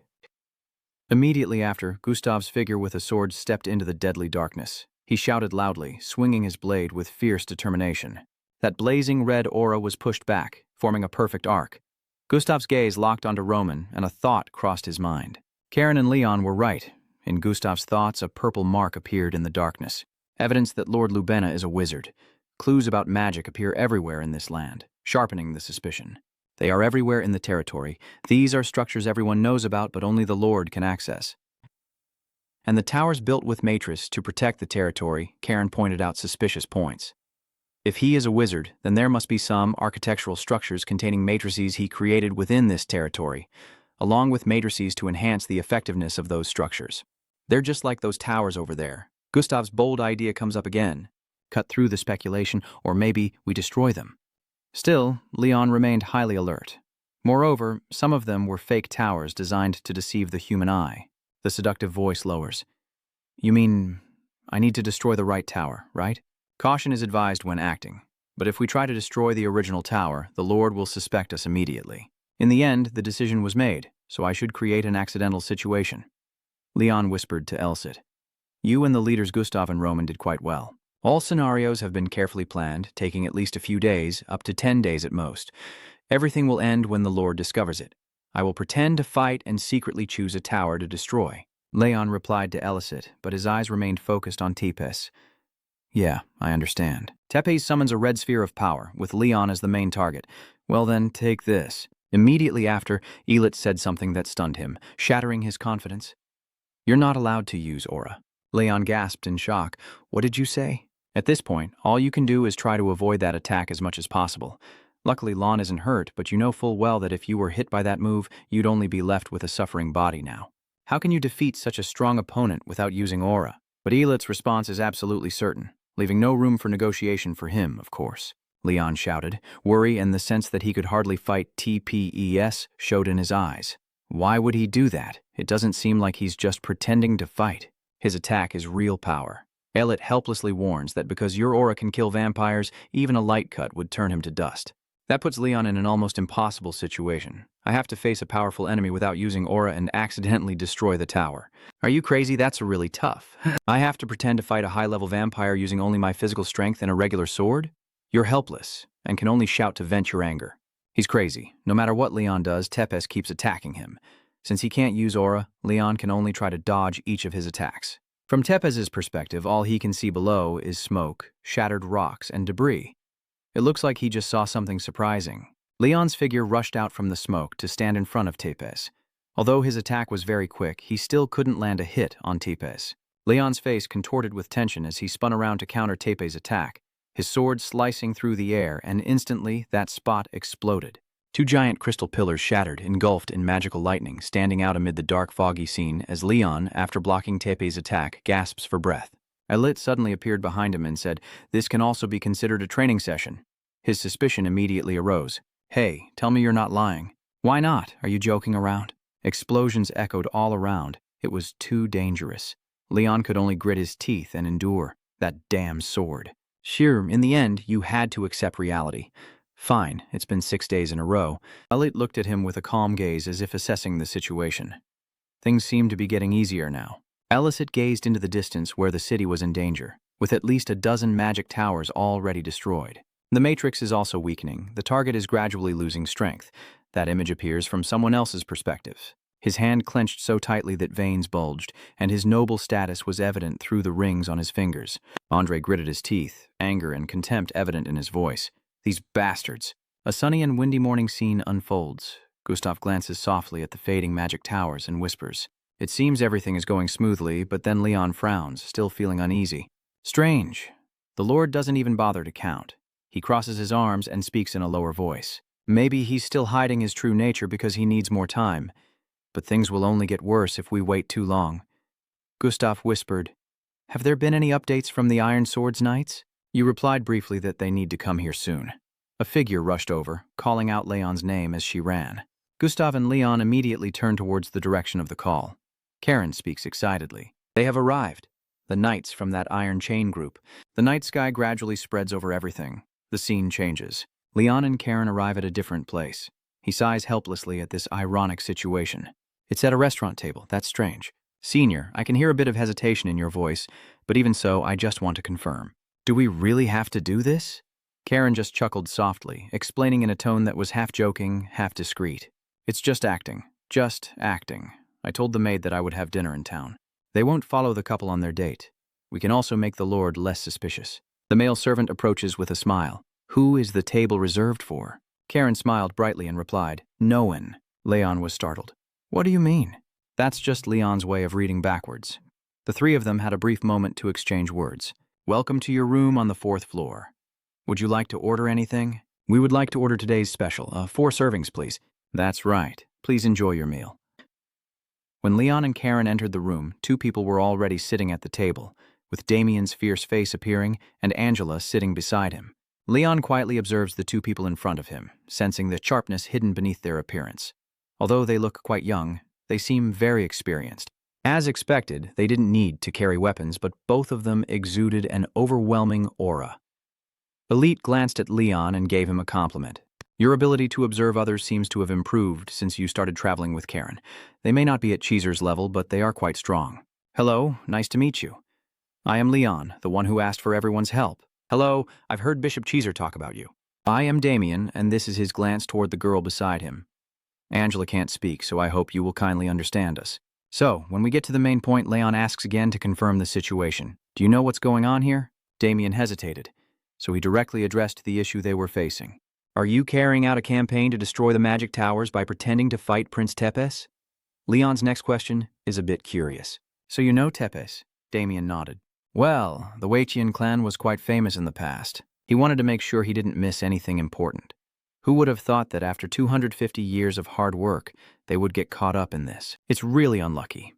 I think I missed a few things, so tell me everything from the beginning. And Leon replied briefly, All right. Outside the window, the sky darkened to a gloomy gray.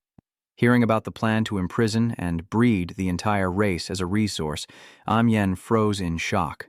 Imprisoning the entire vampire race and raising them like livestock. There is only one type of magic that can do that. His eyes show a determined glint. That is dark magic. I know what the Lord is plotting now. Damien's understanding makes Leon even more convinced that the situation is more complicated than he thought. From his reaction, it seems everything is not as simple as it appears. Elite nodded in agreement. That's right, it seems he's quite knowledgeable about this situation. Damien explains the unique nature of that race. Dragon vampires are a race where body and soul are indistinguishable. They exploit this to make themselves stronger. He was talking about the limits of dark magic. Dark magic that drains life force has no effect on the body. They use poor people as food for vampires and then drain their vitality completely. The brutal images gradually appeared in Damien's mind. When Leon heard this, he could no longer remain calm like before. Is that okay too? Damien replied. Usually not. He pointed out the taboo reason why vampires cannot live that way. They use poor people as food for vampires, then drain their life force, and have already taken over the world long ago. Consuming large amounts of blood is forbidden for them and would lead to death. However, he clearly stated the crazy ambition of that powerful person. The life of a vampire has nothing to do with the Lord. His goal is to absorb all the power of the vampires to become the ruler of the world, so he doesn't care if they die from drinking too much blood. Suddenly, Angela held up 3 fingers as if pointing at something, leaving both Leon and Karen confused. Damien sighed helplessly. This action means he rated the risk level as 3. So I wanted everyone to sincerely cooperate. Deep down, Leon still doubts the level 3. Risk? Damien's explanation sounded just like the disaster in that city. The darkness disaster that Leon handled was at level 3, and in his words, the comparison of danger levels was also clearly expressed. Level 2 is a national level disaster, and level 1 is a global threat. Except for the Demon King incident, no disaster has reached that level. Every word Damien says carries meaning, so danger is only assessed at 3 levels. If it's level 2, more than half of the Iron Swords Knights will handle it, and we will also seek assistance from other countries. He warned about the consequences if this became a habit. If such things happen frequently, the world will fall into chaos. Sweat soaked Leon's face. Finally, Damien finalized the plan as the truth had become clear enough. So, if it has come to this, let's ask Lord Lubina tonight. If he refuses to answer, we will pass judgment on him in the name of the church. The scene shifts to Lubin's prison, with Angela appearing in the darkness.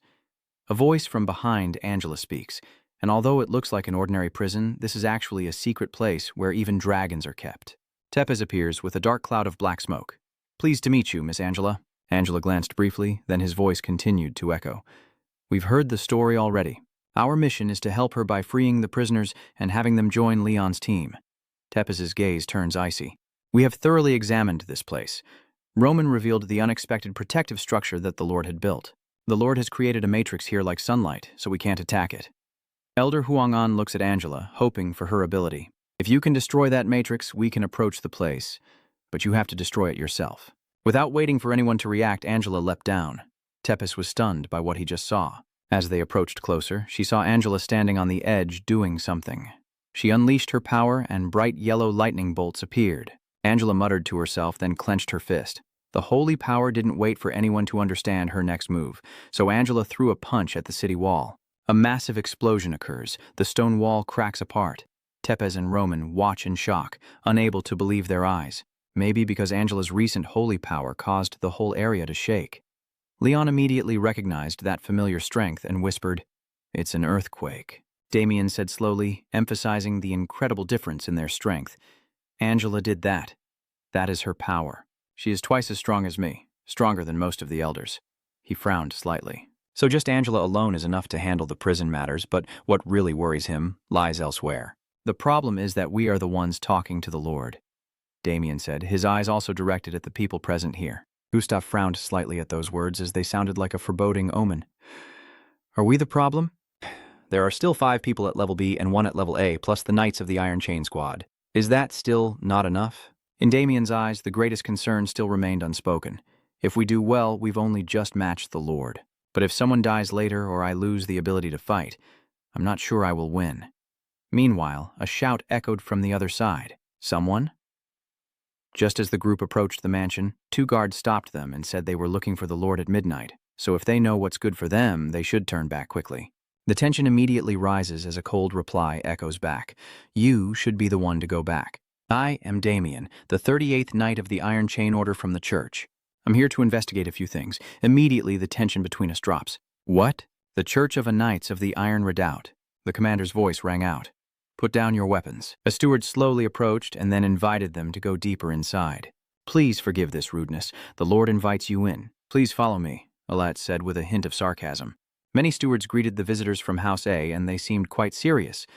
Inside the building, only a flickering light was visible, with a stone statue in the luxurious room softly illuminated, giving a classic and mysterious atmosphere.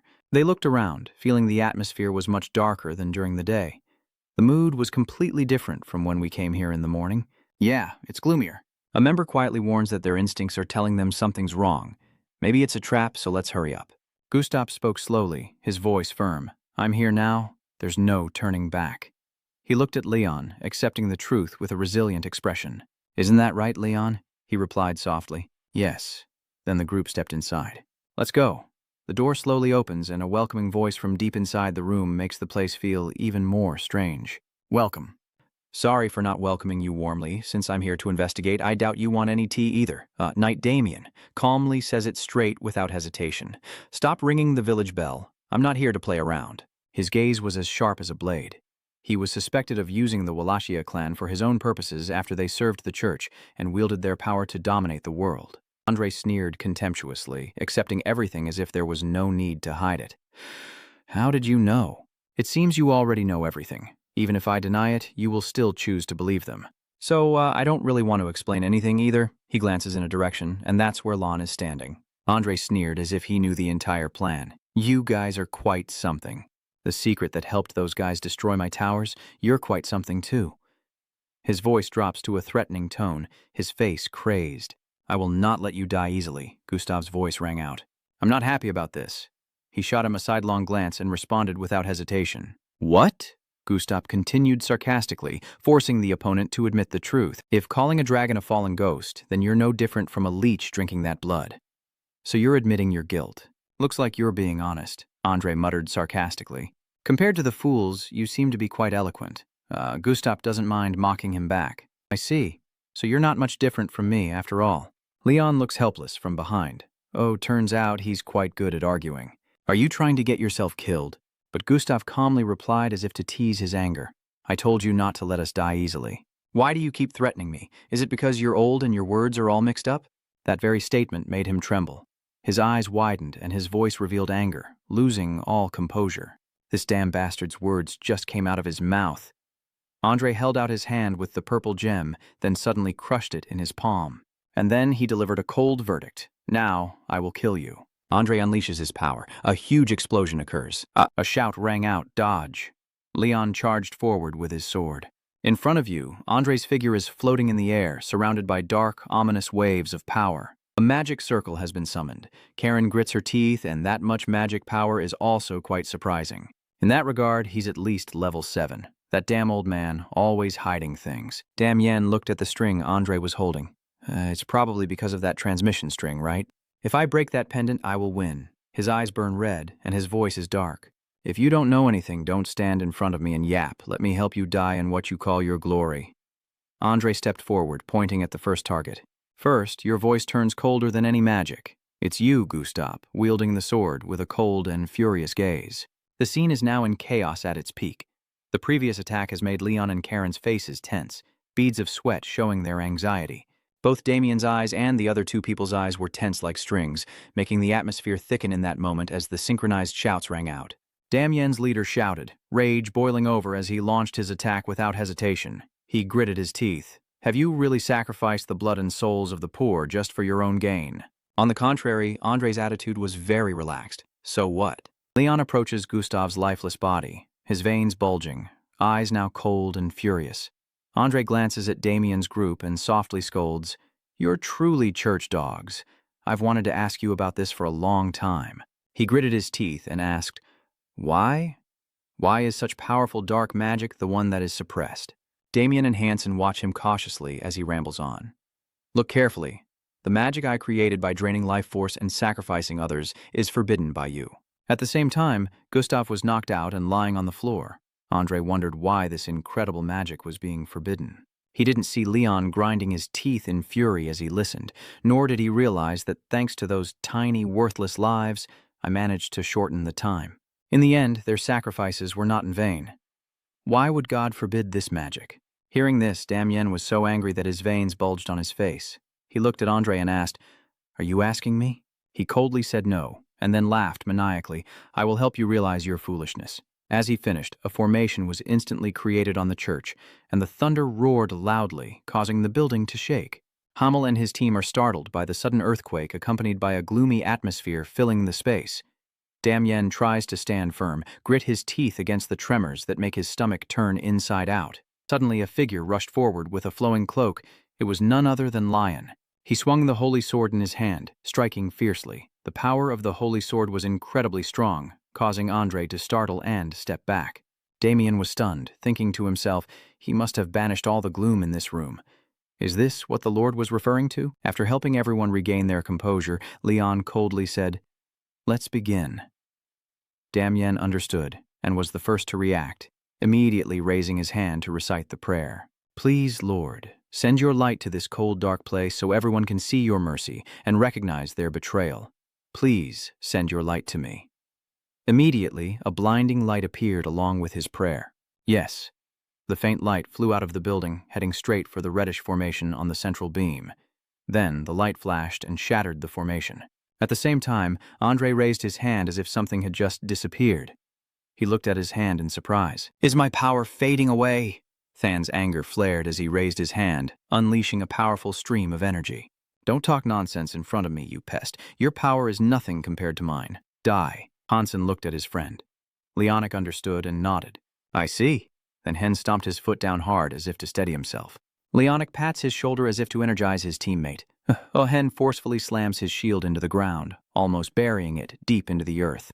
Then the two of them took cover behind the shield together just as a dark, fiery red energy wave crashed down. The powerful dark energy is blocked by the shield, but the two people hiding behind it still feel some of its force. Somehow the shield repelled the dark energy instead of being corroded by it, causing the darkness to scatter around. A few seconds later, Andre's attack ended. The shield remains intact, but the ground around it was unfortunately not so lucky, with the area in front and to the sides corroded by dark energy into a large hole. Leon anxiously asked about the two people there, Leonic and Hansen. They had no energy left to answer, both looking like they had just come back from exploring a volcano, their bodies still steaming. Luckily, without severe burns. Andre sneered mockingly. You think you survived by hiding behind that shield like mice? How stupid. But as he finished speaking, an arrow flew straight into his eye. Thud. The arrow hit its mark, and the force of the impact made Andre tilt his head back. Leon is taken aback, while Damien smirks as if she had predicted this would happen. Hilo sneered sarcastically at him. Now say something, you bastard. He was the one who shot the arrow, taking advantage of Andre's distraction to hide behind Leonic and Hansen and strike. He's hit. Leon asked nervously and happily, Is everyone okay? All three smiled. Thumbs up to reassure you everything's fine, but from their expressions you couldn't believe it. It doesn't look good at all. Suddenly Andre spoke, making the group alert.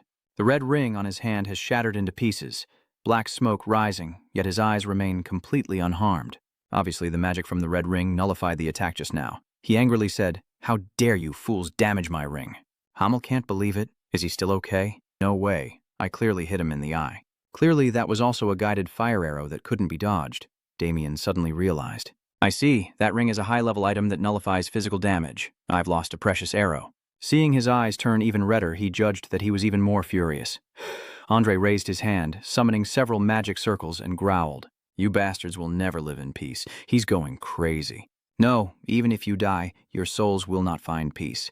You will be my slaves. Energy surges out, wind howling fiercely as Lion and Damien grit their teeth and hold on. Hansen's group quickly takes cover behind their shield, eyes alert. Are he summoning souls from hell? That high-level magic is about level 5 as well. Shooting arrows, the arrows pierce through the hellish soul, and he can't help but curse. Damn it, my attack doesn't aim small at all. Leonic slashed the hellish soul with his sword, but couldn't destroy it. My weapon's no good. A black hand suddenly reached out and grabbed Leon's cloak, immediately followed by a sizzling sound of corrosion and black smoke appearing. He quickly stepped back, his cloak torn with a black burn mark, as countless souls from hell poured out and surrounded the 5 of them. Elite suddenly spoke, saying that even with aura weapons, destroying this bunch would be quite challenging. Really? What if you try attacking like I did against the Dark Knight? At that time, Leon used the Holy Sword to purify the enemy. The Dark Knights are blinded by holy light and lose their ability to fight. But else it warns, no, you must be careful when using the Holy Sword. It looked at the remaining 2 rings on high alert that he might do something with them. Just then, amidst the chaos, a dart shot through the hellish soul and embedded into the ground from above. Damien was surprised, and Leon looked a little surprised to see the dart too. Huh? Then countless darts fell, piercing the hellish soul and shattering it into many pieces. A nimble figure leapt down from the roof. Leon is delighted. Karen gently lands and walks over to join everyone.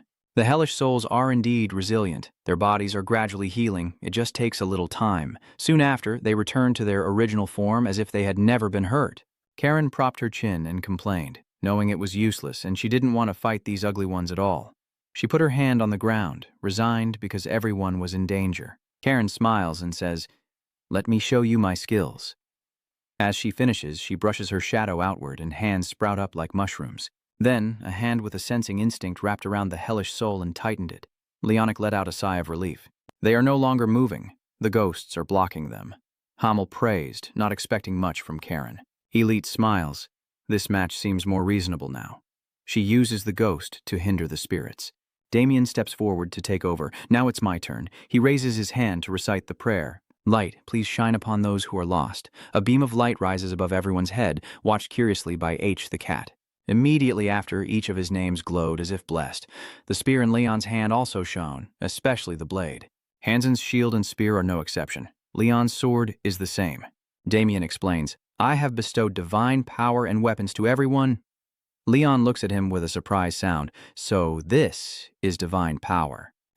He forced a modest smile and said, Is just a blessing from the saint, while you, feeling both amused and helpless, whispered to Elite that he had infused divine power into his weapon. He nodded in agreement, saying it was fine for us to hide that your sword is a holy sword. Hearing that, Lion nodded, focusing his mind with fierce fighting spirit. But before you could strike, a sword suddenly swung down, splitting the soul of hell in two. It was a large sword, wielded by a person with strong, muscular arms and healthy, tanned skin. That person is no stranger, it's Gustav. He has woken up and joined the battle. Why aren't these fools fighting? Leon cheered happily. Leader Gustav, thank goodness the wound isn't serious. On the other hand, his team members seem indifferent. Hanan asked, aren't you dead yet? Leonic even teased him. Yet he still boasts about his stamina when he was knocked out with just one hit. Gustav smiled as he looked at his comrades who had endured together. Among them, there are no silly questions, only teasing remarks that provoke fights. But that shows they understand each other very well. Gustav turned to look at the hellish souls being controlled by the ghosts. That attack was nothing compared to me. Just pretending to be dead. That's the only way to see how you guys fight. Nice move. He then gave the order.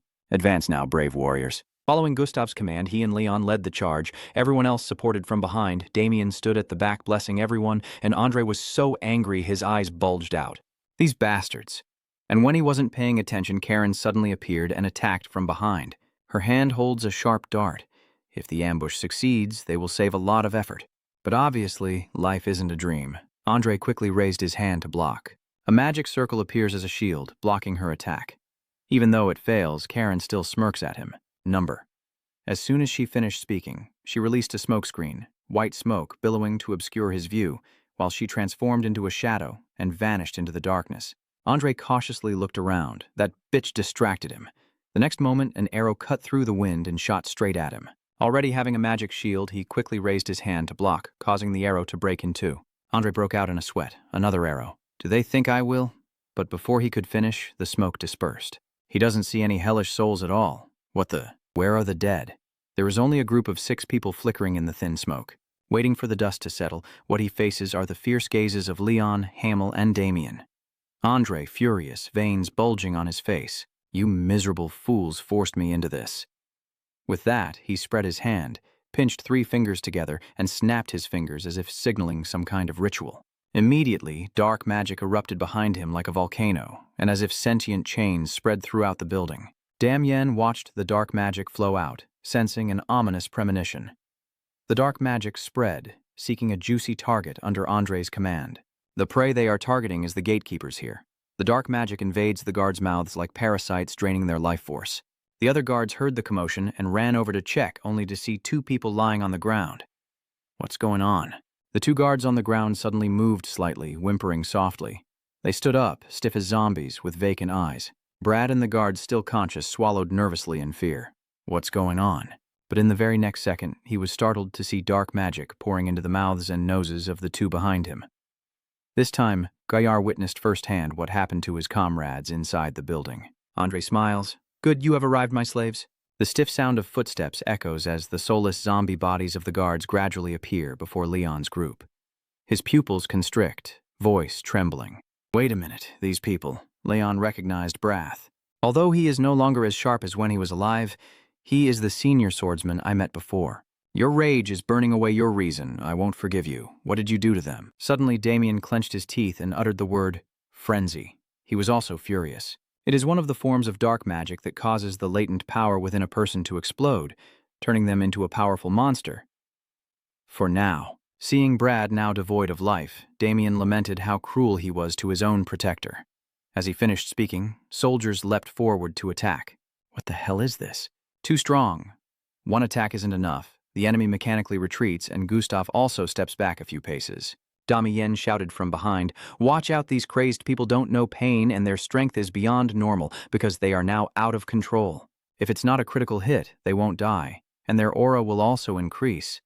As a proof of his words, a zombie soldier roared, energy surging around him. Then the enemy charged at Gustav again. He blocks the attack and mutters, damn it, I guess the only way is to take their heads. Hyen defends with his shield as the enemy continues their assault. Suddenly he twisted his ankle and staggered. Haynes' face turned pale. Damn it, I must have overexerted myself fighting those spirits earlier. The zombie soldiers with spears are about to stab him. Thud. Hansen staggered but managed to slip out from the shield and grab one of the enemy's spears.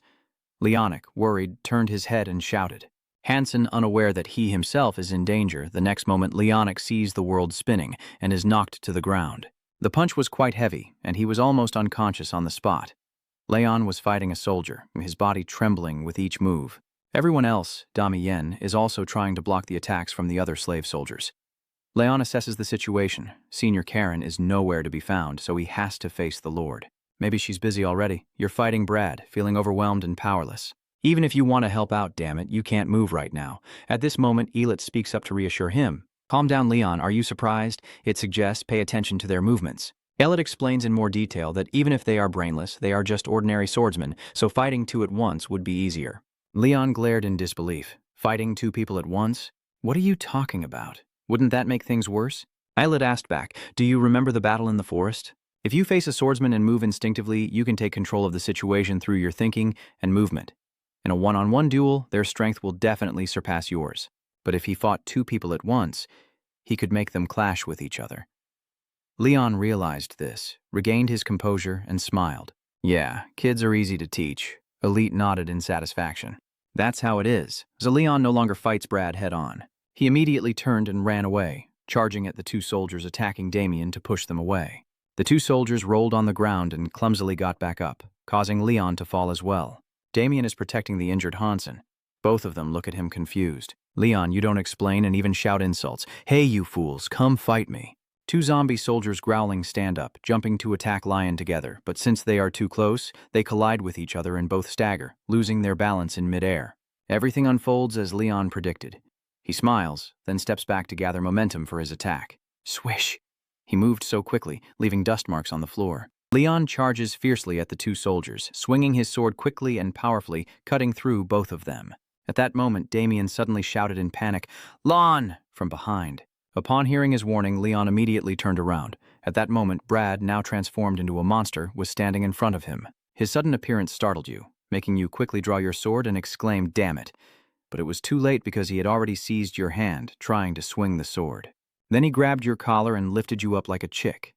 At this moment, no matter how much Leon struggled, he couldn't break free from Brad's grip. Suddenly, something from afar was approaching them, and Leon was so startled by the sudden attack that he froze. Then, amid Damien's worried screams, Leon was engulfed along with Brad in a sea of red flames. The flames burn everything in their path and trap whatever they cover, while far away, a figure smirks with a satisfied smile.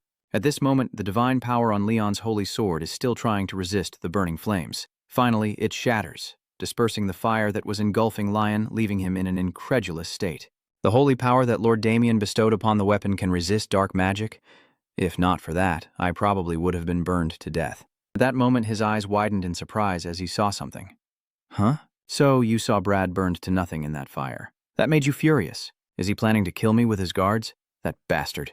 At that moment, a bored voice rang out. You didn't get eliminated by me and this A-rank girl distracting me. This is such a hassle. The words and the scene in front of him make Lion's eyes widen in shock. It seems your companion has been captured by the owner here and is hung up like a tasty prey, ready to be slaughtered. You panic mixed with horror and shout out, Senior, your anger has reached its peak and makes you want to risk everything. That damn old man, but before you could act, that person demanded to stop and even used his tentacles to tighten around Karen, threatening Leon. Andre grinned cunningly and proposed, I want to negotiate with you. If you agree, I will spare you. Although Lion's gaze was still full of deadly intent, he forced himself to hold back his sarcasm. I didn't expect you to want to negotiate with me. He laughed and said, You are clever. I like clever people. Andre highly regards Leon's abilities. Few young people have skills as high as yours, and you are more worthy of respect than the mercenaries. That's why he wants Lion on his side? So, I give you the chance to join my forces and fight alongside me against the mercenaries and the scoundrels from the church. However, I warn you that I will ensure her and your safety. If you refuse, she will die immediately. After asking, Andre smiled again. What do you think? This offer isn't too difficult, is it? Leon falls silent for a moment, and just then, Elicit appears, fully aware of what he's thinking. Are you about to say no right now? Stop pretending to think. That's bullshit. Then it suggests a way for Lon to deal with Andre. Pretending to agree with his proposal, then using MAK to defeat him when he's distracted and off guard. The reason for this plan is because he has realized. First, because you are not yet proficient with Marak. He realized it when you were in the ready stance. Moreover, do you think the Lord would care about your actions? As a high-level mage using dark magic, he would surely bind you with a special oath. It's quite dangerous. After hearing that, Leon became extremely anxious and shouted loudly, Damn it, what am I supposed to do now? Karen is in danger, I don't have time.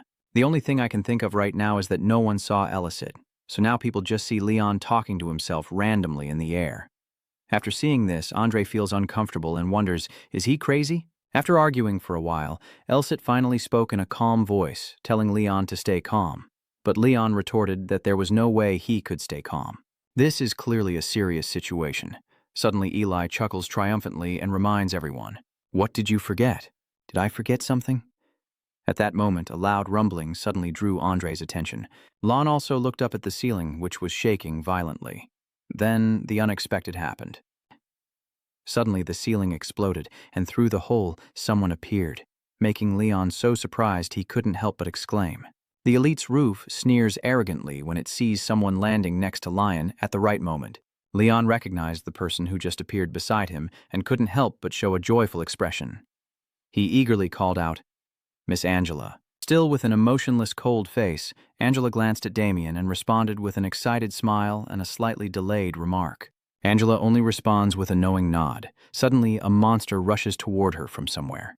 The mercenary spirit team quickly noticed this move and shouted in unison, "Angela, be careful." Despite the two monsters rushing toward her, Angela remains calmly watching. She gradually channels her strength into her punch.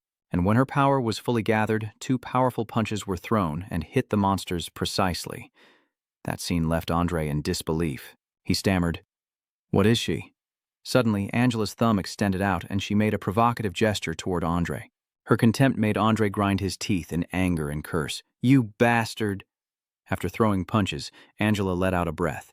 The two monsters, after taking her punch, collapsed onto the ground, while Leon was left stunned and only managed a weak laugh. Then you have to admit that now I understand why Angela chose to do that mission herself. In the end, you were a bit at a loss when you saw Angela fly down from the roof. She seems pretty strong, although her entrance was a bit... At that moment, Ellis also explained how Angela uses her power, guiding aura through her body and releasing it as a physical impact. Well done. Moreover, it also highlights the dangers if Angela isn't careful when guiding aura into her body. If she makes even a small mistake, the power within her could cause her to die. Besides her strong body, her mental strength is also quite extraordinary. Leon was so surprised after hearing that he shouted, "It's that dangerous?" Your naive attitude makes Elite helpless and say, "Think about it. Focus Mirax aura through your body instead of transmitting it via weapons. Such a large amount of aura is no different from gunpowder if it moves inside your body." Its voice was deep but steady, and I accidentally made a mistake. Without it needing to say the next sentence, Leon would already know that my body would burst like a balloon. Seeing that you have realized the problem, it also let out a confirming sound. At this moment, both of them are staring intently at Angela, while Angela is panting heavily from exhaustion. Her fighting style makes Leon unimpressed, daring to use such tactics in battle. As expected, there are still many people stronger than I thought. That person also gave you more motivation. Me too. I won't let myself lose. Returning to the scene where Angela challenges Andre, her appearance and arrogance make Andre curious. Who is she? At this moment, Angela's index finger still pointed normally, then an aura began to flow out. It seems to have driven Andre crazy, causing him to roar, "How dare you! I will kill you." Ignoring his rage, Angela calmly clasped her hands together. Then she stepped forward and suddenly appeared in front of Andre, delivering a powerful punch. Realizing the danger of that punch, Andre quickly activated his magic shield. Instantly, his fist and the shield collided, producing a deafening boom. Just as Andre was smugly thinking that no matter how many times you punch, you can't break this shield, suddenly his magic barrier developed cracks, which then spread across the entire shield. That caught Andre completely off guard. How could this happen? And so, without wasting much time, the magic barrier he was most confident in finally shattered. Contrary to Andre's horror, everyone present in the battle was delighted to exclaim, "That shield is broken." At this moment, Andre was sent flying high and far by Angela's punch. Just as he managed to stop himself in time, a shout rang out. "Surrender, now!" Damien shouted loudly to Andre Lubena, but obviously, Andre would not give up easily. His stubbornness made Damien feel annoyed, and he gritted his teeth as he said, "You blinked, but the knights you enchanted are paying the price for your crimes." Andre was not afraid of those words, and even smugly replied, "Do you think I will surrender? Have you forgotten?" The reason he's so arrogant is because he thinks he's captured Karen. We have a hostage. But that huge misunderstanding pushed him into the depths of death. Karen had somehow escaped and approached him, then asked, "What do you want me to say?" "Because I am still immersed in my arrogance," I blurted out. "It's you." But suddenly he sensed something was wrong, so the Spirit King turned around and shouted, "Huh?" Before Andre could resist, Karen had a knife in her hand and sneered, saying, "Let me finish this." As soon as she finished speaking, she delivered a blow to Andre's neck, causing him to scream in pain. Her escape left him in disbelief. What the hell? He remembers capturing Karen. It's obvious I stunned her, but when he looked again, the person he stunned was only Karen's shadow. At that moment, Karen retreated to a safe corner. Seeing her, Leon hurriedly asked, "Senior, are you okay? What's going on?" Karen calmly explains what just happened. "It's clear he caught me, but instead of killing me, he chose to take me hostage, so I swapped places with my shadow. If it weren't for Angela, I probably couldn't have done it." We were just talking normally when suddenly Leon shouted out loud, "So you're okay?" Your scream startled Karen, and she stammered in response. "Huh? I'm fine." Then she timidly asked, "Do you're angry?" Leon didn't bother to reply. He turned around and said coldly, "Senior, step back." "Huh? Fine." Andre, after being stabbed by Karen, painfully tried to sit up and angrily said, "I will get my revenge." But before he could do anything, a sharp spear was pointed directly at his face. "Surrender now, Lord Lubena." Cornered and furious, Andre suddenly burst into maniacal laughter, then raised his missing finger hand and roared, "I still have my ace up my sleeve." Just as Leon was about to step back and keep his distance, he suddenly noticed Andre's missing finger and exclaimed, "Damn it! Are you sure about that ring?" This made Andre hurriedly look at his hand and be surprised to see the ring and his finger gone. "Huh?"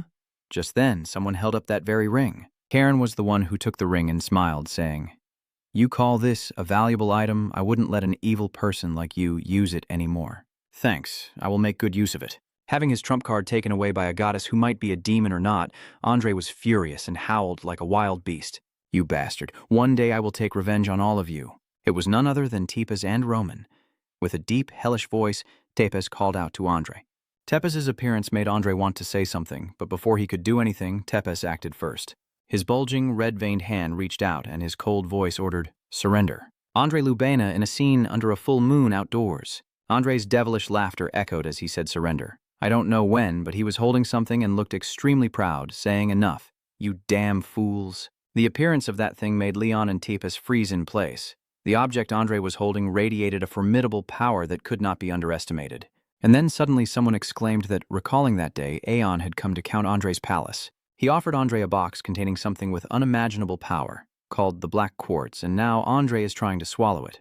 That scene made Leon pale in shock and stammer as he asked, did he really swallow the Black Quartz? As soon as he finished eating it, Andre's power erupted fiercely. A crazed smile spread across his face, and he began howling like a wild beast.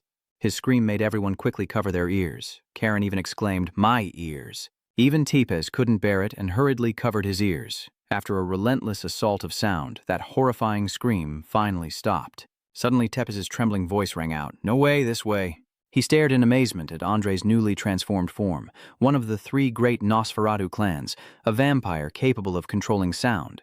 The wings appearing on Andre's body make him realize that the dragon vampire lineage has that trait, like the power of the Elizabeth clan. At this moment, Andre has successfully transformed. He now appears as a young man. His confident voice echoed, "Now do you understand how thoroughly I prepared?" He openly declares how he gained this power, saying, "I found Nosferatu's bloodline and turned that power into my own. Now it's your turn to die." At the same time, everyone's sword-holding hands started trembling as they wondered, what the hell is going on here? Leonic, trembling, exclaimed, "Why am I shaking so badly?" "You scared, idiot?" "Damn it." Leon himself was a bit nervous, but he still tried to stay calm and assess the situation. His aura was gradually increasing, making it harder for him to breathe. In this situation, Andre arrogantly declares himself the king. "I was planning not to do it because I wasn't fully prepared, but you forced me to do so. Now I am the Lord of the Darkness." He confidently declared, "This world belongs to me," and everyone stood stiffly and silently, listening to him rant. "Your final moment is also mine. I will drain your life force and turn you into nourishment for my path to become a vampire." They grit their teeth and endure the oppressive aura descending upon them. Just then, a horrifying scream erupts as they see that the moon is no longer as it once was. The moon has turned blood red too. Tepes then said that it was the blood moon. Moreover, he also revealed that the blood moon transforms everything it illuminates into a single object and controls everything within its influence. In the end, he confirmed its incredible power as a characteristic of vampires to dominate all vampires. Amidst the tension, Angela suddenly flies straight to Andre and punches him directly in the face. Everyone below shouted loudly, "This is just the beginning." But they didn't realize that Angela could no longer hurt Andre like before, and instead he coldly said, "How pitiful." After saying that, he suddenly grabbed Angela's head and without hesitation burned her with a strange flame. The fire severely injured Angela, causing her to helplessly fall to the ground. Damien, terrified, shouted, "Angela!" After killing one. Andre is about to eliminate the rest. "Now it's your turn." At that very moment, everyone suddenly realized the changes happening in their bodies. Did they scream in terror or what? Veins. Realizing the situation was dire, Damien turned back and shouted, "Everyone run!" Under the night sky, eerie flames burn brightly on an ancient, silent structure. The previous destructive fire has condensed into jagged red clusters, like a magical barrier piercing into the darkness. Suddenly, a fierce red beam of light shot down from the sky, smashing the ground into pieces. Amidst the thick dust and smoke, a figure collapsed to one side, bloodied hand reaching out in pain. Gustav is no exception here, blood streaming down his face. He only opens his mouth in pain, unable to make a sound. Everyone around has fallen. Amidst the wreckage and the stench of blood, their lifeless eyes remain open, staring straight ahead, sharing the same tragic fate under the unstoppable, destructive force. Luckily alive, but her body still covered in wounds. She hesitated and asked, "What is it? Senior, are you okay?" Hearing that familiar call, Karen turned back and called Leon. The reason Karen was unharmed was because Leon had shielded her with his body. Seeing that she had no serious wounds, he gratefully thanked heaven. "Seeing you injured and collapsing on my shoulder," Karen cried out in pain. "Foolish, I know what to do if you get hurt." Using his remaining strength, Leon placed his hand on her shoulder and softly asked for her help, saying, "I have something more important I need your help with. Please get Tepes and Roman out of here as quickly as possible." "What do you mean? Are you serious? There's no way you can handle this on your own in your current state, right?" Leon replied to her protest with a reassuring, confident smile. That left Karen speechless and confused, so she agreed to Leon, but with a condition. "All right, but Leon," she coldly said, "if you die, I will hate you for the rest of my life. Got it?" As for Karen's words, Leon just smiled and then confidently said, "Yes." Andre slowly descends, surrounded by an ominous aura. He stretched out his muscular, vein-covered hand like fire to gaze at it. After a moment, Andre said, "That's amazing. I finally succeeded in becoming a vampire thanks to the black quartz. The power of life accumulated over decades now belongs to me." He confidently continued, "The vampire king who disappeared 300 years ago has now returned in this body." At that moment, a pair of strong legs stepped inside. Andre suddenly turned his face in disbelief and said, "What? Can anyone still move?" Leon, battered and covered in wounds, still held his sword tightly, ready to fight at any moment. "My gaze is steady and fearless. I will be your opponent." "Lord Lubena," Andre snorted coldly, full of contempt. "Humph, stop talking nonsense." He glanced at the blood-stained pool behind him and continued, "So I have to admit you're pretty persistent. What do you plan to do next?" Andre sneered sarcastically. "You can't do anything." In a corner of the battlefield, Chloe summoned her dark power to form a protective cocoon, shielding her teammates around her. Immediately after, the energy suddenly withdrew, causing those inside the protection to vanish mysteriously. "Oh, I see now." Andre laughed excitedly. "Are you just stalling for her so she can escape? Even if you run, it's all pointless. Lubena is now in my hands, and no matter what you do, you can't escape from here." As he finished speaking, Lion suddenly coughed up a mouthful of blood. His eyes were filled with confusion. Andre quickly joined in, having achieved his goal. "Yes, yes, suffer in pain, be afraid of me, cry. I'm sure you'll regret it when you die." Lion let out a breath and muttered, "Why is this so troublesome?"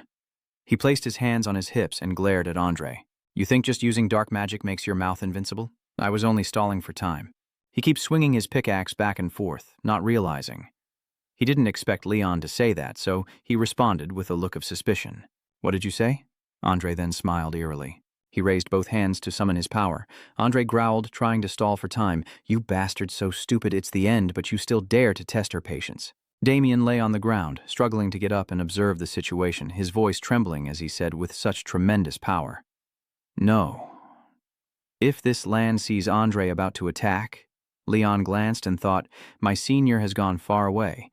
I can no longer sense her aura. Your face shines brilliantly as you stand ready, sword in hand, prepared to fight."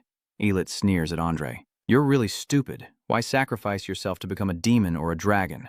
In the dark scene, Leon raised his sword high, the blade shining brightly with tiny sparks flying around. "You shout loudly, 'Get ready.'"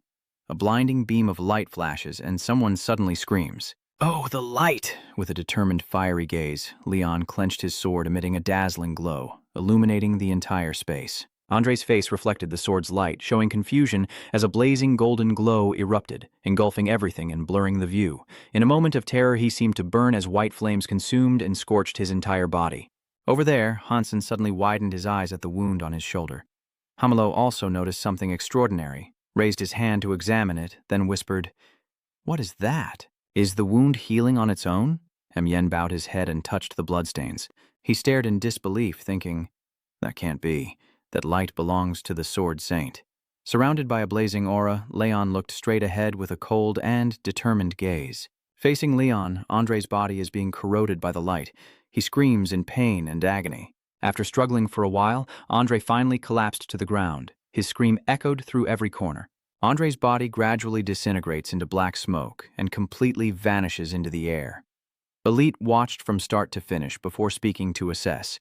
The demon gave up being human to gain greater power, a somewhat clever choice. The light from the holy sword makes him live worse than death.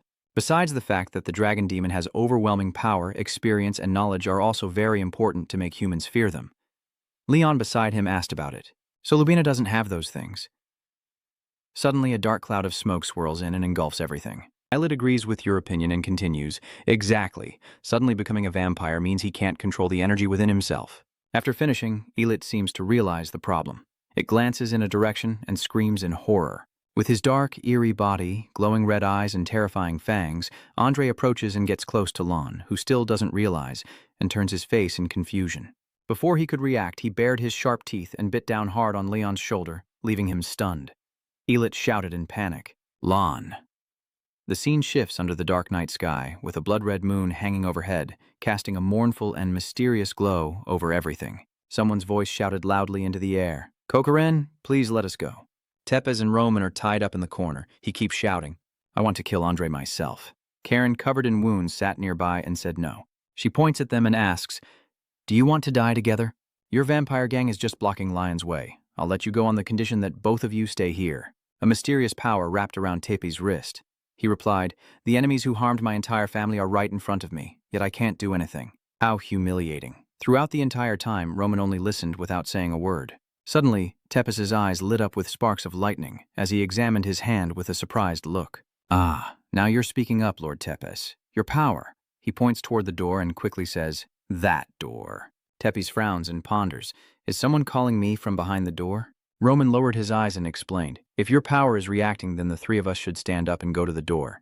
The old man concluded that there are vampires behind that door. Karen, walking behind, suddenly stops. "Wait, Tepes, if you go in there, won't a bunch of vampires appear?" He didn't turn his head and coldly replied, "You'll see once you're inside." The door gradually opened wider, and the three of them carefully followed each other inside. Karen looked around and confidently said, "I don't think there's anyone here." Suddenly, Tepes interrupted, catching her a bit off guard. "Are you the one who called me?" Karen, confused, turned around suspiciously, suddenly widened her eyes and looked ahead. The person appearing before them was a mysterious figure. He was clinging to the bars, standing behind them, with blazing red eyes staring out in a very eerie way, and a questioning voice echoed in the air. What is that? A ghost or a dragon? Or maybe it's a hybrid?" Karen blinked and thought, "It looks just like a dead person." The hand clutching the iron bars suddenly trembled. She stammered, "It's moving." The mysterious person extends their hand outward, only whimpering as if begging for help. On this side, Tepes boldly walks straight over, crouching down to grasp the mysterious person's hands. His red pupils suddenly opened, flashing like lightning. His eyes turned a blazing red and emitted an eerie glow, as if the entire blood moon had shrunk and now existed inside me. A sudden flash of memory, a warm hand holding someone important. Outside, the rain has started to fall, tapping against the window pane. In the dimly lit room, Andre holds a syringe filled with bright red liquid, and without hesitation injects it directly into his wrist as if he has achieved his goal. Andre wears a strange smile as he prepares. His hand suddenly transforms, veins turning bright red like a spider's web, with sharp nails gradually becoming visible. During the recent battle, while distracted, Andre bent down and delivered a fatal bite to Leon. At the point where he bit, a blindingly intense stream of orange-yellow energy erupted suddenly, like a lightning strike. Andre, in pain, let go and screamed wildly. Lon gritted his teeth and looked at the wound on his shoulder, saying, was that the reaction from the light earlier? Seizing the opportunity, you swung your sword directly at his position. You shouted, "This is my chance." Realizing he was in danger, Andre opened his mouth and roared. A blinding white energy beam shot out from inside him, full of power. Amidst the smoke and swirling energy, Andre's voice carried a devastating power. Contact with the emanating force made Leon's body tense, his eyes bulging and mouth wide open. In the air, a thick cloud of dust and smoke is swirling everywhere. Leon lowers his sword to steady his body. Your voice trembles, blood streaming from Lion's nose. Your voice sounds hoarse. I can't hear the sound waves. After a while, Leon steadied his body and silently calculated that if he hadn't created a shield around his neck and head with aura earlier, he might have been bitten to death, or his head could have exploded. Elicit hadn't appeared beside him yet. It glanced at him with concern. "Good job, Leon. Are you okay?" the boy whispered in response.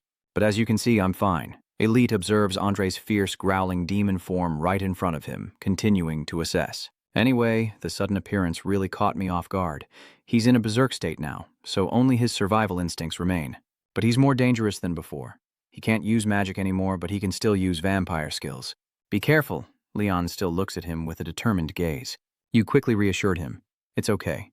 Elite interrupted to warn him not to underestimate him. The power of the three clans in Nosferatu, Wallachia with Elizabeth's bloodline, and the ghostly Chigo. It kept expressing its thoughts, but the Wallachia clan couldn't use their skills on him. The most obvious is when you fought that TPEs. You blocked Elizabeth's clan skill with aura, and the only one left is Sego's clan, right? Leon didn't care much. He held out his sword in front of him and said, "Anyway, the Lord is already weak. I only need to use 80% of my aura to defeat him. Prolonging this fight won't benefit me either. It will be over soon." Elicit glanced and replied, "But if I attack now, he'll immediately realize that if he touches it, he'll die. He won't let you get close to him." Leon calmly replied, "I know." Then he smirked confidently, "But I have to do it." Seeing Leon's determination, it smiles and encouragingly says, "Well done." Opposite, Andre's demonic body unleashes a swarm of dark, ominous tentacles, rushing straight toward Leon at terrifying speed. After the fierce collision, your body was pushed back and started bleeding. However, that couldn't stop Leon. He grit his teeth and kept moving forward, his eyes full of defiance, never losing focus for a second. Does he still have the ability to control the shadow spirits? Is it because they are not affected by the aura's light? Damn it, if I had known earlier, I would have asked Senior Karen for guidance.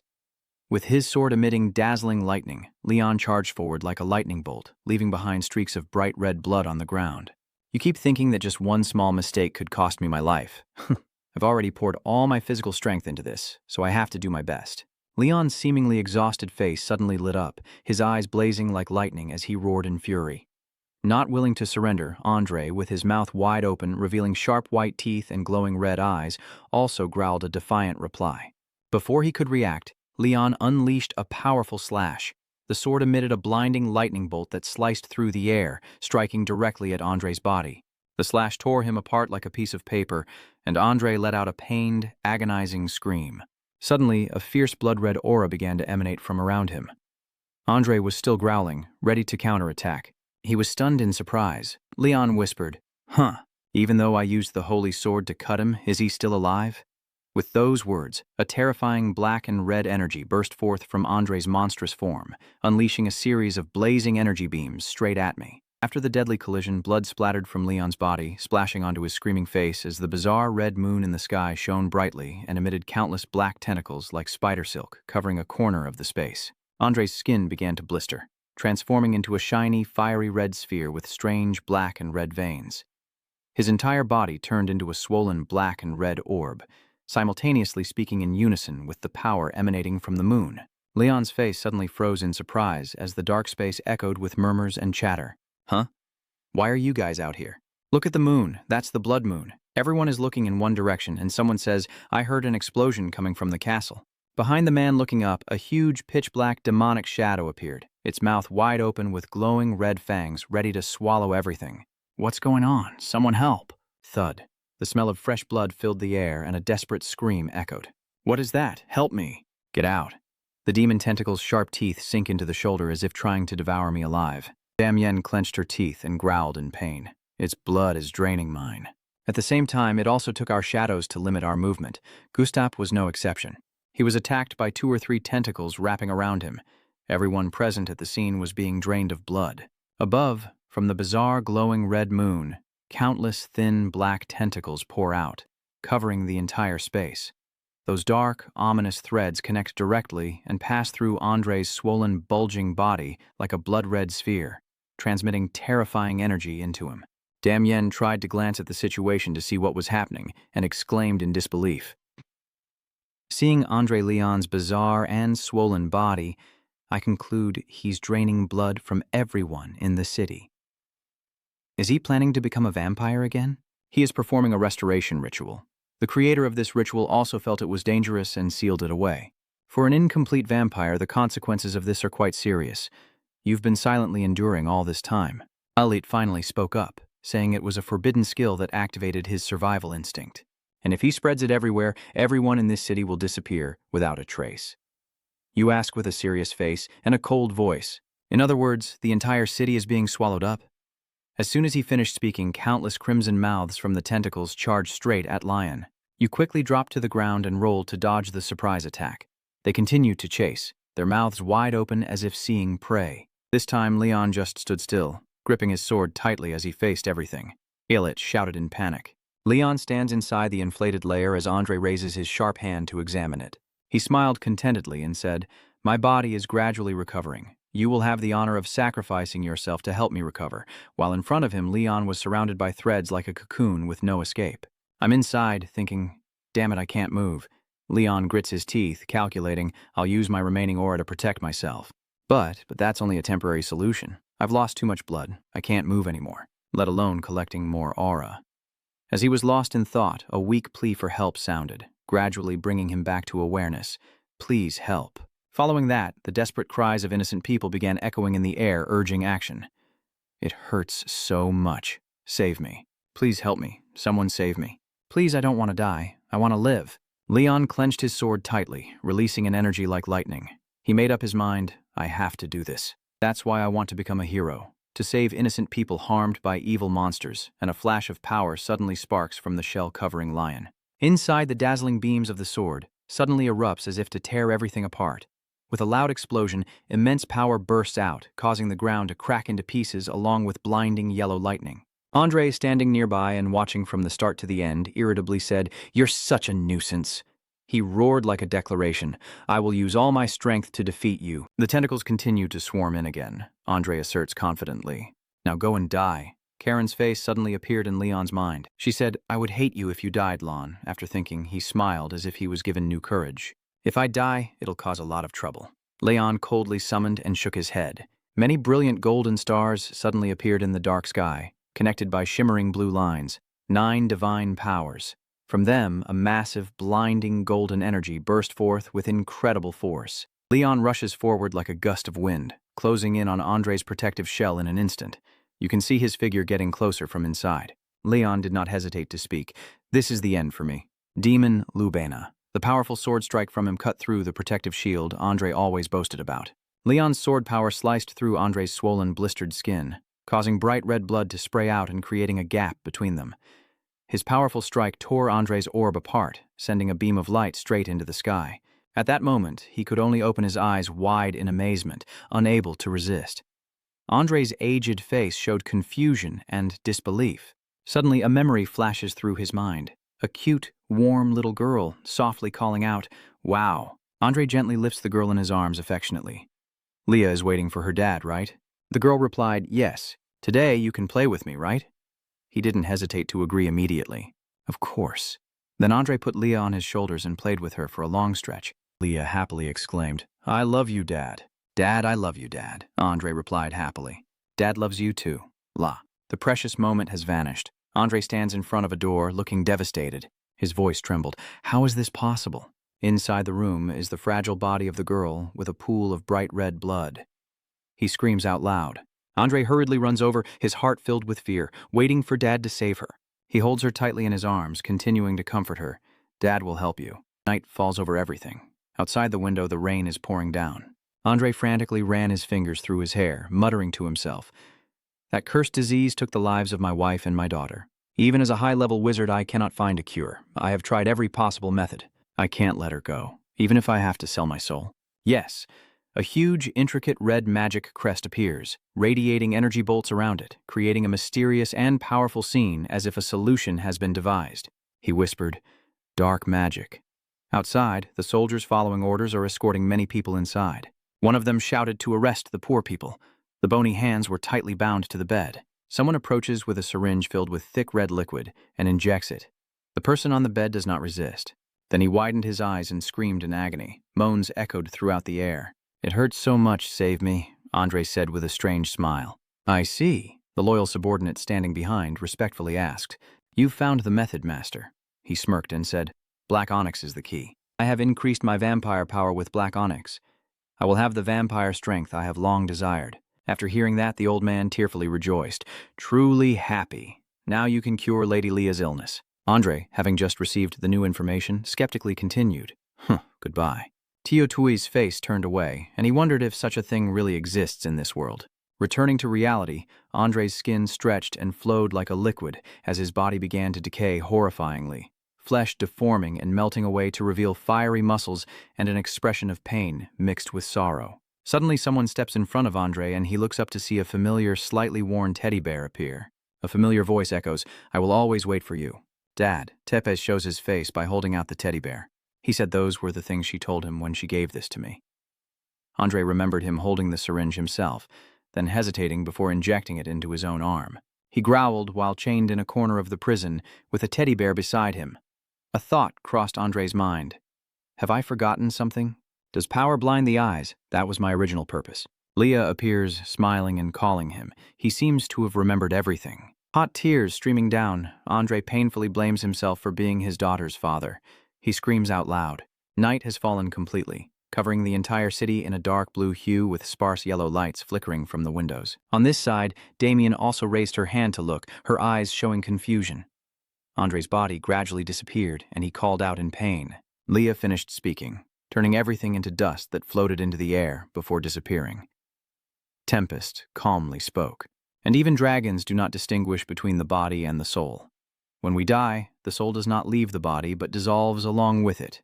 He looked at the remaining debris and continued, "This is punishment for what you have done. Andre Lubena." The giant blood moon gradually disappeared. The dark red streaks around it quickly vanished, leaving a bright, full, and pure moon in the night sky. Gustav wiped the blood from the corner of his mouth and asked, "Is it over?" Hamel and Leonic hurriedly ran over in panic, shouting, "Captain, don't say such unlucky things. Didn't you remember that Ak came back to life even after being beheaded when you said that?" The following words made Gustav stiff. "Why do you like helping the dead come back to life? If you keep saying things like that, they'll come back to life. Just follow what we tell you and don't make a big deal out of it." He remembered something and wondered, "So where is Lon anyway?" Hilo just pointed behind him. "Oh, over there, Leon is sitting against a corner. Angela and Damien are using their powers to provide temporary treatment." A blinding flow of energy envelops Lion's body. He whispers to the two, "Thank you. I feel better now." "I'm fine. You guys should heal yourselves." But no one responded or changed their actions. Leon was a bit confused. He continued to mumble and gesture, but it seemed nothing else changed. Damien smiled reassuringly. "We'll be fine even if we die." Leon smiled softly and whispered, "They don't care, even though I don't need them." Elicit appeared and answered the question. "Yeah, I guess they are willing to sacrifice themselves for a better life for us." Suddenly, he looked directly at Leon, his voice trembling. "You're amazing, Leon. I used to wonder why the senior kept urging us to do our best to help you. Now I understand." You glance away and reply, "Sorry I didn't tell you earlier." Damien gently lowered his eyes and said with deep understanding, "It's normal. After all, you want to keep your identity secret. We respect your decision." His face showed seriousness. Damien makes a sincere promise. "Angela and I will help you keep this secret. Take a rest. Don't worry anymore." Leon looked confused, didn't he? He continued to intervene because there was nothing left to stop him. A figure appeared behind the two of them. Damien still doesn't know she's rambling on and on. "We will do our best to avoid conflict with the royal family." Karen stepped forward to interrupt. She looked at Leon and asked if he was about to die. After finishing, Karen snapped and rushed over shouting, "I only followed your advice and left because I was so sure. But look at yourself. What's really going on here? You step back quickly trying to reconcile, but senior, she doesn't give you a chance to explain and just angrily blames you. I'm really stupid for trusting you. You almost died because of it. Leon, that's why. Karen suddenly froze as he moved closer, leaning into her embrace. Karen opened her eyes in surprise, took a deep breath, then swallowed her frustration, and gently hugged him, softly saying, "You fool." Resting in her warm embrace, Leon slowly closed his eyes. Not long after, the royal family received news about Lubina the next day. The lord was considered one of the truly wealthy and powerful people in the kingdom. If any of them suddenly disappear for unnatural reasons, it will cause a major upheaval not only in the royal court, but also among the high nobility. However, the Wallachia clan, who have served the church, and the innocent victims who were captured for blood, are considered witnesses. Damien stands on the podium and solemnly announces that Lord Lubena is guilty of heresy and will be sentenced to death. Although we were helped this time by adventurers and mercenaries, they didn't provide much assistance. The people present below pondered silently. He continued, saying that if everyone summoned them as witnesses, they wouldn't know much to say. Thanks to the 2 Iron Chain Knights handling it, the kingdom gradually returned to normal. A convoy of wagons is snaking along with the sound of discussions echoing in the air, so I borrowed the church's authority and sneaked away. "Finally, you're awake." Leon looked at her blankly and replied, "Yes." Then he thought to himself, maybe that day he had slept in his senior's arms and he couldn't believe it had already been 4 days. Hansen, Hamel, and Leonic, shoulder to shoulder, shouted together, "Wonderful, we survived." He whispered that everyone in the group was also okay. Suddenly, Leon saw the bandage wrapped around Karen's stomach. "You look genuinely relieved, huh? Senior, are you okay?" "You're injured." She pats her stomach and smiles to reassure. "Oh, this is better. It didn't hit any vital organs, so it's just bleeding. So it heals pretty quickly." Hearing Karen's explanation, he finally let out a sigh of relief. "I see." She was silent for a moment before Karen spoke up. "Leon, I'm sorry." Leon was surprised. "You turned to ask, huh? For what reason?" She recalls the moment when she was bound with a body full of wounds. Karen asked, "You were very angry, right? When I swapped places, I actually planned it all along." Karen lowered her voice. "I wanted to surprise you then, so I did it on my own. Next time, I promise I'll tell you what I plan to do first." Suddenly, Leon smiled. Seeing his expression, she looked at him with confusion. "What do you mean?" Leon gently replied, "I'm not angry with you. I just blame myself for not being able to handle things beyond my expectations. So I'll just do what you want. Senior, next time I won't say anything, but I'll understand." Karen stared at you without blinking. Her cheeks suddenly flushed, then she hurriedly ran away. She said in surprise, "I'm going out to breathe some fresh air." Elid appears behind Leon and says, "You really have become a hero." That's right.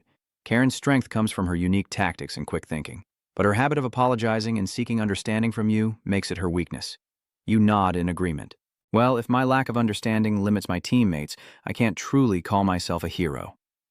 Over there, Karen sat quietly with her face flushed, eyes closed, lost in her thoughts. Alit continued the story, saying, "You're doing well, you're more composed now. Your current state is the Titan mountain range." Leon pondered for a moment before replying. "They say it is the place where King Roderick left his will, ruled by giants." As if discovering something, you rush over to Elite and ask, "But how do I get there?" "Are you planning to go find King Roderick's will?" he replied sincerely. Number Leon froze for a moment. Elite looked confused and turned around. "What's with that look?" Leon leaned against the carriage door and shared his thoughts. Once we get there, we'll find out. I just need to trust in my teammates' skills and the Sword Saints." It looked wise and said that. "What you said made me remember some things from a long time ago." Leon reached out his hand and thought to himself, "We still have a long way to go. I can no longer see the top of the ladder I am climbing." Then he clenched his fist with determination, but Leon told himself that if I don't give up, tomorrow will be the day I become stronger. He eagerly shouted towards the Titan Mountains. A desert city, Nunu K's father, a city without lords, laws, or order. The city harbors illegal elements. A loud noise erupts from inside, tearing the house apart and sending debris flying everywhere. Fragments of bricks and stones fall through the air as a man is forcefully thrown and crashes onto the ground. A muscular figure steps out from the door. Odin clenches his fists and shouts, "Idiot, how dare you attack me? Odin, are you crazy?" Then he turned inside and cheerfully said, "Let's go. I'll cover the water bill today, so feel free to go." Everyone present admired Odin and praised him, saying he was very generous. As expected of Odin. Nearby, a group of people gathered in a corner, whispering and gossiping. "That's so scary, it's really frightening." Zio chuckled sarcastically. "Have you seen anything yet? Do you know where this is? Oh my God, it's so scary. I told you, this isn't a place for innocent young ladies like you." Siizu places a hand on the barrier surrounding Elahan and speaks softly. "It's very dangerous." T excitedly turned to Azak and said, "Hey, she's actually smiling quite a bit." The guy agreed immediately and added, "How about we take you with us?" She remained silent without replying. Sidhu continued shouting, "Serve me." After saying that, he reached out to lift her chin and spoke. "Or should I take you to the red light district? If we do it quickly, I will sell you. It should fetch a high price too." T and Cock suddenly changed their expressions on this side. He asked about Sizu. "Hey, are you okay?" He heard the yellowed teeth and still didn't understand what was going on, so he naturally responded. "Huh? What?" "Tay, repeat your hand. The hand that touched Elahan has been bent down." Siu still didn't realize what the question was about, then a heart-rending scream echoed. "Hey, my hand is on this side." She reached out and touched the brim of her hat, speaking up. All three of them huddle together, their faces tense as they look ahead. Elahan's eyes sparkle as he whispers, "Do you want to atone?" Amidst the thick smoke and dust, steady footsteps echo as a massive dark dragon soars majestically overhead in front of Karen and Leon. Right now, it's a towering mountain with a red stone at the top. She exclaimed. Karen told Leon, "All those winds calves and Titan mountains. Just standing nearby is enough to be scared." He nodded in agreement. "Mm-hmm." She hugged herself, her serious expression continued, and the demonic energy in that forest was also abundant. "It feels like if you're not careful, that energy will kill you, so that's why the guilds don't accept requests related to Mount Titan. This place has abundant medicinal herbs and many rare resources, so quite a few adventurers come here. Unfortunately, not many are able to return." Karen suddenly hardens her expression and states, so Leon shares her opinion, and he continues, "This place is dangerous." As he finishes, Ellis appears, nodding in agreement. "This is a cursed land ruled by giants. Even the dragons know better than to fly near it." Karen hesitated and looked to the other side, her instincts telling her not to go over there. Leon paused and turned to listen to Ellis's thoughts. "This mountain range is the world of giants and monsters, not humans, and there's no better place to train than here. Of course, if you can survive, then that's all." There, the demon mirror. Seeing your expression, it asks, "Are you scared?" Leon straightened up and replied honestly, "Are you joking? I'm here now. Am I supposed to turn back and leave?" You call out to Karen, who responds with cold sweat on her brow. "Huh?" Leon's sparkling eyes made Karen unable to refuse. She lowered her eyes and let out a breath. "Ha, I knew it. All right, let's go." The three of them looked in the same direction, and he shouted, "Then let's go together." The scene shifts as a loud noise erupts from the snow-covered mountain peak, a piercing scream echoing through the air as punishment. On the ground, a man is struck in the head with an iron bar. He collapsed on the ground, blood splattering everywhere. After clearing the chaos, Elhan wiped sweat from his forehead. She whispers softly like this, and countless thugs have been defeated and lie scattered. Elhan surveys the scene, and then concludes, "It's over.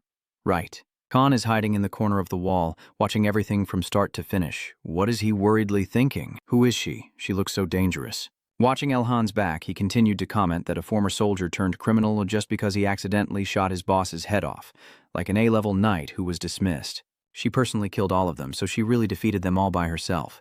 That's strange. Who exactly is she? As she snapped out of her thoughts, the hammer shot forward and shattered the wall Khan was standing against. He fled in fear. Elhan chased after Khan and said, "I see now." The guy turned back and shouted at her. "Wait, I don't care," she declared, swinging her hammer. Wait, this isn't fair. I just got here." "You call that unfair, you perverts, like you dare to say that?" He stopped her. "No, let me say this." Elahan emphasized each word, his hand continuously pounding the hammer down. "I don't want to hear it." Ka quickly dodged to the side. He kept going. "Hey, you're assigned here by the church, right?" Then Kong shouted, "I am a rat infestation, but I have been recognized by your side." "Damn it, if you don't believe me, go ask Bishop Cheer." The hammer stopped just a few centimeters from his face. Time seems to stand still in this moment. Dust and smoke fill the air. Suddenly, at the spot where Elhan and Khan are standing, the ground cracks open, and he holds his breath, staring intently with wide eyes. "So, you're from the slums?" Ellen sat down facing Khan and said, "Oh, so you're Khan." The man frowned, his voice trembling as he asked, "Do you know me?" As soon as he finished, Sidhu suddenly stood up and shouted, "Hey!" Khan points at him. "What's going on? How is he still alive? I was sure I saw you break his neck and use that club to scratch his spine." Elahan calmly explained, "I cast holy magic on him quickly during the fight. Even if their bones are scratched, they will heal and they will come back to life. Even if they can't move and seem about to die, they'll recover as if nothing happened." The thugs wake up, holding their heads with dazed eyes, and Khan thinks to himself that these sickos killing them wouldn't be enough. But her holy power is enough to heal their wounds. Seeing Elhan's calm expression, the man pondered, who exactly is she? Although she's part of the very strong Iron Red Knight order, this doesn't seem to be her. If she's from a church, this powerful, there's only one person. Don't tell me she's lost in thought, she interrupted, and asked, oh right, do you know the person called Lord Lion? Participate in that conquest. Khan replied calmly, Lion, huh? Oh, that kid, huh? She tilted her head and repeated the man's words. Kid! Behind the ancient building, a piercing scream of rage echoes as a punishment. After a struggle, she sat down and made a condition. If she found out anything about him, she would let me know. After saying that, Elilahan's face flushed red. She shyly explained, wait a moment. You don't need to tell me about his preferences or sleeping habits. That's quite rude, although I am a bit curious. Seeing Elhan's expression, Khan asked in confusion, huh? Then she clapped her hands and looked at him with sparkling eyes, demanding, all right, now take me there. From start to finish, Khan had no chance to speak his mind, and he was once again caught off guard. Huh? Ayla placed her hand on Khan's shoulder and urged him to move out. He keeps going, huh? Ka froze for a moment, thinking to himself, what is happening? What the hell? Not wasting time, she grabbed his shirt and pulled him forward. Ihan loudly shouted, all right, move straight to Ben. Khan didn't resist, he just pondered quietly. Is life being too cruel to me? Titan Mountain. The large gray-purple dragon collapses on the ground. A large axe is embedded deep into its neck, dark purple blood splattering all over its body. Juru asked quietly, can we still keep fighting? Uga grits his teeth and replies, I have broken ribs and my left collarbone is also fractured. He lowers his shield from his shoulder and states, then it's going to be tough. In this case, fighting Drake will be a bit difficult. He raised his axe and made a decision, if it doesn't kill me. Uga shouted as he swung the axe and charged forward. Right after him, if Juru keeps shouting, I will kill it. Their powerful attack tore through the air with streaks of red, creating a loud bang as Karen and Leon watched from a corner. She said, these giants must definitely come from the Titan race. The boy nodded in agreement, sharing his thoughts. And they are fighting Drake without backing down. Drake roared in anger, ready to counterattack. Leon observed its actions and concluded that Drake was stronger than them. In a fleeting moment, Drake swung his enormous tail with terrifying speed, aiming to knock Uga and Zuru away. He continued, it looks more like he's playing with them than fighting. Is it really a monster? Elise had explained. Its behavior clearly proves it is a monster, because only with incredible strength would it dare to play with our lives. Leon whispers, I see. It continues to share that its perception ability is quite good. Within 3 kilometers, it can detect our presence and knows we are its next target. What are you going to do? Help them or run away? Karen, feeling helpless, interjected. Ha analyzed the Titan mountain range and said it was the dominant creature here. It's only the first day and I've already met Drake, and he's an S rank with intelligence equal to a human. Is this a nightmare or what? Then she suddenly turned around, surprised and curious. Leon, what are you planning to do? Your eyes are so determined like you're about to act. Wait, I guess I asked a stupid question. He leans forward and hurls the axe fiercely toward Drake, the axe flying at high speed, leaving a purple streak and piercing straight into its body. He confidently smirked and asked, how do you like that? Before he could finish, Drake's tail had already swung close to Juru. He just managed to say 2 words. I roared, when its shockwave created a fierce blast wave that swept everything away and caused the ground to crack open. Zuru's body soared into the sky, falling even the shield out of reach. Uga was no exception. He was the same. After the collision, they fell freely through the blinding whiteness. Once again, Drake used his tail to crush Juru and Uga into the shattered stone ground. Both of them were so hurt that their eyes rolled back and blood spurted from their throats. After finishing it off, it looked up at the sky with blazing yellow eyes and roared a victorious cry. Damn it, Juru replied. This time I might really be dead. Just when it seemed everything was over, a familiar voice broke through the tense atmosphere. The 7 stars begin to glow. In the darkness, a series of stars appear one after another, releasing streams of power like lightning bolts straight at Drake. The divine battle mech was suddenly attacked. It turned its head to look in the direction of the sound. Leon, full of strength and unafraid, faced its gaze. He shouted Karen. Amidst the cold rain of throwing knives, her swift figure rushes down, aiming straight at Drake, piercing into his shoulder where the light shines through, causing him to scream in pain with his sharp teeth bared. Karen smirked and said, the deadly poison has already seeped into it. Filled with rage, it roared a thunderous roar, as if it wanted to tear apart anything that dared to block its way. The area of skin where the needles are embedded is swelling up as countless cold darts shoot out like a rainstorm. Drake seems unaffected, his gaze fixed directly on Karen and Leon. She broke out in cold sweat and said, "Oh my God, you're not too surprised by this side, are you?" Leon pulled out something and continued, "I knew it wouldn't be easy, so please take this." Juru and Uga reach out their hands. Lon says even though it's small, it works really well. They both still looked confused, not understanding anything. He was about to speak, but Leon, not wanting to waste time, shot a glance and cut Uga off before he could speak. "Take down that lizard first and then talk. You can do it, right?" Juru smirked and muttered to himself, "You can still fight, right?" "So that's what you mean?" He got up and roared, shouting next to Uga. "That's a question." Leon just kept silent, observing without saying anything more. Seeing their actions and expressions, Karen couldn't help but smile. Then the group gathered together and moved forward. Uga and Zuru firmly declare that no matter what, they will definitely take down that lizard. Everyone draws their weapons tightly and rushes toward Drake as Lon speaks up. "Then let's move forward." Feeling the danger, Drake roared fiercely, showing his strength. Juru raises his axe and reminds everyone, "Let's do this together." Leon's eyes flash with a lightning-like spark. He whispers the activation, his eyes flashing with a ring of light like fierce needles piercing through the darkness, ready to fight. He said, "Night vision." Suddenly, the scene before Leon turned black and white. "You will wonder, huh? Why did it lose color?" Alette quickly reassured him. "Don't be afraid, Leon. He will explain it carefully so you understand. This phenomenon is only temporary. Because your brain hasn't kept up with your movements, you now feel time slowing down. If you don't train your vision, you won't be able to see anything. Now is not the time to talk. Focus on moving." Leon seemed to understand to some extent and nodded. Now in front of Leon, Drake is crouching down with his mouth wide open and sharp claws threatening. Elite reminds him to seize this moment to find a way to strike. He carefully examined its neck, then looked down at Drake's legs. Grinding his teeth, he calculated its defense must be very high. "Karen and I both have to deliver a fatal blow for it to be defeated. Damn it, where is it? It must also have a weakness." There's a spot that caught Leon's attention. He whispered, "It's most likely its wing." As Leon kept moving upward, still undecided, Drake used his strength to whip its tail toward them. As the tail was about to strike, he shouted a warning.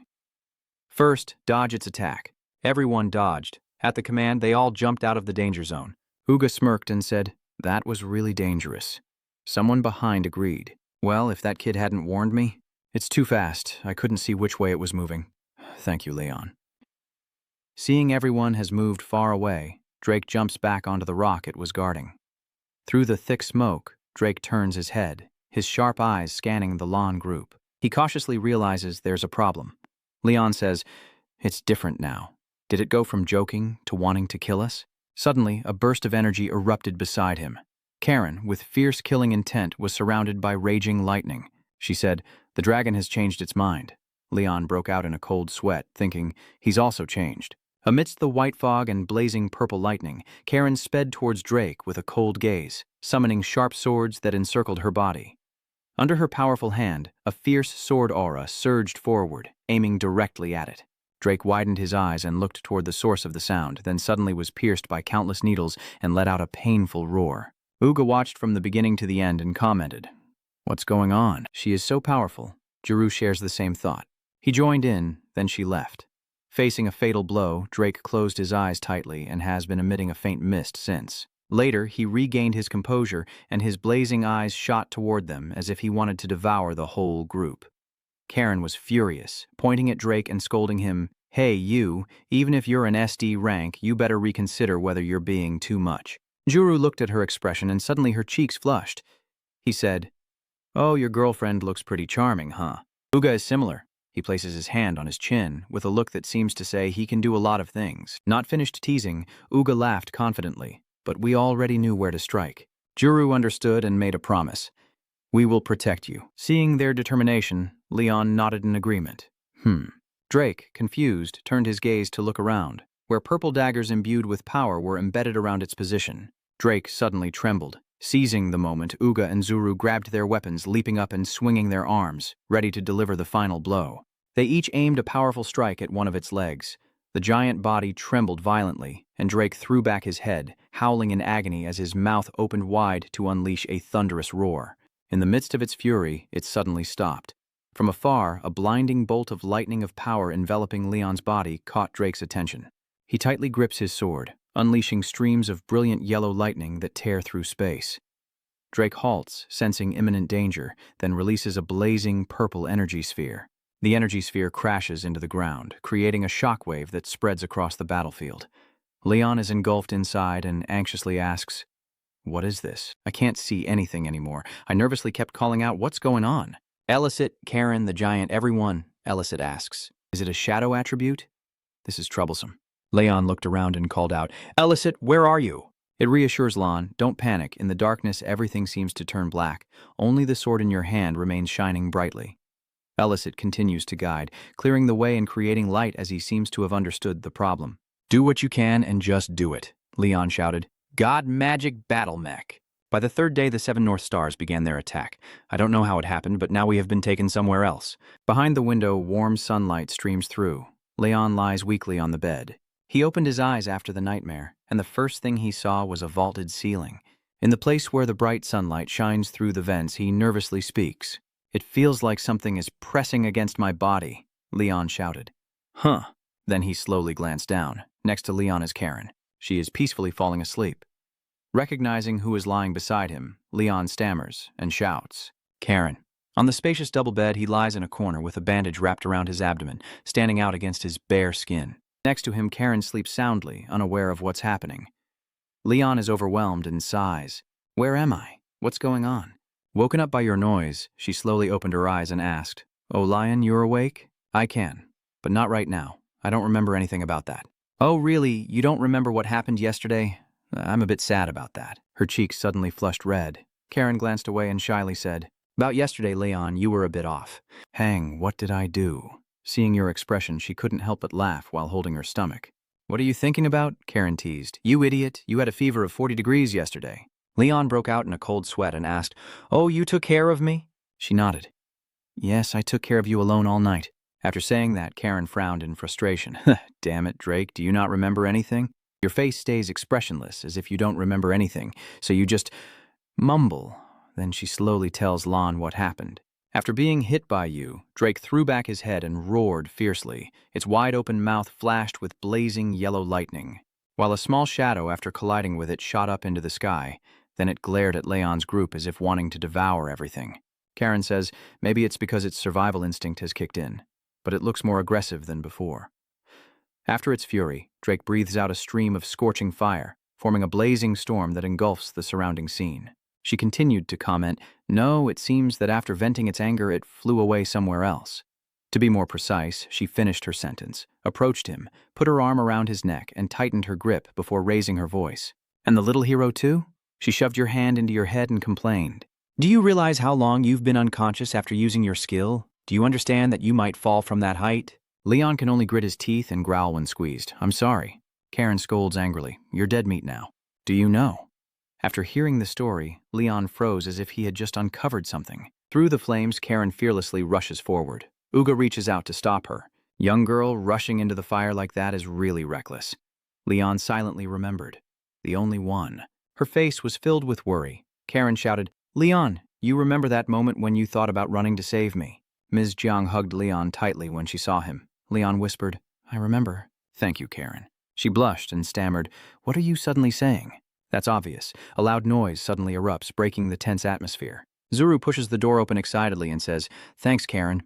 Uga next to him adds, "That kid is awake now." In front of the two, Leon and Karen are close together on the bed, looking very suspicious. He turns his face away, embarrassed, and speaks up. "I told you, they're in love." Juru nodded. "I see."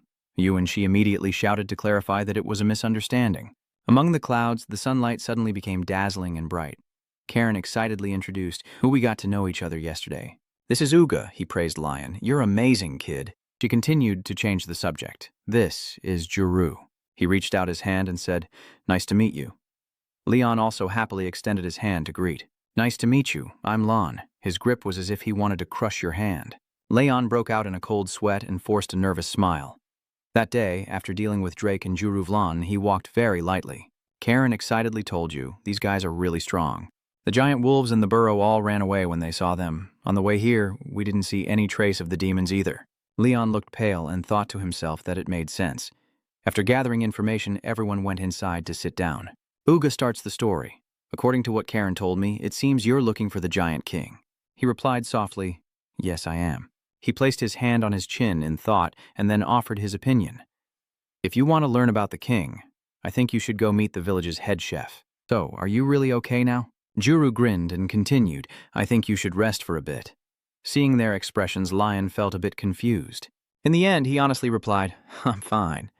Uga and Zuru continued to grin and say together, really? Leon curled up and pondered, what is this feeling? Uga asked, shall we go then? He nodded immediately. Amidst the thick fog, Leon and Karen watched the scene before them intently. In front of them is an ancient town perched on a steep cliff with closely packed square-roofed houses, bathed in faint sunlight, creating a majestic and unique landscape. As they went deeper inside, a gasp was heard. Uga recognized someone and reached out to greet them. Hello, the other person responded.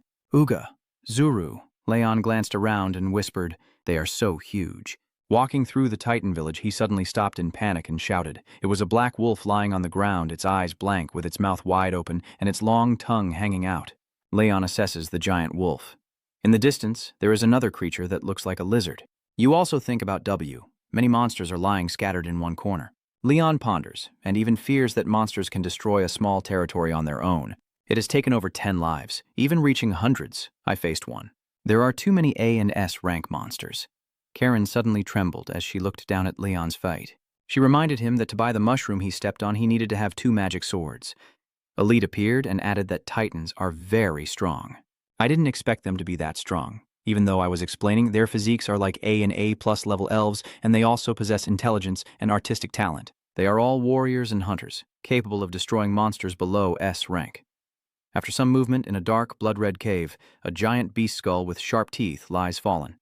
Inside its mouth, a raging fire blazes fiercely. Uga and Vao introduce themselves. Here we are. This is the training ground for the Titans, the Hall of Hell.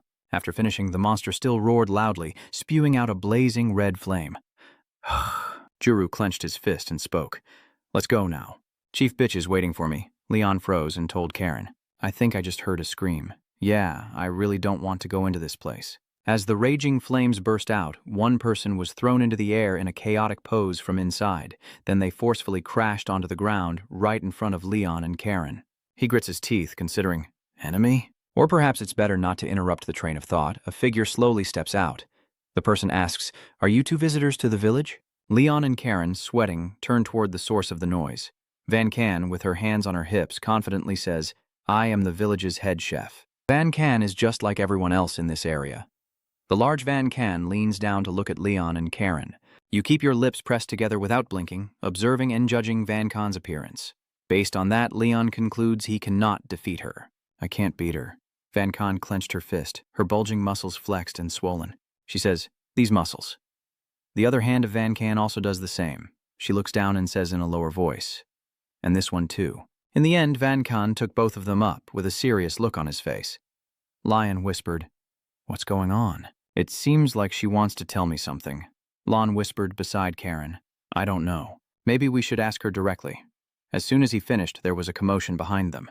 As expected, you're the best. Van Can's muscles are the greatest. I just want to touch them. She moves close and presses her body against Lon, inviting him. Want to try touching? He waved his hand to decline immediately. No, thank you. Van Can gritted his teeth in frustration as he repeated Lion's words. Thank you. You still haven't realized it yet, so you just nod.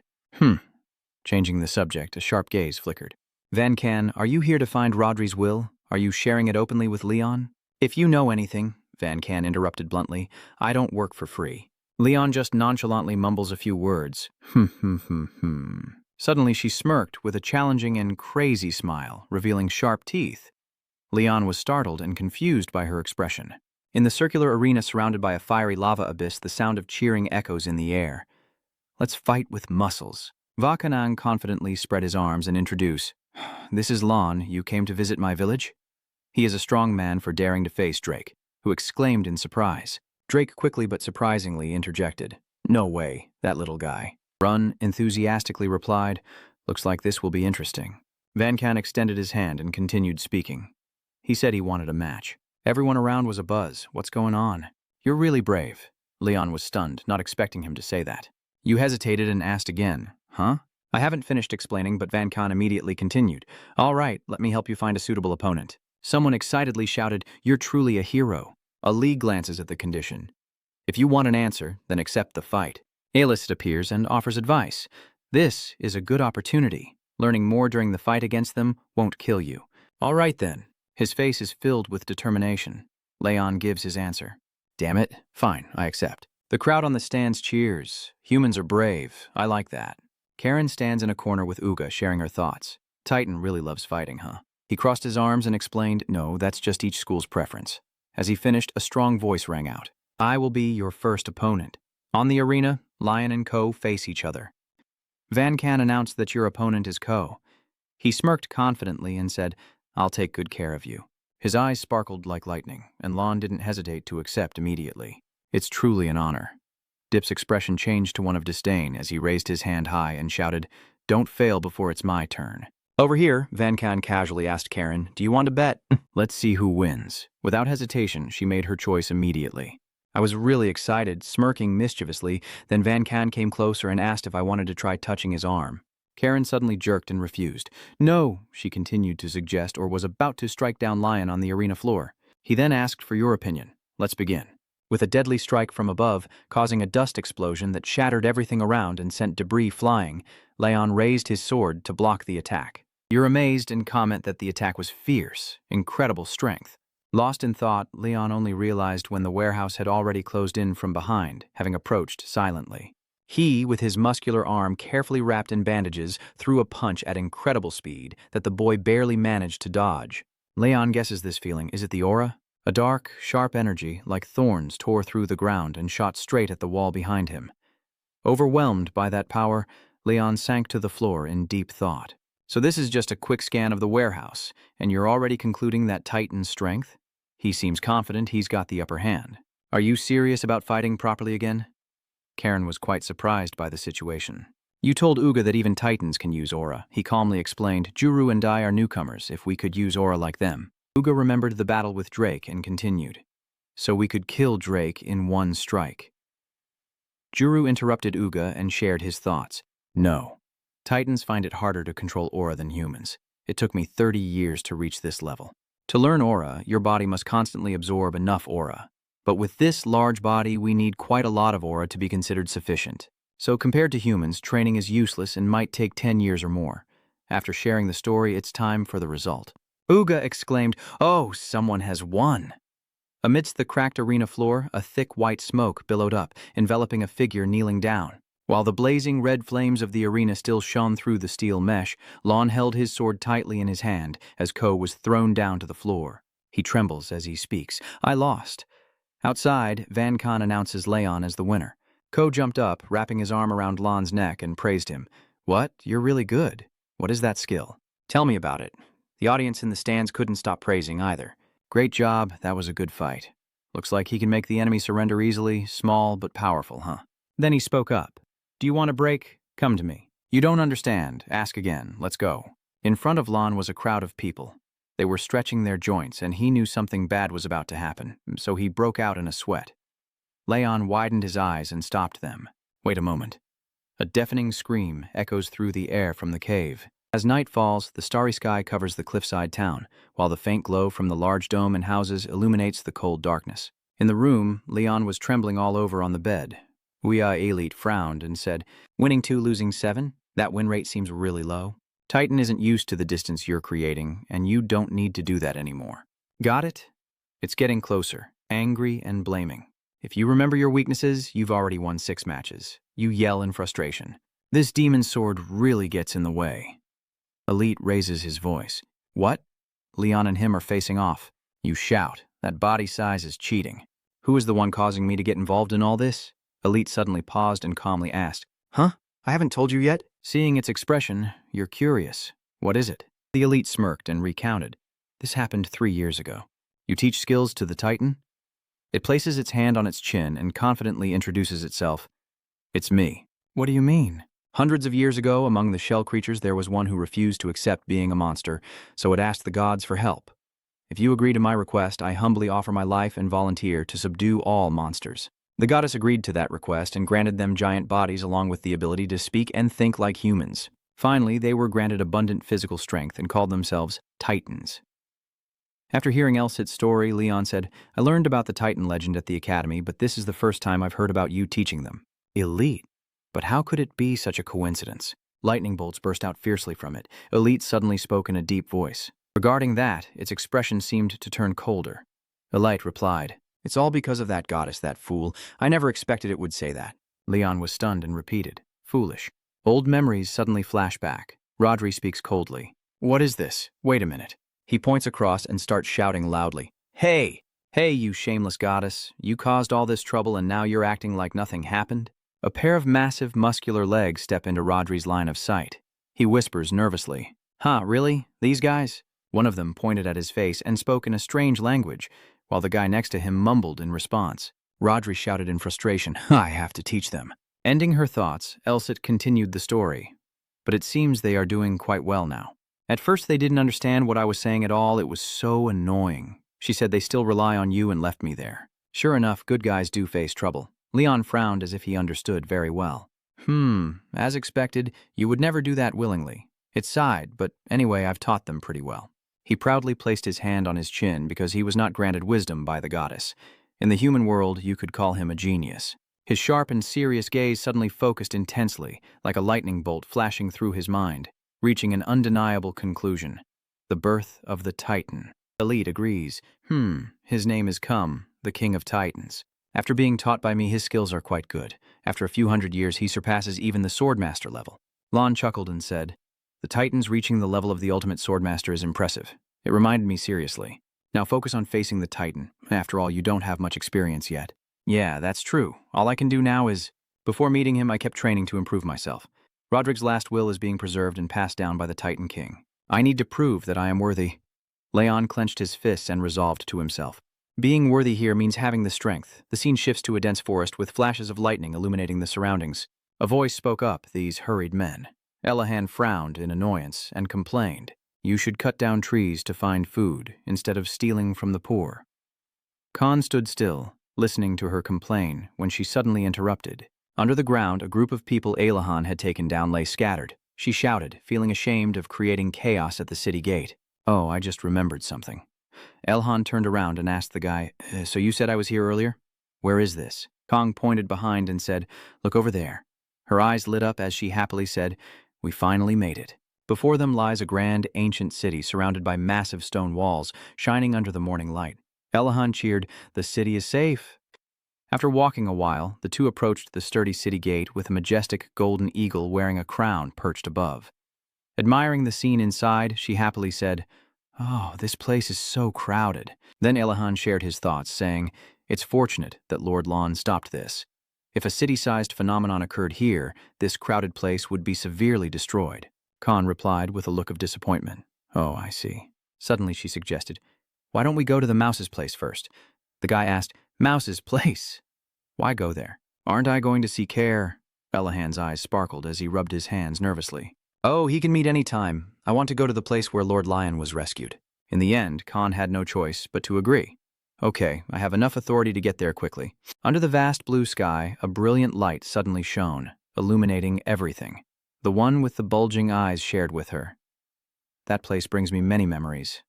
And even now, as I am like this, I still remember those drunken conversations. He paused and exclaimed, Yeah. The red-tiled houses and gray stone walls of the city come into clear view. The flags with images of wings and crowns fluttered in the wind. Kong couldn't believe his eyes. Huh? This is the slum area. He recalls the filthy man sitting by the roadside judging, and this dark, gloomy place is also filled with thugs and hooligans gathered together. Now everyone is happily strolling through every corner. Khan wonders why it looks so bright. After wandering around, he shouted in panic, My hiding spot. Why did it become an orphanage? The defeated man turned back the way he came. Let's go home. Elahan hurriedly ran after and shouted, Khan, wait for me! Under the bright sunlight and sparkling dust in the air, an ancient brick building with pointed roofs and a flag bearing a golden wing symbol appears majestic, hidden among lush green trees. He relaxed and smiled, saying it was truly a peaceful and elegant afternoon. Suddenly, a noise from outside caught Cesare's attention. He glanced and asked, Who could be coming at this hour? He walked towards the open door to check the situation. Cesare poked his head out and greeted, Hello? Hello, long time no see. You still keep the same pose and expression, revealing nothing. Then Cesare quickly ran inside, slammed the door, and left the guy outside. Khan pointed and shouted, "Hey, do you really have to be so disrespectful?" He keeps pounding on the door. Khan calls out, "Open the door now." This damn witch. He sneaked close to the door, grimacing as he whispered, "I don't want this peaceful afternoon to be ruined at all." Breaking the noisy atmosphere apart, a voice suddenly rang out, making Cesare stop in his tracks. "Cesare, Ayla here." Without hesitation, he hurriedly pushed the door open and threw aside Khan's battered body. She tilted her head and smiled. "It's been a while, huh?" Casa stared blankly for a moment before Khan stepped in and said, "This man." Casa put his hand on his head and exhaled. "Oh my God." In the end, he roared in anger. "Why do you keep wandering around? The saintess didn't expect him to be like that." She leans back with a stiff face as Cesare growls in frustration. "Saintess Elahan left without permission. Do you know what you've done?" He slammed his hand on the table and shouted, "The main church and the Iron Sword Knights must go out and find her. How dare she go without permission?" After saying that, Cesare suddenly paused as if remembering something. He sighed deeply, a wave of memories flooding back. Elahan, as a child, climbed over the wall, happily showing off as she walked. "Cesare, look." He frowned and warned him. "The saint is dangerous." After finishing, Elahan paid no attention to what Cesare said and let herself fall freely from above. He shouted in fear, "The Holy Maiden." Or maybe when she doodled on the wall with colored pens, Cesare had to raise his voice. "Saintess." Elahan seems very pleased about that. Her cheeks flushed as she smiled at him, snapping her back to reality. Cesare, helpless, said, "You haven't changed at all." Suddenly Khan spoke up, interrupting. "What is the relationship between you two?" She honestly shared with him that Che is from the main church and has been taking care of me since I was 3 years old. He glanced over and replied, "I understand."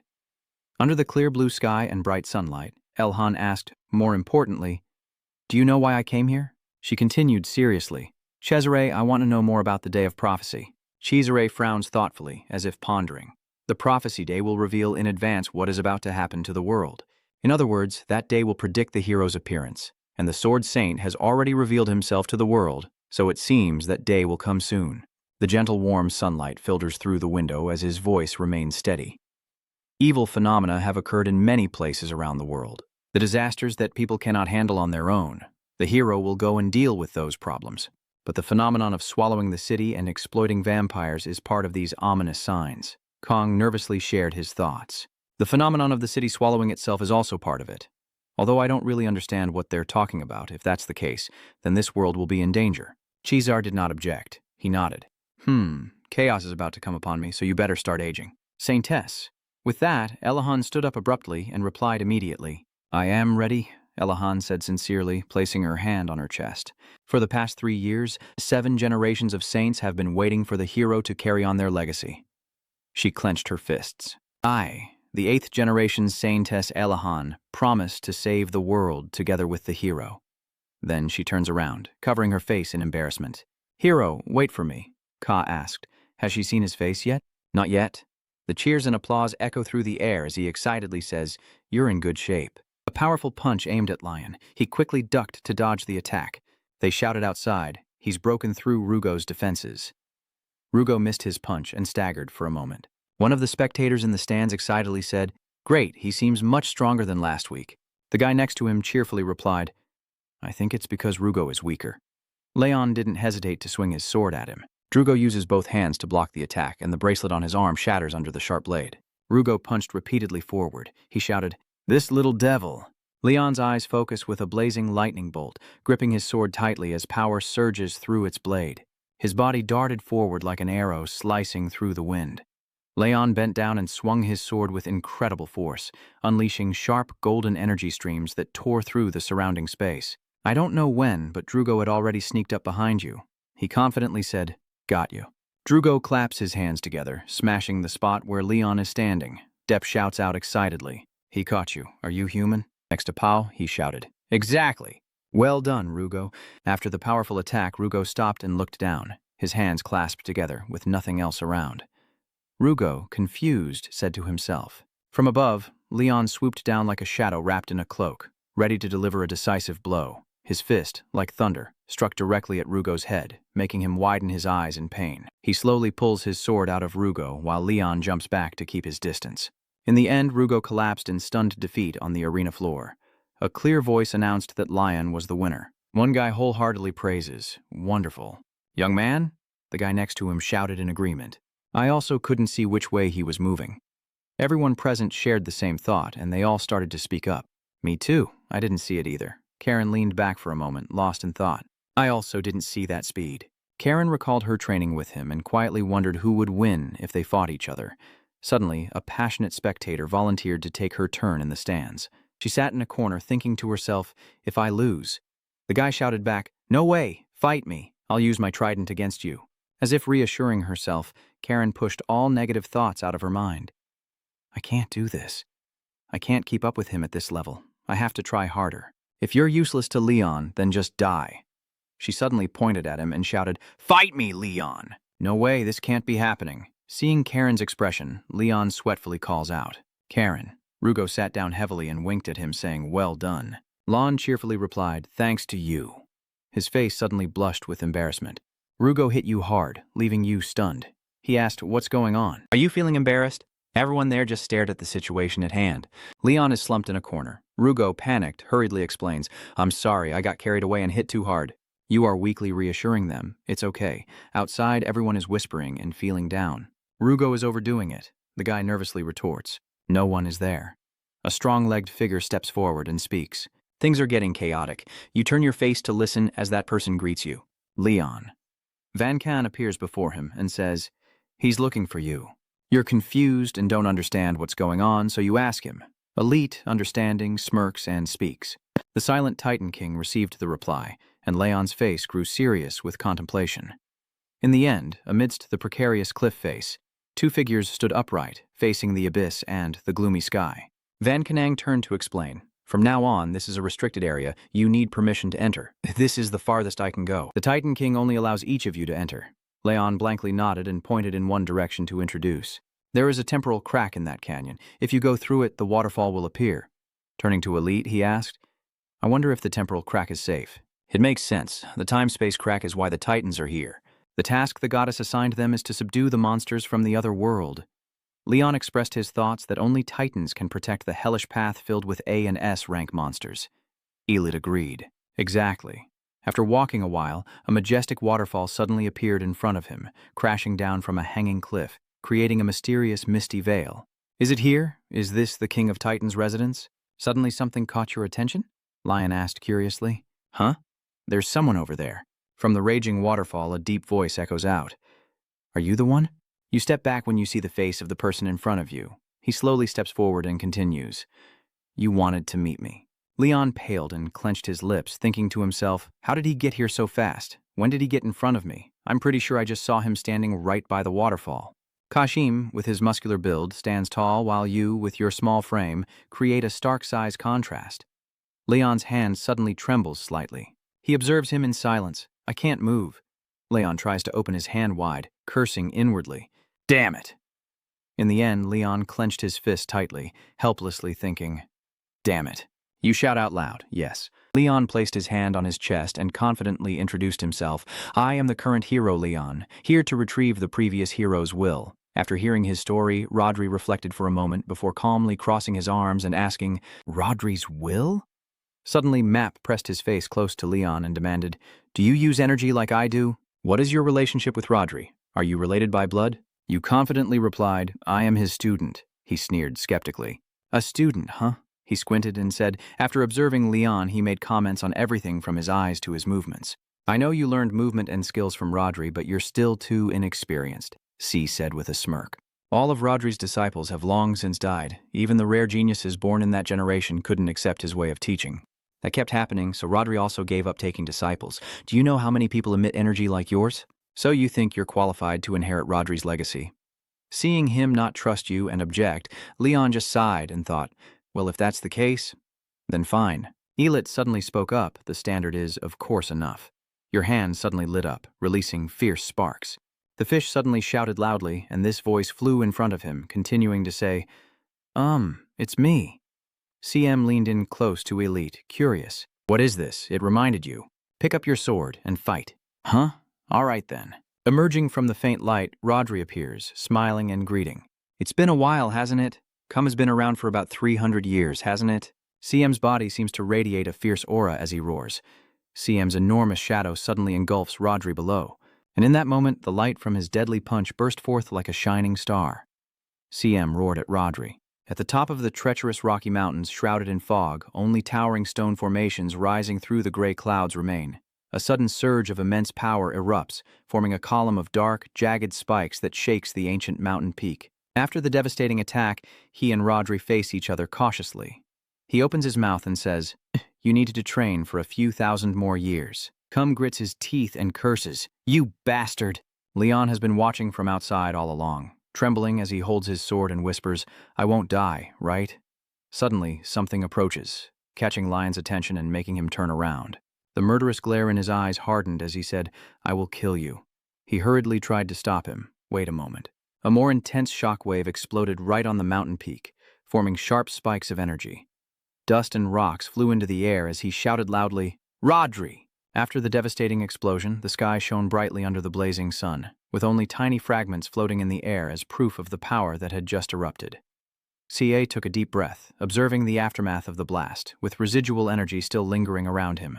Finally, CM approaches, extends his hand sincerely saying, "Sorry, it's my first time meeting you and I've already done something embarrassing in front of you."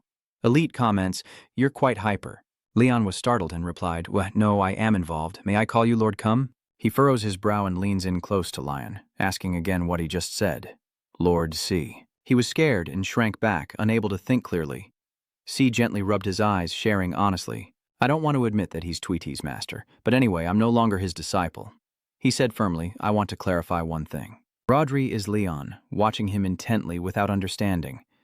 After a moment, he frowns and gives his conclusion. "Crazy dog." C happily slaps hands with Lon.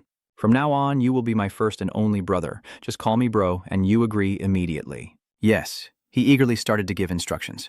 "All right, let me teach you, bro. The cave behind the waterfall." Leon nodded in agreement. "Yeah, bro." Elite watched the two of them cursing silently in his mind as they entered the cave, one tall and one small, disappearing deeper inside. Cum points and says, "Okay, this way."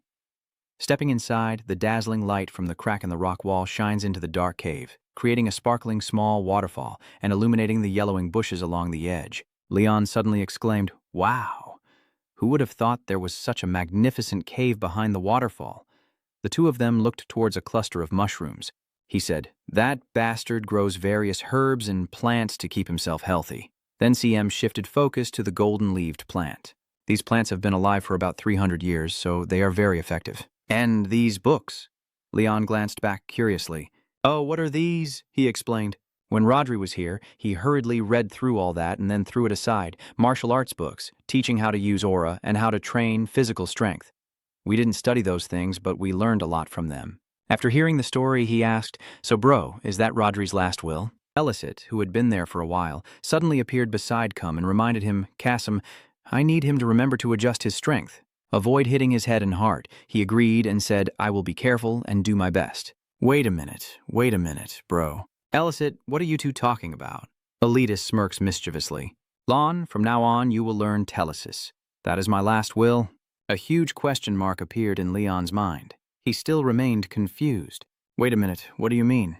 "A will is like telekinesis," Leon sweatfully asked. "Wait, what's going on?" C said in a deep voice. "There is only one way to learn telekinesis. After exhausting your stamina and aura, you will realize when you have to face death multiple times. It's that simple." He lunges at you and growls. "In other words, I will be the one to lead you to face death." Leon stammered in fear. "So then you shouted loudly to stop." "Wait," Leon shouted. "Karen, I leave the rest to you." She ran in the opposite direction. "Hey, Leon, wait a moment." She drew her weapon to fight back against the monsters. Karen keeps calling, "Wait a moment, Leon." She grits her teeth in frustration, thinking she can't keep up with Lion with her current skills. Thud! A stream of fresh blood splattered behind her. Karen froze, turning toward the sound, her hands with sharp claws piercing Leon's body, the weak boy calling her name. All of Leon struggled to finish his sentence. Karen.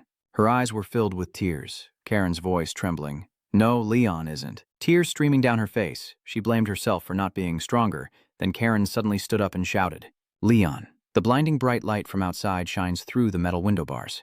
She sat innocently on the bed and whispered, "Is this a dream?"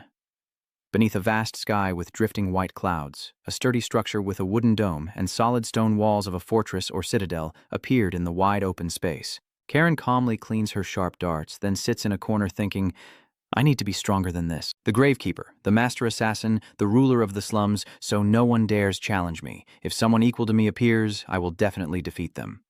Even if that person is stronger than me, I can still handle them. In the end, Karen bowed her head in self-doubt. But I am just a frog at the bottom of a well. There are many strong and dangerous people around Lion in this world. She pondered. The hero already has a clear path, and even the best assassin can't help him. Instead, I should let go and let him walk his own path. If I don't become stronger, I might die or at least get seriously injured, and face problems that I can't handle on my own. Once I retrieve the inheritance and return, Leon will definitely be much stronger. She placed her trembling hand on her chest, so he won't need me anymore. I, Karen, hug my sad body and bow my head. I don't want that to happen at all. I have to become stronger, but ever since I became an assassin, I haven't trained anymore. No, even if I try to train, it's useless because I've already exceeded my physical limits. I stopped training because I have no hidden skills. She raised her hand to aim. Is this the limit of someone born to be an assassin? I don't know how to make myself stronger. As she was immersed in negativity, a knocking on the door interrupted her and brought Karen back to reality. A familiar voice sounded. Karen, are you in there? She happily runs to the door and calls out, Leon, you're back. You seem to have lost a few kilos, looking gaunt and emaciated. Karen gasped in surprise and asked what that was, whispering softly, Oh, Karen is here. After observing Leon for a moment, she wondered, What are you holding?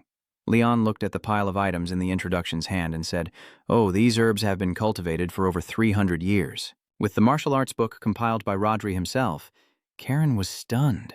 Rodri, does that mean? Is she happily cheering? Is that what Rodri left behind?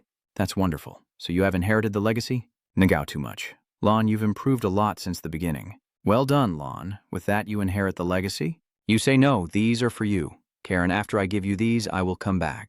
She stared in surprise and asked, Is it mine? Really? So these aren't Rodri's will? You came back just to give me these? They're not a will, but they're definitely very precious. Is it okay if I give you these things? Leon smiles sincerely and shares. You've helped me a lot, but unfortunately I haven't been able to work for you at all. I want to give this to you, Karen. Karen's eyes sparkled with admiration as she looked at Leon. He continued the story. I already asked the bastard who wrote this book. He said it would be very helpful for you. Karen, she tilted her head in confusion and repeated, You bastard, don't tell me you mean King Saint Rodri here. I went too far. Leon quickly waved his hand to correct himself. No, he is not my master. Karen was stunned. Master! The vast sky is filled with blinding sunlight shining through fluffy white clouds, signaling a new beginning. Karen is closing her eyes, eating herbs happily, remembering Leon's words, and that she will stay with the master for a while. If you don't see me in the next few days, don't worry. See you again. Karen watched his back as he walked away, thinking he said he wouldn't die. She recalls his face at that moment. Leon smiles and reminds her. Enjoy it slowly. Karen's cheeks flush pink in relaxation. I will enjoy this. It feels so relaxing. After a while, she curiously spoke up. Maybe his master is the silent Titan King. I really want to know what's going on. Anyway, this book belongs to me. Should I try reading it? Karen looked down at the notebook on her lap and read the title, The Sunset Dance of Souls. She flipped through each page, reasoning about those with dark or ghostly attributes. Suddenly, Karen stopped. On a page of the book, tiny lights float up into the air. She opens her eyes wide to observe them and says, This is Karen. Thinking to myself, this is truly a new turning point. Just learning half of what's in this book is enough. Surrounded by fog and white clouds, the jagged dark gray mountain peaks still stand tall in the sky, creating a majestic and lonely scene. Below, Leon, covered in wounds and trying to hold himself up, finally collapsed to the ground as he couldn't endure anymore. The elite assessment is not yet achieved. C nodded in agreement. Yeah. He explained that anyone who can learn telesis must focus their mental energy on an invisible force. If someone masters this skill in just a day or two, they could become a master. Look at this scar. I got it from that bastard who taught me telesis. I died and came back to life several times during those months. Lon, panting heavily, didn't respond. Seeing him like that, he continued, I'll help you recover. The strong fish swung its arm and knocked Lon's body far away, causing him to fall straight into the nearby lake, which shimmered with bright white cross symbols as if holding a mysterious power. After a while, he recovered his original state, surfaced, and shouted, I thought I was going to die earlier. I couldn't even speak properly. Do you really have to be so serious? Alette confidently interrupted. Don't worry, if you really die, I will bring you back to life. Then it serious-mindedly makes a decision. All right, if that's the case, C responds and tries again. Leon could only tremble, but couldn't resist. Just kill me already. In the darkness of the cave, a giant skull made of stone or beast bones appears with sharp teeth wide open like a gate. Inside, raging red flames burn fiercely. Thick dust and smoke fill the air. Uga rubs his eyes and says, I almost killed you. I'm really embarrassed. Edo, holding his weapon, smirked and said, I feel the same way. The excited onlookers outside are bored watching the two. Juru beside him teases, Uga, is that all you can do? He continued, so next I will defeat you. Suddenly, hurried footsteps grew closer and a voice interrupted. Excuse me, may I join in? Uga glanced toward the source of the noise. Edo is similar to him. Ko and Juru are also stunned. Karen stepped forward, tilted her head with a smile as a greeting, and drew out her throwing dart to spin it in her hand, saying, My specialty is assassination, so I will use this weapon and poison. If you're scared, just refuse my offer, Karen said confidently. Who wants to fight me? Excited murmurs echoed around. She's the young girl who's with that young boy, right? The young girl? You will get hurt. Edo watched Karen with interest before speaking. She really is a brave girl. As she finished speaking, someone reminded her, So, be careful with your words. He turned around with a puzzled look. Huh? Uga said seriously. She is a beast. Karen seems to remember something from the past when she was with Lion. She was startled and hurriedly explained. A beast. Uga. Everything is not what you think it is. His thoughts drifted to the match with Drake Uga. Huh? What do you mean by that? However, Edo was not afraid at all. He was full of confidence, as if he was sure he would win. Anyway, the Titan never backs down. Edo stepped forward to challenge Karen. From now on, I will be your opponent. Ko, a little worried, voiced his thoughts. That human girl, will she be okay? Juru seems calmer now. He reassures her, just watch. She tightens her grip on the weapon in her hand in agreement. I arrive here. With wind-cutting speed, a concentrated blast of white energy shot out, leaving long, blurry streaks in the air. She thoughtfully considers that in these battles strength is the priority, so conserving her stamina is very important. Karen forcefully thrusts her spear toward Edo, who quickly raises both hands to block. Then, Karen summoned more arrows, aiming straight at Edo. A blazing, sharp shockwave exploded right above his head, releasing white energy beams like sharp thorns in the dark space. Her piercing gaze locks onto him, her body radiating powerful lightning bolts as countless spears descend from above toward Edo's position. The sharp black and purple spears pierced the ground, shattering nearby rocks as he, covered in wounds, embraced his battered body. Karen lets out a sigh of relief just as she expected. I knew it. With this stamina, I can't win. Titan really is strong. Over there, Edo wipes the blood from his nose. He clenched his fist tightly and moved close to Karen. Edo called out, Young girl, it's my turn now. I won't back down. Suddenly, Edo froze. Huh? Facing her, she quickly stepped back. In an instant, Karen moved behind him and declared, I told you my hobby is assassination. Realizing the danger, Edo glanced behind him. Thrust. A powerful slash from Karen strikes down on his body, and a puff of smoke rises from the vulnerable spot as if hit. Edo was pale and motionless like a statue. Those present froze for a moment. No one dared to speak, and his body suddenly trembled as if losing control. Everyone started to talk among themselves. He's just standing there like he's dead. That hit looked really painful. Edo exhaled, and someone said, He's breathing. He's still alive. Karen, with a calm expression, asked, That's strange. I thought it would hurt a lot. Just as expected, Titans are stronger than humans. If it were a human, they would probably be down after that hit. He gritted his teeth and growled. Young girl, you're quick. I won't hold back anymore. The sword net was only a few centimeters from CM's shoulder. He gently raised his hand and with one hand blocked Leon's strike. He was pushed back by him. Leon thought to himself, just blocking with his hand? But he also managed to deflect the sword's path. It seems my attack isn't effective anymore. Suddenly, he clenched his fist and raised it high into the sky, channeling all his strength into the punch. His powerful stance hits the rocky ground, causing a sharp white energy to spread and shatter everything around. Looking closely, beneath him is little Lan's tiny body. CM pushed you back toward the lake and said it again. After a while, the familiar request was heard. Let's go again. Leon was thrown into the lake. C keeps going. After a while, there's the sound of something heavy falling into the water. He shouted again to do it over, while you propped yourself up on one hand and slowly got to your feet. Leon, full of reckless courage, calculated carefully. He is much stronger than me. His movements are quite gentle, like the flowing water in a report, but his strength is exactly like the power of a waterfall. He growled again and muttered curse words under his breath. Leon clenched his teeth. Oh my God, I can't believe my eyes. He suddenly froze in place. Huh? Leon's wet hair suddenly stood up straight. Leon's face shows tension and unwavering determination, with blazing yellow eyes crackling like lightning as he concentrates all his energy to prepare for a counterattack. Elite mutters to C beside him. Enough already. Elite smirked and let out a sound, then C said, not bad. Observing Leon carefully, he commented, so, do you finally have some willpower? Stand up straight and speak again. As soon as he finished speaking, CM suddenly rushed forward and pressed close behind Leon. He leaned in and said, don't let your guard down. By the time they realized it was already too late, Chasm delivered a fierce blow, sending Lon crashing into the opposite cliff face. After the fierce collision, you collapse, badly injured. C observes with cold sweat and asks, did I kill him again? This time I think he's really dead. Leon's weak body crawls slowly toward the lake, a trail of blood still stretching on the ground. He cries out, oh, thank goodness I'm still alive. You jump into the water on your own as if you're used to it. Chasm asks, hey kid, are you okay? Lion's arm rises from the water, giving a thumbs up to show everything is fine. After a grueling training period, Elit seriously explains, on the day of the ferry, the seal on the sword will be broken, and he will be able to use all the power of the sword. If the sword's seal is lifted, Leon will be 10 times stronger than he is now.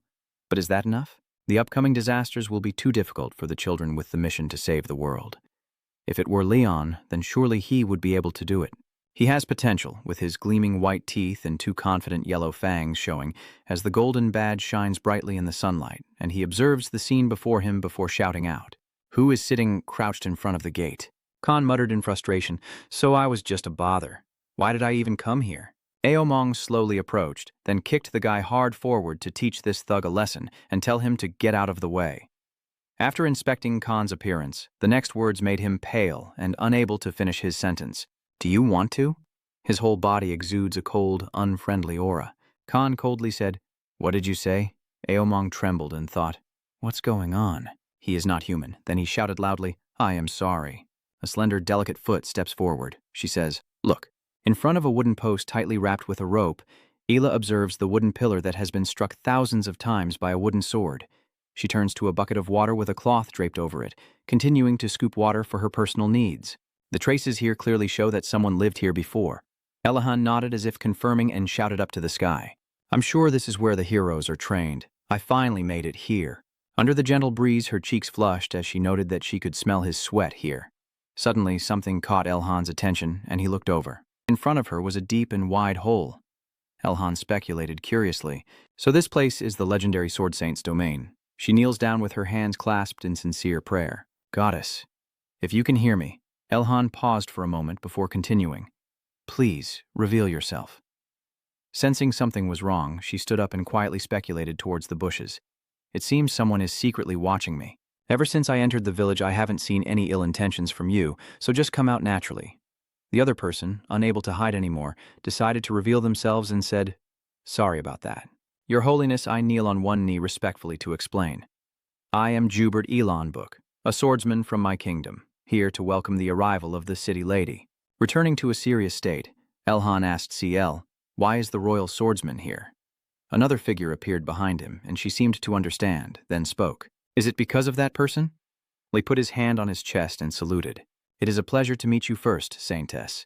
He introduces in a deep voice the legitimate heir of the royal family, Leon Khanum Gladius von Klein, to welcome you. Receiving the reply, Elhan observed Iong Tram Ningam, a member of the royal family, then responded, this meeting truly was unexpected. He happily engages in social conversations, feeling honored that I recognize him. Elhan nods. The message from the divine prophecy must have reached the royal palace already, but I didn't expect the prince to come here. Liang stands facing her, honestly sharing that ever since he learned that Tianqi's day was approaching, he knew someone from the church would come here. His shining blonde hair fluttered in the wind. Liang clenched his fists, sweat pouring down his face. Ilahan widened her eyes in confusion. Sensing her thoughts, she spoke, causing his face to turn pale. So, what do you want from me? Lai clenched his fists so tightly that his whole body was trembling. He tried to speak calmly and said, Holy Maiden, I hope you can answer my question. Am I not a hero? What did Lai just say? Your Highness Lion, why are you asking that? Elahan interrupted him. Of course not. Heroes have only appeared for about a year or so. Rub was taken aback, not expecting her to answer that way.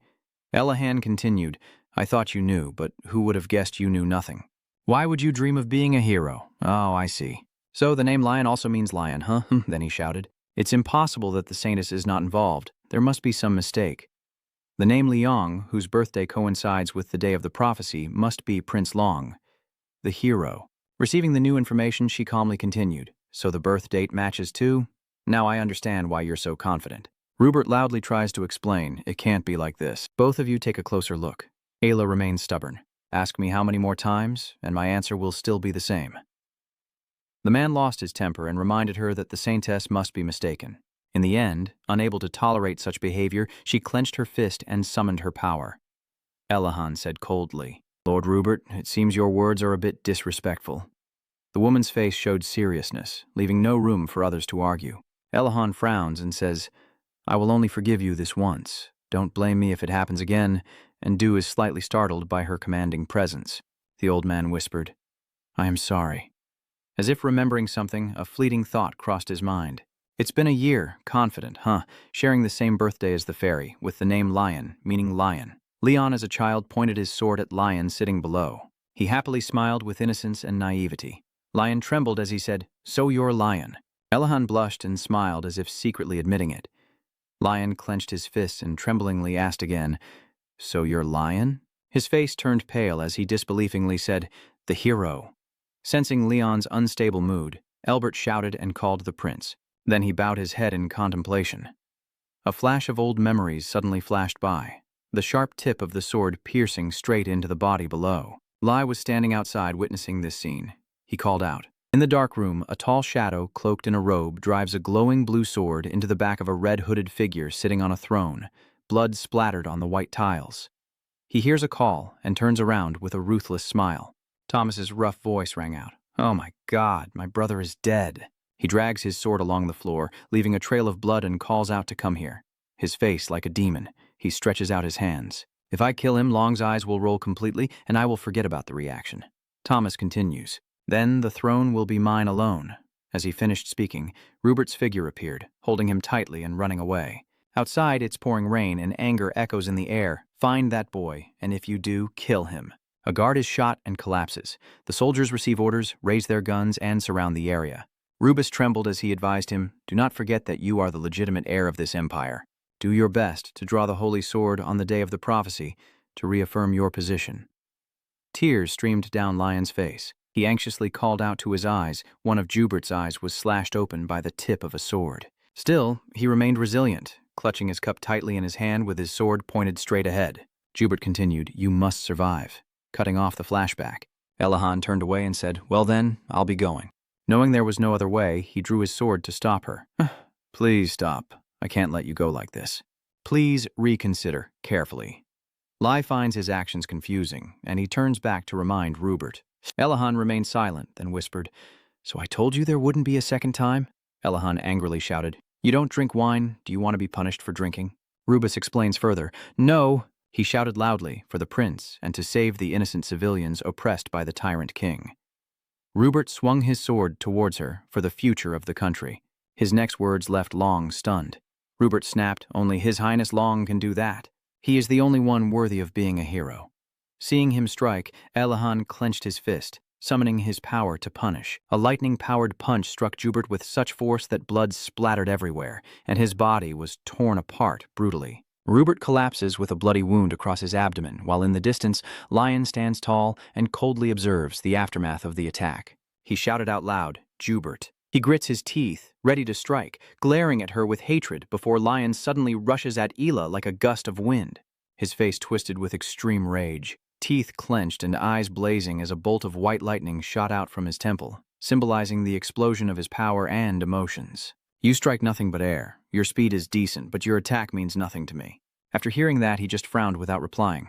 Then Long turned around and shouted loudly, Why are you so relieved after killing someone? So, you dare to call yourself a saintess? Rubus is just like my father. Elahan pointed and smiled calmly.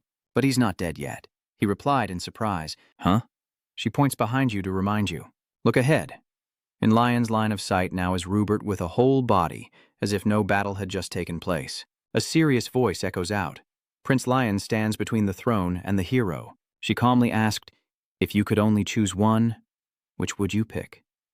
Long froze at Elhan's question. What would you do if the CL family is the source of all disasters? Do you think you can treat the royal family and commoners fairly? Is it more important to prioritize other things before ascending to the throne? Then she turned her back and walked away, casually stating, that alone is enough to show you're not qualified to be a hero. Goodbye, then. Lon was still stunned, standing there as if reflecting on everything that had happened. Turning to the scene with a tone like praise, he said, You did it. He placed a hand on the rock, looked at Leon, and cheerfully said, Congratulations, congratulations. You have completed this intense training seriously, and now you have achieved success. Master, gently remind him, be proud. You have done what others would take over 100 years to accomplish. Leon smirked as if he had gained confidence and replied, Thank you. As the conversation ended, the two of them turned to look at Aliste. It was startled and wondered what. What are you looking at me for? Do you want me to praise him? He cursed. He's really a son of a bitch. Biga said so. Elite shouted, Really? These guys. Then they changed direction. Well, you finished earlier than expected. Leon? Suddenly called by name, Leon said unexpectedly. Huh? Finishing early means there's always a deadline too? Elite lowered his eyes and reminded him, You forgot? Tomorrow is your birthday and it seems you don't care about it. Leon casually replied, Birthdays are not that important. Suddenly he was startled and let out a cry. It seems like you remember now, Elite said with a delighted smile. So tomorrow is your birthday, the same day as the day of the fairy tree. Ellis continues to share. So, why do you think I regret training Telesis? After defeating the saint and lifting the seal, the recovery time has improved significantly. So, I can't ignite your mind and body. Reflecting on what you've been through, Leon's face paled and broke out in a layer of sweat. You ask, so is that good? Are you happy now? As night falls, it swallows the treacherous Rocky Mountains into darkness, leaving only a few shimmering stars on the misty, deep blue sky. Elite glances and reminds. It's late, let's begin. Leon nodded straight ahead. His eyes shimmered like they were wrapped in the universe, with mystical purple hues and sparkling stars holding an untold power or secret, while in the starry night sky, two opposing celestial bodies shone brightly. One a blazing fireball like a fiercely burning sun. Next to it is a large, pale yellow moon, creating a majestic cosmic scene. Bright beams of light in the shape of a cross descend from the night sky, forming giant columns of light piercing through the darkness and shining down on the jagged Rocky Mountains. Amidst the vast blue scene filled with white clouds, Leon floats, clearly reflected on a transparent surface like glass, creating a surreal feeling. He looks around in confusion and speaks. This is a mysterious sound ringing out. Hello, Leon? Sunlight shines down, and you have to raise your hand to block the blinding glare. In front of you, Catherine appears with her golden hair, dressed in a pure white dress and radiant wings behind her. His face shrouded in a powerful beam of light, Leon suddenly drops to his knees, tears streaming down his cheeks. You cover your mouth and ask, Are you crying? She looks at Leon and smiles. Catherine said, Ambition is no match for perseverance. Don't be swayed by the waves. He sensed the change and was only slightly surprised. His fingers gradually regained their senses, recognizing that this space was his home. She reached out and said, Nothing can hurt you. It doesn't have my permission yet. All right, lift your head. Leon obeyed and whispered softly, Lady, goddess. Catherine lowered her eyes and bowed her head. Yes, it's a pleasure to meet you. Lon, you observe the faint figure ahead. Does that white shadow look like the goddess? She immediately responded after reading your thoughts. To see the face of the goddess, you must belong to the divine class. Leon's cheeks flushed red as he shyly scratched his head. I'm sorry, I just realized something, Catherine said, covering her mouth to explain.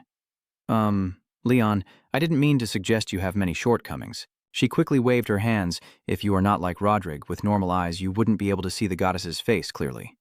You nodded. Oh, I see. Can she read my thoughts? Catherine did not deny it. That's right. The first time Rodri saw me, he looked straight into my eyes.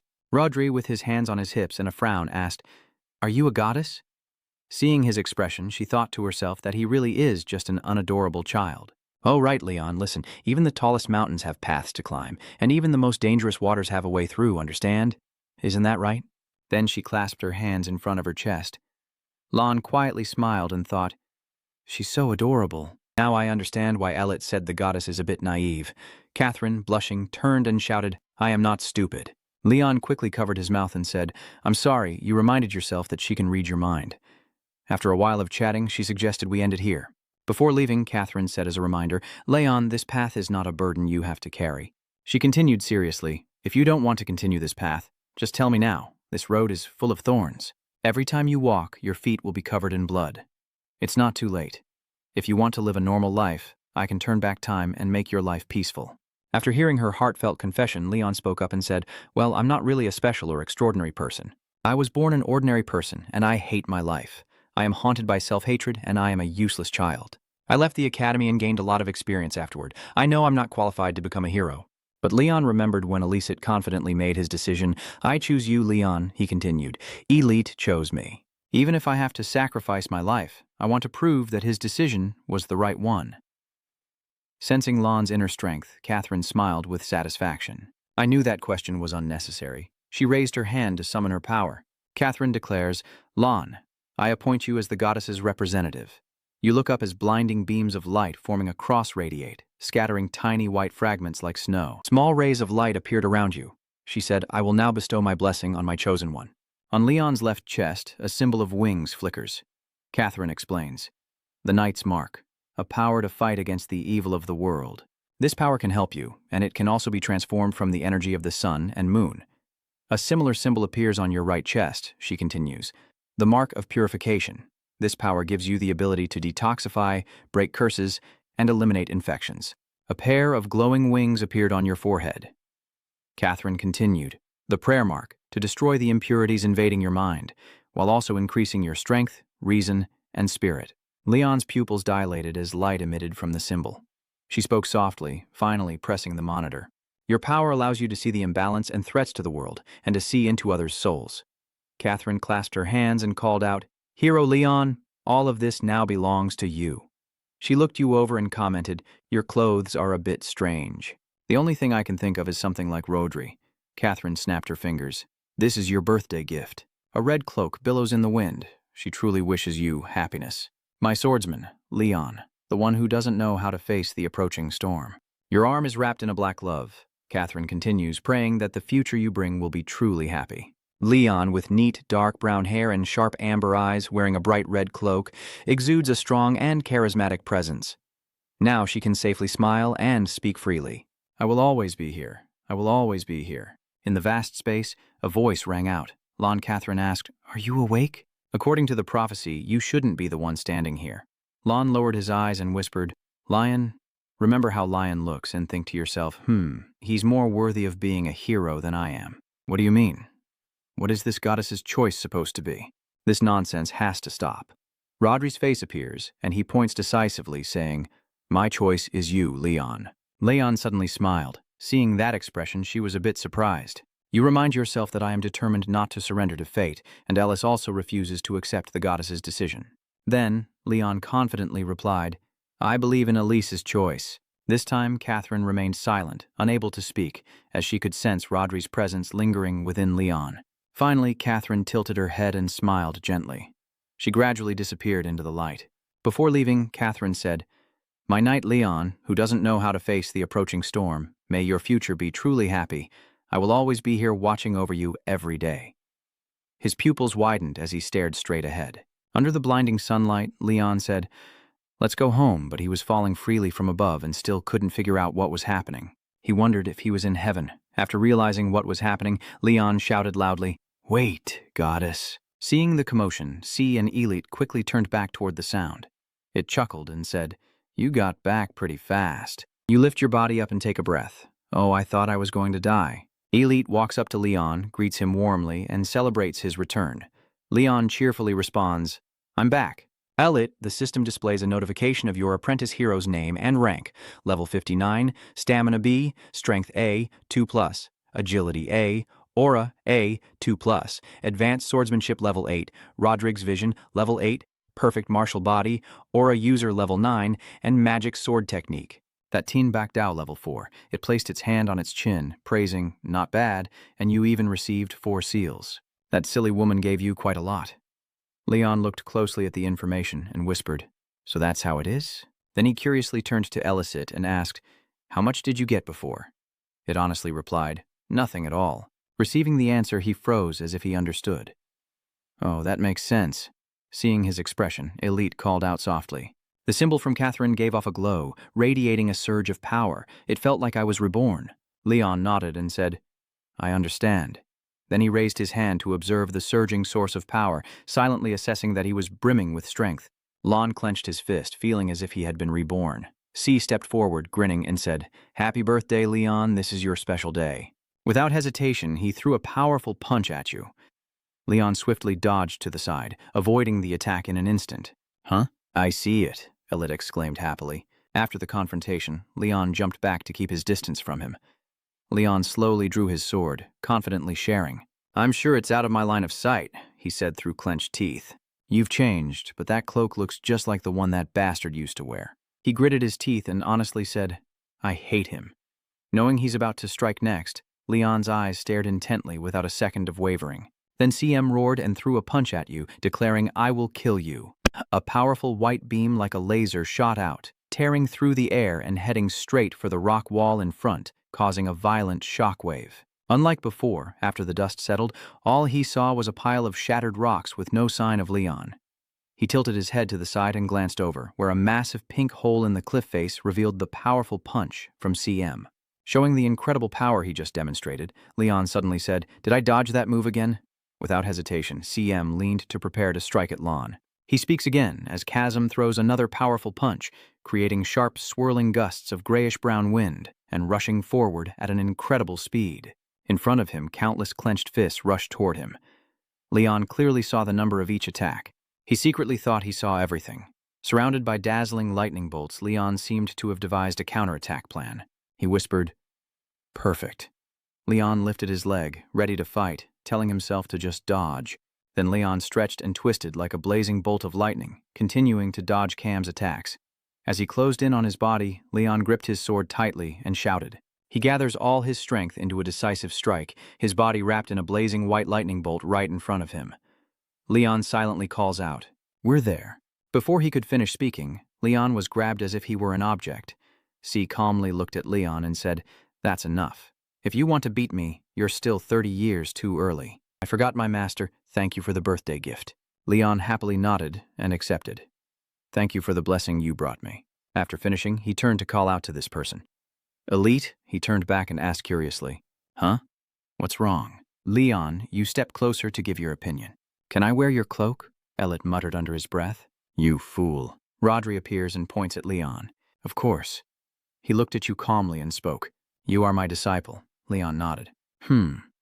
Inside the dark cave, a giant skull with sharp teeth opens like a gate of fire. Inside the blazing orange flames that fiercely consume everything around, greetings echo through the air. The training hall has been around for a long time. Hanido and Co. both look towards the source of the sound. CM is standing in front of everyone and continues, You haven't changed much, have you?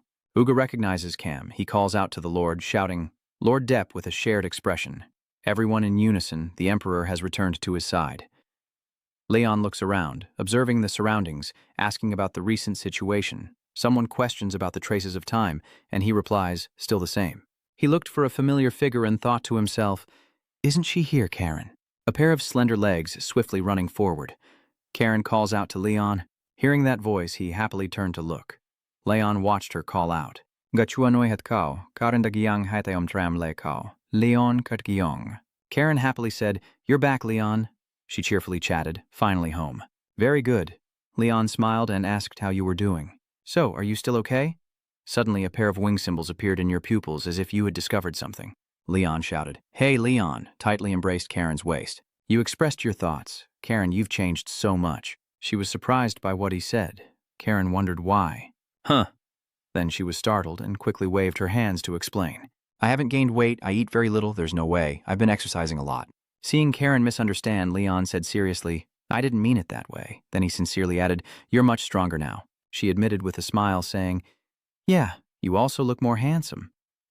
Outside, the noise of the crowd made Karen and Leon freeze. Their love is so intense. Exactly. Uga blushed and leaned in, saying, That's really genuine.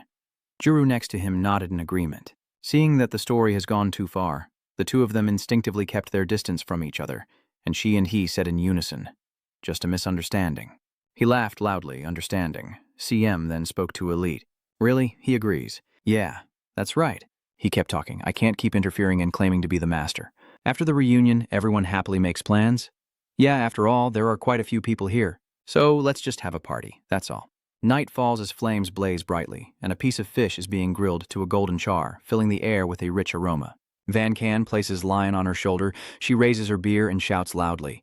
Today's celebration is to congratulate Lion on becoming a hero. Let's raise our glasses together, to the goddess. Everyone raised their glasses and cheered together, to the goddess. They all shout cheers as they toast. Cheers, another person responds, calling out Leon.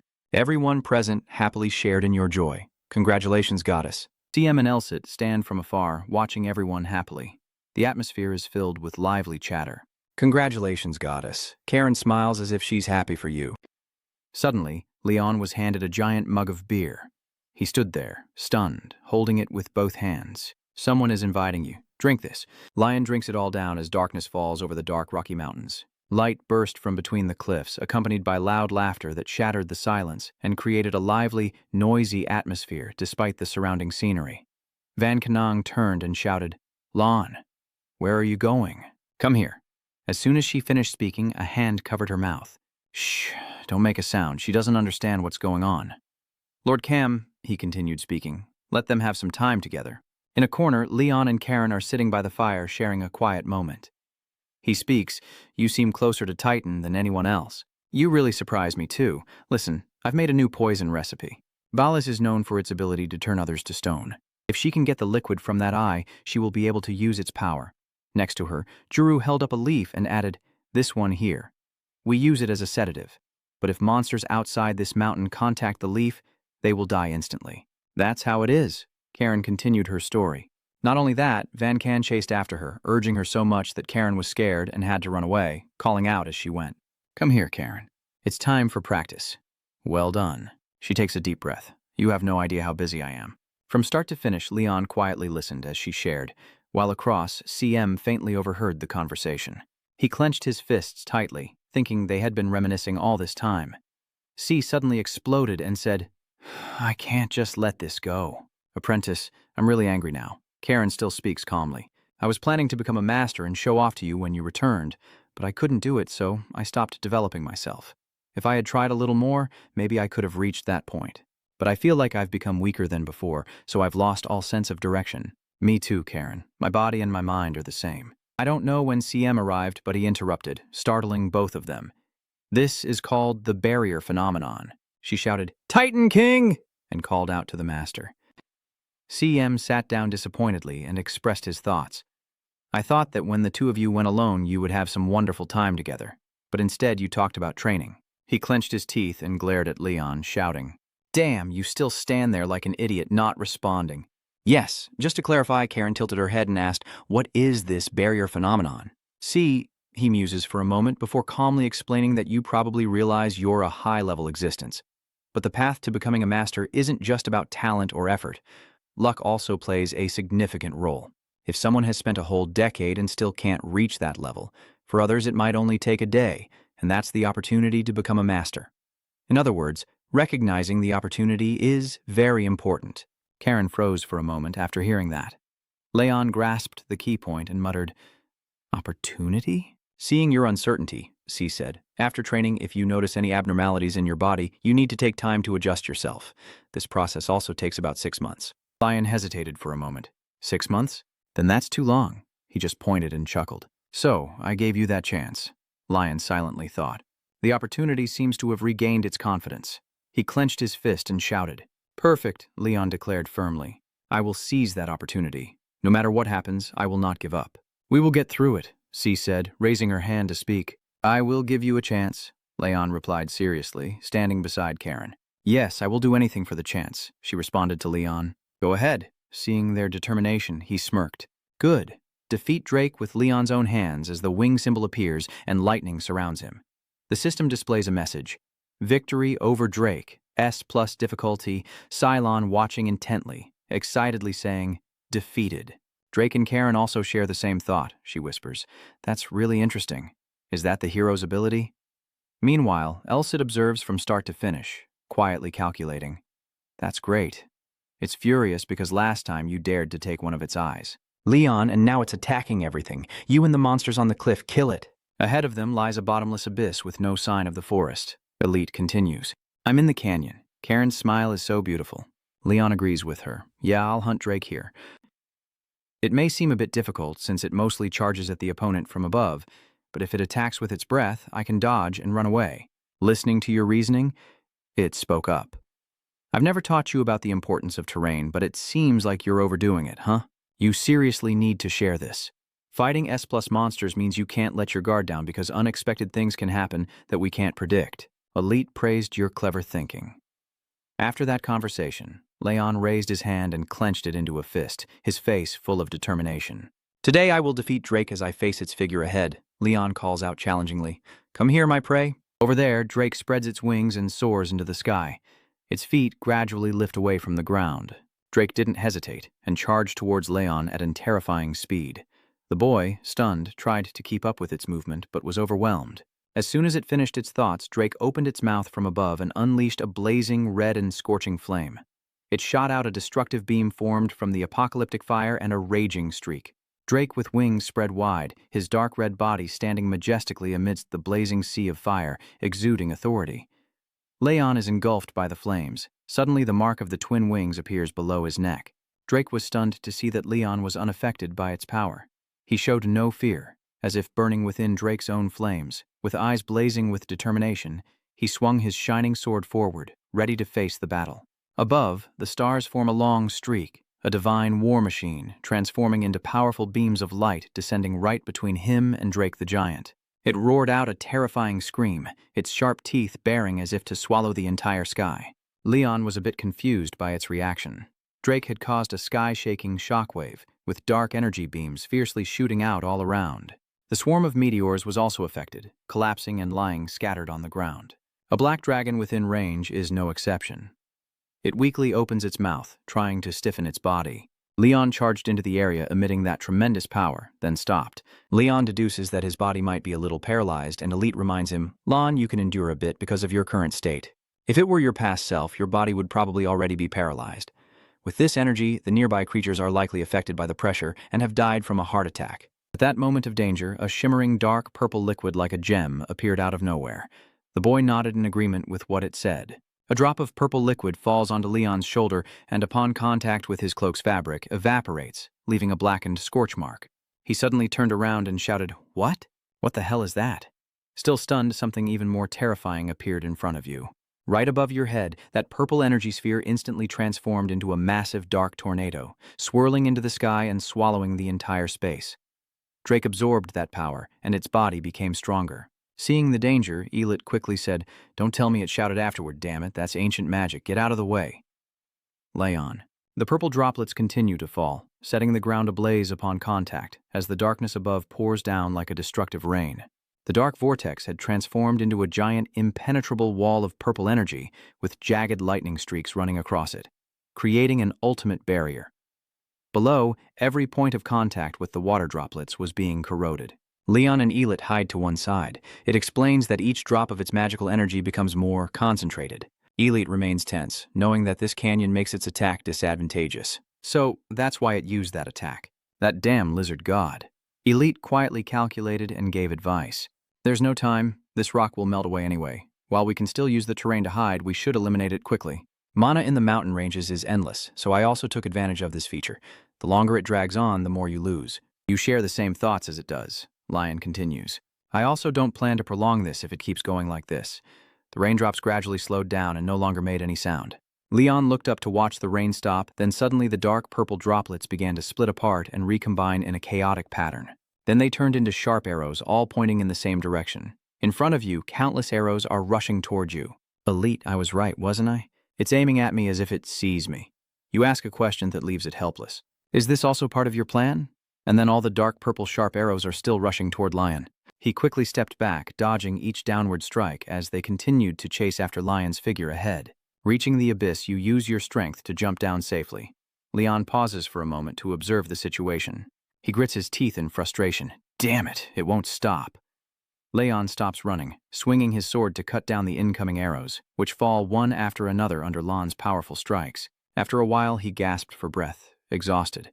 Leon sighed, If I had the advantage in this terrain, then I would be dead if I found out this was an open area.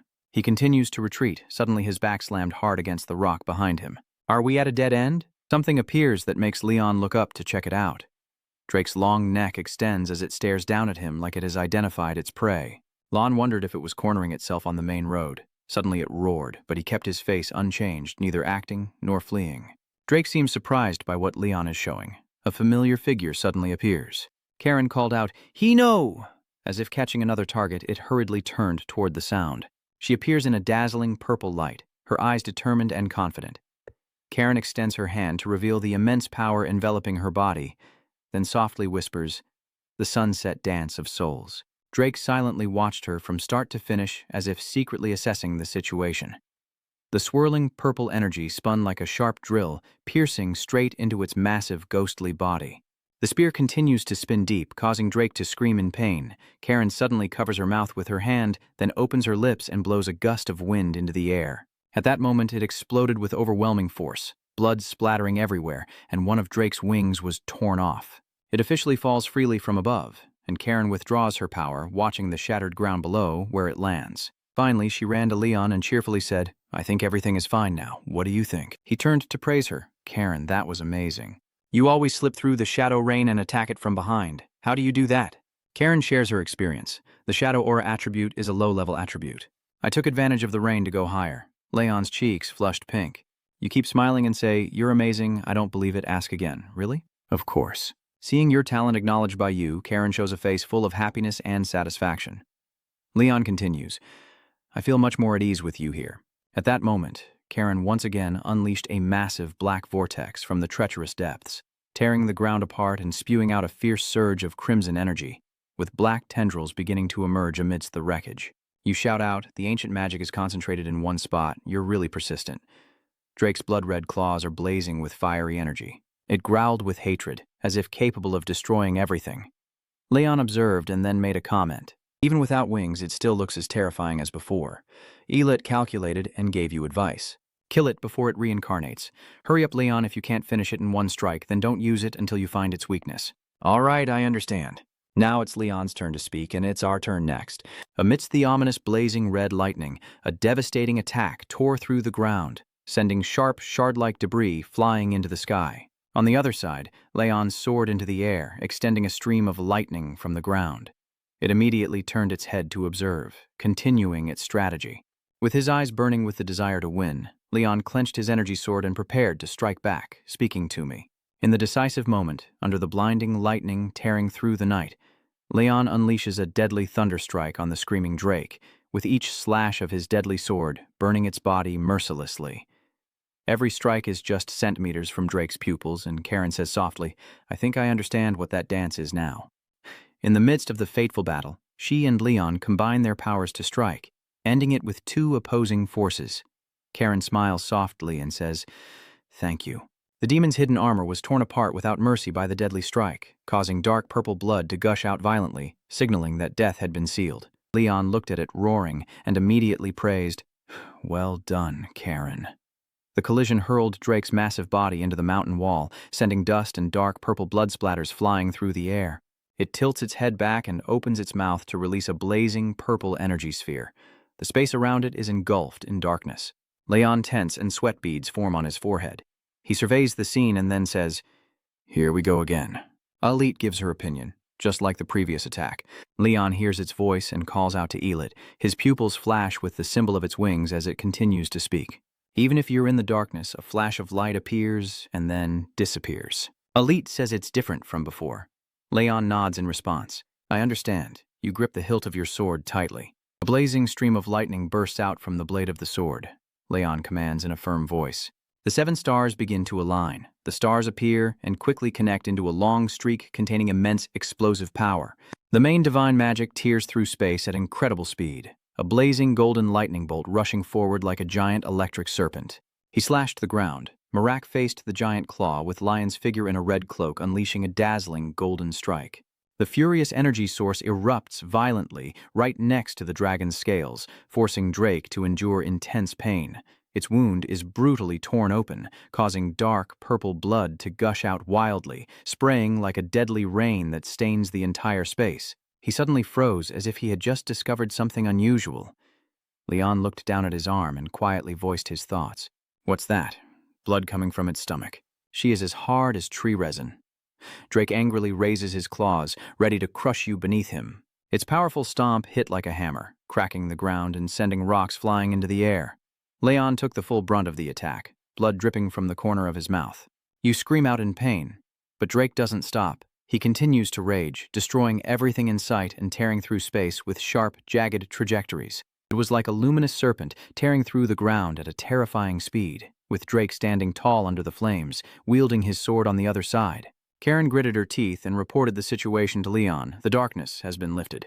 Hearing no response, she looked around anxiously and asked, "Where is Leon?" Elite hurriedly warns her that even if Leon wakes up, that deadly blow remains very dangerous. Carrying the weight of 1,000 pounds in a surge of rage, Drake swung his long tail up and curled it as if about to strike down.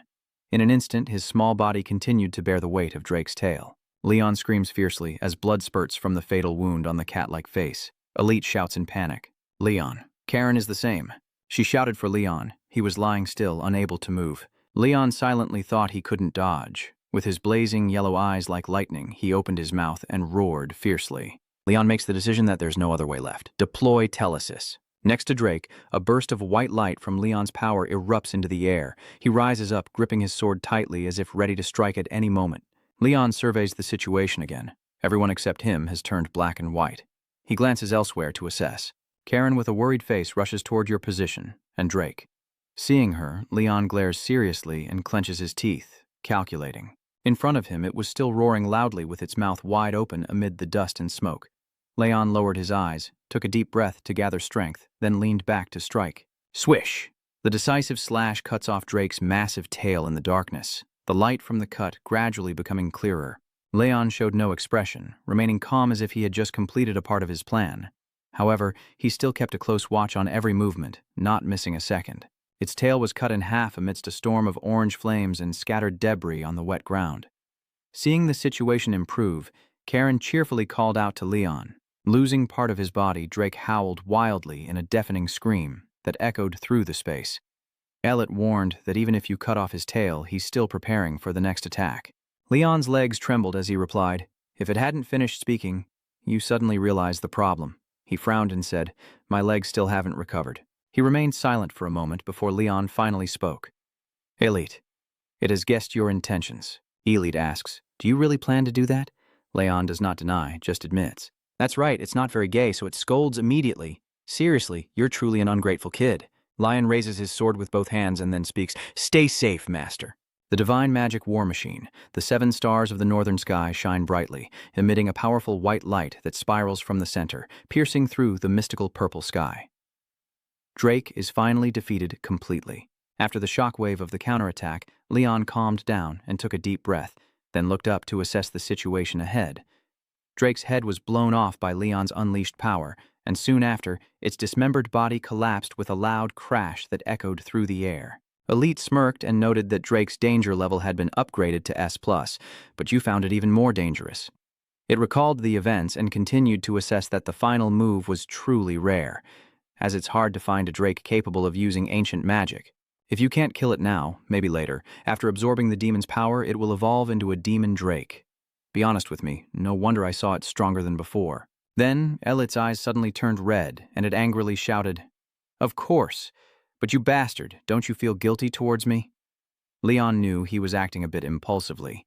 He smiled softly and gently reassured Elite. "Sorry for being so reckless. I knew I couldn't lose." Before she could finish her sentence, Karen hurriedly ran over and shouted at Leon. He was startled and turned around to call Karen. She stopped, leaned down, and curiously looked at Leon. "You look like you're acting strange," so I asked, "What's wrong, Karen?" She looked at you carefully and then said, "You're not hurt or anything, right?" Leon doesn't understand. He replied, "Yeah." Karen, recalling the moment he fainted and collapsed on her lap, she whispered softly, "Leon." Karen continued, "Every time you used your skill, you fainted." Realizing the problem, Leon fell into thought. That's right. When fighting Drake, the symbol on his left chest was glowing. Leon thought that the knight's mark had helped him recover. "That's amazing," Karen interrupted, saying, "But hero, do you see something?" The final blow I delivered, even if it was really me doing it, was still pretty exciting. Leon agreed. You praised it a lot. I proudly share that it's like I and the ghost have become one. I've never been able to control my aura like this before. In the end, Karen lowered her eyes and softly said, So Leon, I'm not sure that was really me? Seeing her expression, Leon was a bit confused. Karen looked at him sincerely and said, I might have become a master. I didn't expect her to say that. He was a bit stunned. After hearing the story, C calmly gave his response. That's right. Karen cheerfully clapped her hands and asked in disbelief. Really? He explained calmly. Usually people would know what level they've reached. Even though she just reached that level, if she has overcome the barrier, think about how she did it and improve upon it. Satisfied with the answer, Karen said, Thank you, Titan King. After talking with her, did C turn to call his disciple? When he was called by name, Leon broke out in a cold sweat, looking a bit worried. The old man calmly lowered his eyes and said his thoughts. I don't know what else to say to you. He wondered, I haven't made any progress at all, right? He said, if you keep talking nonsense, it will be meaningless. If you continue to train and fight like now, you will develop yourself in the direction you want because that is the path you must take. After hearing the news about Leon, everyone on the other side cheered together. Great, you killed the S-class Drake. Henry sat down and praised him. The young boy and Karen, you both are amazing. Thank you. Van Con is also present, and she steps forward to speak. Congratulations, Karen, she said loudly. Thank you. It's all thanks to you. With that, Van Conen in hand, she walked away, humming softly. To remember today, I prepared a gift. Leon, may I borrow Karen for a moment? Let's go. I'll be back before dinner, Leon muttered to himself. It's the meal. Seeing you tense, Henry comes over to comfort you. Don't worry, Leon. We boiled it with poison, so all the toxins have been removed from its body. Uga continued, surely you'll get to eat the meat. Leon hesitated and asked, Meat? They explained. Although Juru fainted after tasting it, he still held the piece of meat in his hand. Foam formed around his mouth as he collapsed to the ground, causing a commotion around him. It's a pity I can't get it, just boil it. You break out in cold sweat, gritting your teeth as you make a guess. The meat everyone is talking about, CM spoke up to interrupt. The Drake I killed 20 years ago was not poisonous, but this one seems to be a bit toxic. After hearing that, Leon resolved to endure the hunger. Everyone gathered around to discuss and plan. Suddenly someone shouted, All right, everyone be quiet. Van Khan stepped forward and yelled, I want to introduce our new Titan warrior.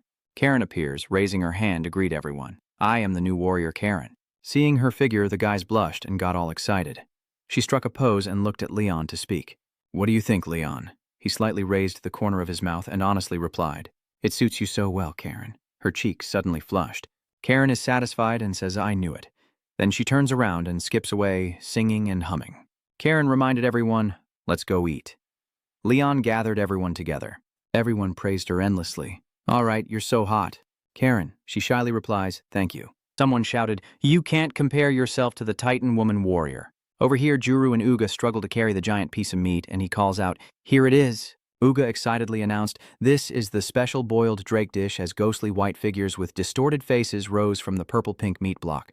Leon can imagine the terrifying scene, his face covered in sweat. Leon stammers, Do I have to eat this? I don't think it's still poisonous, Karen said, holding the plate of meat with a pale face. Hey, hero, you two try it first. You're refusing. No, you should go first, Karen, because you're the poison expert. Everyone present is watching the two of you. Everyone is waiting for you and her to try it. In the end, Leon and Karen silently decide to put it in their mouths. They all shared the same feeling, the chewy meat so tough that Karen and Leon had to struggle to bite through it, while the observers drooled with envy. They stare intently at the food in their hands. Realizing something, she and he turn to Dongthan and shout, It's so delicious. It's not poisonous and it's very tender. It's fragrant and tender with just the right amount of fat. Vankakara stirs and says, Keep eating freely, there's plenty more. All right, let's eat everyone. Laughter echoes in the air. Thank you for the meal. A trembling hand places itself on the rock to steady the body. Hey, you over there, Khan shouted. Ella, wait. She stands on the opposite side, waving her hand to call. Hurry up, Khan, he gasped and asked. When did she go up there? Elahan turned around, gazing into the distance. She concluded that finally they could see the Titan Beast Mountain on the other side. Khan struggled to drag his exhausted body and shouted, Stop being an idiot. I've pushed myself to the limit without rest for 4 days. Take a break for a bit. Hey, why am I even with her? She didn't care. She turned back and replied, We're almost there. We'll meet the hero soon. His cheeks flushed. She whispered, Please wait for us. The hero is hiding his true strength. After saying that, she quickly added one more sentence before rushing ahead. Hurry up, Khan, the man shouted with wide eyes. Then Khan reflected on himself. If I were her deputy commander, my stamina would be too weak. He observed the terrain and the remnants of the recent battle while she was walking and taking down these monsters. She looks like a real monster. Under the magical starry night sky, sharp black mountain peaks surround a blazing orange fireball erupting in the dark valley. There are piles of cleaned bones underground. One guy is leaning back happily and saying, "I'm so full, the one next to me is similar. The harder it is to kill, the better it tastes." Is Side C exchanging information? Is he curious and heading east? Is that the home of the dwarves? Why would the dwarves' land be there? Leon explains that the saintess is coming here. Karen suddenly darkened her face. She thinks it's the saintess. She crosses her arms and continues. Your comrade Rodrigue and the descendant of the saintess? But didn't you promise to meet her here? You place your hand on your chest and share your feeling. I have a feeling she's heading east. What are you saying? The next words Leon utters make Karen freeze. Maybe we have a connection like I do with her. You stiffen up, connected. Karen, the holy maiden of the church, is different from the bandits, warriors, or even the mages in the heroes team. Her social status is very noble, and her power is unmatched. She is on a completely different level than a killer like me. She nervously bites her nails. Seeing Karen act strangely, Leon asked, Karen, what's wrong? She quickly waved her hand and said, It's nothing. You make the decision. We'll depart tomorrow. Let's get ready. Karen didn't argue, nodded, and said, Let's go. Inside, she felt a twinge of envy, and she reminded herself, Who cares about her? I'm strong too. I will never lose to the saintess. Let's go, Karen. Before leaving, C advised, I have to go carry out my next mission. Destroy Lohongthoi, right? Just keep carrying out the heroic mission assigned by the goddess. Leon nodded in agreement. He reached out his hand and said his final words. Next time we meet, I'm sure you will be stronger than before. Good luck. Cat Mew steps down proudly and declares, I am your first and only disciple. The young man politely responds, Next time, teach me more, master. I don't know when Van Can appeared here. She approached with her arm raised and asked, Do you want to touch it one last time? No need to think. Leon and Karen answered together immediately. After the greeting, the two waved goodbye as they walked away. Thank you all for everything, she continued. I've learned so much thanks to everyone. Sebastian hesitated. Goodbye. You know that, right? Bao interjected. We always welcome new members to our fitness clubs. W also said, if you pass by, remember to visit us. Finally, it's Atho's turn. Next time we fight again, I will win. Van Kan raises his hand to seal the deal. If neither of you die, I'm sure we'll meet again. I hope we can drink together once more. The lingering sound in the air is a farewell filled with regret. The end of a long journey. Goodbye, amazing warrior, Srake craftsman and friend of the Titans. Up above, the sharp-edged blade spins rapidly in the hazy gray space. Karen quickly grabs it and turns to speak to Leon. These are really sharp. She remembered an old story and started to tell it. This pile of gam vegetables is made from drake bones and teeth. It's quite light and durable, probably very useful. Karen happily and excitedly says, I'm so glad, that means we've saved a lot of money. He nodded in agreement. They gave us so many things. Leon activated the bracelet to check the items inside. You share that even after using the bracelet to store things, you still have to leave more than half of what they gave you in the village. Karen sincerely says, They are really kind. You nodded. That's right. Remembering something, you asked her about it. But Karen, what do you know about the Dwarf Kingdom? Karen's eyes sparkled as she turned her face around. I was just waiting for you to ask that. She said, I knew you would ask, so I went to gather information. Leon laughed exactly as expected. Karen confidently believed you couldn't live without me. The Dwarf Kingdom is known for their artistry and their expertise in creating advanced weapons, especially Uden steel, which takes craftsmen 1 or 2 years to forge and is auctioned across the continent. She continued, each Juden steel piece has been numbered over the past 350 years. Only 258 have been forged, making them a rare item. Oh, I see. Suddenly Ellis appears, and the steel being pulled out is just a trick to deceive people. In reality, it's only a scrap. Leon's face paled as he hurriedly stopped him. Wait a minute, Elite, I don't understand. What do you mean? You grit your teeth and say what's on your mind. Elite, did you make enemies with others like Master Cum did? It remained silent. Some fragmented memories flash by, Elite replies. A secret. Leon helplessly sighed. This divine sword. Suddenly, the symbol on Leon's hand lit up, catching him off guard. The system displayed information indicating the demon sword's difficulty level as normal. It is an incomplete demon sword enemy with no commander. It was created from a contaminated mineral and is a demon sword that controls the user's body. It drains blood and life, slows growth, and turns the user into a madman. Destroy the magic sword controlling Kalon's mind and save his sanity. He read each word, then whispered, Is this an emergency mission? On the other side, Karen had Leon. She nervously said that there are several people fighting badly on the other side of the hill. Ellicott explained, "That's the danger of the mission. Let's go, Leon." With that, he sped forward. Leon shouts, "Karen, got it." The two of them hide behind a rock to scout. Leon surveys the scene and assesses 3 carriages and 15 people. She continues, "This is probably a small merchant group." Suddenly, his whole body froze.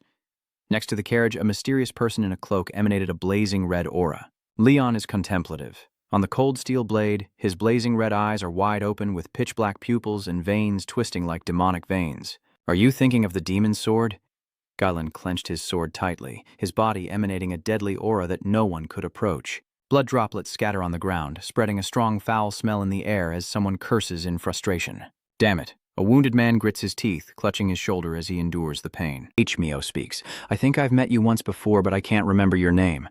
Galen clenched his sword tightly, glaring at him. Finally, Ham managed to utter the name, Galen.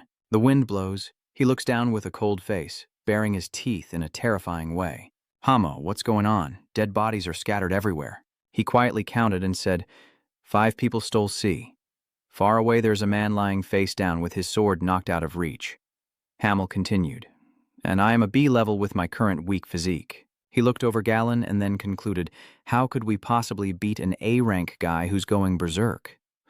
No way." Then Hamheo glances at the trembling man in the corner. He grits his teeth and says, "If only that stingy merchant had one more level B person, maybe everything would have been settled by now." Hamheo cursed. "Damn it, this is why the prices are so cheap. I knew I shouldn't have taken those missions around the Titan's Mountain. Damn it, are you kidding me?" And you, level A merchant, just pointed at the Galen and yelled, "Why are you suddenly losing your temper? Get out of the way. Go somewhere else. That sword looks really terrifying." Hamel reached behind his back, worried he had no more arrows left. Facing him, Gon swung his sword, ready to strike down. Hamel thought to himself, "I really don't want to die here." He remembered the moment with Hansen and Gustav with regret. Damn it, if he had known this would happen, it seems he wouldn't be able to keep his promise to go drinking with them. The smell of fresh blood wafts through the air, and he closes his eyes in resignation. "Sorry, Gustav. I'm still waiting, and nothing's happened yet." Ham slowly opened his eyes, a sharp sword blocking his attack from Galen's direction. Somehow, Leon had appeared right in front of Hamelo. He glanced and said, "It's been a while." "Pig, how are you doing?"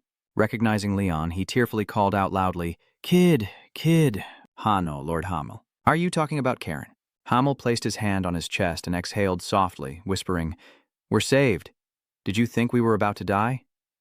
After the greeting, Leon reminded her, "Karen, you focus on the merchants. Let me take care of him." She agreed immediately. "Okay, Leon, when she saw you two about to fight, she stepped in to stop you." "Wait a minute, kid. Are you planning to fight alone?"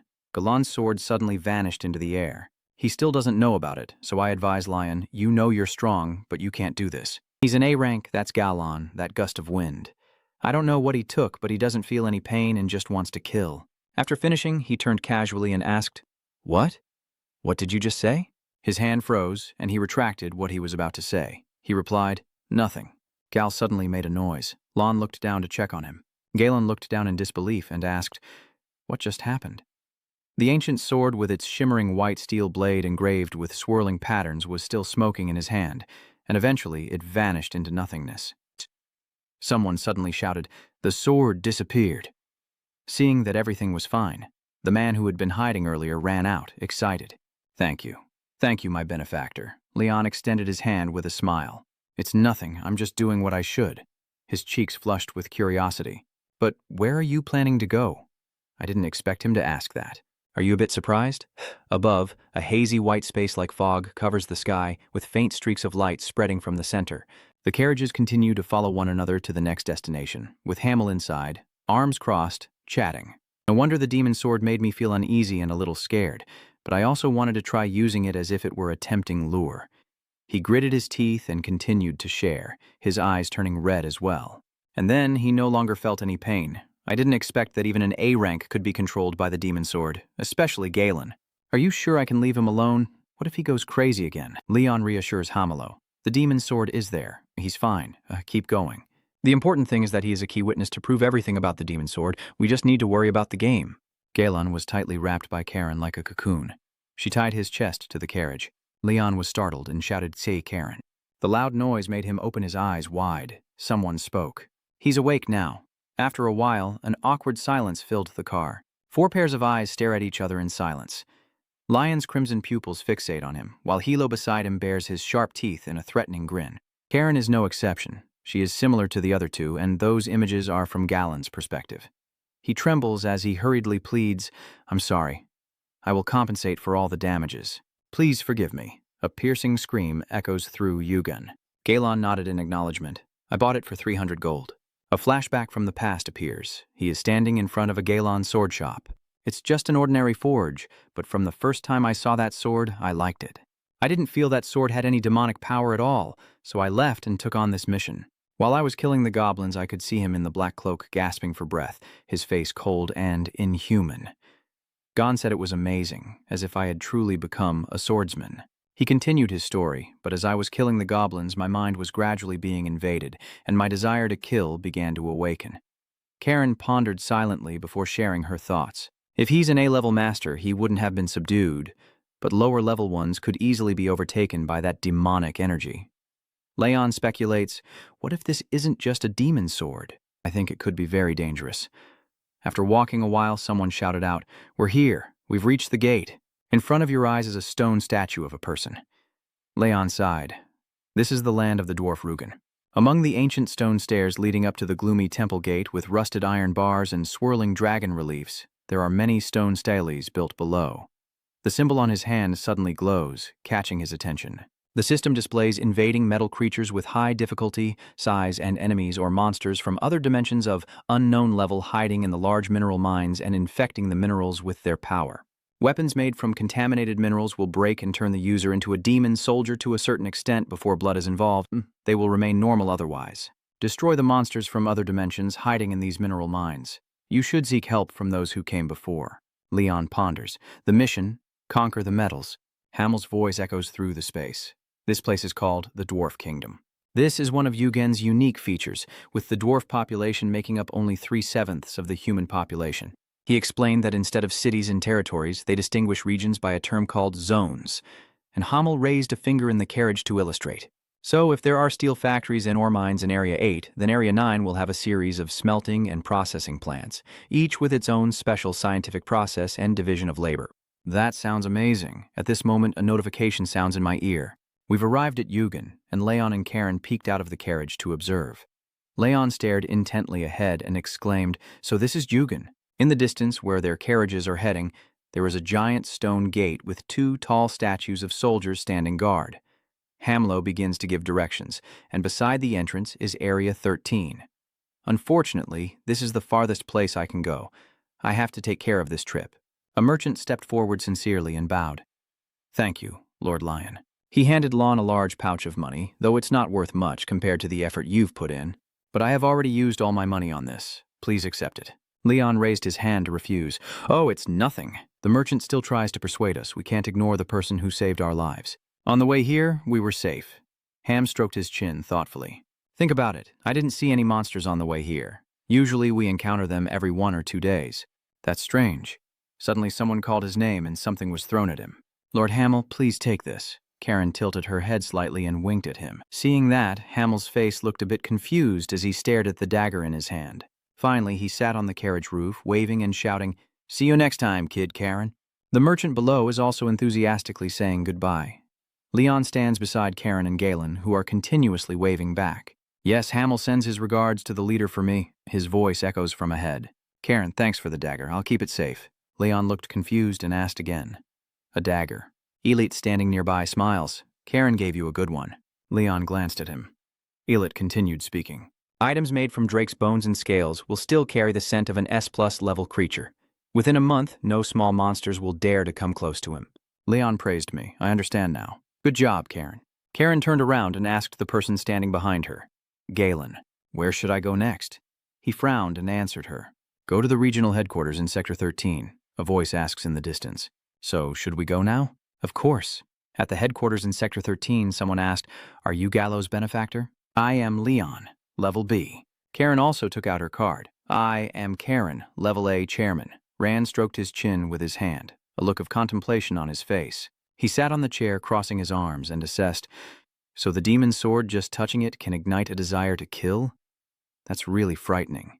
But Lan's eyes suddenly turned extremely sharp as she asked, "Where is the evidence?" Galen honestly recounted that as soon as it broke, the sword turned into a pile of scrap.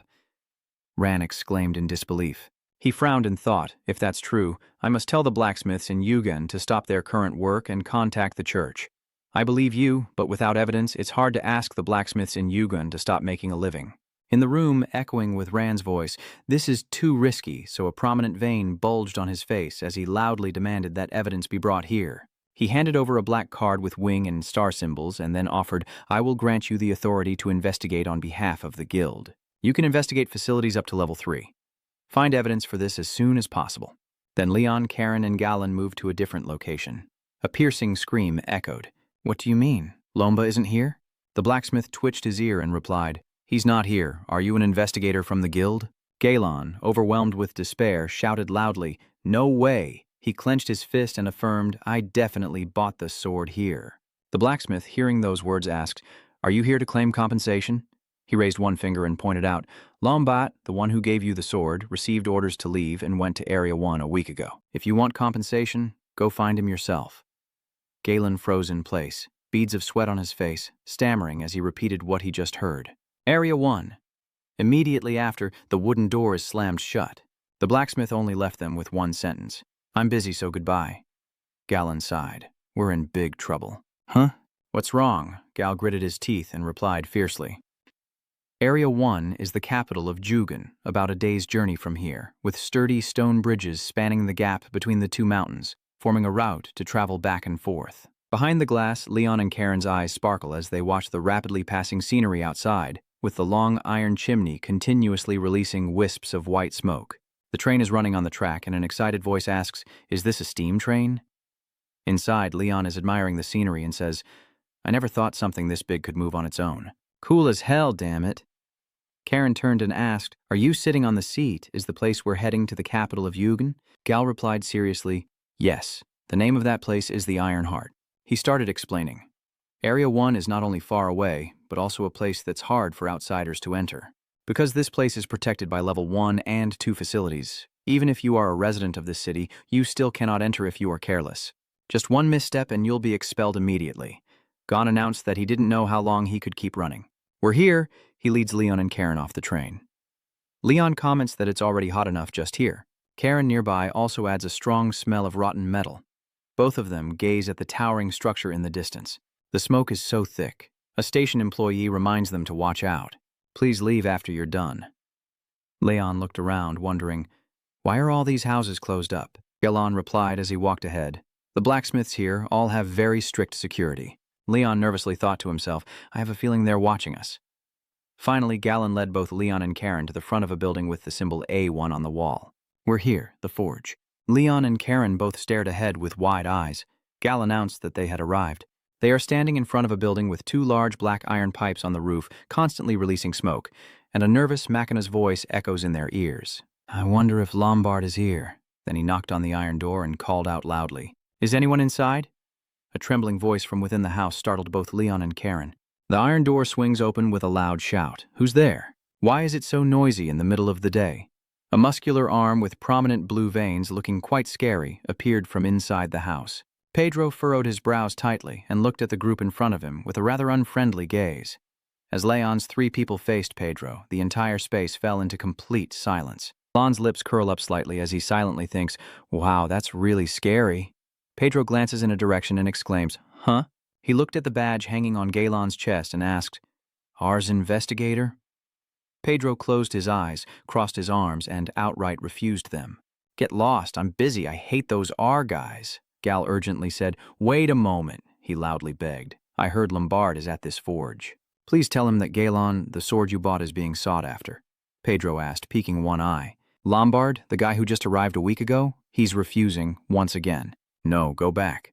Galen stepped forward and asked, Why? What's the reason? Pedro simply ignored them and straightforwardly told them to leave, no matter the reason. Go away. Galen just loves to threaten. This is R's order. Pedro still remains indifferent and responds, I don't care. If I say go, then you must go. Elite's lips pressed tightly as she said, the little people still as stubborn as ever. It suddenly called out, Leon? He tilted his head and replied, yes. Violet's expression seems to be holding something back. It smiles and makes a suggestion. Let me borrow your body. Leon stared blankly in shock at its request. Huh. As he turned around, dazzling rays of light appeared. Over here. Karen couldn't hold it in any longer and was about to scold. This is really annoying, truly. That old man. Before Karen could speak again, a hand reached out from behind and placed on her shoulder. Wait a moment, girl. Karen froze at his way of addressing her and then muttered to herself. The girl? The elite controlling Leon's body walks over and offers her a gentle smile. Sorry. Karen still gazes blankly at Leon's back as he walks past her and moves forward. Her cheeks were blushing, wondering if it was Leon. Then she watched Leon approach Pedro, head bowed and face to face with him without any fear. He directly knelt down so that their faces were level with each other. Karen and Galen on the side didn't understand what was happening and could only watch in silence. Leon whispers something into Pedro's ear, causing his eyes to darken. A second later, Pedro turns and walks inside the house, saying, Come in. Galen and Karen are stunned by the situation in front of them, and Dongthan screams out loud. Elite quickly leaves Leon's body. Someone curiously asked, Lon, what did you do? Leon glanced and replied, maybe not a proposal, but rather a challenge. Karen looked at him and asked again, a challenge? Galen stared in confusion as a few pairs of black high-heeled shoes hurried forward. Come on in, this is Makina, the best genetic stock in the region. A loud shout echoed, drawing everyone's attention. Hearing the voice, the blacksmith looked up. Huh? The blacksmith nearby also paused his hammering. Pedro announced that these people said they would accept the challenge, and as soon as he finished speaking, the blacksmiths inside the house started to discuss excitedly. What? Who are those guys?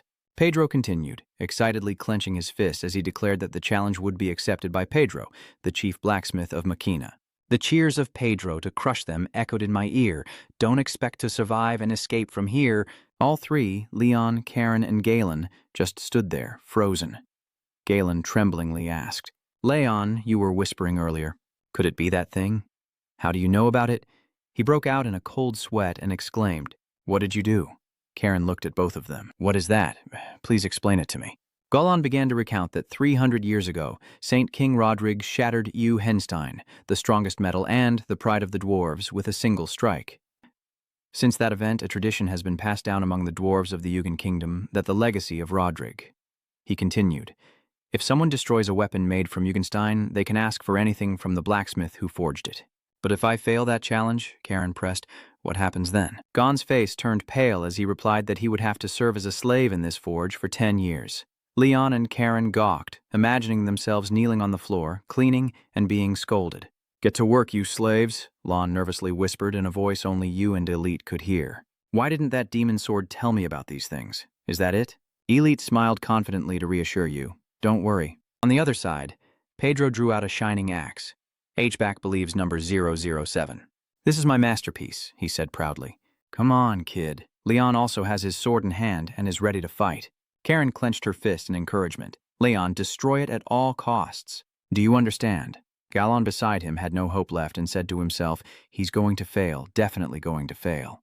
Do you have to be a slave here for 10 years? Elicit instructs. Here's your lesson, Lon. Now you can freely use the anfap and the stepping techniques. I was going to teach you the next move. Elid is still whispering in your ear, don't just look, but use all your aura to feel like this. Leon seems to see the key shining points appear on the body of the H-back Yugen tin axe, number 007. Elid explains that it is 7 parts steel, 2 parts gentle steel, and the remaining part is midrin. To enhance aura conduction, they used an Eastern metal fusion method that involves pounding the metal to its thinnest possible layer. It asked again, do you see it? And Leon, watching ahead, replied, yes, I see it. It's amazing. I didn't expect to be able to see so clearly. Up ahead, Pedro leapt into the air to attack. Elite spoke again. This is a special service. Rodri's image appears beside Lon, and he says, I will show you firsthand. Leon smiled and replied, yes. Pedro's eyes flash brightly as he lunges into the air. Leon remains still, bowing his head as he says, I saw everything. Bright flashes of light burst in the space, shards of the scythe blade falling slowly through the air. The fragments swirl around Pedro's face, and he hears the second 2 words Leon says, weakness. Pedro's eyes widened as Leon shattered Natan into pieces with the axe in his hand. You just calmly said, Bring out something harder, and a blacksmith gaped with a look of amazement. The blacksmith beside him was no different, eyes wide open and mouth agape. Meanwhile, Karen stared in shock ahead, and Galen's jaw seemed about to hit the ground. Pedro's hand holding the axe trembled. My greatest masterpiece. Hanbi. A desperate cry echoed from inside the Makina forge. Hanbi, the chief blacksmith of Zone 13. Lam waved his hand to calm things down. I'll complain to him a bit. Finally, someone dares to challenge the undefeated Rodri and break the natural order? A group of blacksmiths are devastated, crying around the broken pieces of the axe. Why did it have to come to this? What have we been doing all these 3 years? I am unworthy. Karen and Leon both look serious. Your warning, because this involves the demon sword. Lamban looked a bit confused and asked again, the demon sword? He shouted in panic. The sword has reacted to blood? Someone answered, yes. Lombard immediately waved his hand dismissively. What are you talking about? How could I possibly create something like that? Leon asked further. I also don't think Mr. Lombard could do it. The key likely lies in a certain mineral used as raw material. Can we find out the origin of the mineral used to create that sword? Lomba suggested to you, we don't know where the supply comes from. Just the amount shipped each day is enough for several months of a small kingdom. A specialized agency that records and manages cargo transportation. You should go to the records office. A questioning voice echoes from inside the records office. What? Even as an investigator of the guild, you can't access the information? Why is that? Galan asked loudly. It's just a simple cargo shipment record, and even with level 3 access rights, you can't view it. I don't know the reason, but that mine has been restricted to level 1 access. Only the highest-ranking officials can view it. Leon noticed the key point and asked curiously, the highest-ranking person? Who is that? Suddenly, a voice of acknowledgement echoed in the space, saying, I am. Lon was startled and slightly flinched when he heard the voice coming from somewhere unknown. Karen, like him, was stunned, her eyes wide with surprise. Galan glanced slightly behind him, searching for the owner of that voice, his eyes gleaming as he stared intently at them. Karen tightly gripped the dagger behind her back, wondering silently, has this person appeared behind 3 A-rank non-humans without anyone noticing? Next to her, Leon was also in position, ready to draw the sword in his hand. Hello everyone, nice to meet you all for the first time. I am the Grand Master of Yugen and the Cardinal of the Holy Church. My name is Alexand. Cardinal. Gon, sweating profusely, continued to speak after her. Grand Master. And Leon kept muttering the name of the old man himself, Alexand. Yeah. In his mind, he recalled an information chart about the invader's mineral vein difficulty level. Difficult to sing on a large scale. Question mark. The entity from the second dimension is of an indeterminate level of danger. The red-robed priestess in charge is Alexana. The creature escaped from the Mirror Canyon demon realm and has hidden inside the ore vein, using its power to contaminate the minerals. Weapons forged from contaminated minerals will inevitably turn into demon soldiers that corrupt their users, and their true nature will only reveal itself after absorbing blood. Eliminate the unidentified creature from the second dimension that is parasitizing and spreading its influence within the mineral vein. Leon only then realized that this was the person in charge of this mission. Elite smirked and assessed him with a tough look. Perhaps this is the strongest one so far. It explains the title Grand Master as the symbol for the best blacksmith. Furthermore, he is the lucky one to inherit the advantages of both humans and dwarves. Half WF Leon curiously looked at Elitis and asked in a voice only the two of them could hear. If it's a half WF, then suddenly Alexander spoke up, is that the sword? The one that destroyed Lord Pedro's weapon? The old man's eyes fixated on the sword hanging at Lion's hip, and you could see that Alex's gaze was equally intense. Even after a long time, he kept staring intently at the sword on Leon's body. I'll hold out my sword and ask if you want to try it. Alexana was a bit surprised by Leon's offer and confirmed once more. Are you really okay with that? You smile warmly and reply, yes. Elite also feels excited. Hearing is one thing, but seeing with your own eyes is another, right? Finally, Alexander extended his hand, and Leon, facing him, placed the sword into his hand. Alexander grasped the hilt and slowly drew the sword from its sheath, and as the old man gripped the sword tightly with both hands, a surge of power seemed to blow directly into his face. In Alex's eyes, the image of the sword is clearly visible. It is transformed into the shape of a holy sword. He raised the shining sword high. Alex said nothing, only standing still and unmoving. I don't know how long it has passed, but he panting and said, follow me, at an office building hidden within the Rocky Mountain, with soldiers guarding the entrance. I never expected there to be things like this, which is why you all came here. Leon asked. Come to think of it, Cardinal Alexander, why did you restrict access to the place we were about to investigate? Alexander rolled up his sleeve to reveal a glowing symbol on his arm. I felt the bump, Leon shouted. That is Alexand confirming to you that is the mark of the guide. When I detect something evil and abnormal, the mark on my left arm will glow. My daily task is to use this mark to observe the entire Rugen kingdom. The mark has reacted at that ore mine, Karen guesses and asks. So there is something there, right? Alexand replied to her. Yes, so I immediately restricted access, but based on what Leon said, I think his brow furrowed tightly. A sufficient amount of minerals to forge hundreds of swords has already leaked out. Leon's face grew stunned at the amount he just heard. You ask again? Hundreds of swords? Outside, the sunlight is blinding in the office as Alexander's voice echoes. As Lion said, it seems we are too late. If the materials for making magic swords have spread to Area 13 and the old man started analyzing the forges across the kingdom, a quantity enough to produce hundreds of swords has already leaked out. Alexand sat in the center, hands on the table, and made a conclusion. We need to implement a fundamental solution. Leon looked a bit confused and asked, what exactly is a fundamental solution? Just as expected, Karen sat in the back, smiling as if she had anticipated this, and Alexandra hesitated before uttering 3 words. Yes, that's right, he asked seriously. I will form an investigation team to find the contaminated ore deposit. Will you, Lion, join us? Leon, without any hesitation, immediately replied, yes, that is also what I desire. Alexand explained his plan. First, we will issue orders to all the forges across the kingdom. Let a few drops of blood be applied to all recently crafted weapons for testing. Leon praised. That's a good idea. Alexand continued analyzing. Our ore mine is the largest in the world. The mining area alone is larger than a typical territory, with dozens or even hundreds of entrances and tunnels. Moreover, more than half of the mine is inhabited by monsters. In the end, he proposed a plan, so we need to have more soldiers. I will issue a general attack order to all the guilds in my domain. Alexandra glanced to the side and called out. Galan he understood and replied accordingly. Yes, I will pass on the message quickly. After finishing their discussion, Alexandra said goodbye to them. See you again in 5 days. Leon also responded. Thank you for your efforts. Galen raised 2 fingers and told the others, I'm leaving now. I need to hurry and deliver the message. Leon greets him. Gal will see you again later. Just as Leon and Karen are about to leave, a voice calls out behind them, Sir Leon, I don't know when Alexandra respectfully bowed down to the ground. I am the divine power of the goddess Alexand.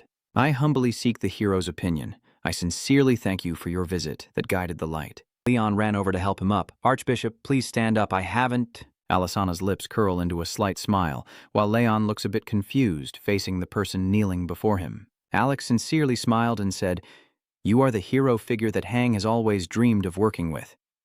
Hearing the compliment, Leon was stunned for a long moment, then finally smiled and replied, Yes, I look forward to working with you. A few days later, the bright daytime sun shone intensely as a voice asked, Are we there yet? Another voice responds, Sector M13, Tunnel Number 2. The 3 of them, Galen, Karen, and Leon, looked in one direction. He confirmed again that we have to go in there, right? There is one more person missing, right? Leon looked at her and suggested, let's wait a little longer. Alexander had already reported that everyone had departed for their respective areas. Depending on the size of the tunnel, we divided into groups of 4, planning to send at least 3 to 5 groups in each mine, so Mr. Leon was assigned to Group 8. Karen, feeling curious, asked, Sir Alexander, but you said each group has 4 people. So who is the remaining member of our group? As the memory faded, a voice behind them said, Hello, all 3 of you, Leon, Karen, and Galen, please turn around. As a girl with long black hair and a distinctive mole on her nose approached them. I'm a little late. I'm Hazer, an A-rank adventurer known as the Witch. It's like a forest of sparkling flowers blooming around her. She smiles and says, I look forward to working together. Leon politely greets, Nice to meet you. Karen stands silently to the side, frowning, and screams silently in her mind. She looks completely like a mature woman, while Galen's face has already turned pink. Feeling shy, he introduces himself. I am Gon, a mercenary soldier. My name is Fong Vu, truly a stunning beauty. Pleased to meet you. Karen closed her eyes and waved her hand, saying, I am Karen. Rank A, no nickname. Then he completely ignores her and walks over to Leon to ask, And you, Leon, answer her. Oh, I'm Leon, B rank, Karen thought to herself, annoyed by her attitude. Always so indifferent? Then she covers her mouth, a look of surprise on her face.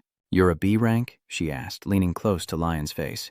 That's strange. Even without considering Karen, you're stronger than Galen and me. Why are you still in Class B? Leon's words started to stammer. That. You look into her sharp eyes and silently realize, I understand now. Even if those eyes look away, it will only deepen their suspicion. Leon nervously fabricates an excuse. I've only been registered as an adventurer for a short time. Maybe now I should step back and say, I see, so it's just a matter of time. Leon scratched his head and continued. That's right, Hare commented that with your abilities, Leon, you'll be receiving the gold badge soon, so I will treat you equally as a teammate regardless of rank. After she finished speaking, she turned and walked forward. Come on, shall we go? Karen watched Hazer's back, silently confirming she didn't like her. Suddenly, a voice whispered into Lon's ear. Sir Lon, please just listen, without replying. The elite has just appeared, and he marvels that even from this distance, he can communicate telepathically, as expected from the Archbishop. Leon glanced at him and spoke in a voice only the two of them could hear. That is Lord Alex's voice. Alexander began his report. 5 days ago, I ordered all the blacksmiths across the kingdom to inspect blood-imbued weapons, but there is bad news. Someone seems to have smeared blood on the weapons to test them and bought them before us. Leon stared with wide eyes as he listened. This information proves only one thing. The monsters infiltrated the large mine, contaminating the ore, and the spread of the demon sword is very likely orchestrated by an underground force that planned and directed the entire chain of events. On the other side, Alex's face was full of veins. Based on my assessment, that underground force is on this side. Hearing what he said, I think it's the Chaos Cult. You repeat those two words in your mind. Chaos, huh? Lon glanced to the side, noticing Elite's smile, and asked, Does Elite know about the chaos? It gritted its teeth and replied fiercely, Yes, that is correct. Are I cruel? Is Chaos the evil sect? Elite recounts slowly. Yes, those are the ones who tried to swallow the city nearby. They are the hero's main enemies. The evil sect is divided into 3 main factions: destruction, despair, and chaos. Although I don't want to categorize them, their level of madness is the measure to distinguish these 3 factions. First is destruction, with the simple goal of destroying the world. The swallowing of that city was also done by them, and despair is even more brutal than destruction. They simply prefer torment over death. Elette said with a squint, As long as there's chaos, they're just a bunch of crazies. Leon felt a bit confused and asked again, Is that all? The elite turned around and flew forward while analyzing. That's why they are a threat. There's no way to predict what they'll do next. What should we do now? We can only keep moving forward. It calmly said, just like we always do. Leon's face was filled with determination as he replied, The canyon with towering jagged cliffs is shrouded in thick fog under a sky of drifting white clouds. A hurried soldier runs up to report, Berger, Team 14 is ready to fight. And the scout continues, Teams 8 and 11 will coordinate at the battle center. Too heavy. Berger surveyed the area and replied, Okay, Team 14, start entering mine 135. Team leader of Team 14, Berger asked, How is Lord Alexandra? A soldier stepped forward to report, The bishop has entered the giant mine of 5 alone. Berger suddenly entered A5? The estimated danger level is S+. Even if 5 teams are sent in, we're not sure we can win. He sweat coldly and said, So he fights alone? That's understandable. He moved forward accepting Lord Alexander as he is. On this side, Alexander spoke up. Not only are there monsters escaping from the cracks, but also the production and distribution of demon swords from the contamination of the Great Light Vein. A beast from above opens its mouth as if to swallow the elder. Alex still calmly said, I think the chaos is organized.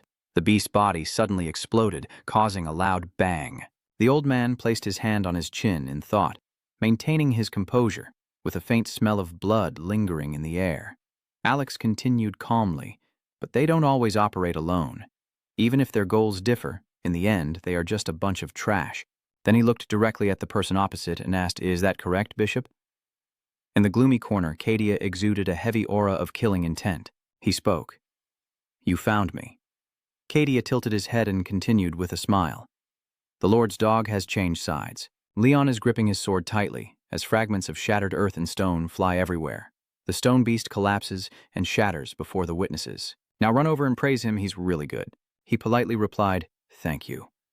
As he was walking, her foot suddenly caught on a stone, and he continued speaking. Hurry up and reach a rank. Hearing the scream, Gon glanced over. Karen was also distracted by the noise she made. Then she leans forward, wrapping her arms around Lon's neck. She weakly says, I fell down. Karen froze for a few seconds, trembling with anger. Not understanding what was happening, he asked, Are you okay now? She trembled and replied, I think I sprained my ankle. Moving is very difficult. What should I do now? We have to move quickly now. Then get close and make your request to him. Leon, if you don't mind, could you carry me? Without hesitation, he agreed immediately. Of course. After a moment, she sat upright with a forced smile. Now she is sitting on the spirit beast's shoulder, powered by Karen's strength. She thanks her. Karen calmly crossed her arms and replied, "Nothing." Suddenly, something caught Ho's attention, and she glanced at a rope-like energy rushing toward her. She shouted a warning, "Danger." All the colors dodge away. Leon and Karen each jump to the side to avoid the attack. The jagged rock suddenly billowed smoke, with a clean cut across it.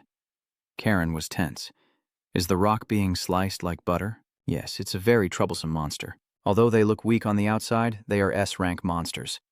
Hearing this shocking information, she gasped, "Wait, are you joking?" She calmly explains, "They are creatures nourished with the precious mineral metrin. Their tentacles are sharper than any sword and must be broken to destroy their core, but they are protected by mirin, so you haven't spoken up until now. So now when you see his back, call out to Leon and ask, 'Can you let me take over and interrupt her?' I'm pretty skilled at killing Slim." The three of them, or Karen and Galen, suddenly said in unison, "Experts on Slim." Yes. Remembering some old stories, Elsit was right. It was a bloody past experience. Lon whispered, "Damn it." Then he confidently smirked and told everyone, "Wait for me." Or now, worriedly advising Lon that even though he's level A, he can't fight them alone. Suddenly she stopped, her purple pupils widening as countless fragments of Mitrin Smile's body flew into the air, shattering beneath Leon's sharp sword. His face remained calm, shining with determination and resilience. The battle was over. Now scattered debris filled the area, restoring the initial silence. "Then, let's go to the rendezvous point together." Gal clenched his fist excitedly and praised, "You're truly outstanding. Last time at the Forge, I guessed your ability, but I didn't expect it to be even beyond my imagination." Seeing his expression, Karen exhaled with pride, thinking, "See, I knew it." Or now say it's impossible. For Leon, it's just a small matter. Suddenly, she put her hands on her face and shyly said to Leon, "I really like you now." Behind her, Karen was already holding a knife in her hand, as if she remembered something. That's right. She calmed down and exuded killing intent, reminding herself that she used to be an assassin as Alex walked away. In the heretical church, the leader is also called the old man who makes the conclusion. 9 demons. Alexandra continued, there are only 9 people in the leadership, which is equivalent to cardinals compared to the Holy Spirit Church. But still, 9 demons are just sewer rats. The old man smirked and asked, "Is that right, Kodia, the leader of despair?" Facing the old man, Kodia sat coldly in the corner, deep in thought and calculation, then turned his face to smile wickedly. "Really? Once again you come to me with that wound?" Kodia sneers. "Alex, a scoundrel like the Cardinal of Yugen." He raised his hand to pull off his hood and curse. "Damn it! Can you stop stalking me?" "Aren't you tired of being a dog for the goddess?" Alexandre's response left him stunned. "That's right, I am a dog." He reached out to summon a pink portal containing weapons. Alexandre, in a hunting dog voice, bites and kills the invading insects in the front yard. The old man, holding a giant axe, declares that he is the hunting dog. Alex's hand clenched so tightly that veins bulged.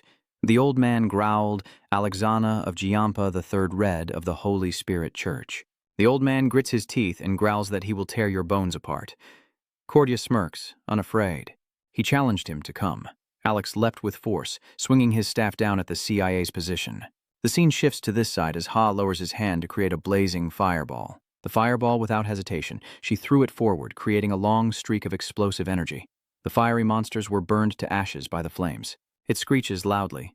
Galen watches from start to finish, admiringly saying, "It's truly amazing." After the attack, the insect-shaped monsters burned to ashes and gradually disappeared into the air. Now, take a deep breath and say, "It's strange. Insect-shaped monsters here." Leon approached and asked, "Is something wrong?" She explained, "Rare spider-type monsters rarely appear in the mine area. Except for Steelend, without insect-type monsters as bait, there's no source of silk for weaving spider webs.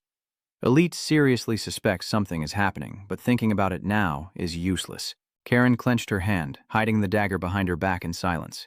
Seeing that the situation had improved, she lowered her eyes and put it away. Karen leans on her hip and makes a decision. There's no other choice. The high-level mage is an irreplaceable member and must always be prioritized for protection within the team. Her cold gaze swept ahead. Karen told herself she would hold back this time for the mission. Hazer suddenly wavered. She placed her hand on her forehead, weakly saying she was too pale. Then Hera collapsed into Leon's arms, and he anxiously asked if she was okay. She blushed on both cheeks and whispered, "I'm fine. I just need to rest for a bit." Seeing the scene before her, Karen summoned her power. She changed her mind at the last minute and said, "No, I've decided I have to kill her right now." A loud noise echoed through the cave, drawing everyone's attention. Karen frowned in confusion. What is this shockwave? Galen explains that it seems a major battle is happening somewhere. A layer of sweat appeared on Leon's face. He guessed it was Lord Alex. In front of them now is a glowing pink hole emitting a dazzling light. He shouts, "We need to move quickly too." We are now at the midpoint gathering point. Leon's group stops to stay alert and assess their surroundings. They guessed, could it be that no one has arrived yet? Maybe we're the first team. What? Isn't our team 14 the first to arrive? A group of people followed one after another into the cave. Burger smirked and said, "Who was the loudmouth who arrived before us?" Recognizing him, Galen called out to Burger. He also realized it. Burger smirked. Damn it, gone lost.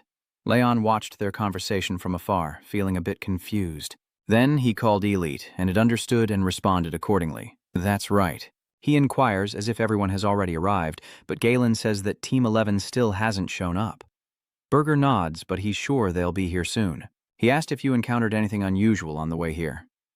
Burger waved his hand dismissively and said, "Don't ask anymore. We ran into a conch on the way who took my expensive shield."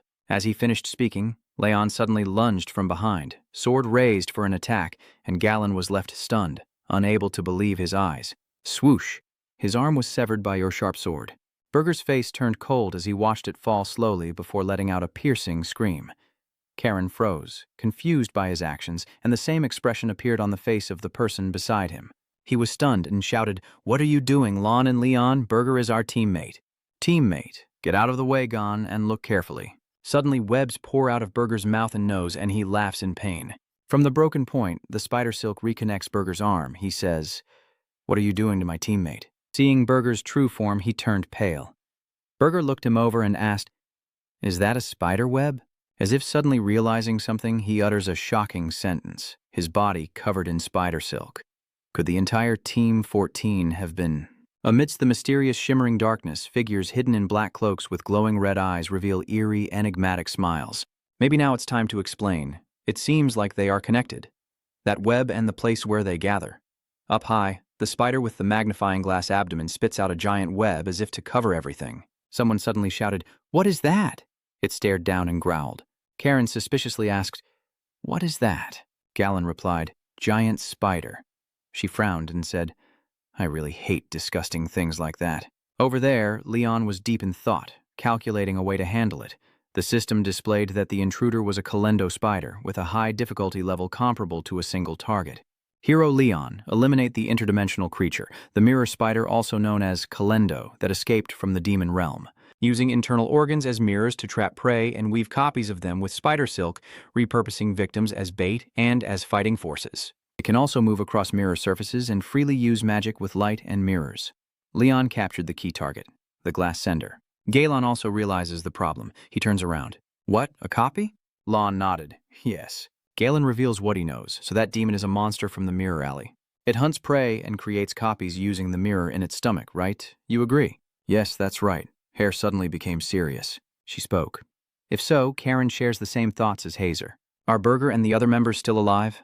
Gal decides that everything caught in the web is a clone. Just cut the web, draw his sword, and shout. A storm of blades, a whirl of white spirals rushes forward. A burst of light shot out violently in the space. Galen rushed forward, swinging his sword and declaring, "They're just puppets that can't move." Elite shouted to stop him, "You're really stupid. Silk is a very tough material, and if it's thick, it's 3 times stronger and more durable than steel. Moreover, what if it's monster spider silk?" Galen didn't care. He summoned his power, his eyes blazing as he swung down, "O mighty chain of the 5 elements dragon." Suddenly, Gon's body stiffened, and the resilient silk stretched with the force of the slash.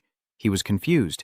Could he not cut it? Suddenly, the shape of a Burger King logo trembling appeared beside him, and Galen frowned as he turned to look at it. The smell of fresh blood filled the air everywhere. Leon shouted loudly for Gon. He fell to the ground, pain etched on his face as Galen desperately clutched his wound. He trembled and asked, "Is this movement just copying the external shape?" As he finished speaking, Gon gritted his teeth and stared at the figure approaching.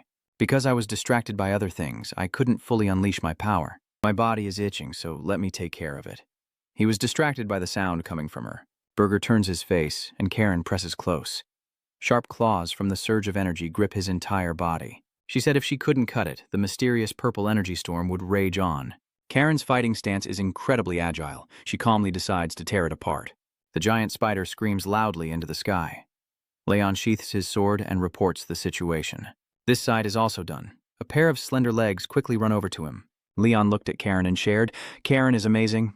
In a brief moment, she reached Gon's side. Her cheeks flushed red as she responded. "What's this?"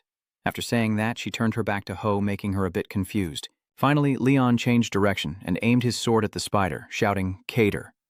It opens its mouth to reveal sharp teeth, but now it's a bit awkward to speak. "Hey, what are you looking back for?" She's pointing in a direction, telling you to follow. The sound of approaching footsteps grew louder and closer. Leon asked anxiously, "What kind of girl is that? Many copies of Burger are coming?" "Are there dozens of Burgers? Hundreds?" Surrounding the lion now is an army in his shape, or he now spreads his hands to summon his power.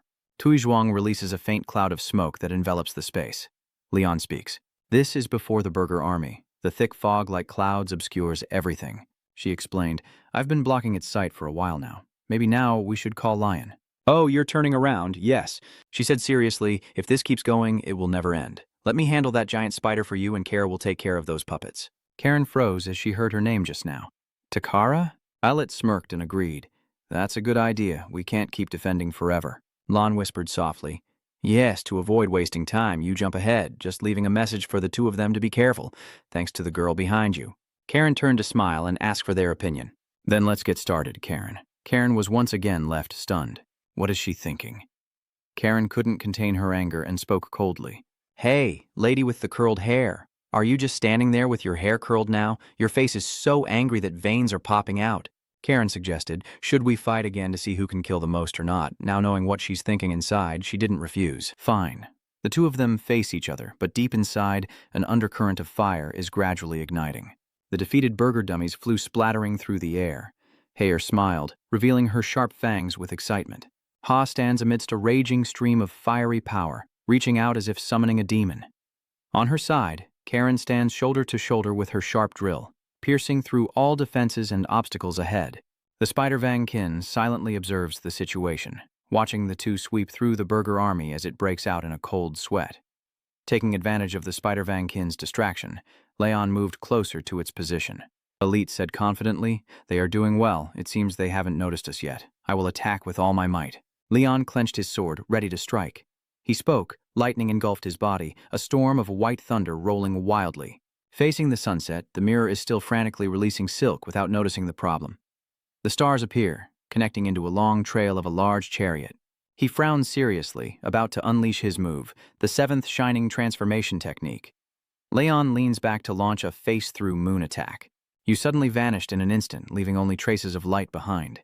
Nearby, the wet, cracked rock spread into deep gashes like bloody wounds of hell. At that moment, the spider's mirror suddenly turned to look at it intently, as if confused.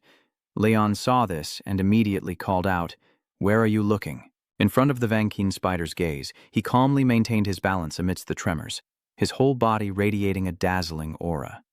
Leon showed no expression, just stood still, observing, suddenly his body shivering with each beat. A tear opened in its shiny skin, revealing tangled white silk inside like a mess of guts. While on the other side, Karen and Hazer pressed their backs together, panting heavily. She sighed, "It's true." The Burger Legion continues to advance and get closer. "Karen, this will never end. Or maybe it's time to rest and focus on killing the main body." Suddenly a noise rang out, causing Karen to freeze. Only strands of spider silk remained, gradually dissolving into the air. She guesses they are gone. So that means immediately, cheers of excitement echo through the cave. "Leon, you did it." He glanced over to check on Karen. "Are you okay, Hazer?" The two of them sat down heavily in response. They're alive. Then awkwardness enveloped Karen and Hazer. She let out a sigh, and the same went for the person beside her. Karen and Hazer didn't look at each other. They both reached out their hands. She spoke first. "Not bad." Hazer replied, "So do I." They checked the battlefield and reported that everyone in Group 14 was safe. Luckily, if we don't kill it here, it could have led an expedition and infiltration by Yugen. Galen wiped a layer of sweat and shared his thoughts. Hundreds of A-rank warriors in a massacre. It could have been very bad. Before relaxing for long, Leon sensed something was wrong. "What are you confused about?" Above Leon, the layer of rocks is cracking and spreading in two directions. He said seriously, I tried my best because I thought the axis might collapse. As expected, a blood-covered figure fell freely before everyone's eyes. Karen stared in shock and looked up. Gon doing the same. Leon clenched his teeth in tension and shouted loudly, Mr. Alex. The old man's whole body slammed down hard and rolled a few times before stopping. Lon worriedly spoke up. Cardino, are you okay? Recognizing him, Alex looked up and greeted. Lord Lion, the old man said in a deep voice. I want to personally end this, but I also feel extremely ashamed. Through the gap, Cordia peeks out to admire the work he just caused. Alexand shouted. You evil bastard up there, Cordia is no better, he lost one of his hands. Alexand is one of the 9 demons in Malice, the rope of despair. Leon suddenly shivered, feeling he could sense his disgusting energy so intensely that it was almost unbearable. The veins on his face bulged as Leon deduced he was the Bishop of Malice. After the recent battle, Tandu remaining is a chaotic mess. Cordia gently lands on the head of the spider with glasses. He coldly glanced around, observing with his eyes as dust and smoke filled the air. Are you all defeated too, including him? His yellow pupils flickered with bloodlust as he snarled, These damn god-worshippers aren't bad. I'll kill you all. I don't know when Karen got close to him, she smiled and said, That line should be mine. Her power like a rope wrapping around Cordia's body in surprise.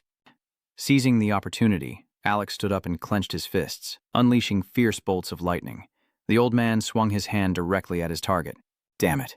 His body seemed to be wrapped by something I couldn't quite understand.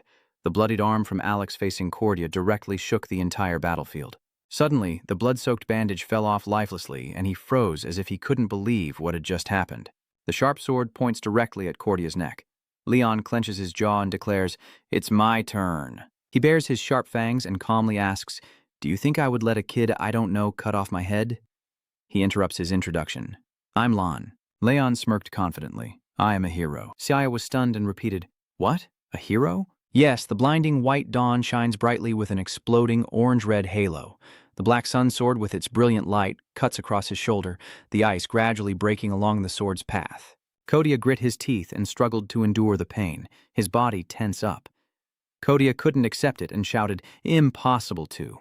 As he finished speaking, his head was severed from his bloodied body and floated in midair with one wide-open yellow eye. Then it fell heavily to the ground and rolled like a ball. Galen is excited. He often happily says, He cut off that guy's head. Alex's praise was well-deserved. Leon, however, he still hasn't relaxed. What is Leon thinking? I've cut off that guy's head, but what's this uncomfortable feeling? You turn to Karen and shout. Karen dodges, the dark energy emanating from her envelopes the air. Leon called out from below, glancing over and shouting, What's going on? Am I merging with the King of Goblins? Alexand realizes the problem and frowns in annoyance as he voices his thoughts. That is a place of deadly death.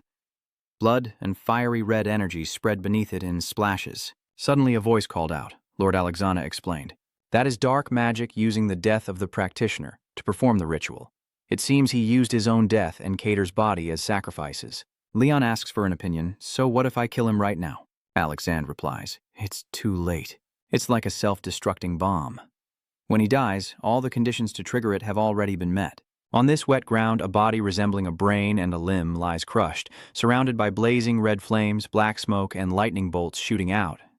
The old man grits his teeth and continues, as long as it has been activated, there's no way to destroy it anymore. Leon tense and veins bulging on his face, he wondered what to do now.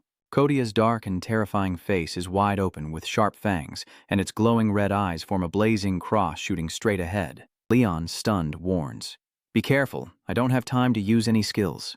A large red circle like a gun's barrel appears on the dark ground, then a huge explosion erupts, scattering dirt and rocks into the air. Thrown back by the explosion, Heigeo grimaces and groans, trembling beside Galen as he asks, What's going on? Karen covers her mouth in worry and calls out to Lee. Fresh blood is scattered all over the ground, emitting a strong, foul smell. Leon stands tall in front of everyone, blocking the attack. She shouts at Leon. Then he, battered and injured, turned around, sighed with relief and smiled. Everyone is okay, right? Then that's a relief, Karen shouted in the morning. Are you serious? Leon. You almost died there. On the opposite side, you intermittently show a pair of wing-shaped symbols. Leon gently touched it to reassure her. It's okay. I have a protective mark. How should I say it? I understand. At least I protected you from getting any scratches. Her cheeks flushed with embarrassment. Karen asked if you were protecting me. Not happy for long. Wait a minute. What is that, Leon? many pure white hands stretched out as if trying to grasp everything. Alexandre immediately recognized and spoke up. I see. The ritual Cordia used to sacrifice herself is the ritual to open the portal to another dimension. To the demon realm sealed by the Yugen kingdom through the mirror alley, a gate opens in the sky, revealing countless eyes and long, twisting arms inside. The old man said, "That is the gate to the Demon King's entrance and exit. The mirror alley has opened somewhere else." Alexandre gritted his teeth and continued. If it were fully completed, the gate to the demon realm, this place would be no different from hell on earth. No matter what happens, I have to stop this. Elite remained silent, offering no comment. Can my power do that? It answers honestly with a calm mind. No, you can't. You froze and looked at it, that's too honest. Elite analyzes that your Sword of the Gods contains the power to defeat all external forces, but you cannot make it physically larger. Leon continues to seek advice. So, what if I use DI instead of Mac? It suggests that even if you use all your 7-star skills from the start, you should be able to cut through that large space with just one strike. If your breath wavers even slightly, Leon imagines the moment when a hand takes the opportunity to grab you and squeeze tightly. Elite reminds you that you can't do that in your current state. You grit your teeth in anger and growl. So, you mean I can't fight it? Hearing their conversation, Alex reaches out to summon a space. The old man interrupted in that manner. Hearing the sound, Lion and it both turned around. The old man holds a bladeless steel sword and introduces Yugen's steel weapon, number 114.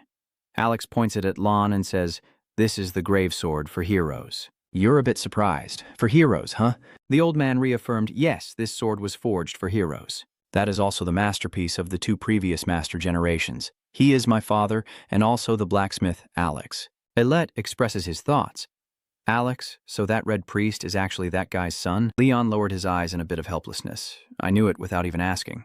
Karen hesitated and pointed, but more importantly, then added, gone now. Truly, all Alex has is a banana sword in his hand. They wondered about the blade. Alex calmly rebutted. No, the length of the blade. The old man's next words leave Lon stunned. Alex says it depends on the user's skill. If you're a bit negative, then it might be as short as a dagger. The old man approached and held out the tip of the sword for Lon to take. Alexandra warned that there was no more time. The old man raised one finger and said in a deep voice, "Remember, you can only use it once. Grave is a weapon containing immense power, so it will explode upon attack. However, after just one swing, it will break and become unusable." Leon tensed up, freezing in place with just one strike. Lon's hand clenched tightly, determined. All right, let's see what you've got. With that, he jumps down right into the middle of the gate.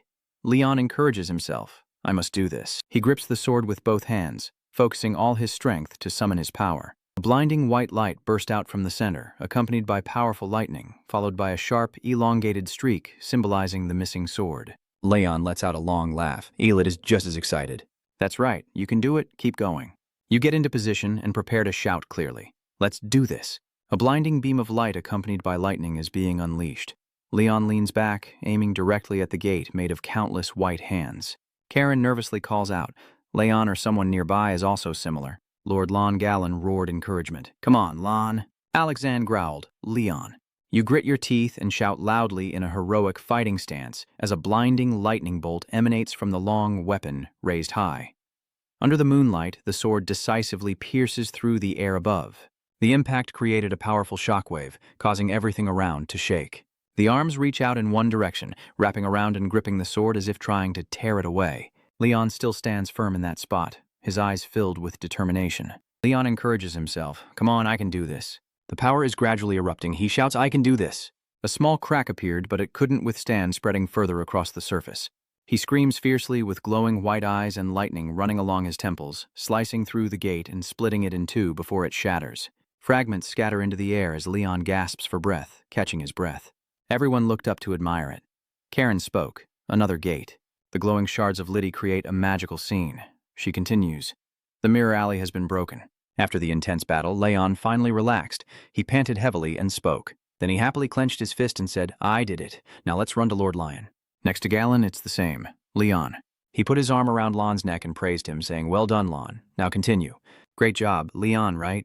Unlike everyone else, Karen reached out to hold his face with a bit of frustration. Come here, Lon.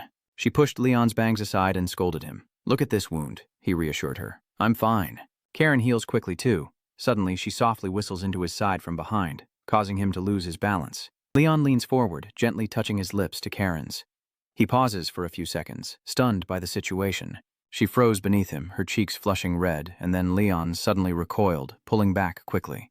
"Are you okay, Karen? I think I pressed too hard on you. Your face is red." She replied absent-mindedly, "I'm fine." Leon, not convinced, asked again, "Are you sure?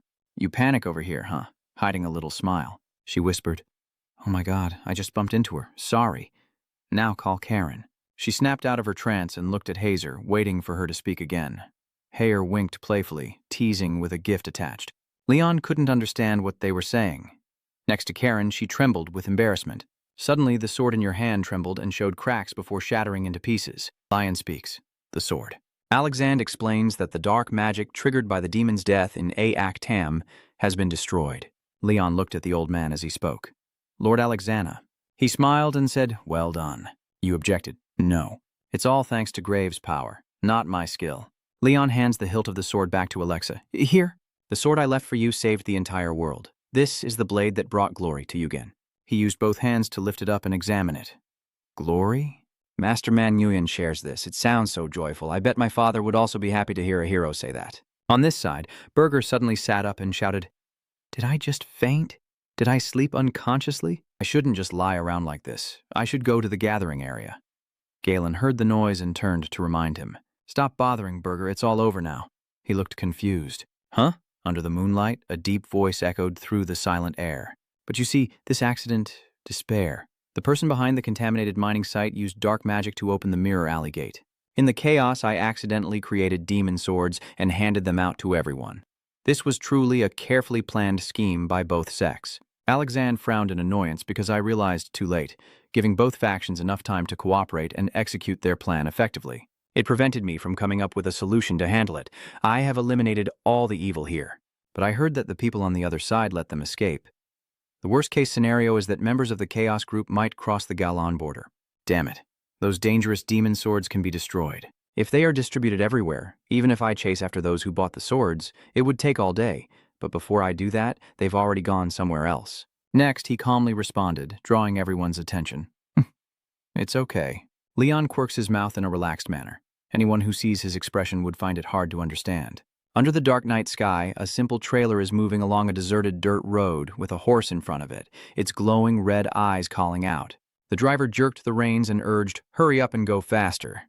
Then he glanced back and reported, "Everything went as expected." An ancient sword with glowing red pupils and intricate patterns around it, behind a cold-looking man emanating killing intent, with a guard beside him.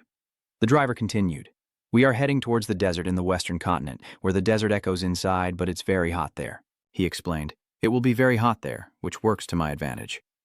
Send the cargo in this game there to ignite the war. Currently, the western continent is in a state of chaos, with native nomads, beastmen, and various other groups clashing and causing conflicts. How interesting would it be if I distributed them there?" There was a shout in response. "The Mad Emperor of the Empire is still fine, but I have someone supporting that area." "That guy agrees. You're right about which desert." Suddenly, a familiar pair of legs appears, catching their attention. A voice of confusion sounded. "Wait a minute, what is that?" The suspicious guy next to him whispers, "Is that him?" A figure cloaked in flowing robes stands shrouded in darkness, heading straight for us. Elahan grips her mace tightly, frowning in annoyance. The people on the carriage shouted, "She's coming! So exciting!" Lightning bolts illuminated the sky around Elahan. She said, "Because of you, I can't meet the hero." Immediately after, Elahan swung her sword, ready to strike. She leaps forward, extending a powerful energy pillar behind her. In an instant, Elahan is right beside them. "Stop!" she said sharply. The guy stared in confusion, not understanding what was happening. Without wasting time, Elhan roared and launched an attack. The full moon shone brightly in the dark night sky and illuminated the cliff below. A bloodstained mask lies scattered in a corner, while a faint cloud of dust drifts through the air. Elahan and Khan stand observing the aftermath of the battle. She grips the sword and bends it with force. After a while, it shattered into many pieces and fell to the ground. Elahan spoke with this. The remaining hilt of the sword in her hand turned black and gradually disappeared. She continued, "So these guys all come from Malice, huh? I was instructed to stay in the Paran Desert and wait for orders." Khan suddenly asked for their opinion. "Should I kill them?"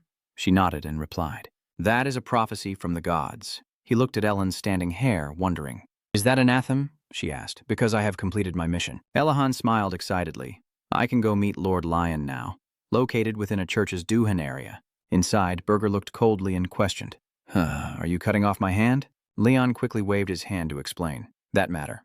Bach also spoke up. Not only that, but he betrayed me. Similarly, he continued and cut off my limbs.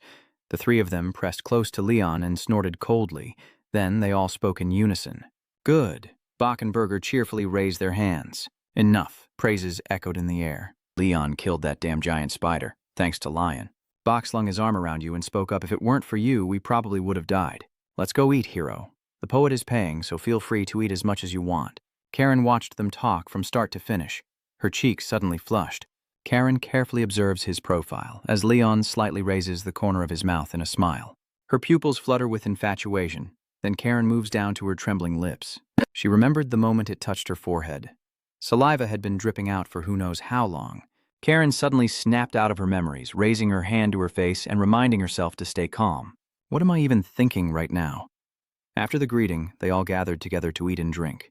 Karen and Leon sit together in a corner, with him gently placing food in front of her. Over there, Alara rested her chin on her hand and said, "Oh, she's so beautiful." Fawai beside her nodded in agreement. She's the perfect girl, I'm not joking, and she's also an A rank. She keeps going. I heard that the clumsy guy next to her is only a B rank. She nodded. That's right. In this expedition, he's the only B rank. Fei Wai watched the two happily chatting with a bit of curiosity. Why does she only attack low level and hang around him?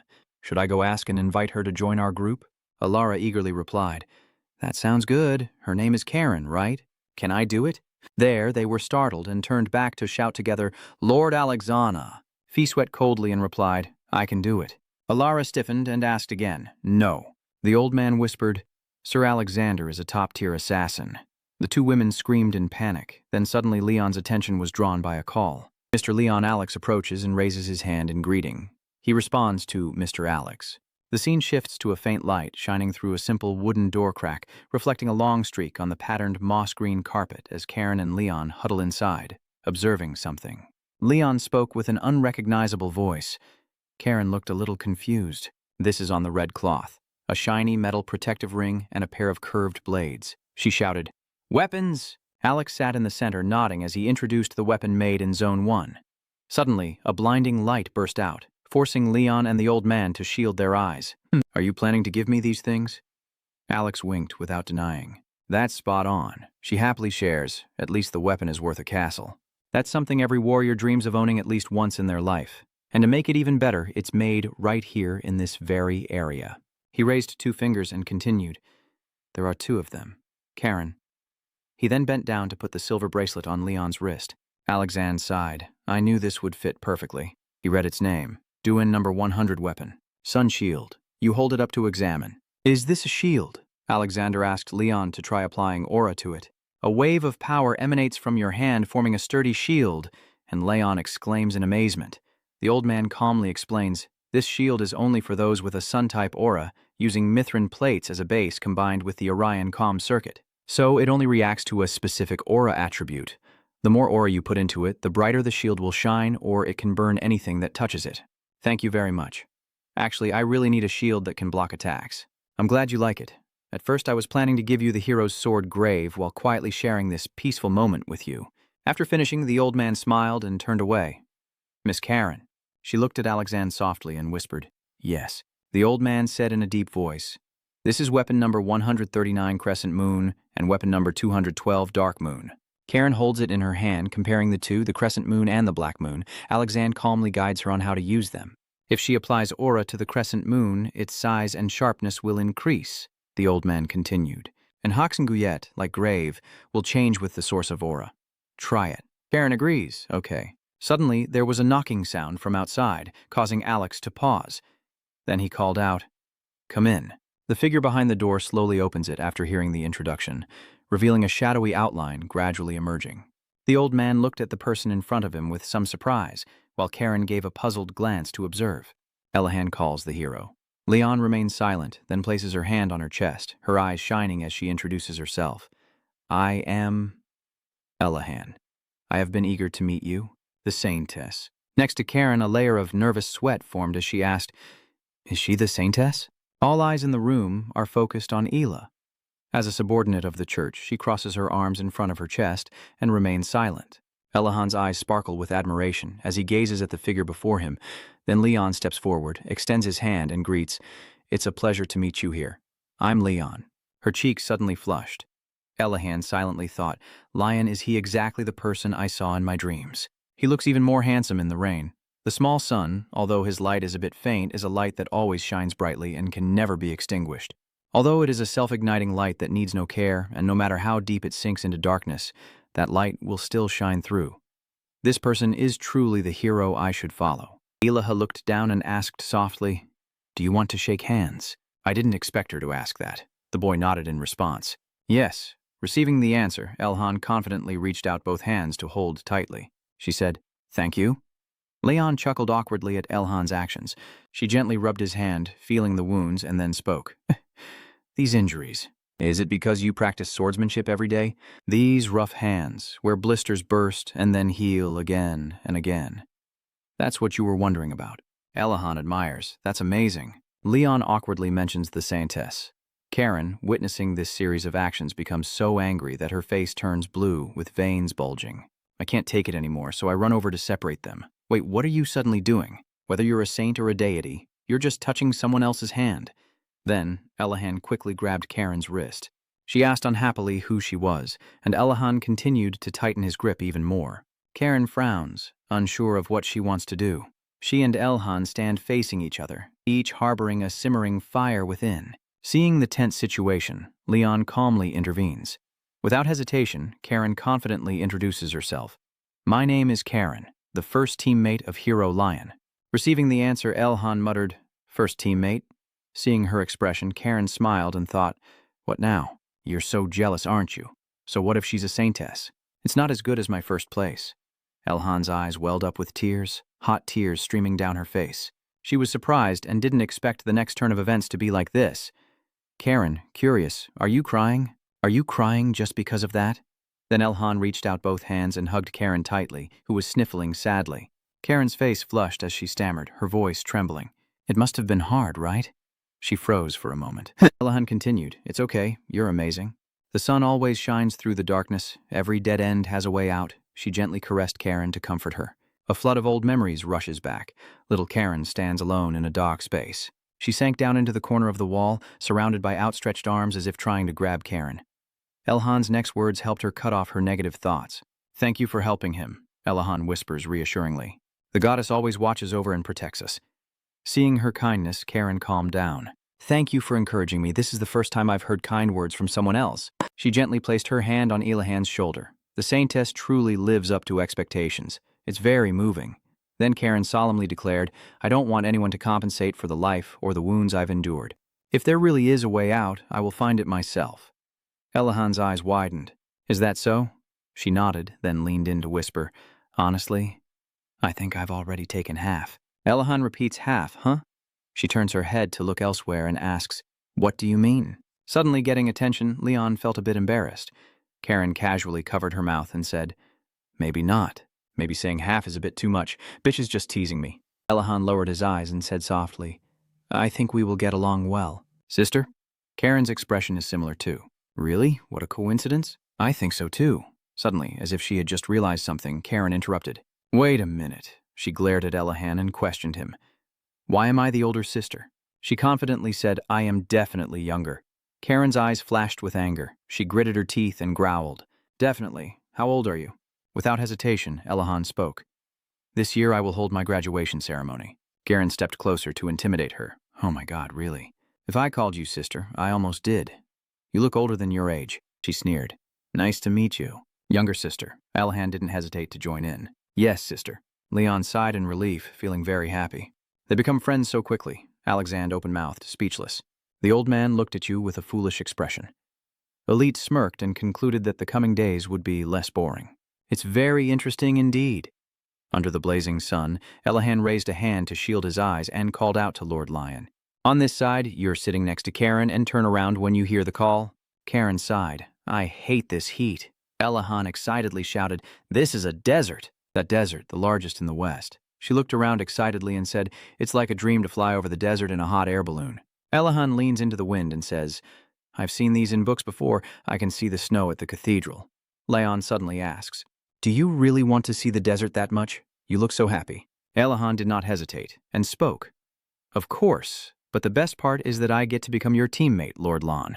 Rewinding time, Alexander presents a small yellow medal to Leon and says, Lon, this is an A-rank medal. He caresses it in his hand and whispers, finally, I've reached a rank. Immediately afterward, Alex, feeling a bit embarrassed, quickly interrupts, sorry for giving the A-rank medal to the hero. This is a technical malfunction. Lon waved his hand with a casual smile to reassure him. It's okay, A rank is already great for me. Thank you. Lon examines the medal, whispering to himself, that's enough. Elite suddenly sneers mockingly, what are you bragging about? A failure who has never reached master level but is promoted to rank A? This must be a system malfunction. At best, you're only a B rank. Elahan, who had been silent all this time, finally spoke his thoughts aloud. But Lord Lion, why do you have to hide your identity? You can let me escort you when we're outside. I want the whole world to know. You shyly scratch your head and explain. Now is not the time for me to reveal my hero identity. I know the evil forces are still plotting something, but they don't know who I am yet, so I don't want this to get complicated. Like a disguise. She nodded in agreement, thinking carefully. You're truly a hero after all. No, I should be calling him Lord Lion. Saintess Elahan turned back with a hint of curiosity. Am I included too? She held a badge similar to his, only with the letter B engraved in the corner. Elahan is finally a level B explorer. Master Tan spoke softly.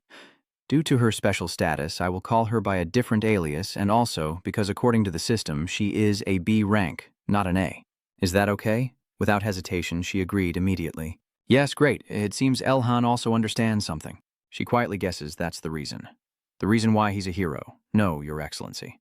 Lon is disguised so cool, it's killing me. She eagerly clenched her badge. Just thinking about it makes me happy. I also want to disguise myself so badly. She took advantage of every moment to ask Lion right away. Lord Lon was a bit confused and responded. What's wrong?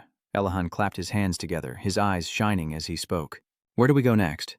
The four of them looked at each other, waiting for an answer. The overall atmosphere is awkward. Leon suddenly appears. Where should we go next? Karen prompted. What's wrong, Leon? Nothing's showing up like last time?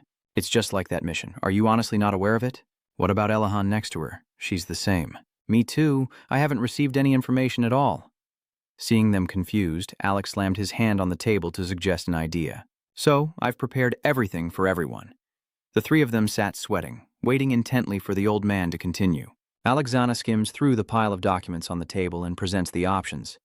Maintaining peace for the Empire, suppressing pirates in the Eastern Strait, or resolving disputes in the largest Western desert. Choose one of the three tasks, then pick up a paper to study the Glida Empire, hinting at the Glida Empire. A figure appears in Leon's mind, deep in thought at Lion's residence. The old man recounted that we received their request, but I didn't really suggest that mission, you suddenly exclaimed. Huh. Alexana continued to the location, which is quite close by. But since the current emperor ascended the throne, the empire has suffered economic decline. The nobility has become more aggressive and keeps fighting everywhere with their own armies, so a civil war is likely to break out as they continue to clash with each other.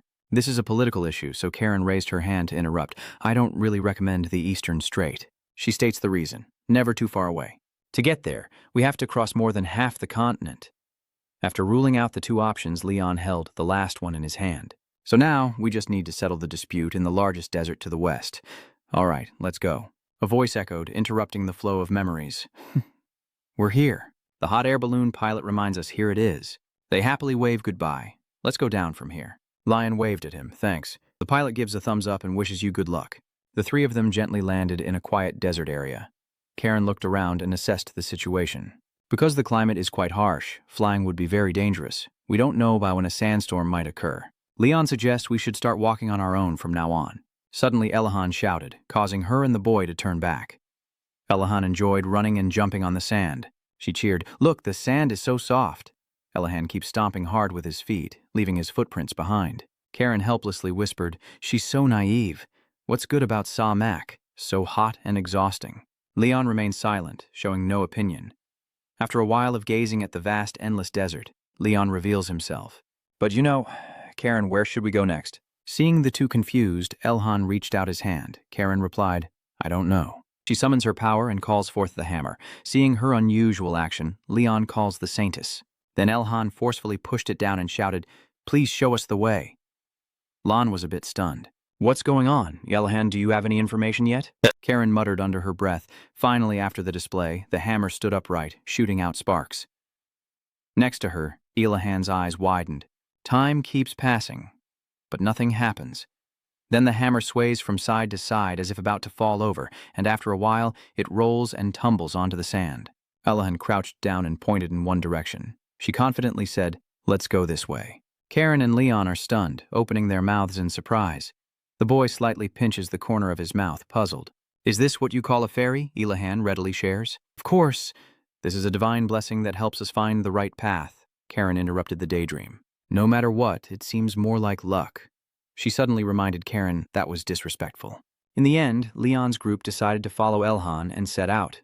With the boy, Karen and I sped forward.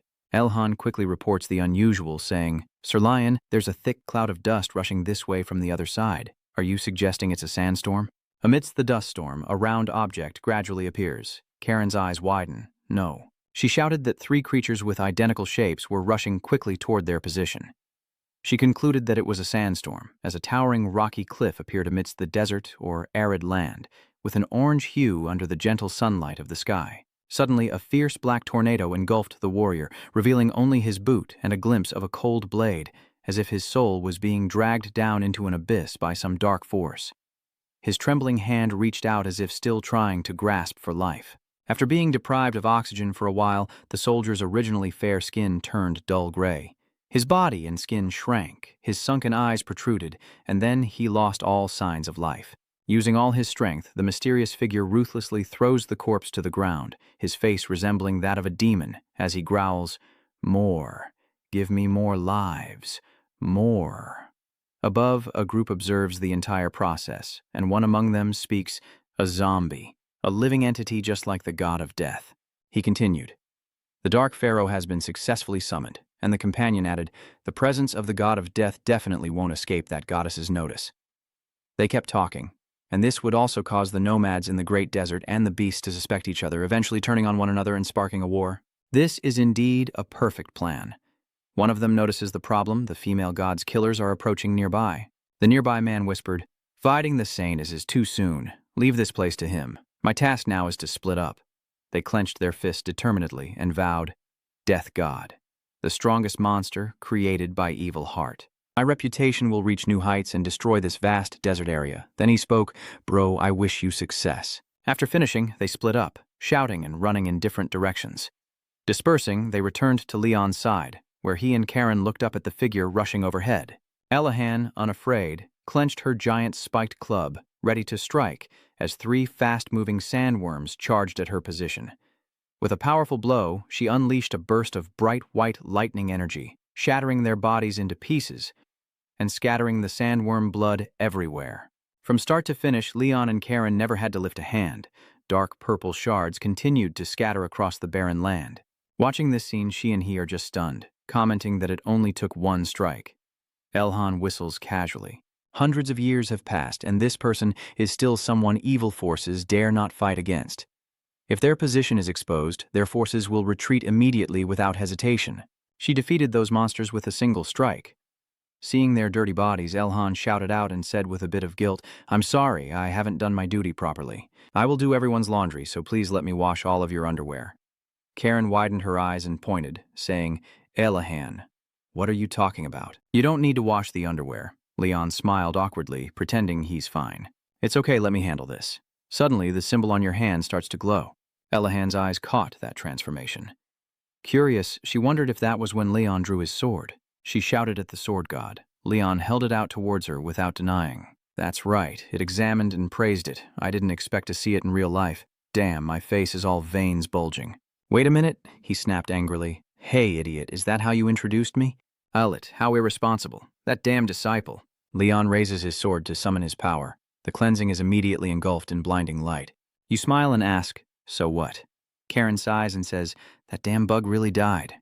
"Purification? It shines and feels as warm as the light bestowed by the goddess herself. Can I ask for more?" "Can you do it again for me?" Leon nodded without hesitation. "Fine." A light suddenly grabbed his hair. "What do you mean by okay then, that damn bastard?" But something feels really strange. Elahan is confused. What does that mean? She narrowed her eyes and concluded that the deep-sea fish do not live in schools. Large monsters wouldn't gather in one place because it would reduce their food supply. They look like they came here after me, as if they're fleeing from something. Leon suspects. Are the sandworms fleeing? Is there really such a powerful monster in this desert? Alahan points out, what if they are fleeing from humans? Karen objects. Humans don't catch sandworms. They don't benefit from it at all. She decided, I will go check and find out the truth. Follow that sand beetle's path. Lon and Elahan agreed. Fine then. Is Kanhan gone already? Alexand, who is that guy? Asked the saintess's attendant. Rewinding time, the person in front called himself the Cardinal. He gestured towards the door to report. There's a suspicious guy standing outside since yesterday, and the old man is keeping an eye on him from above. Khan sat alone in a corner at the gate, seemingly waiting for someone. Right now, he clenched his fists, gritting his teeth and growling. Did she leave without saying a word? I haven't eaten anything for days, and now this. Damn it. Then Khan calmly wondered. Where did she go? Alexand flatly refused the request. I'm sorry, but I can't reveal that. Then he slammed the door shut, as if chasing away a guest. Goodbye. He was a bit skeptical. Khan stood there, dazed for a moment, then suddenly shouted, Saintess, just wait, I will find you. As if sensing something, Anne raised her hand and muttered, My ears are so itchy. Leon immediately asked, Are you okay, Elahan? She nodded reassuringly and said, Nothing's wrong.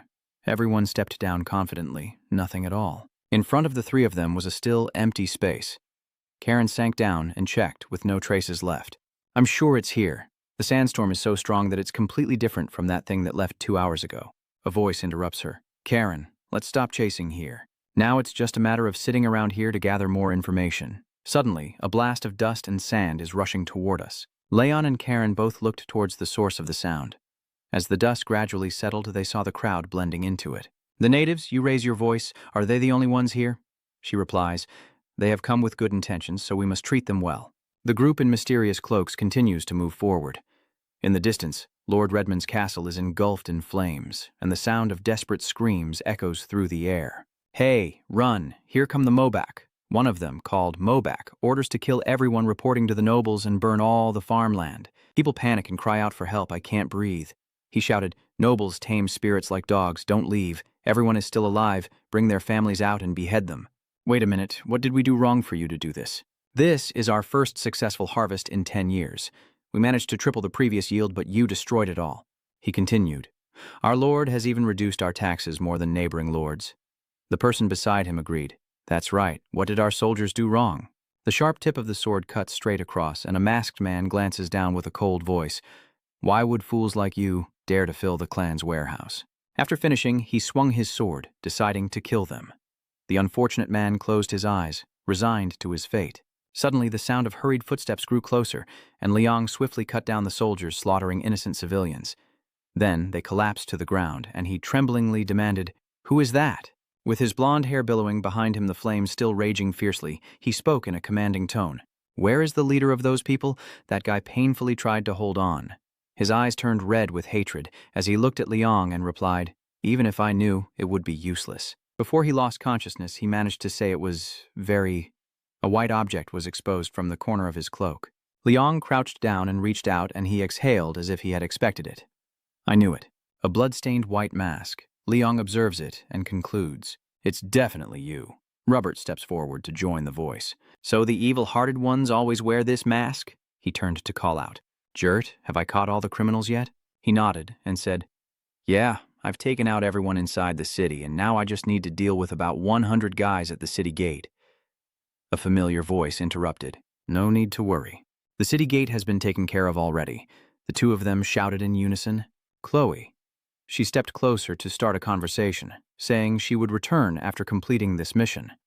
Crown Prince Lai looked a bit helpless. If you keep saying that, it's just like you're teasing me. Chloe continued to tease him with the same tone. What are you saying, Your Highness? He doesn't bother to argue and just gives orders. Put out the fire, yes. A huge full moon dominates the sky, casting a faint yellow light through the fluffy gray clouds. Redmond sincerely kneels and says, Thank you, Prince Lion. If you hadn't saved us, the Redmond territory and its people might have been destroyed by those bandits. Long calmly replied, You're welcome, Lord Redmond. Then he explained, As a member of the royal family, protecting the vassals of the Empire is my duty and responsibility. We don't want to make a big deal out of what is our duty to do. Redmond bowed his head. No, your kindness is boundless, Your Highness. In the end, Lai said. Regarding that, we have a proposal. He was confused. A proposal? Mr. Lai extended his hand forward to indicate whether you wanted to become my subordinate. Above, the sky is clear and the white clouds drift gently. Below, the horse, following commands, kicks fiercely, sending dust flying everywhere. The crowd runs in a circle around Leon, Karen, and Ilahan in the middle. She and he are deep in thought, as if contemplating a solution. A stranger brandished a sharp sword and spoke. Karen lowered her eyes, expressing disappointment. I've heard that from the nomads in the desert. The Bwin tribe treats guests very well. I don't think pointing a sword at a guest is the proper way to welcome someone, a rude guy shouted. You bastard, do you know who you're talking to right now? The man raised his hand to silence him. He spoke in a low voice. Whether they are guests or enemies, they'll know for sure once they answer these questions. Leon confidently asked, I didn't expect you to behave like that. He was surprised. You and your team are brave. He looked around casually and said it didn't matter because it wasn't important. Then the mysterious man continued to assert his authority. Oh, I really want to try too, but unfortunately I don't have the time. Identify yourself. What is your purpose here? Alahan placed his hand on his chest and calculated. Identity. She remembered Alexander's instructions. From now on, her identity is Explorer Enla. Since the kingdom of Jugan, Elahan nodded. Yes. Ending her thoughts, she felt a bit dissatisfied. I want to appear more like the villain I can act it out, as since Jugan I come from Jugan. Elahan clenched his fist and began to answer. We. She held out the badge and introduced herself as from the Holy Church. Atlas took off his hat, curious. The Holy Church. Rotor is similar. The Church. Seeing their confused expressions, Elhan felt a bit bewildered. She covers her face in fear, realizing she was wrong. Karen helplessly hugs herself as the other side responds. Oh, if what you all say is true, we are really being rude now because the situation here is quite serious. Raman has revealed himself. He said, I am Raymond from the Bwin tribe. What is the holy poet doing here? Elahan collapsed into Karen, asking for advice. Karen, what should I do now? I accidentally revealed my true identity. She leaned in to reassure, it's okay. Based on their expressions, they seem to hold the church in high regard. It's fine. We came here to investigate at the church's request. What do you mean by the serious situation here? Can you be more specific? Are you saying you haven't seen any stores around here? It's quite large. You protest. No, you're the first person we've seen since we arrived here. He nods and explains the situation. I understand now. For some reason, everyone suddenly disappeared. Elhan asked, Did you disappear? Raymond explained it might seem common for people to go missing here, but the strange thing is how someone could face a sandstorm for years and then vanish without a trace in just one night. It's not just humans. Even the monster seeds we use for food have decreased significantly. The bodies of both humans and monsters disappeared without a trace, and we are sure something is wandering around leaving no signs. Leon furrowed his brow, hiding his concern. Raman's group retreated. Before leaving, he reminded us that was all they could find. So, please be careful. If you head towards the sun for about half a day, you'll find that Oasis Village has a branch of the guild there, so you can go there to gather more information. Raman said goodbye, and Leon's team responded sincerely. Thank you. After they left, the sound of footsteps echoed. I'm really terrible at this, Karen thought to herself. This is something the Bwin tribe can't handle on their own.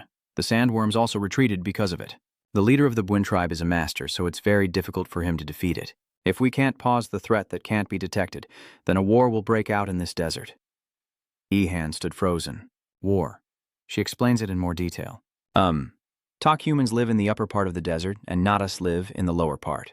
Their relationships are not good. The desert keeps expanding every year. For this reason, Nam often invades Guman territory. If both tribes lack food and water and dislike each other from the start, war will break out to resolve the issue. After a moment of thought, Leon said, Then your suggestion is final. I have work to do. Let's stop the war. Lon shouted, Let's go. To Oasis Village. Look over there. Leon pointed in one direction and said, I think I'm coming to this place.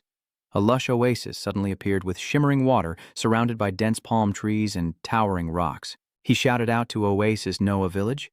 The three of them walked across the stone bridge, marveling. Wow, there's a village in the middle of the desert? Karen looked around puzzled, but why is no one here? Suddenly, a loud noise made him jump back. Then, Leon explained, they are probably doing something. Let's go see. The bright sunlight is filtered through the wide palm leaves, creating a cool and peaceful moment. Looking at the crowd ahead, he said it's so crowded here. Elahan led the group, trying to squeeze in. She shyly said, Sorry, please understand me. The three of them huddled together, staring in awe at what was before their eyes. Leon was drawn to it. Not just the oasis, a large rectangular white stone structure had been erected right in the middle of the shimmering water. Are those two small figures facing each other, ready to fight? Is this a duel? Observing Jaha, he felt a bit familiar. That outfit is from the Buin tribe. He raised his hand and asked the opponent, "Are you ready?" Leon turned his gaze to the pure white tail. The other one is a long, wagging tail like a brush. Haiti confidently replies, "Of course. You judge the beast girl," Jaha growled. "I haven't seen you in a while, Haiti of the wolf tribe. I am Jaha, the blade of the Buin tribe, and also the third-ranked warrior among the BCK fighters. The winner will gain ownership of the border meadow." She sneered sarcastically and said, "Just joking. Really funny." Even though she's a head shorter, Hati isn't at a disadvantage. She mocks, "People who look down on others are truly pathetic." Ja. Ha ha. I didn't expect Hati to say that. He clenched his fists and frowned. Jaha angrily drew her sword and declared, "I will end you with a single strike." "Outside," Leon broke out in a cold sweat, just as he thought their relationship wasn't good at all. Elahan analyzes that they might be fighting over the right to use the pasture. Negotiating could be better. Karen nods in agreement. All quick hands and no brains. Elite had been silent all along, placing his hand on his chin in thought. That beast girl looks so familiar. I know her, right? What? Don't say you know her like that, it worries me. Elliot remained silent for a long time before continuing the conversation. "It seems there was a big sandstorm while I was crossing the desert, and then Elicit didn't dare to continue talking. Leon seems to realize. He shouts, 'What did you do wrong again, Demon Sword?' It changes direction. Let's run. Beasts don't have long lifespans. If the person I know is still alive, then that person must definitely be my ancestor." A loud noise drew the attention of both of them. On the arena floor, Gaha throws a punch, but Hati T dodges quickly. The crowd's cheer has already started. She flips over in the air, then Hati extends her claws, stabbing her sharp hand directly into Jaha's head. Ha! Her foot strikes down powerfully, causing the ground to shatter. He draws his sword to block the attack. Jaha grits his teeth and glares at Hati. Then he forcefully pushed her back to extend the distance. Haiti gouged her nails down to steady herself. The crowd on the stands erupts in cheers. "Both of them are incredible. I couldn't even keep up. They're just too amazing." She firmly said, "It's been 5 years. I have no intention of losing to you." Jaha stepped closer coldly, lowering his voice. "It's only been 4 years and 8 wins. I don't accept that defeat." Then confidently, "I will take that land. I won't lose again." I muttered to myself, "I have no more pride left." God jumps forward and shouts, "I am here." Facing Hati, she also warns, "I am coming too." Facing that powerful stomp, Ha remained astonishingly calm. Jaha immediately drew a sword and launched a swift counterattack. Somewhere, a long gun is pointed and fired, and without hesitation, the shooter pulls the trigger. Leon, with his sharp instincts, immediately senses the danger. "You startled and shouted? Jaha seems to be at a disadvantage in the fight." He thought to himself, I'm being pushed back." Seeing his expression, she grew even more confident. "Ha ha, it's over." As she finished speaking, a needle shot straight into her arm. Haiti reached out her hand but suddenly froze, her face covered in sweat from the tension, her sharp claws trembling and unable to move as she wished. Haiti whispered, "What is it?" "My hand." Taking advantage of her distraction, Jaha seized the opportunity. He swung his sword, aiming directly at Hati's prepared stance. She was helpless, only able to stand frozen as Jaha rushed toward her. He coldly said, "Sorry, but I end this now." The swift and powerful sword slash tore through the heavy space, striking down. Outside the arena, the spectators shouted, "Are the decision and outcome settled now?" Leon sensed that things were not simple and whispered, "Karen, do you see something? Do you share the same thoughts?" Karen nodded cautiously. "Yeah." Is Jaha angry and grinding its teeth on the arena floor? Hati's arm was torn open after the strike, the stench of blood filling the air. She frowned and looked directly at him, then sneered. "Scheming dirty tricks. Gaha, you are such a bastard." But Jaha doesn't care. He just smirks without denying it. "Anyway, I'll win in the end. I'm just playing it safe. Understand me? I have many others to take care of." She dropped her arms and panted heavily. God judged that she couldn't use her other hand either. He warned, "Why don't you just surrender already?" Jaha boldly declared, "Next time it will be your head." After speaking, he glanced away. Jaha's expression changed completely, sweat pouring down his face. Seeing Jaha behave strangely, Hati followed his gaze and turned to look, noticing on the stands a group of 3 Leon, and more closely, a 4th person with a battered face being held down and sitting upright. And she quickly understood the situation and spoke up. "So that was the person who helped you escape earlier?" Jaha didn't answer and leapt backward, trying to get as far away as possible from Kotran Hati. She stomps her foot forcefully, releasing a surge of energy and blinding lightning bolts. Regaining her composure, Hati grits her teeth and growls. I will kill him. Hati summons her power. The celestial wolf technique roars. Are you joking? Even if she doesn't do anything, I can still do it. What can she possibly do with one hand paralyzed? She just closed her eyes and suddenly popped out upside down. Boo! He recoiled in surprise, a bit frightened. Hati is upside down, her legs full of energy. What did she ask? Jaha, unable to believe the speed Hati just showed, asked confused. When did that happen? Her legs stretched straight out, surrounded by a powerful lightning-like glow. Lian Huan, Kok. Hati didn't wait a second before kicking Jaha straight in the head, causing him to slam down and shatter the floor with a loud tremor. After finishing, she softly says, People say I have 4 legs. Leon is surprised by the decisive move. You have an eye for detail. She's really fast. Elit widened his eyes. Huh? The celestial wolf. Under the clear blue sky, the scorching sunlight shines down, creating a hot and oppressive atmosphere. The guy was beaten up by the lion gang and is being carried out. He seems unconscious, with a big bump on his head. In the office, Hati slammed her hand down on a document, proudly showing off the paper stamped with a red seal. The right to walk on the grass is mine. Then Hati straightened up and looked away. The lion group turned their backs, ready to leave. Karen stretched comfortably. All done. Where should we go now? Leon suggests. Let's head to the party. She agrees. Hati rushes over to them and stops them. Wait. She faces Leon with curiosity. Why did you help me? Watching Hati for a moment, he thought to himself, she's too quick. Just now she was at the sports field, and while Leon hesitated, unsure how to respond, she suddenly leaned forward. Hati placed her hand on his body, leaned in close, closed her eyes, and sniffed something from Leon's neck. He felt embarrassed. Before she could finish, Hati stuck out her tongue and licked Leon's chin. Karen and Ilahan stood outside, frozen in place. Then a loud scream erupted. What is she doing? Hati frowned and reminded her, weak women should step back. Karen's face flushed with anger as she clenched her fists. What? Next to Elahan, it's the same. During the punishment time, she doesn't care and just smirks while talking to Lon. You are Honghan He, but it seems you're stronger than I thought. Don't underestimate humans. Hati crossed her arms and continued. I also like your scent. Elite suddenly called Leon. It guided him to gather the sun auras in his hands and clap. Are you wondering if I always clap now? Elite didn't explain further, it urged. Do as I say. You obeyed. Raising your hands forward, a sphere of energy appeared. Then Leon clapped loudly. Karen and Elahan leaned in, clapping their hands. Elahan claps his hands similarly. Hati watches his action silently, tilting her head. A loud thud echoes. Hati remains expressionless, her body stiff on the ground. Elahan asks, Did she fall? Her cheeks suddenly flush. Hati still lies there silently, amidst everyone's confusion. In the animal world, there is a position that holds significant meaning among species, but doesn't mean much to humans. If an animal exposes its most vulnerable belly to another, it means it completely trusts that individual. Alit continues to explain, or it can also mean a mating behavior to attract a partner. Leon opened his mouth. What? You panic and scream. 1-1. The mating act. Karen breaks out in a cold sweat. Huh. Next to Elhan, he was just as shocked. No way. Hati is lying on the ground, her cheeks flushed. She bit her lip tightly, tears welling up in her eyes, and let out a piercing scream. Hati covered her mouth and explained, No, forget what you just saw. Nothing happened. Can you hear me? Then she stood up, grabbing Leon by the collar and threatening him. Otherwise, we will meet in the arena. I'm sorry, I didn't mean that. Alat smirked with interest. Tranjiang, he shared, is a martial art I created specifically for a beast child. It has been 300 years since I saved a wolf. He has traveled everywhere, destroying all the slave traders he encounters.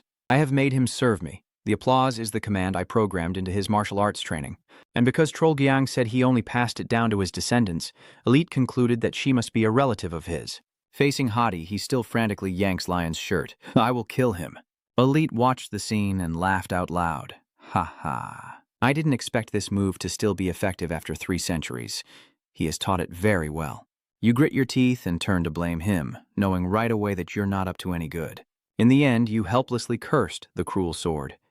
Amidst the shimmering mystical light, a lush oasis in the heart of the arid desert, where sparkling waters wind through dunes and tea plants stretch beneath towering rocky mountains, remains calm and beautiful. Leon clasped his hands together and bowed his head respectfully. I am very sorry about this. I will forget what happened. Actually, I already have. Hadita calmly crossed her arms and expressed her thoughts. I know there's something off about the sweet scent on you, right? Leon the Explorer's house. You can only go along with it. That's right. Then she concluded that I had been played. You're a warrior, right? Leon clenched his teeth and froze, trusting Hadi's judgment. Karen opened her eyes wide in disbelief. Huh. Next to Ilahan, who was just as uncertain, Hadi makes her stance even clearer without needing an answer. Looking at his expression, it seems I was right. She's recalling some old stories. My ancestor was Hako. The Beast King once said that the only one who could make our wolves obey is Rodrigue, the heir of a wise king, a true warrior. Leon silently repeated in his mind, Hako, the Beast King. Elahan spoke up, and I listened to this story. Karen thought for a moment and said he was a hero who saved beastmen from slavery and led them to the vast plains. Then she concluded that she must be his descendant. Hades' next words made all three of them spit out their drinks. She spoke softly. After learning the truth, I no longer oppose it. Having 11 children might actually be okay? Leon raised his hand to wipe the saliva from his mouth. He was confused. Having children, huh? Hades looked shy, her finger gently resting on her chin. I allow you to marry me. Warrior Lon. Leon turns pale, his whole body turning to stone as he screams. Huh? Marry her? I don't quite understand. Over there, Elhan can't stand another second. She clenched her fist and summoned her strength. Elahan said sharply, You haven't gone that far yet? The flow of aura spreads to Lon's place. She clenches her jaw and warns, You're not allowed to speak such blasphemy about our warrior. Seeing the situation is unstable, he quickly steps in to call Elahan. Hades was not afraid. She pointed at Elahan and shouted, I told you, the weak have no right to speak here. As you've seen, I can't escape his control. Elahan stepped closer, facing Hati directly. Her expression darkened, and Elahan coldly spoke to see if she would try anything. After being buried 6 feet underground and sensing the danger approaching, Hati seemed a bit anxious from behind. Leon turned to ask for help. Karen stopped her, but somehow her figure has disappeared from here. You call Karen. Hades' side, Karen has moved right behind her. Karen still has a sharp knife in her hand. She presses the blade against her neck and leans in close to her ear, asking, Now who's the weak one? Karen, fired up behind her, suggested, Let's go somewhere more private to talk. Do you agree with her? Karen knew she was overwhelmed. Hades turned pale, covering her mouth with her hand, then tearfully looked at Lion. Leon, save me. It's too terrifying. Against the vibrant orange and yellow sunset sky, a piercing scream echoed loudly. As night fell, a flickering flame was placed right in the center. The beast's hands holding the bowl trembled as if very scared. Someone asked, Are you Hades? Eat. She whispered in fear. I want to go home. I want to see my father. These people are really frightening. Are they really older than me? Elahan and Karen are full. Only Leon notices something's wrong as he looks at her, then speaks up. Hati. I didn't know Elahan was older than you. She broke out in cold sweat and replied somewhat appeasingly. For the strongest person in the wild, age is not an issue. A figure approached Hati and interrupted, Oh, really? Elahan said coldly, Hades, age is very, very important. Do you understand what I mean? She didn't dare to reply immediately. Yes, please don't be angry with me.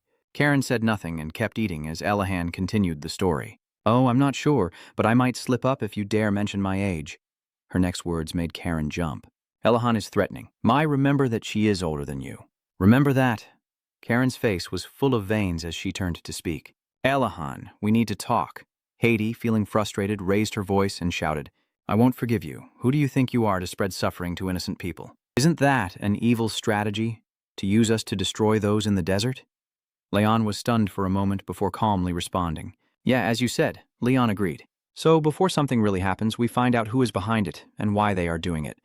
I don't know much about the Bwin tribe, but I believe the beast folk will believe what we say. Hadi nodded and asked, I understand now. So you want me to help you? Lon didn't refuse. All right, I accept. Thank you, Hati. As if recalling something, Hadi reminds you, but remember this. Stay silent and listen to her share. I'm just a candidate for the clan leader position, so I have no right to command my clan, let alone others. Hadi continued. Even if I vouch for you, there will still be people who don't believe in you. More notably, the leader of the SC clan is actually my twin sibling. Someone was surprised to call her my twin. Leon is the same. He muttered about her twin sibling. A pair of dark beast hands holding a diamond are shown. The person caresses it and says, It's truly beautiful. The other hand reaches for the expensive red wine bottle on the table. Sko picks it up and takes a big sip. He smirked excitedly. That's right, exactly. How could this real wine be found in this ancient meadow? A voice continues to speak. You like it, Lord Khan, because you allowed us to pass through the Wolf Clan's territory. So the merchants prepared this gift to show our gratitude. I'm glad you like it, Phelis flattered. If you trade with us, you will definitely get more. Fis Khan, the cat tribe leader, pondered for a moment before speaking softly. That's a bit too far-fetched. Why refuse something good? If just a few delicious things have made you corrupt, then what about eating disgusting ones? Candidate for deputy clan leader of the Soy Clan SCN. He made a promise that if I become the clan leader, I can turn this entire desert into our territory immediately. Is that correct? Fisk is hinting at something. You understand what I'm saying, right? He's perceptive enough to realize. Yes, I understand. You don't need to worry. I have calculated everything carefully. Under the blazing sun, Hatai stands below, annoyed and shouting. She hates it. This desert is terrifying. Luckily, I came here to wait for the fight. But the sand is everywhere. After a whole day smelling of sand, I lost awareness of whether I am a wolf or a fox. Leon looked at Hadi with curiosity. So, for the beast people, crossing the desert is difficult? She is panting heavily. I can't. I really can't. Ahan approached her to ask for her opinion. Is this plan going to work? Hadi steps back quickly. Sister. No, Elahan. After crossing that valley, we will arrive there before sunset. Then everyone continued on their way, and she whispered, Well, at least it's almost over. Leon nodded. A dark shadow suddenly appeared behind Hadi's leg, and a sharp hand reached out from it, grabbing her ankle as she was walking. Hadi fell forward, tumbling down and tense. She turned around suspiciously to look back. What's going on? Hadi shouted in panic. It's a shadow. A mysterious voice echoes from the dark area. It's been a while, Miss Hadi. She looked at the cats baring their teeth and snarling. Why are the cats here? Hadi broke out in a cold sweat, veins bulging on her body. She warned, Watch out for these guys. Before she finished speaking, Hadi saw the three of them calmly standing on a rock, Leon leaning down and asking, Are you okay? Hadi. Is she lying on the ground in disbelief I am the only one caught? A cat spoke, saying, Don't be afraid, we don't mean to hurt you. Until Cece becomes the temporary leader, you can only be with us. Hadi clenched his teeth in disgust at that filthy bastard Sisk. Then the cat glared menacingly at the lawn group. Humans, you better stay out of this. Karen, Leon, and Elahan remain expressionless as a wave of dark energy engulfs them. That guy continued, If you try anything, we will kill you all. Hadi shouted a warning, It's dangerous, they are many. Karen calmly said with sparks of lightning surrounding her, That's not how you use shadows. That guy's confused, huh? Karen looked up and smiled, softly exhaling. Let me teach you all a lesson. The storm kitten of lightning in Karen's fury erupts, tearing through the rampaging ghost cats. They could only gape in shock as they endured her fury. One of them exclaimed, Huh? Are you mocking me, Karen? Thud. A stream of fresh blood splatters wildly into the air. The initially confident cats are now gradually falling before her sword. Hadi frowns as she observes the situation from start to finish. In her eyes, their corpses were scattered and flying through the air before falling one after another beside Hati's position. She trembles and sighs, Karen, you're so terrifying. Phoenix was panting heavily. He was calculating that useless girl. Then Phyllis changed his target to Ayan and decided, I'll attack that weak-looking girl. Without hesitation, he swiftly jumped forward and acted immediately. Philip grabs her, his other hand with sharp claws close to threatening. She's being used as a hostage. If we don't dodge Hati and go somewhere else, we'll kill this old hag. Hati's face turned pale, as if he had foreseen the outcome. Next to Karen, it's the same. Leon bites his lip in worry. He looked at everyone's expressions and thought he had secured the victory. Phyllis secretly rejoiced. Based on their reactions, he believed he was right. Do I look weak to you when I speak sharply? Sweat dripped down Phyllis's face. Perhaps he had realized the problem. His pupils suddenly widened as he stared fixedly at what was happening. Phyllis screams in pain as he is now tightly bound, with his comrades falling around him. What's happening? A flash of memory raced through Phyllis's mind, recalling a chaotic battle where a hand surrounded by sparks aimed straight at him. Then Phyllis was struck, losing consciousness, and he raised his hand to his face, crying out in pain. Are you saying it exploded? You've figured it out, haven't you? Hila looked down at Phyllis, who jerked back in fear. Too shocked, Phyllis lost consciousness and collapsed again. Leon said, I have many questions I want to ask.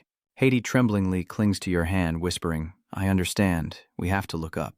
Karen lowers her eyes and suggests, maybe I should fight instead. That might be better. While he foamed at the mouth on the ground, everyone discussed that if they completed this mission and returned, they would surely no longer be suspected of wanting the clan throne.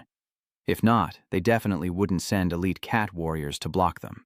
Hati gritted her teeth and growled, Scone, you bastard, I will never forgive you. The Wolf Clan's meadow. C raises his hand to scratch his ear. He shrugged indifferently. If anyone cursed me, so what? She replied nonchalantly. Well, if that's the case, I would still hold the position of clan leader. Do you think so? Fis.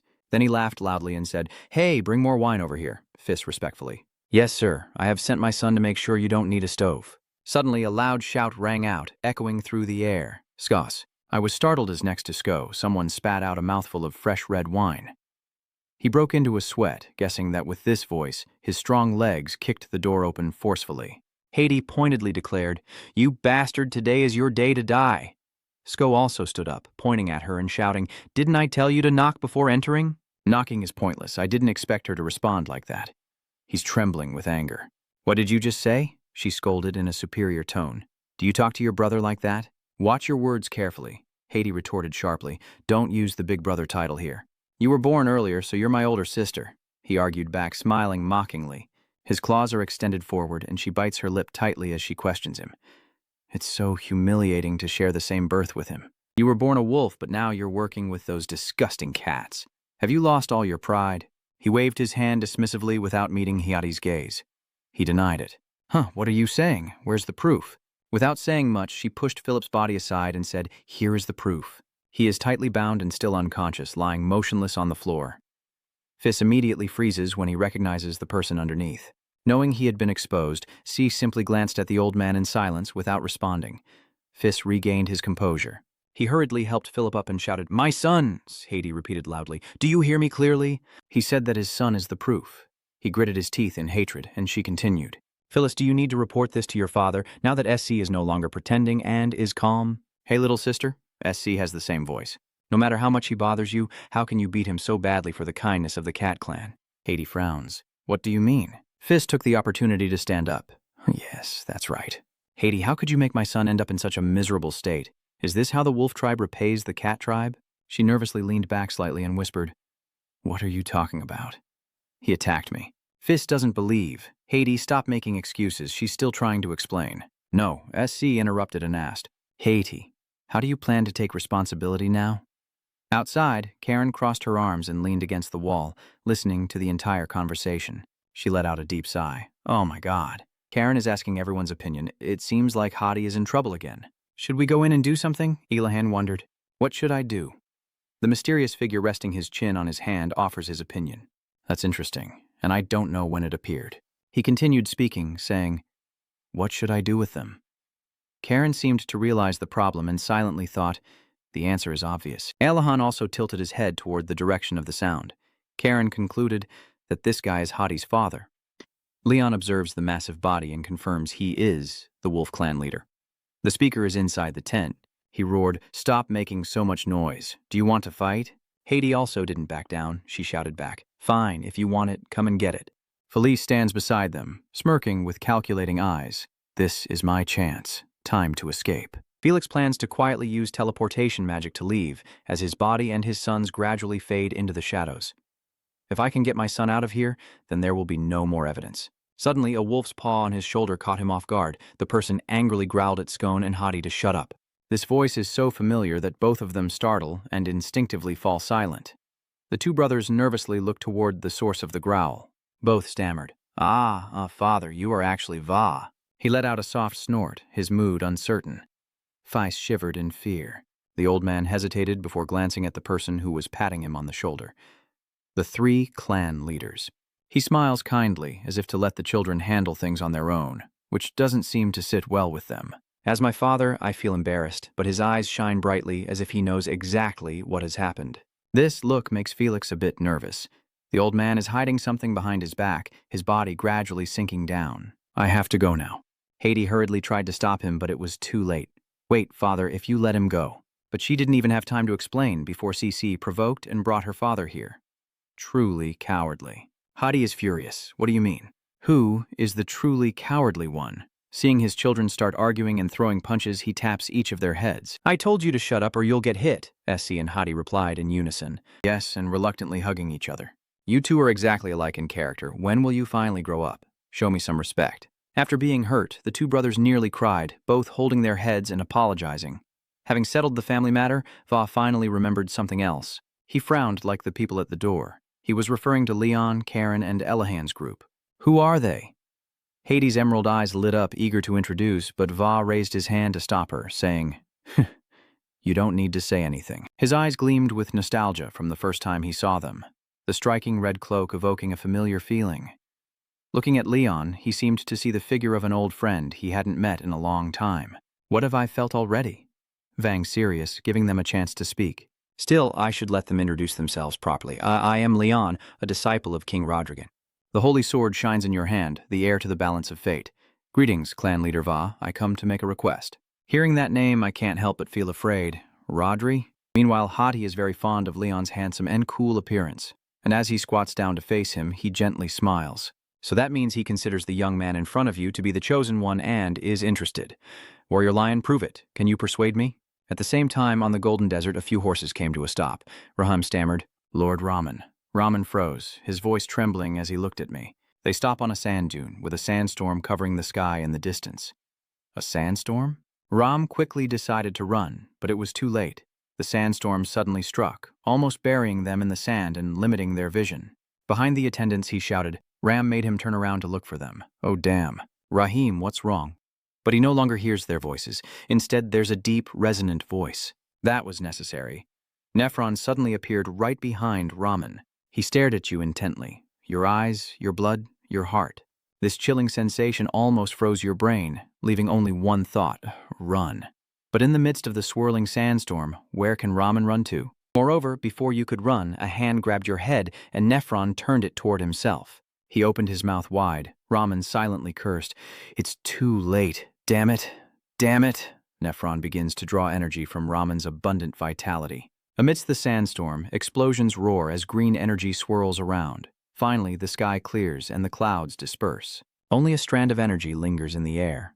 After completing the soul-absorbing ritual, Nephron exhales and says, "The sun has cursed me." Oh my God. But at this moment, he is completely safe and sound, standing under the sun with a triumphant smile. I'm back, and I strike with my sharp claws. He threw a sharp attack toward Lon, his hand bulging with blue veins. He created a huge explosion filled with thick smoke and dust. You hurriedly turned to look in that direction. V took the opportunity while Leon wasn't paying attention to attack him. His face showed an intense anger. Leon was lucky to withstand that attack. He stepped back and charged forward to strike again. Leon quickly stepped back, kicking up dirt and dust, and was breathing heavily from exhaustion. The guest claims to be the owner, with a face so cold and terrifying. It's not over yet. The others are watching the fight from above. Eilert asks whether it's the Cardinal's shield or the method I just taught you. Are you not going to use them? Leon refused. Well, if possible, I want to be recognized for my talent. It smiled mischievously as if a great show was about to begin. You really are a fool. Go ahead. You also started to get excited. He sneered. So what? I'm thinking about applying the rule. Leon is curious about the rule. Va explains briefly. Simply put, if my feet don't touch the ground, I will lose. As he finished speaking, you and Ellis charged forward, and Leon struck Va so quickly that he had no time to react. Immediately after, Va used momentum to jump high into the air. He leapt far behind before the tip of your sword. Leon asked calmly in front of Vachane's distraction, "What did he say?" and smiled confidently. "I didn't quite catch what you just said."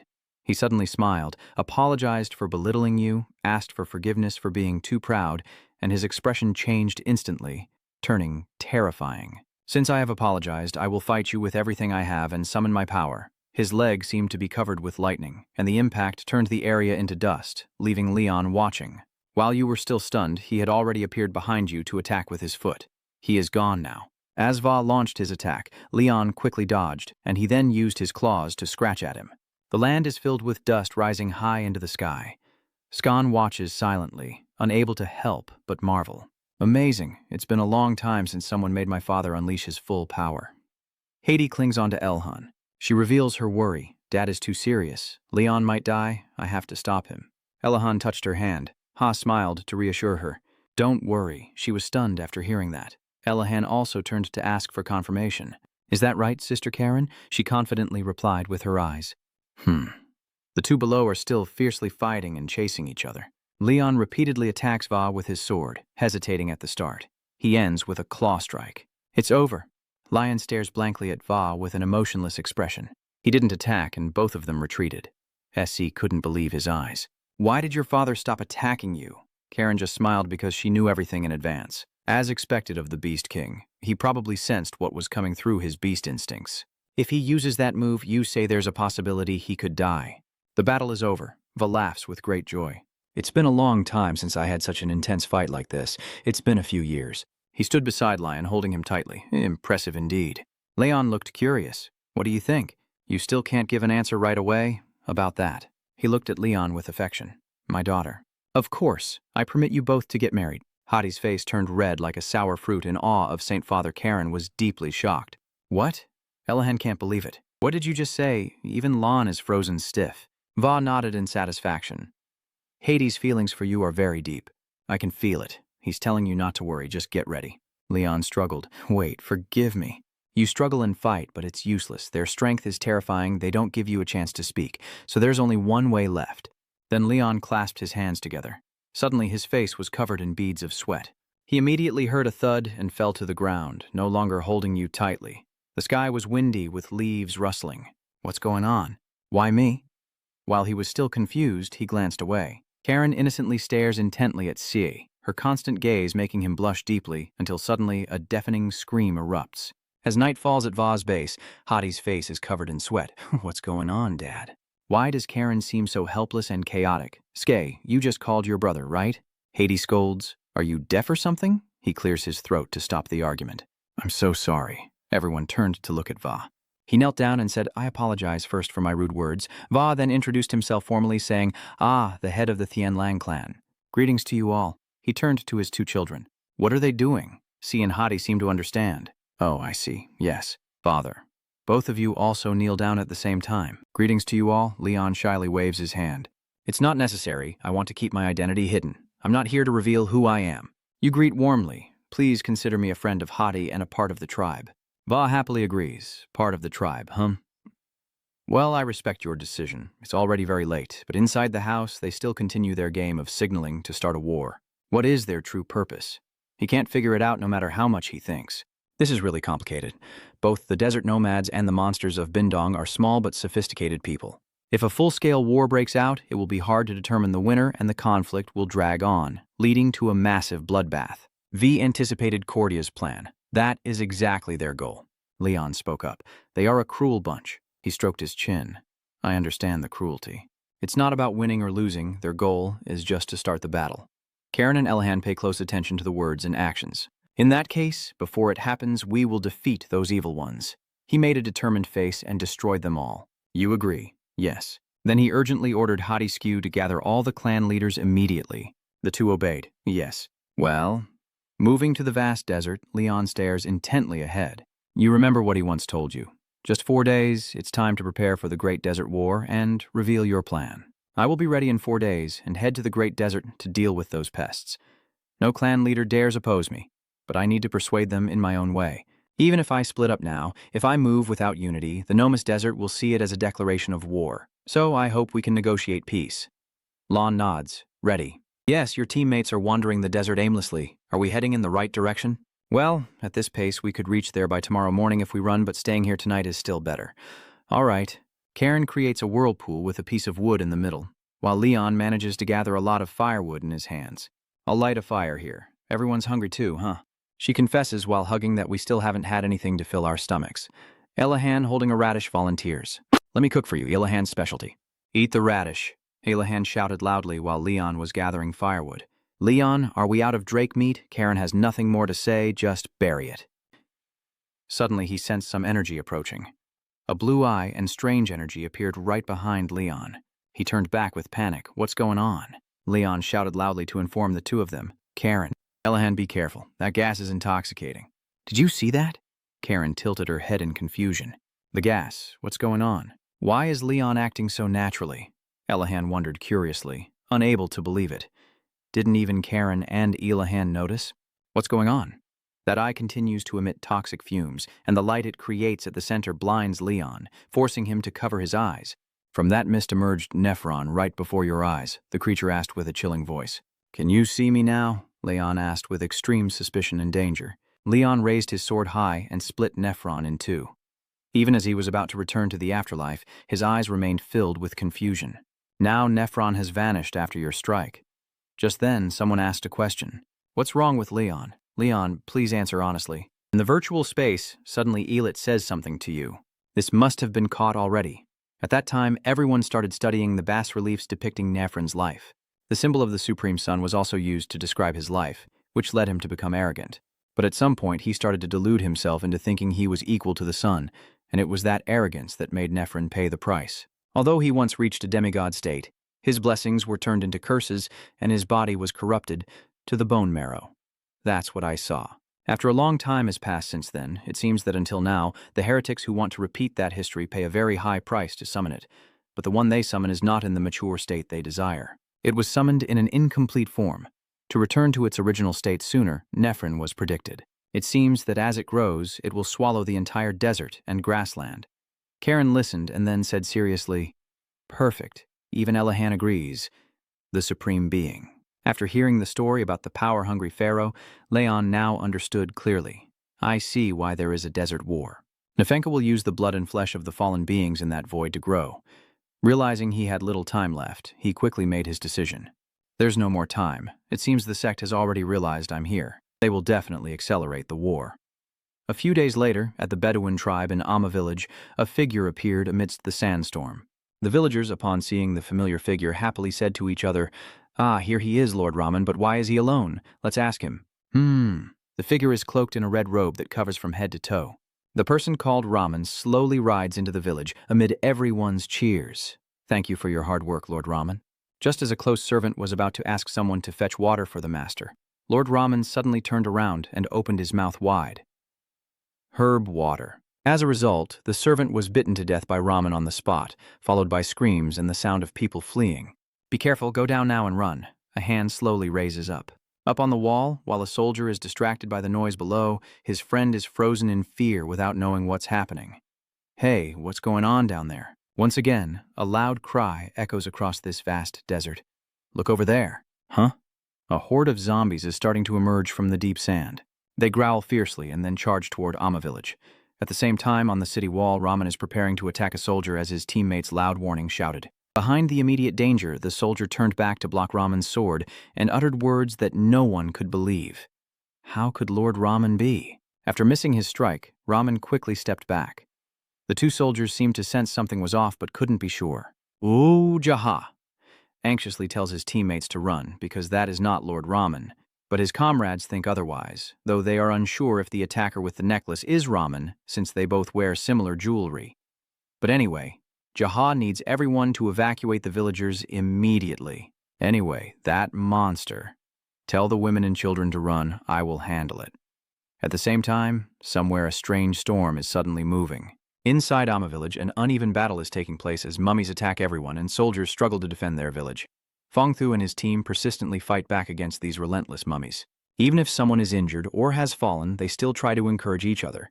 If this place is invaded, everything will be lost. We must protect it at all costs. The blood of brave soldiers covers the ground as Ammon is called inside the city. A worried mother tells her son to hurry inside.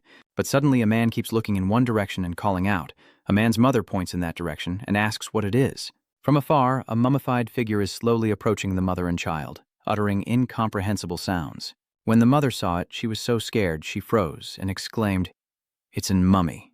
The appearance of that mummy attracted more mummies. They surrounded the mother and child with no one left. Unguarded, and then a heartbreaking cry echoed out. A little later, that poor woman managed to get inside the house and was breathing heavily. She was scared, but still tried to hold the door and muttered her call, "Aman." Then she looked at her trembling young child sitting in the corner and shouted loudly, "Run away quickly." But because a man was too scared, the boy couldn't stand up and could only helplessly call out for his mother. At that moment, the axe blade pierced through their wooden door. The outside mummy is about to break the door and rush into the house, terrifying the mother. In the next moment, the mummy swings the axe with full force. It not only broke the door, but also injured the mother. Seeing her hurt, a man hurried over to her and anxiously called out to her. At that moment, the terrifying mummies stood before the mother and child. Without hesitation, a man grabbed a piece of wood from the ground. He rushed towards the mummies and shouted, "Don't hurt my mother." Seeing his child risking everything, the mother desperately yelled, "Aman, no!" No matter how hard An tries to attack, the mummy remains unharmed. On the contrary, it only took a flick of the hand for it to send Aman flying and bleeding. Seeing his child being beaten, the mother cried out in pain, "Aman!" The poor boy is now lying motionless in a corner, while his mother is about to face a deadly blow from the mummy. A man is now unable to move due to the pain, and the boy can only desperately beg, "Please, someone, save us. Save my mother." Now he can do nothing but watch his mother be killed. Tears roll down the boy's cheeks, and finally he gathers all his strength to shout, "Please save her." Suddenly, a figure appeared in front of him. Lon looked at a man and offered a reassuring smile. His timely appearance surprised a man a little. At this moment, Leon quickly assumed a fighting stance. "You are ready to unleash your powerful attack. The 7 Stars North begins." More, a powerful sword strike suddenly appears, and with just that one blow, he destroys all the mummies inside the house. Leon's gaze is now completely merciless towards the monsters. After being struck by his sword, those mummies quickly turned into dust. After dealing with these guys, Leon glanced at the door and called Karen. Hearing her name, Karen outside turned around and looked back without saying a word. "You called me, kid." At this moment, a man and his mother are holding each other. The mother hurriedly reassures the boy, "Everything's fine." Seeing the mother and child like that, both Leon and Karen felt relieved that they arrived just in time to eliminate all these demons and monsters. "Luckily, I wasn't too late. I feel relieved." At that moment, Leon also remembered their other friend. "How is Elahan? The battle at the city wall is still fierce. Why do more keep appearing the more we kill? Damn it, the soldiers are so frightened by some scene they saw. Look over here. It can't be." Turns out, from afar, another army of mummies is approaching, and suddenly a soldier spots someone below the wall. That person is Elahan calmly walking out as the army of mummies rushes toward her. "Hey miss, it's dangerous over there. Come here, run away quickly." Ignoring their screams, Elahan calmly drew out her mace, raised it high, and muttered, "Gray." The moment she uttered the last word, she lowered her truncheon, which struck the sand and caused a powerful shockwave that shattered the zombie army. Someone's figure was seen wandering in the storm from afar. Leon's group ruining Nefen's plan had left him quite displeased. Returning to Elahan after swinging her truncheon to clear out the long-standing zombies from afar, Leon runs over and calls out to her, and as soon as she sees them, she switches to a more delicate mode to respond to Leon. Karen then said she thinks they probably won't come anymore. Karen also said that inside is pretty clean now, and the remaining mummies have been taken care of by the locals. Even though the mummies in the village have been dealt with, Leon still made a suggestion. "All right, let's check the surroundings." Karen and Elahan didn't immediately agree. At that moment, Nephron noticed Leon. He stared intently and called its name with a voice filled with hatred. It seems he also knows this is not the right time to strike back, so he left. Back to the battle on the city wall, another soldier was wounded by Ramman's sword, and it seems no one can match him. Jaha is now extremely furious and shouts, "That's enough. Don't come any closer, even if he's a mummy. You're angry, but you still can't let everyone risk their lives, so your skills are still the same. I can't win this. I doesn't know what to do with the current situation or what to do now." Suddenly, someone placed a hand on his shoulder and said confidently, "Let it go." This person's appearance made Jaha look up in surprise and exclaim, "Huh?" Leon responds to Jaha's confusion with a bright smile, while Jaha realizes that Lon is the one who shattered his group. I've met them before. To save time, Leon quickly activates his piercing gaze. "You saw the reason Ramen went berserk. The sealing spell." Immediately, you shout out to Karen.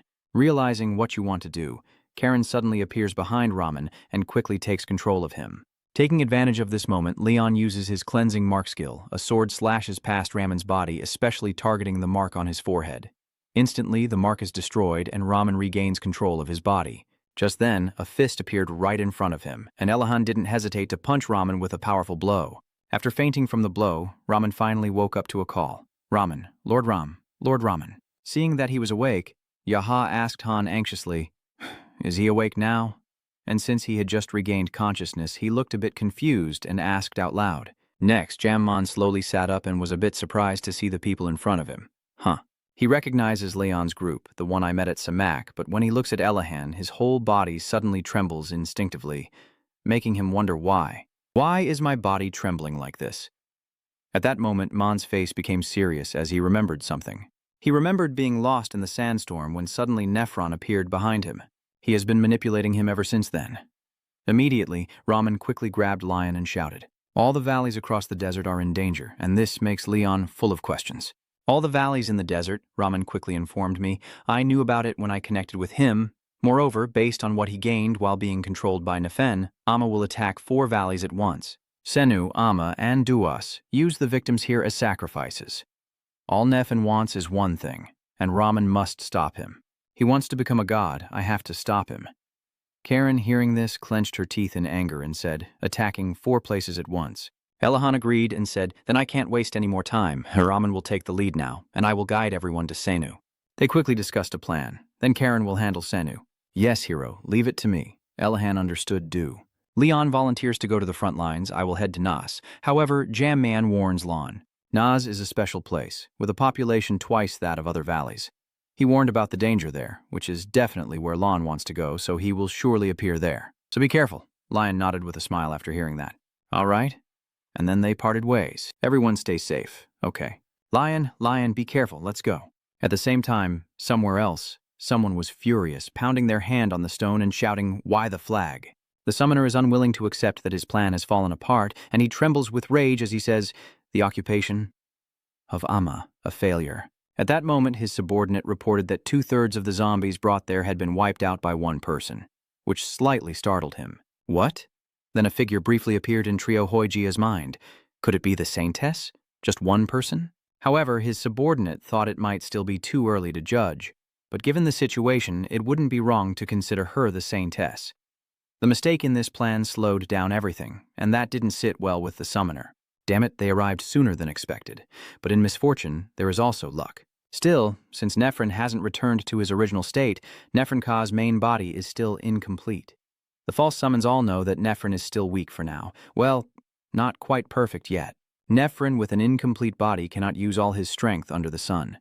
Even when he uses his power, it's unstable, and moving by soul instead of body also has its limits. A part of Nephron's soul was sent to scout the situation, but it couldn't last too long, and the false summons all believed that if his body was complete, even the saintess wouldn't matter. One false summon thought that failing to conquer Amma was okay, as long as they sacrificed all of Nas. So he immediately ordered, gather all forces at Nas. I must seize the entire place and hold a blood ritual. Night has fallen and the sky is as full of stars as sand on the ground, and someone's voice rises up. Tutruong is also in NWAS, so I can somewhat relax for now. There is someone riding a horse in the night with determination, but it's better to be prepared just in case. Ramen took Leon somewhere during the night. After a while, Ramen said, "We're there, Leon." Hearing him say that, Lion immediately replied, "Yes." Just as he was about to say something else, I was suddenly shocked and stammered when I saw the scene before my eyes after crossing this hill. It's late at night. A red glow appears in front of him, filling him with confusion. Why is it so bright on the other side? Leon reacted faster. It seemed he realized something. No, it can't be happening. Both of them were shocked to see Nuas village engulfed in flames. That's Nuas. At the same time, inside the village, some mummies are being burned by fire. Nevertheless, they still run around happily as if nothing has happened. Then suddenly another explosion erupts from somewhere. All the villagers of Nuas are confused and don't understand what is happening. Self-destructing? What is that? Where did it come from? Cover the sand first. I must put out the fire and protect the entrance at all costs. Immediately inform the chieftain. At the same time, Lam Mo looked at everything with a frightened and bewildered expression. What is this? Help me. He has no idea what's going on. Well, what the hell is happening? While he was scratching himself, suddenly someone's scream woke him up. Lamo, stay calm and fight. That person warned him to look ahead. Lam Mo quickly looked in the direction his friend pointed and saw another mummy about to climb over the wall. Its appearance made him a bit nervous. Not just one, but 2 are climbing up, making him curse out loud. Damn it. Looking at the zombie horde below, Lam Mo helplessly and angrily shouted, never seeming to stop. Just as the situation was hanging by a thread, someone appeared. Sword Aura. He kills the mummy with a single strike amid Lam Mo's cheers. Chief, this chief shouted to Lam Mo, if this place is invaded, everything will be over. He is the great chieftain of the Bedouin tribe Andraja. Given the current situation, he must mobilize all his soldiers to protect the fortress at all costs. Immediately, the soldiers obeyed the command and drew their swords to fight. Suddenly, Ji stood still. He was stunned by the army of mummies advancing into his territory. They arrived unexpectedly, leaving no time to react. Why don't they show any signs of stopping? Damn it. Just when it seemed like the Nuas village would be wiped out, a flicker of light appeared in the distance, followed by a series of mummies being destroyed. A series of explosions erupted among the ranks of the mummies, causing Raja to freeze in confusion. The powerful sword strikes kill the mummies as the attacker moves at incredible speed through the ranks of these monsters. Lion has no problem sending the mummies off alone. When they see him, they rush at him like moths to a flame. Before he could strike, someone grabbed the tip of his sword. This shocked Leon, who turned around to see that it was none other than Nephren. Elsewhere, someone was running quickly across the sand, hoping to reach the next village in a hurry and praying it wouldn't be destroyed. Not yet settled. In the desert city of Dew at night, Rotor stands on the city wall, full of confusion, and asks, "Can you see over there?" Atlas also looked confused and answered, "Something is coming. Is it a sandstorm?" They both saw something rushing towards their village at lightning speed. It was none other than Elahan. Her incredible speed made Rotor and Atlas both shout out, "It's her!" As soon as she reached the city gate, Elahan quickly stopped. Seeing that she had stopped, one of Rotor or Atlas stammered and asked, "Who are you?" Elahan then smiled brightly and said, "Glad I made it on time, what a relief." Her smile made Rotor and Atlas both captivated. "I don't know why, but it's good. Well, whatever you want." At that moment, something emerged from the ground, and the zombies started appearing around Elahan. Their appearance makes Rotor and Atlas somewhat frightened, wondering who they are as hordes of zombies emerge with sharp weapons in hand. As soon as he saw them, Elhan let out a mocking laugh. Perfect timing, even faster than Xuandiu. Her aura of death makes the mummies even hesitant, let alone humans. Returning to Lan's battle against the mummies, his strength leaves Raja in awe. What the hell is going on? Just then, someone climbed over the wall and shouted loudly. The clan leader saw Raman arrive and happily called out to him, but Raman quickly apologized, saying, "I'm sorry for being late." At the same time, Leon's sword was blocked by someone else. Nephron showed no fear of Leon's holy sword and even used his hand to stop it. "So this is it? The sword that cuts through my soul? I'm really curious, even as a soul you can still feel and cut it." His calmness at this moment makes Leon a bit nervous. Still, I don't really care, and he straightforwardly declared, "Everyone will die and disappear." As soon as he finished speaking, Nephron ruthlessly stabbed Lion directly in the chest, catching Leon off guard. At the same time, Elis appeared and shouted worriedly for Leon. Before Leon could regain his composure, Nephron grabbed his head. Then he knocked you down like a punching bag. After hitting you, he calmly watched Leon's reaction. Of course, after that painful blow, Leon winced and let out a sound. Then he coughed up blood. Elit saw that and asked Han worriedly, "Hey, Leon, are you okay?" At this moment, Leon couldn't believe that Nephin, even though not yet complete, was still this strong. What? That move, even though you're careful, you still can't defend against it. Even though I had calculated and saw it coming, I still got hit by the move. Even if it's not fully developed, it's still so powerful. At that moment, Nephron charged at Leon once again. The elite quickly goes into a defensive stance and warns Leon. "It's coming." Immediately, Leon gripped his sword tightly and responded. Nephron suddenly changes direction and flies upward.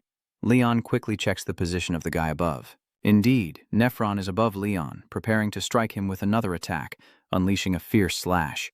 Leon seems a bit surprised by this attack but quickly regains his composure and immediately blocks the strike. Then he used all his strength to split that blow in two.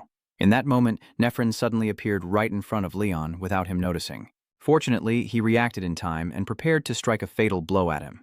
Their immense strength collided and created a shockwave that could not be ignored.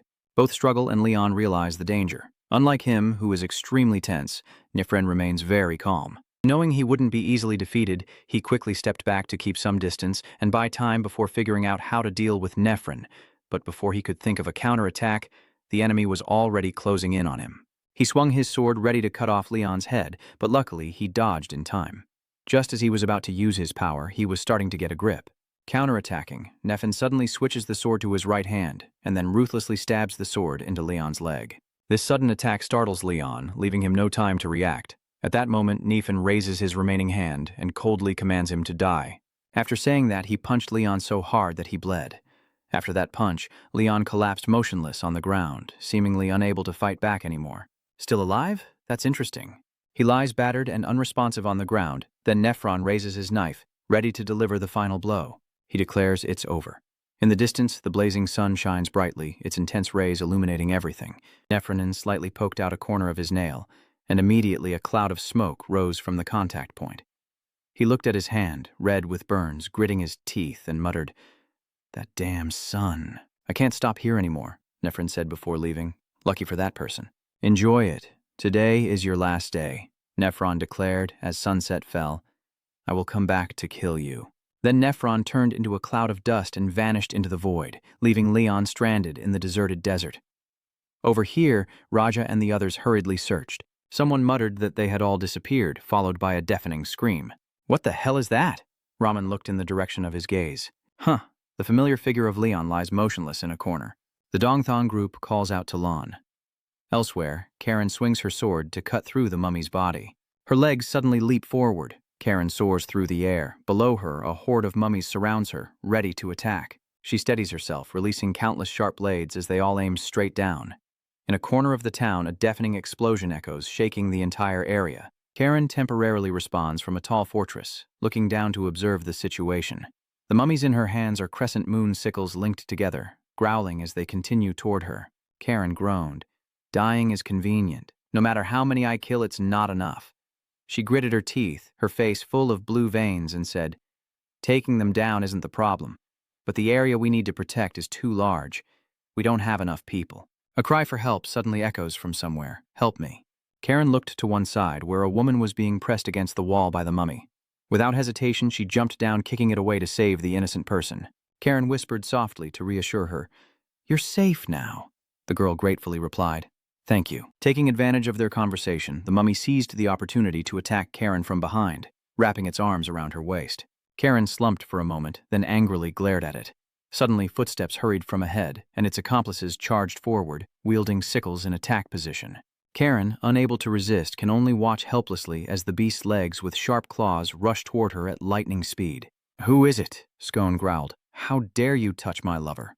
He lifted his foot and kicked the mummy's head away. SC exploded in anger and shoved that dirty hand aside. SE grins confidently and declares that Toscone will not let the head go. Karen looked at C and muttered, "What? Lover?" His cheeks flushed pink as he winked and flirted with her. Haiti also poked her head out to say hello. "Hi, Karen." Hearing the familiar voice, she happily called out, "Hottie." "It's me." Karen is a bit curious. "How did you two find this place? Did you go alone?" Khan explains. "We went together. Someone's handling things outside. We got the news from A. So the wolf and bear clans rushed here to help, and the tiger and cat clans will arrive soon. Dad is heading to Nuas with some elite warriors from each clan." "But is it only Karen?" Now Karen is still lying safely in the embrace of the mummy. Haiti asked, "Do you want me to help you clean up?" She realizes the problem. As sparks burst around her, Karen glances coldly behind, and she calmly says, "Get out." The man remains expressionless, holding his stance. Karen could no longer bear it and shouted, "Go away." The sharp purple spears pierced through the suspended mummy in the dark void. The town returned to its usual silence. She spoke. Then Karen smiles. "Let's hurry to Lon." Haiti replied yes. A piercing scream echoes out. The worried images of Raman and Raja appear. Leon suspects Raman. His eyelids drooped, and he couldn't hold on any longer. The world seemed to darken at this moment. Lon tries to open it. On the other side is Elahan, tears streaming down her face, crying out loud. Looking closer, she is using her power as if to hold on for him. Elahan is panic-stricken, losing all composure. He whispers Elahan's name. The scene shifts to the morning sunlight shining into the wooden-roofed room. Leon, battered and wounded, slowly regains consciousness. He looks around and whispers, "This place." A sound came from the door. He turned his head to look. Lord Lon. He got up from the bed and asked Elahan how she was crying, and she tearfully ran over to hug him tightly, cheering, "I'm so happy." Elahan held him tightly, and Leon fainted from the pain. I panic and shake Leon. After calming down, Elahan adds, "Even if I try to stop the bleeding, it keeps flowing non-stop. It seems you were attacked by a cursed weapon. Even my healing magic isn't effective. But waking up in this state is a relief. If you're in this state, then you must have met Nefenka." Elahan added, "You looked exhausted when we found you, but now you can rest. Du is safe, and the security is very good now." She whispered softly, "You tried your best, hero. I regret not helping you in that battle." But Leon interrupted Elahan. There was no battle at all. She stood there, confused and not understanding what was happening. Leon remembered the moment Nefen stabbed a knife into his chest, then threw him against the wall ahead. Nephron crazily punched and kicked, trying to end Leon's life. At that moment, he finally vanished into nothingness, and Yu exhaled calmly. Luckily, the sunrise stopped him. Elahan whispered, "Even you, for the hero." "Leon," he nodded, then suddenly pulled out the IV line. "Yeah, I shouldn't waste time on these things," she shouted, reminding him, "Lord Lion, you're still injured by it." He clenched his fists and said seriously, "He will come back, those beast people helping out, damn it." The scene shifts to a dark, gloomy cave, with the sound of murmured discussions echoing. Corpses scattered across the desert, and a blazing red lightning emanating from a complex formation. Somewhere, the voices of conversation still echoed. Does that mean the desert war is over? He glared straight ahead, a rebel saying, "So resurrection is impossible now." The mysterious group chanting in the corner continues, "Meaning the desert war is over, right?" The masked man retorted, "Resurrection is impossible now." Nephrin, hearing them speak earlier, raised his hand to stop them, then shouted, "You fools!" They all shouted together, "Nephrin Ka!" All three kneel down and bow their heads in apology. "We are sorry for breaking our promise. Some busybodies who don't know where they came from are interfering." He remains silent, lost in thought. Leon's image appears in Nephin's mind as he interjects coldly. "Ah," one of the brave ones shouted in the crowd, "ignore those bugs." Nephron snorted coldly. "No, this incomplete body can't handle those chatterboxes. This is troublesome." Hearing that, the masked man suggested with a cold sweat, "So this time we will take action ourselves, and Nephen's pupils will turn blood red." He calmly said, "I don't need help, I will do it myself," but that guy hurriedly stopped Nephrin. "Nephin Ka, your body isn't complete yet. Just wait a little longer, we only need a bit more of a sacrifice." He stepped closer, his presence oppressive as he gritted his teeth. That's why." Nephren, smiling with his teeth bared, declares, "I need your soul." The others are startled and panic upon hearing his decision. The piercing, mournful screams echoed through the cave as Nephrin stepped out, a bone protruding from his foot. Surrounding him are cloaks and masks scattered everywhere. Nephrin thinks to himself that it's not quite finished, but it will do. Waiting for tonight, over there on the horizon the red sun is gradually setting. The sunset is blood red, staining the sky, as the last rays of sunlight shine through the cracks in the massive stone wall. The signal that the dark night is about to swallow the deserted desert sounds a voice. "The sunset has fallen. How are the residents doing?" Raja reports that we have evacuated them to a safe zone. The remaining forces are elite troops. Leon analyzes seriously. Tonight is a life and death battle. Once Nefenka has her full body, not only the desert but the entire world will be swallowed by darkness. That is why I and everyone here are present. Rahman and his comrades listen intently. He declares, and all together, vow to protect their homeland. "Yes, you extend your hand sincerely, but as you know, I failed miserably yesterday. But today will be different. I won't lose anymore." Elahan shows her agreement. "I believe in you, Lord Lon." In the desolate desert, an earthquake occurs as Raman presses his hand against the wall, curious. Is that an earthquake? Lon had a feeling something was coming. You clench your jaw. It's coming. In the middle of the empty sand area, the top of a pyramid slowly emerges, leaving those present bewildered. "There, what is that?" A giant triangle blocks the view ahead. Someone exclaims, "It's impossible." Lion glared at it angrily. He shouted about the pyramid. The Raja group looked up in awe. He gritted his teeth and growled. On top of it, a giant pyramid appears, its tip shining with a bright gold spear. Elahan guesses, "Lord Lon, is he on top of the pyramid?" He nodded and replied, "Yes." That is Leon introducing the Shadow Pharaoh Nephrin, who bowed deeply. Nephrin roared out a command, and a beam of power like lightning shot out from the sharp apex, spreading across the space. Everyone present was wide-eyed and foaming at the mouth, groaning in pain, then all collapsed. Raja gritted his teeth and said, "Even with just pressure, he overwhelmed everyone, and I almost fainted." The pressure is incredible, a psychological attack affecting the body. This is the power of a demigod, right? Leon lunged forward, summoning his strength, nodded solemnly, and a blinding flash erupted. Ankite unleashes a surge of energy from Leon's position directly at the top of the pyramid. He extends both hands forward, releasing a blinding white lightning from his silver gauntlets, his furious red eyes like a wrathful demon. Nephron pulls out a dagger and charges forward, while Leon is stunned by the situation. "Is that all you've got?" Nephin smirked, the one wielding the power of the sun and the strength of the Sword Saint. The next scream startled him as Elhan behind Leon leapt forward, swinging her dagger straight at him. Elahan forcefully strikes down. Nephen calmly raises a hand to dismiss. "You really disappoint me. Useless one, you can't hurt me." From the top of the towering spire in the dark night sky, a fierce explosion erupts, tearing through space. Elahan, expressionless, asks, "Do you really think that?" The pungent smell of fang spreads in the air, and his hand reaches out to stop the flowing blood from the wound. Nephron's arm is torn apart, blood splatters wildly in circles in the air. Elahan, no longer her usual self, confidently declares, "I will repay you 100 times over for the wounds you inflicted on Lord Lion's precious body." He looked at the wound without saying a word. Then Nephron's arm went limp. He clenched it tightly, as if nothing had happened. Nephin confidently said, "Are you really trying to fight me with just those weak skills?" And with that, he suddenly launched an attack towards Lion. You didn't have time to defend and fell backward. Leon drove his sword into the ground to steady your body. You bastard, you curse. Then he rushes forward to get close to Ela. Nephron stared. How dare you? She was caught off guard and couldn't react in time as he struck directly into Elhan's chest. Leon watched eagerly from start to finish. Elahan. Nefen's hand tightly grips her blood-stained dagger as Elahan's trembling hands reach up to grasp the blade. Her determined gaze shoots straight at Nefen. Leon rushes forward like a blazing red lightning. The cloak billows into wings of fire, tearing through the night sky with blazing white streaks of power. You refuse to back down as you raise your sword from behind him. Nephron realizes it and turns back to grab Leon by the collar. Nephron coldly looked at him and then swung his arm forcefully, speaking in a calm voice. God Leon forcefully crashes his body into Elahan, and both of them fall together. A loud thud echoes as dust and sand scatter beneath their weight. Nephron sneered. How dare you? He said with fierce killing intent, insulting a god. Nephron calmly crosses his arms and observes the situation below. Leon and Elahan are tiny like ants lying on the sand. You and she remain still, surrounded by a thin layer of sand burying your bodies. Nephron speaks in a deep voice. The attack from an ordinary person damages a god's body. He recalls Ela's attack swing. Nephron tries to guess he's just a tiny human, or maybe he's not as strong as he used to be. The man silently gazes toward the town. Nephron smirks with satisfaction.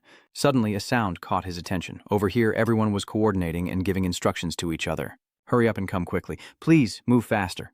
Nephron clearly hears everything they say. He realizes these bugs are fleeing from the inevitable. Nephron unleashes his power and makes a decision. It's time to end these worthless lives. Lightning gathers in one corner in front of the pyramid.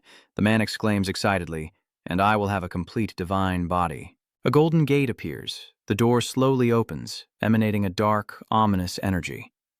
Boom! Strong legs stomp down on the sandy ground. Anubis slowly appears. It growls fiercely as Anubis tightens his weapon, ready to fight. Nephron points in a direction and orders it to quickly bring the sacrificial items to him. Anubis roared in response and charged toward the direction indicated, but two figures stepped forward to block the way. Raja raises his sword and warns you not to go this way. Nephron scoffs and curses. Stupid to think these useless swords can kill a god. The wide-eyed bastard starts with you guys. Kill them and offer them as sacrifices to me quickly. Anubisit stands tall and walks up to Raja and Raman. The two men marvel. Even so. Then both of them decide to attack, he says. Even so. Raja replied, we won't let you achieve your goal either. It opened its mouth wide to reveal sharp, white fangs full of menace. With a superior body, Nephron swung a massive blow towards the wall. He clenched his sword tightly, struggling to block its attack from the deadly scythe in the chaotic dark space. Anubis continues to forcefully throw Raman back, blood dripping from his mouth, his eyes already blurred. Raja shouted, Raman, you bastard! As he finished speaking, he drew out his gleaming sword. Raja didn't hesitate and swung it forcefully, splattering fresh blood everywhere. Anubis closes one injured eye and quietly thinks, not deep enough yet? Seizing the opportunity, it counterattacked with a fierce claw strike at Raja. He forcefully slammed him down. Raman anxiously calls out, Tu Truong Ram! Anubis continues to stomp his heavy feet down. He and Raja stare intently at it without taking their eyes off. Then Anubis raises his weapon, ready to strike. Thud. The strong smell of fresh blood spread as its arm was torn off and lying in a corner, a familiar voice rang out. Sorry, Raman. Karen sits on Anubis's shoulder and waves at him. A bit late, right? Raman called Karen. She smiled and shared I was on my way here with everyone. He muttered confusedly. The three pairs of beast legs gathered together to summon their power. The divine might of the three Va family members soared through the sky, supporting with their attacks. Anubis was defeated right under their sharp claws. Its body is now no longer intact. Its arm and head have been severed. Raja speaks. No way, Raman asked in doubt. Are they here to help us? After observing Hadi, he concluded that the beastman has a pair of hands extended forward and offered a handshake to make peace. I am the leader of the Buinanva clan. Raja whispered to the Beast King, and then clenched his hand into a fist and smiled as his answer. Karen looked around and then assessed it. The pyramid is huge. So, Nephron suddenly remembered something important. She was startled and panicked. Ramleon and Eland, their heads clenched, shared honestly. They are below the Hati H pyramid. Skangthang glances over, and it's the same. Karen trembled slightly and said it was impossible. Up above, Nephron wondered if they had defeated Anubis. Seeing some new people appear, he wondered where they came from. The divine war machine, the 7 stars of the northern sky, suddenly turned sharp like a dagger piercing straight toward Nephron. In the dark desert night, the giant white pyramid erupts with blinding golden light from its peak and sides, as fierce spiraling energy beams tear through the sky like ancient summoned gods awakening. One side of him has a hole torn through. Nephron, with an unchanged expression, tilts his head slightly, the symbol on Leon's hand glowing. Then he draws his sword. I don't know when you and Elahan woke up, but focus up because we're the ones who can really take you on. He snorted coldly, his skin like a leech. Just as the tension was mounting, a voice called out. Leon from afar, Karen shouting loudly, "You really scared me. Are you okay?" Leon cheerfully replied, "Karen, you're here. I'm fine." After the greeting, she turned serious and assigned tasks. Thuvong and I will go over there. You and the clan leader protect everyone. Ramen nodded. I see. Nephron reached out with his hand, summoning green energy. He couldn't believe it. No way. From the gate, a pair of strong legs continued to step out. The entire pack of Anubis followed closely, growling as they awaited orders. Then they crazily charged towards Karen. She wiped a layer of sweat from her brow, smirking to herself. Maybe I need a plan after all. Seems like they're quite busy. Nephron outright declares, I swear after I deal with you, I will gouge out each of your eyes to make into a necklace. Leon repeats, don't you remember? The pyramid was built as a tomb for the pharaohs. The man squinted without saying anything further, then Nephron leaned back to take a run-up. He rushes forward, creating a long fold behind him. Seeing Nephron make his move, Leon shouts, Let's go, Elahan. The fateful shadow of you and Nephron face each other head-on. Right after Leon, Elahan follows and strikes at him with a powerful hammer. Nephron sneered, Foolish, the outcome won't change. As he finished speaking, shimmering rays of light appeared around him, divine magic and war machines. From the pitch-black night sky, a towering white cross of blinding light descended beside the pyramid, like a divine sword of punishment. Damn it! Half of Nephron's face is torn open by a long, bleeding wound, and the spiked hammer is just a hand's reach from his face. Elahan struck hard and shouted in anger. Leon calmed down and called Mora. He glanced over at the sound, then quickly closed in and swung his sword. Nephron's massive figure was submerged in the glow of power. The man holding the knife in his hand was momentarily stunned. Without letting Nephron regain his composure, Ela continued to attack relentlessly. She screams for her sister as a lightning bolt strikes the desert ground, exploding into a fierce cluster of sharp thorns. How dare you? How dare you? Nephron's face has a hole punched near his jaw. The man angrily questioned how many times he had hurt me. Not just once, but twice. Just as the two of them were about to move forward, Nathan used his strength to stop them. You also have to stop before that barrier. Leon trembled as he held his sword. I have used the 7 stars North Star 4 times. You glare at the guy, choosing Elhan's punishments and still surviving. He is far faster, more agile, and better in every way, and you are in a pretty bad state too. And worse, he's only a half-god. Leon continued. If I could face the Sword Saint head-on, I could definitely land a fatal blow, but that will definitely not happen. The Nephron emits flashes of blue lightning. Even as a half-god, a god is still a god. Frustrated, he grits his teeth and asks, Damn it, with my current strength, can't I beat him? Suddenly, a curse made Leon nervous. Elite, the idiot, appeared. If there's no way, then create one. It keeps wasting your strength. Are you planning to let everyone die here just because there's no way? And who said there isn't a way? Leon seems to realize everything. He has revealed his weakness on his own. Elite forces you. Remember that. You start to remember when you were defeated by him. Lion's eye gradually opens. Your hand slowly turns into smoke, returning to reality, and his finger gets burned when exposed to the sunlight. It was then that Lon realized the weakness was the sun. It replied, Yes, the sun. Elitis helped Leon awaken. That's you, Leon. Become the sun. You were still a bit stunned, becoming the sun. It explained the transformation to Leon. An incomplete body that has existed for decades or even just a year shares a common fear. Energy, the force that gives light to all things, has become something difficult to control. Only after receiving the stigmata could I easily control the aura ta hen, which was so weak that I could only touch the faint afterglow of the sun. Turn around and listen carefully, you foolish student. The fish appeared instantly. Leon, thanks to his brutal physical training, had forged a body and mind so strong that they burst outward, awakening his spiritual essence. Elitis recalls the past, when he granted him skills through the Sword Saint and countless battles against formidable opponents. Even when Leon fought the giant dragon, it fueled his willpower. He forged his own divine path. You have already gained enough skills to become a master. Suddenly, Leon smiles. You don't usually act cruel. In this situation, you're forcing your student to break through to master? He faces forward as if ready to accept the challenge. I have no other choice either. Elit smiles contentedly. Leon calls Elahan. She nodded. The boy looked at Elahan seriously. I need your help. You look at Leon with shining eyes. He turned to Nephrin, spitting out a mouthful of fresh blood. The wound on his cheek gradually healed, an insult to his lowly status and enormous pride. Nephron sees the distant light and his veins bulge on his face. It is Leon with Elit heading towards the sunlight. Nephron stood there in disbelief. No way. How could a human? How can an ordinary mortal transform the power of the sun? He shouted as he charged forward. No way. Elahan punches forward towards divine judgment. He blocks her force with his hand. In an instant, Elhan sends Nephin flying 1,000 miles away. He painfully got up. You! Nephin roared. You son of a bitch. The fierce woman approaches. The 8th heir of the goddess, the 8th saintess Elahan. You will never have the right to touch Lord Lion. Leon, wielding his sword with full strength, charges forward quickly. Do your best, Elahan. Hold on a little longer. Nephrin stood up from the rubble. You bastard, no way. Nephrin, looking down on both of them, said contemptuously, those annoying fools. His words made Elhan furious. They truly are the church's dogs. As soon as he finished speaking, Nephrin moved swiftly with all his strength. I will kill you before you can move. She won't back down either. Dream on. The two of them punch each other on the sand. A fierce fight erupts between fists and lightning, and before long, Elahan lands a punch right in his face. Nephrin's face bears the imprint of her hand as the madman rushes forward to attack again. Nephrin keeps punching Elahan, but she blocks with her hands. She is also injured from the previous hit. Then Elahan poured all her strength into her fist and delivered a powerful punch to the man's side. Nephrin screams in pain. Your situation has been turned around. He grabbed Elahan's body and threw her. Such a tragic death. She's now overwhelmed with pain and can no longer hold on. Elahan collapses to the ground after Nephrin's strike. He looked at her with a challenging expression before Nephen kicked her directly in the stomach.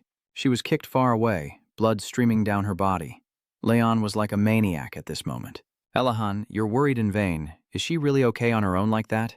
Leon couldn't wait any longer. I have to save Elhan first. Suddenly she reached out to stop him, and he was stunned to see that. Elahan, with eyes full of hope, looked towards Lion, reminding him of her words.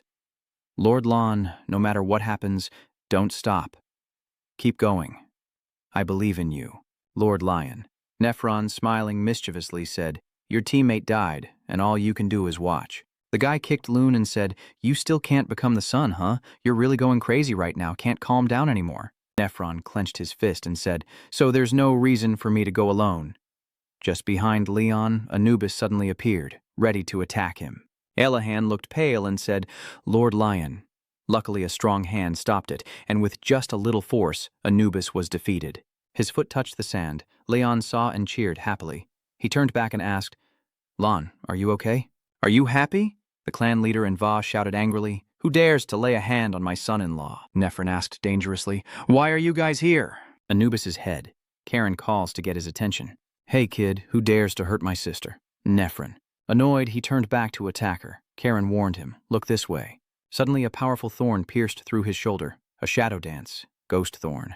She lightly touches her lips with her hand, then blows a kiss to Nephrin. The man's shoulder was severely injured. Nephrin painfully clutches his own shoulder. He glared with bloodshot red eyes. How dare you? At the same time, everyone gathered around Elahan, challenging the gods when a familiar voice spoke. Karen Ani. Elahan also became more radiant at this moment. Haida, you are deeply moved. Everyone keep encouraging her a little longer. Elahan then also turned back. Oh, sir.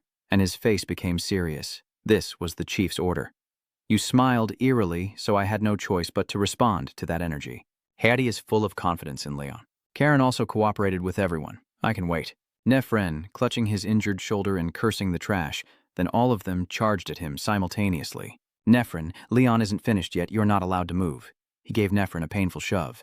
Tianlang's arm is still affected by the lightning. One of Hadi's legs is filled with thunder. The other leg of Scone is the same.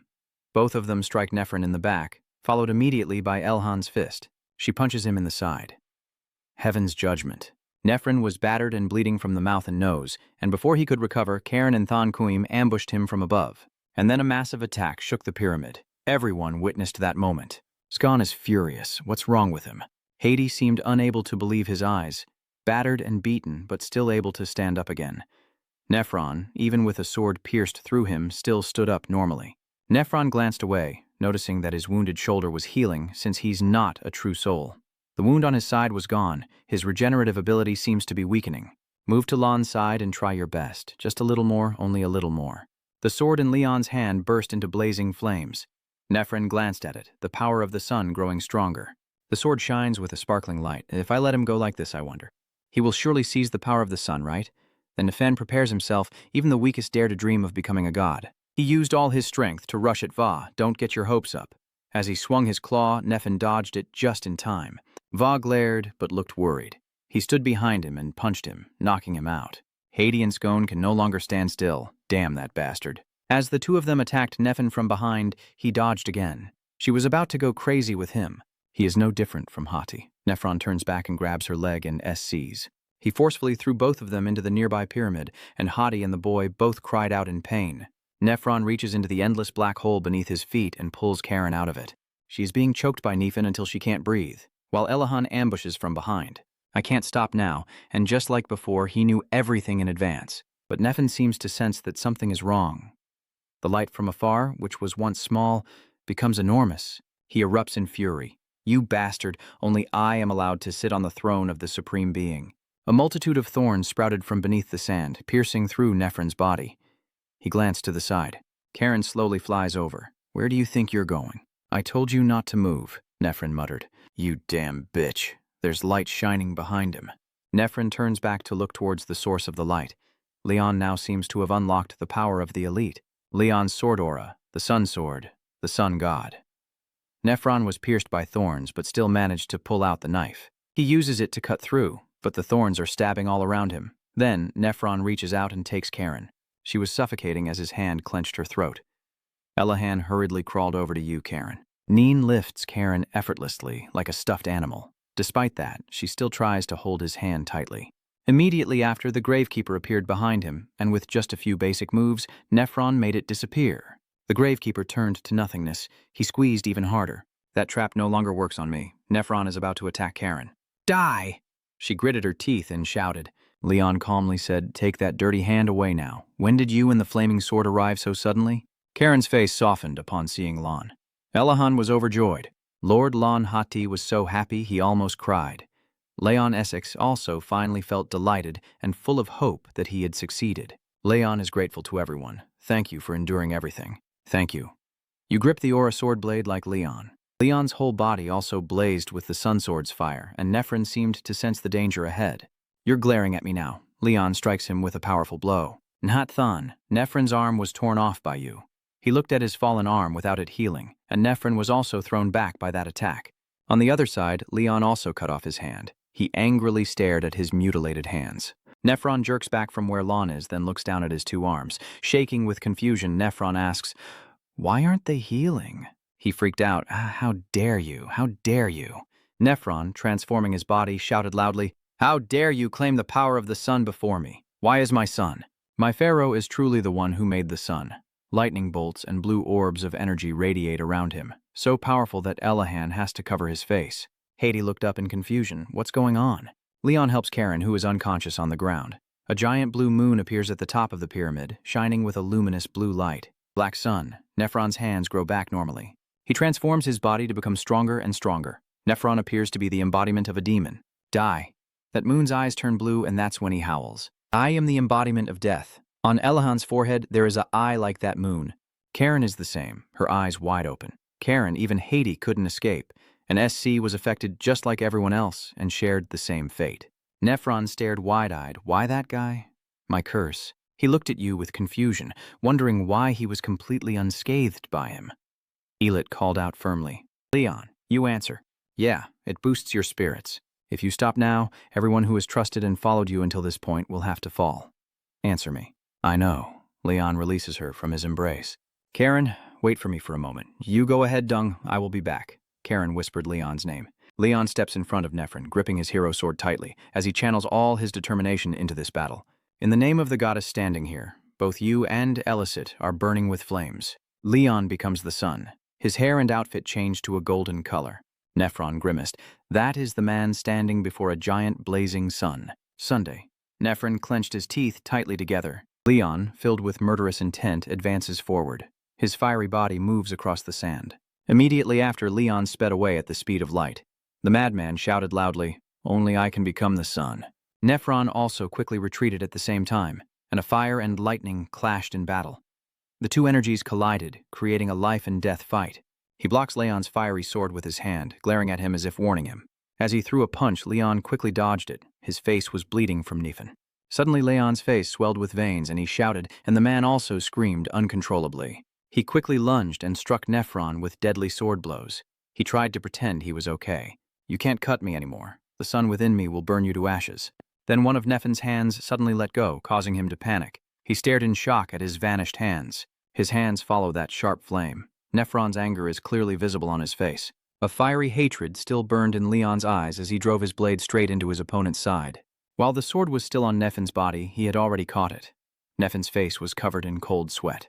"It can't be. How could I be defeated by a mortal like you? He has lost all composure. How dare you? How dare you? How dare you? I am the sun." Nephron's hand trembled as he grasped the sword, but he was still trembling. You. Someone like you. Elit says that the sun was born to be worshipped, a thing to be respected. Ahan struggles to call out to Lord Lion, and filled with pain. Leon Hart frowns and presses his lips together. Leon screams for Leon. Everyone present is being controlled by that eye. Karen clenched her teeth. "Leon." It sneers contemptuously. "The more people admire Leon, the power of the sun within Leon grows stronger, so you will never defeat Lion." Leon screams louder from the other side. Nephron is helpless to stop him. Number. And then his body was split in two. The nearby pyramid was also shattered and burned to ashes. That part of Nephron's body showed no signs of life anymore. Switching to the morning scene with the sunrise over the desert. "Sun god?" Nephron turns to stone. "Are you planning to abandon me like this? Are you going to abandon me again?" His upper body is as stiff as a statue. "That other arm will also fall to the ground," SC shouted in frustration. "I almost went to meet my ancestors." Ahan laughed brightly. "They were right at the brink of death. They've disappeared." Leon kneels in the desert, which means he's holding a sword in his hand and panting heavily. Leon asked worriedly if everyone was safe, and Karen placed her hand on his shoulder. "You're tired, huh?" she said emotionally. "Lean on my shoulder. Your voice is trembling." Karen walks over and hugs Lon into her arms. The two of them smile with satisfaction. Elahan felt at ease seeing that, and the other three also felt happy for them. Elit praises. "Well done, my student." Lion looked at it and smiled.